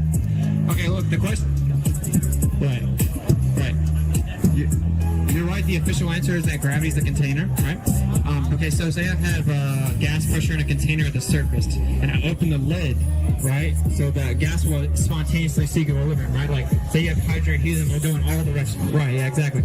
Okay, that's where gravity is the strongest, closest to the center of mass, right? So if I go hundreds of miles above the surface where it's weak, how is the gravity going to keep the gas pressure from going up into the vacuum? So at the highest point of the atmosphere, all of the atoms are very, very far apart from each other, so they're not colliding with each other a lot. So the atoms in the atmosphere are actually orbiting the Earth for the most part. And that orbit has some energy associated with it. And unless the atom actually gets an extra kick of energy to kick it out of that, you have some tension in the string that's holding the ball in so it doesn't go flying off into space. In this case, gravity is acting as a tension force, but to keep it in orbit with the Earth, especially that high up. Yeah, so did you know that the model officially claims that some gas does leave the Earth, right? Okay, and so actually... Yeah. If those lights are so far away, No. and you can still see them, Uh-huh. why can we not see the sun if it's in a different place over the Earth? I'm saying we don't actually know how far those lights are away. What does that have to do with the sun? What does that have to do with the sun? What does that have to do with the sun? They're different things. They're different things. The stars and the sun are different things. Yeah, so... Don't touch his camera. Get away from his camera, please. Right, so light doesn't travel forever. It only goes so far. So we wouldn't like basically. Hey, you're hitting your tripod. See the sun all across. Ladies and gentlemen, that concludes our show. So until next time, what are you waiting for? Hurry while supplies last. Bring your whole family on down here and subscribe and get a free banana. The Saturday Saint Show was filmed in front of a live studio audience. Yeah, it was.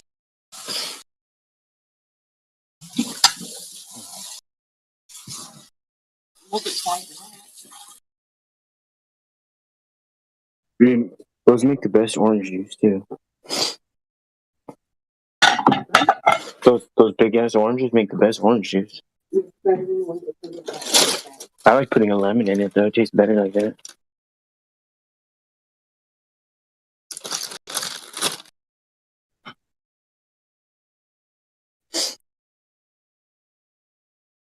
Hey, where's he at? Where's he at? Miguel. What's up? You want to hear one with Whitsitt versus Ronald Reagan? Have you heard that one? But it's a music. No, it's not music. No, it's him versus Ronald Reagan. Oh, he's playing No, he's debating him. Okay. You want to hear it? I never heard. It talks about flat Earth. Is he talking about flat Earth topic? No. Flat Earth. Yeah, it's all about, it's all about flat Earth. Okay, play it.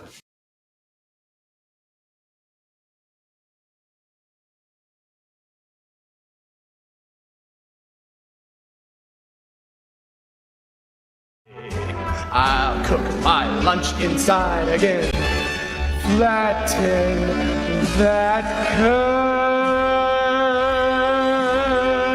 If I can help to kill this mess, you know I will. It's up to us. Flatten the curve.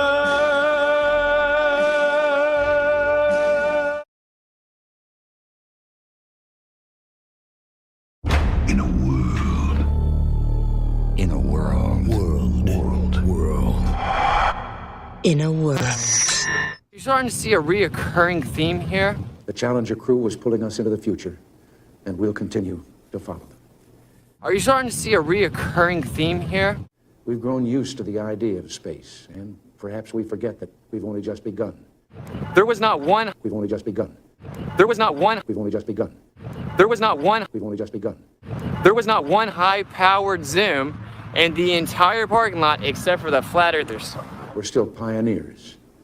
They, the members of the Challenger crew, were pioneers. Y'all don't even test things. You just blindly believe them. And I want to say something to the school children of America who were watching the live coverage of the shuttle's takeoff. Not one high-powered zoom. I know it's hard to understand, but painful things like this happen. It's all part of the process of exploration and discovery. And try to do the convexity rate math and deduce whether or not that physical obstruction that's necessitated by the radius value is actually there.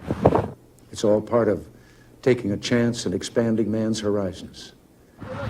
Y'all don't even test things. You just blindly believe them. Don't keep secrets and cover things up. They just show you a light in the sky. Oh, it's going to a medium that defies physics.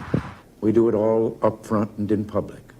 Camera on a tripod out of 200 people. Just the flat earthers. That's the way freedom is, and we wouldn't change it for a minute. Not one single person here has ever looked out there. We'll continue our quest in space. There will be more shuttle flights. Are you starting to see a reoccurring theme here? And more shuttle crews. And yes, more volunteers, more civilians, more teachers in space. But the flat earthers are about to do it. Georgia Guidestones existed for almost 4 decades. No one's gone out there to take a time-lapse footage. Nothing ends here.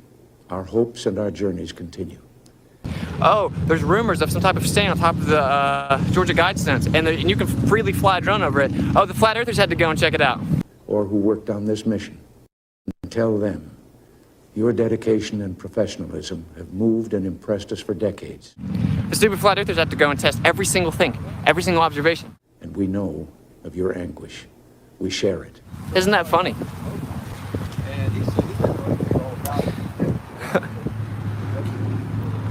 No one in Florida wears a mask, though. That's pretty dope. The crew of the Space Shuttle Challenger honored us for the manner in which they lived their lives. We will never forget them, nor the last time we saw them. Some do, but it's like legit 80% of people do not wear a mask here. The future doesn't belong to the faint-hearted. We're about to debunk the globe Earth so hardcore today, it's hilarious. I want to add that I wish I could talk to every man and woman who works for NASA. Isn't that funny? Today, we can say of the Challenger crew, their dedication was, like Drake's, complete. So we're gonna go make long distance observations on that pier, long distance observations on the bridge, long distance observations on the beach. We've grown used to wonders in this century. It's hard to dazzle us. But for 25 years, the United States space program has been doing just that. Then we're gonna go through the city, the Kennedy Space Center city, the town right here with all kinds of space propaganda and flat smack the whole town. We've grown used to the idea of space. And then we're gonna come back, top the night off with a lifetime documentation with the P-1000 zoomed in on their little Starlink's launch. Nothing ends here. Our hopes and our journeys continue. So we can just debunk their claim that it goes into a second law of thermodynamics violation with their parabolic trajectory that barely moves up in the air. Of course, rockets have to increase initial velocity, that is The Challenger crew was pulling us into the future. literally directly relevant to the efficacy of a trajectory of a parabolic path.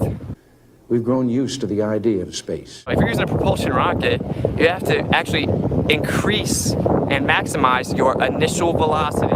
I've always had great faith in and respect for our space program. That thing barely moves, bro. It's such a joke. The Challenger crew was pulling us into the future. Have you ever been in person, Globers? Hey, Globers, have you ever seen a SpaceX launch in person? Then why are you talking about it? We do it all up front and in public. Hey, Globers, have you ever seen the Georgia Guidestones in person? Then why are you talking about it? That's the way freedom is, and we wouldn't change it for a minute. Have you ever gone and tested whether or not Polaris lines up perfectly in the circle every single night? Then why are you talking about it? And we'll continue to follow them. Hey, Globers, have you ever went and tested the convexity rate and see if the Earth is actually curving? Then why are you talking about it? Keep secrets and cover things up.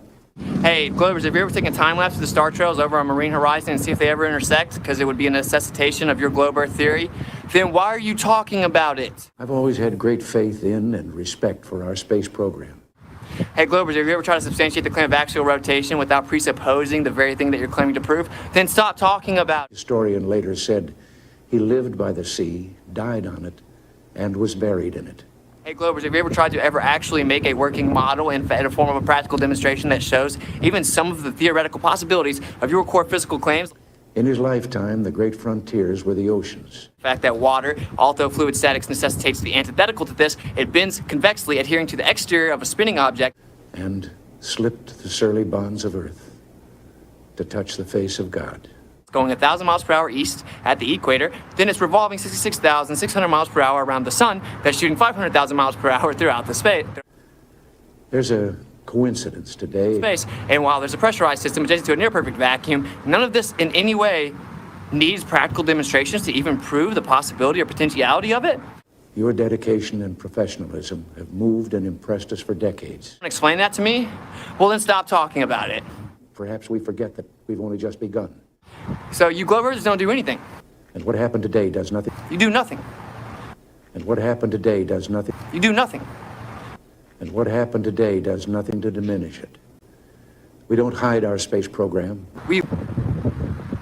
It's called willful ignorance, right? You're speaking out of ignorance, bro. I've always had great faith in and respect for our space program. Casually are going to go debunk the globe while I sip a beer. The future doesn't belong to the faint-hearted. Literally are going to go debunk the globe. We do it all up front and in public. In my beach shirt. Casually, literally, while I sip a beer in my beach shirt. Literally. But, well, why don't you go do that? The future doesn't belong to the faint-hearted. While I sip a beer, casually are going to go debunk the globe. Literally, in my beach shirt. But, well, why don't you go do that? In my beach shirt.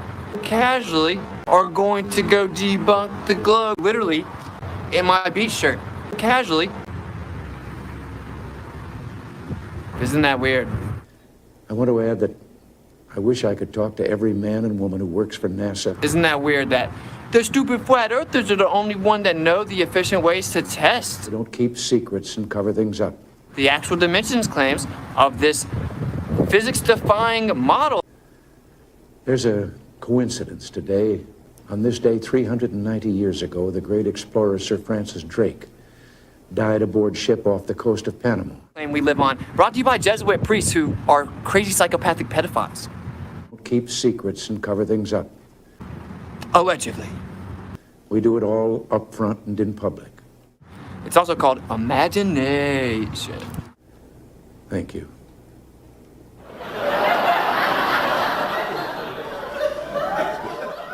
They're regurgitating what they memorized in the indoctrination camp, Austin. Yeah, of course. As they prepared for their journey and waved goodbye. But, well, why don't you go do that? I want to add that I wish I could talk to every man and woman who works for NASA. But I don't know if that's going to happen. Keep secrets and cover things up. Allegedly. Thank you.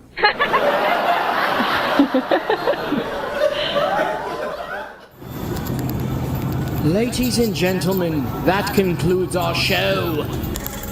So until next time, what are you waiting for? Hurry while supplies last. Bring your whole family on down here and subscribe and get a free banana. The Flatter Day Saint Show was filmed in front of a live studio audience.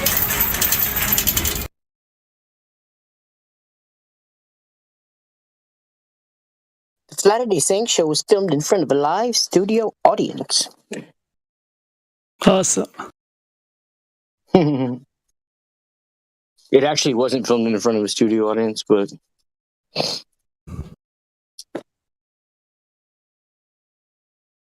it might as well have been, you know what I mean? It might as well have been.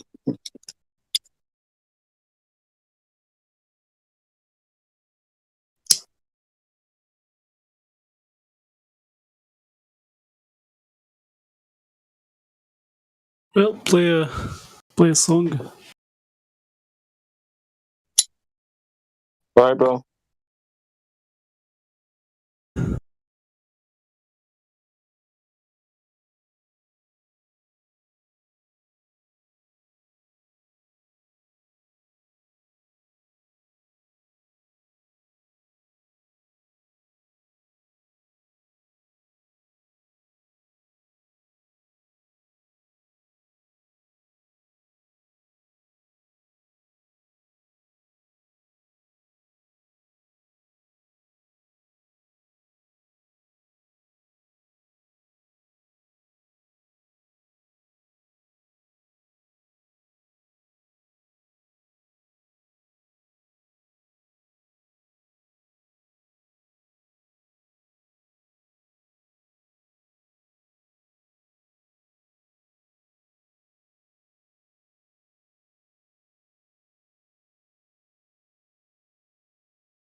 No. Get the f out of here. You're fired. No. Get the better solution. You keep me on the payroll as an outside consultant. And in exchange for my salary, my job will be never to tell people these things that I know. I don't even have to come into the office. I can do this job from home.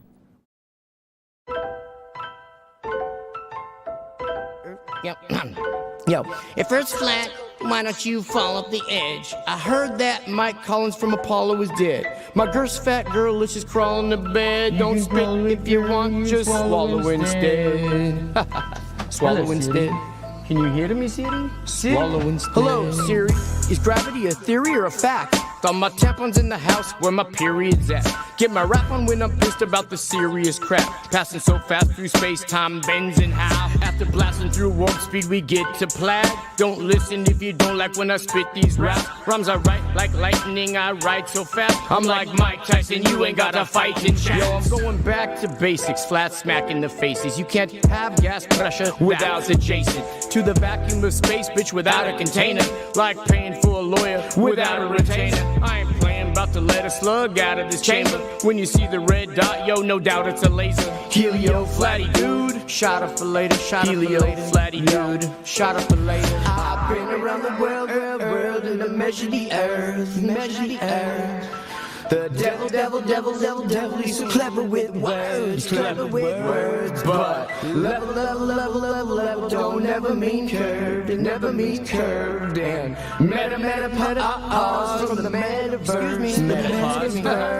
Playing Call of Duty help build my immunity up. Insurance policy paying you, they usually bluff. I'm not saying they won't do it, but it's usually tough. The last few years I've seen some unusual stuff. But if I mention the shot, you say I'm off the beat. So no, I'm beating off to the thoughts of shots in me. What a rotten little awful getting off scot-free. Son of a gun of a bitch, I've come to be. Shaking up the game to break up the redundancy. And if it wasn't for work, they'd have no taxes. And if it wasn't for burnt, there'd be no ashes. And if it wasn't for birds, egg be no hatching. And if it wasn't for dirt, there'd be no traffic. And if it wasn't for hurts, there'd be no passion. And if it wasn't for learning, then why all the classes? If it wasn't for your purse, I'd have nothing to snatch. And if I don't come in first, then I'm coming in last. I've been around the world, and I measure the earth, measure the earth. The devil, he's so clever with words, clever with words. But level, don't ever mean curved, it never means curved. And meta, from the meta. All these atheists must hate my guts, cause I say to their face, space is fake and stuff. NASA astronauts, everything you say is suspect, cause I suspect you make it up. Not your average FE thespian beast, faster than faggots, fasting at a lesbian feast. She that loves me the least will give me nothing to eat, but he that loves me the most will give me something to smoke. This ain't how I met your mother loving murder, she wrote. The spin of the earth should've made your vertebrae broke. Every word that I spoke, you couldn't refute it. Water finds a true level, so you couldn't dilute it. You couldn't dilute it. It can't be refuted. You couldn't dilute. You couldn't dilute. You couldn't dilute it. Who the f do you think you are, you crazy little shit? Security? I am Jax, smirking revenge.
Astronauts to the moon.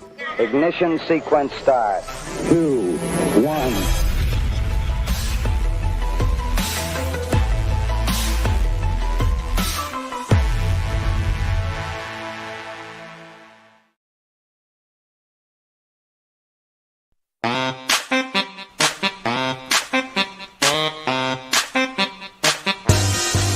You've had your time, now you gotta go.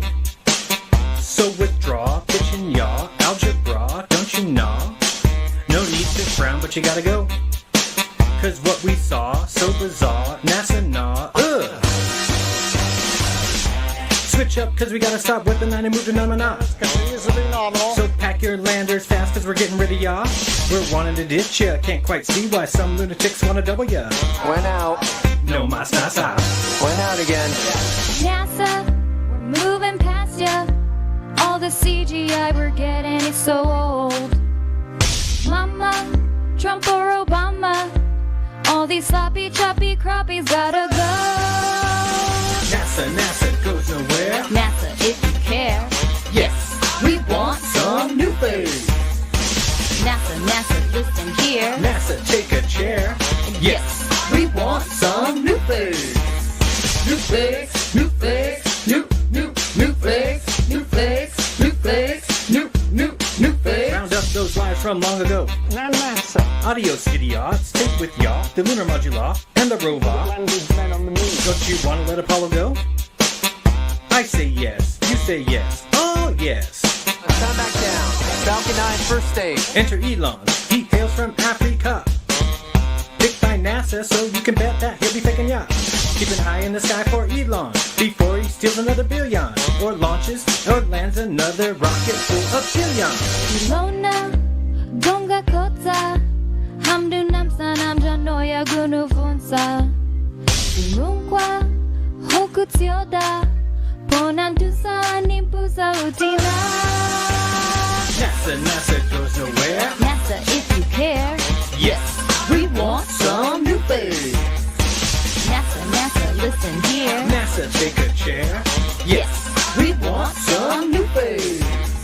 New face, new face, new face, new face, new face, new face. Hey, we want some new face.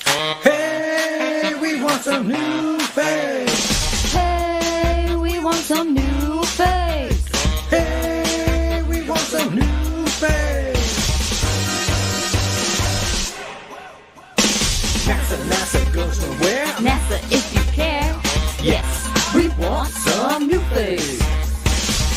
NASA, listen here. NASA, take a chair. Yes, we want some new face.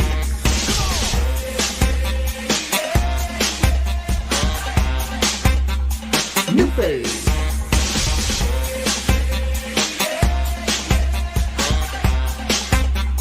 New face. New fakes. The fakest fake ever faked. Sedun katsa. Sí, por favor. Porque yo necesito ir al baño. And now look at you, you're all wet. How'd you know that? The pool, you fell in the pool. Oh. Wow.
was only true in fairy tales, meant for someone else but not for me. The moon landing on TV, they really went, just trust me. They showed us what the earth looks like from space. Then I saw the globe, now I'm a believer, and not a trace of doubt in my mind. I think it's real, but I'm a believer. I couldn't prove it if I tried.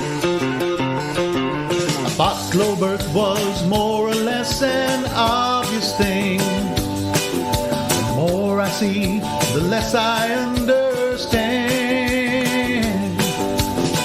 They couldn't be lying, there's too many involved. There is no way that this is fake, 'cause I saw the globe, now I'm a believer.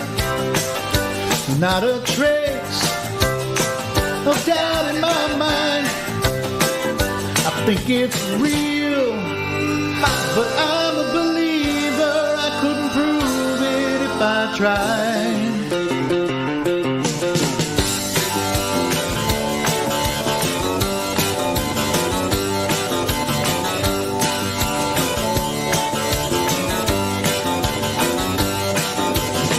Think they're out to get me, that's the way it seems.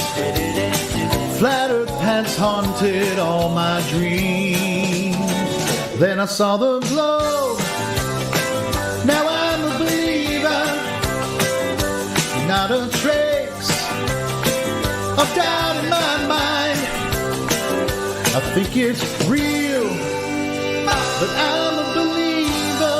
I couldn't prove it if I tried. Then I saw the globe, now I'm a believer. Not a trace of doubt in my mind. Yes, I saw the globe, yeah, yeah, yeah. I'm a believer. I'm a believer.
Oceans are flat, no curve is displayed, and the globers go insane.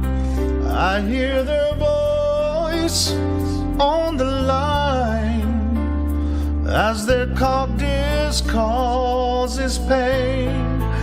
Even in perfect weather, we cannot see forever. Wherever you go, whatever you do, I will be taking your globe from you. Whatever it takes, or how your heart breaks, I will be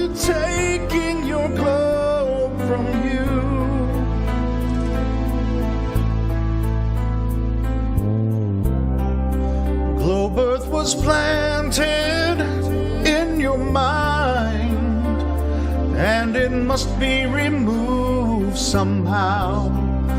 I hear your laughter and I taste your tears, so let me through right now. Oh, can't you see it, Clover? I will flat smack you sober. Wherever you go, whatever you do, I will be taking your globe from you. Whatever it takes, or how your heart breaks, I will be taking your globe from you.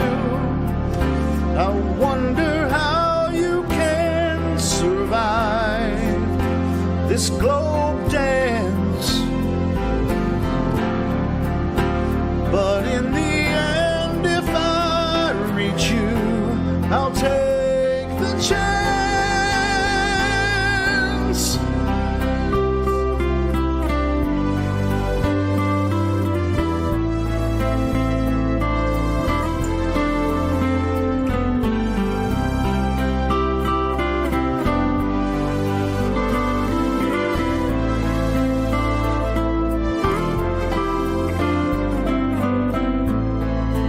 Even in perfect weather, we cannot see forever.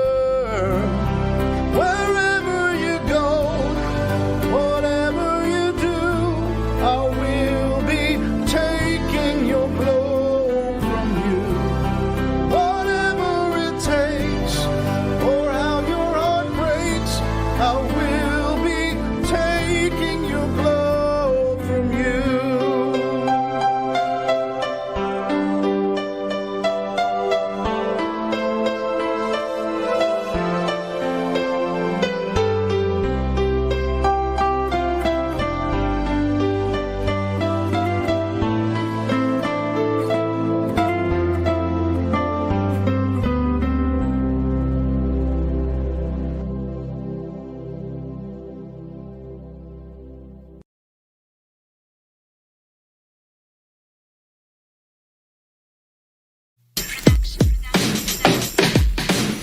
The first time you word flat, you just scoffed and laughed, thinking that Pythagoras knew better in the past. Yeah. You start to do some research and hit up YouTube, Mark Sargent's clues and Eric's 200 proofs.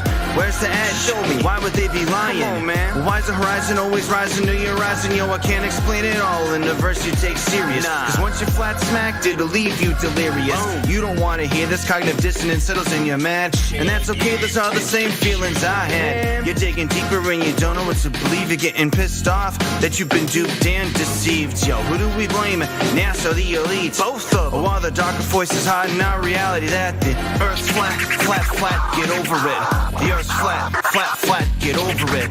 Earth's flat, flat, flat, get over it. Get over it. Throw on some ODD reality to learn some more. Yeah, got you thinking about things that you never thought before. Gravity pushes poles, turns sawdust into balls. What? Then you realize it's a theory and it ain't a proven law. Think density, buoyancy, and electrostatic. It's a complicated concept when you first look at it. Seeing all them pics of Earth through a fisheye lens, cause that's the only way that they can show us that it bends. 70% of Earth's water, which is nothing special. But naturally speaking, water always seeks its level. Then you start to wonder why we can't have world peace when they all play nice with Antarctic treaties. Sure do. You start seeing celebs coming out as flat earthers. So you double check that you just misheard your TV, your phone, or your radio station. Got you wondering why flat earth's taking over the nation. Even this deep inside the rabbit hole, I have my doubts. But at the end of the day, I want to stand up and shout that the earth's flat, flat, flat, get over it. The earth's flat, flat, flat, get over it. Earth's flat, flat, flat, get over it. Get over it.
time for a meeting of the Flat Earth Society.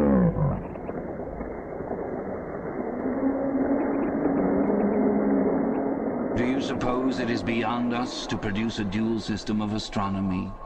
The stars can be near or distant according as we need them. Do you suppose our mathematicians are unequal to that? Have you forgotten?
The Snoz particle chef, Professor Booger Eater Phil Belland, back from his Nobel Prize winning "Water Vapor is a Gas is the Dumbest Thing I Ever Heard," June 2021.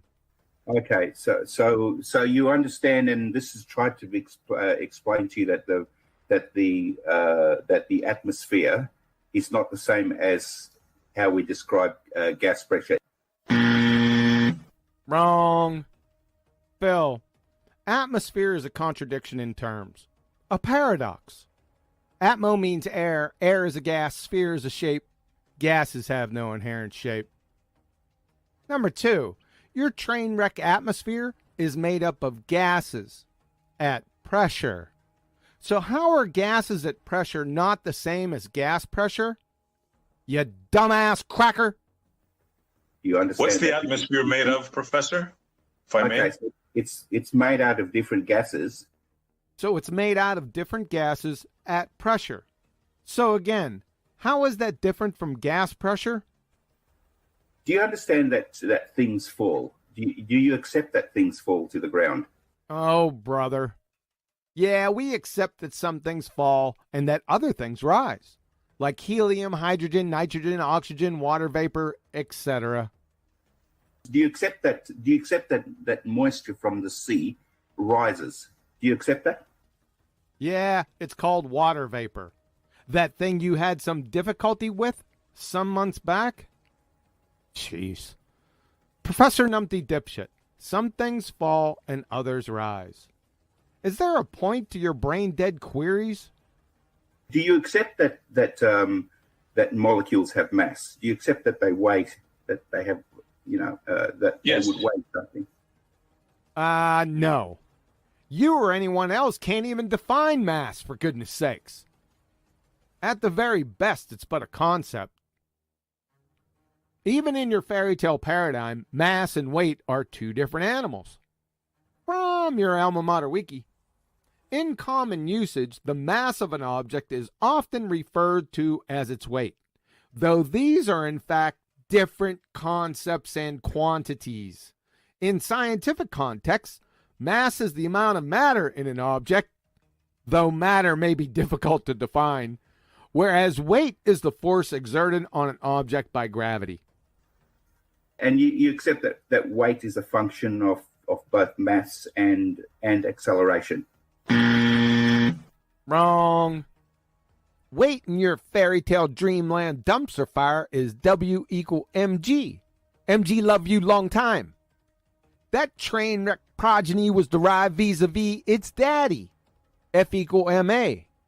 Unfortunately for you and your bellowing ball-tarred brethren, all of the laws from Newton, of which F equal ma is part of, have been superseded and toppled from the throne by Einstein 106 years ago. From your alma mater wiki, Newton's classical mechanics were superseded in the early 20th century when Albert Einstein developed the special and general theory of relativity. From Douglas Klein, professor of physics, Phys Libre text, Newton's two crowning achievements, the laws of motion and the laws of gravitation, that had reigned supreme since published in the Principia in 1687, were toppled from the throne by Einstein. From Professor Jacob D. Bekenstein, caltech.edu, Einstein also replaced the Newtonian law of motion by the statement that free test particles move along geodesics, the shortest curves in the space-time geometry. Adding insult to your ignoramus ignorance, Daddy F equal ma was filleted then fricasseed vis-a-vis quantum mechanics circa 1925. Hey, Dick, can you educate this wiki parroting pretender clown ball-tarred bozo for us? From Richard Feynman, the Feynman Lectures, caltech.edu.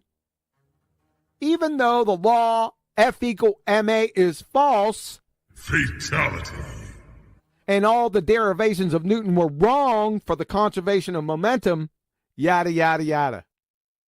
Therefore, if F equal ma is false, and it is, meaning it never existed, then W equal mg, its progeny, never existed, leaving you holding the W equal mg love you long time, empty baggie. Capiche, sunshine? Do you accept that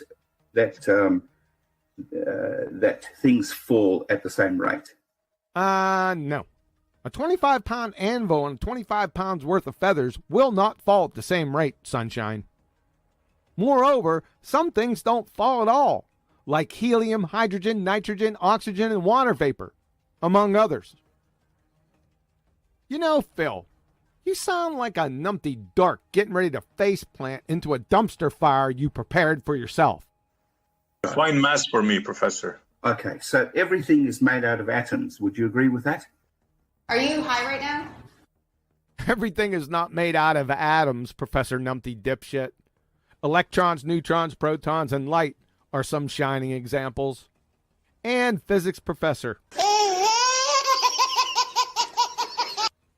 Everything is made out of atoms, belly laugher, is not the definition of mass.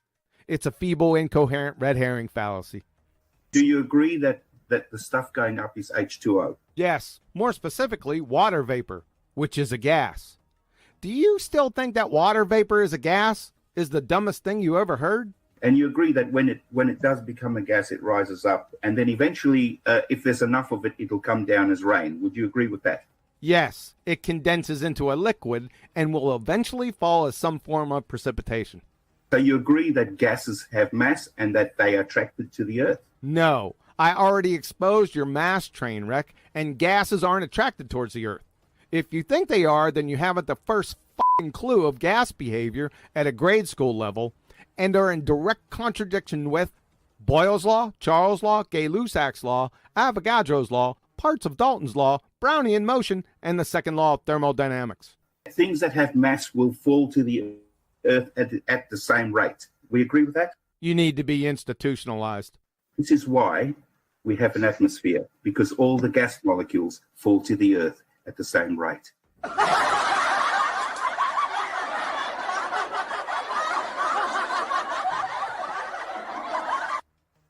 Even though that the gas law states that there needs, for it to be gas, you have to have walls for the gas to bounce off to create the pressure as stated in PSI. No, and that is precisely where you're mistaken, okay? Where your knowledge just isn't sufficient, okay? So let me help you with that. You couldn't help the bionic woman with hearing if you tied her to the back of a dump truck and drug her through a nitroglycerin plant. You're an imbecile. Which gravity are we referring to, Professor? Let's define terms. There is only one gravity, Montreal. I'm afraid you're mistaken, sir, on that.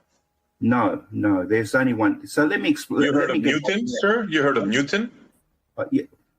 You're asking me, a professor of physics, if I heard. Yes, because this professor of physics is claiming that there's only one gravity. Yes, there is only one gravity. There's gravity falls to the ground. Let me explain to you a little bit about this, just so perhaps you'll understand. Gravity falls to the ground? What the f***? Gravity falls to the ground.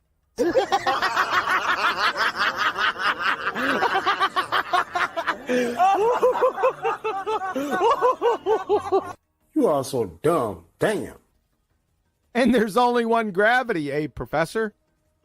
From NASA.gov, Lessons for Students. There's two versions of gravity, Newton and Einstein. Duh. What we're talking about here is observe Newton's laws, which observes how gravity works. This is how I managed to get a satellite from one orbital range to another orbital range. Yes, and Anna Nicole married for love, and Pol Pot was her florist. Newton's laws observes how gravity works, eh? Forgive me, but you're a bumbling, imbecilic Dunning-Kruger buffoon of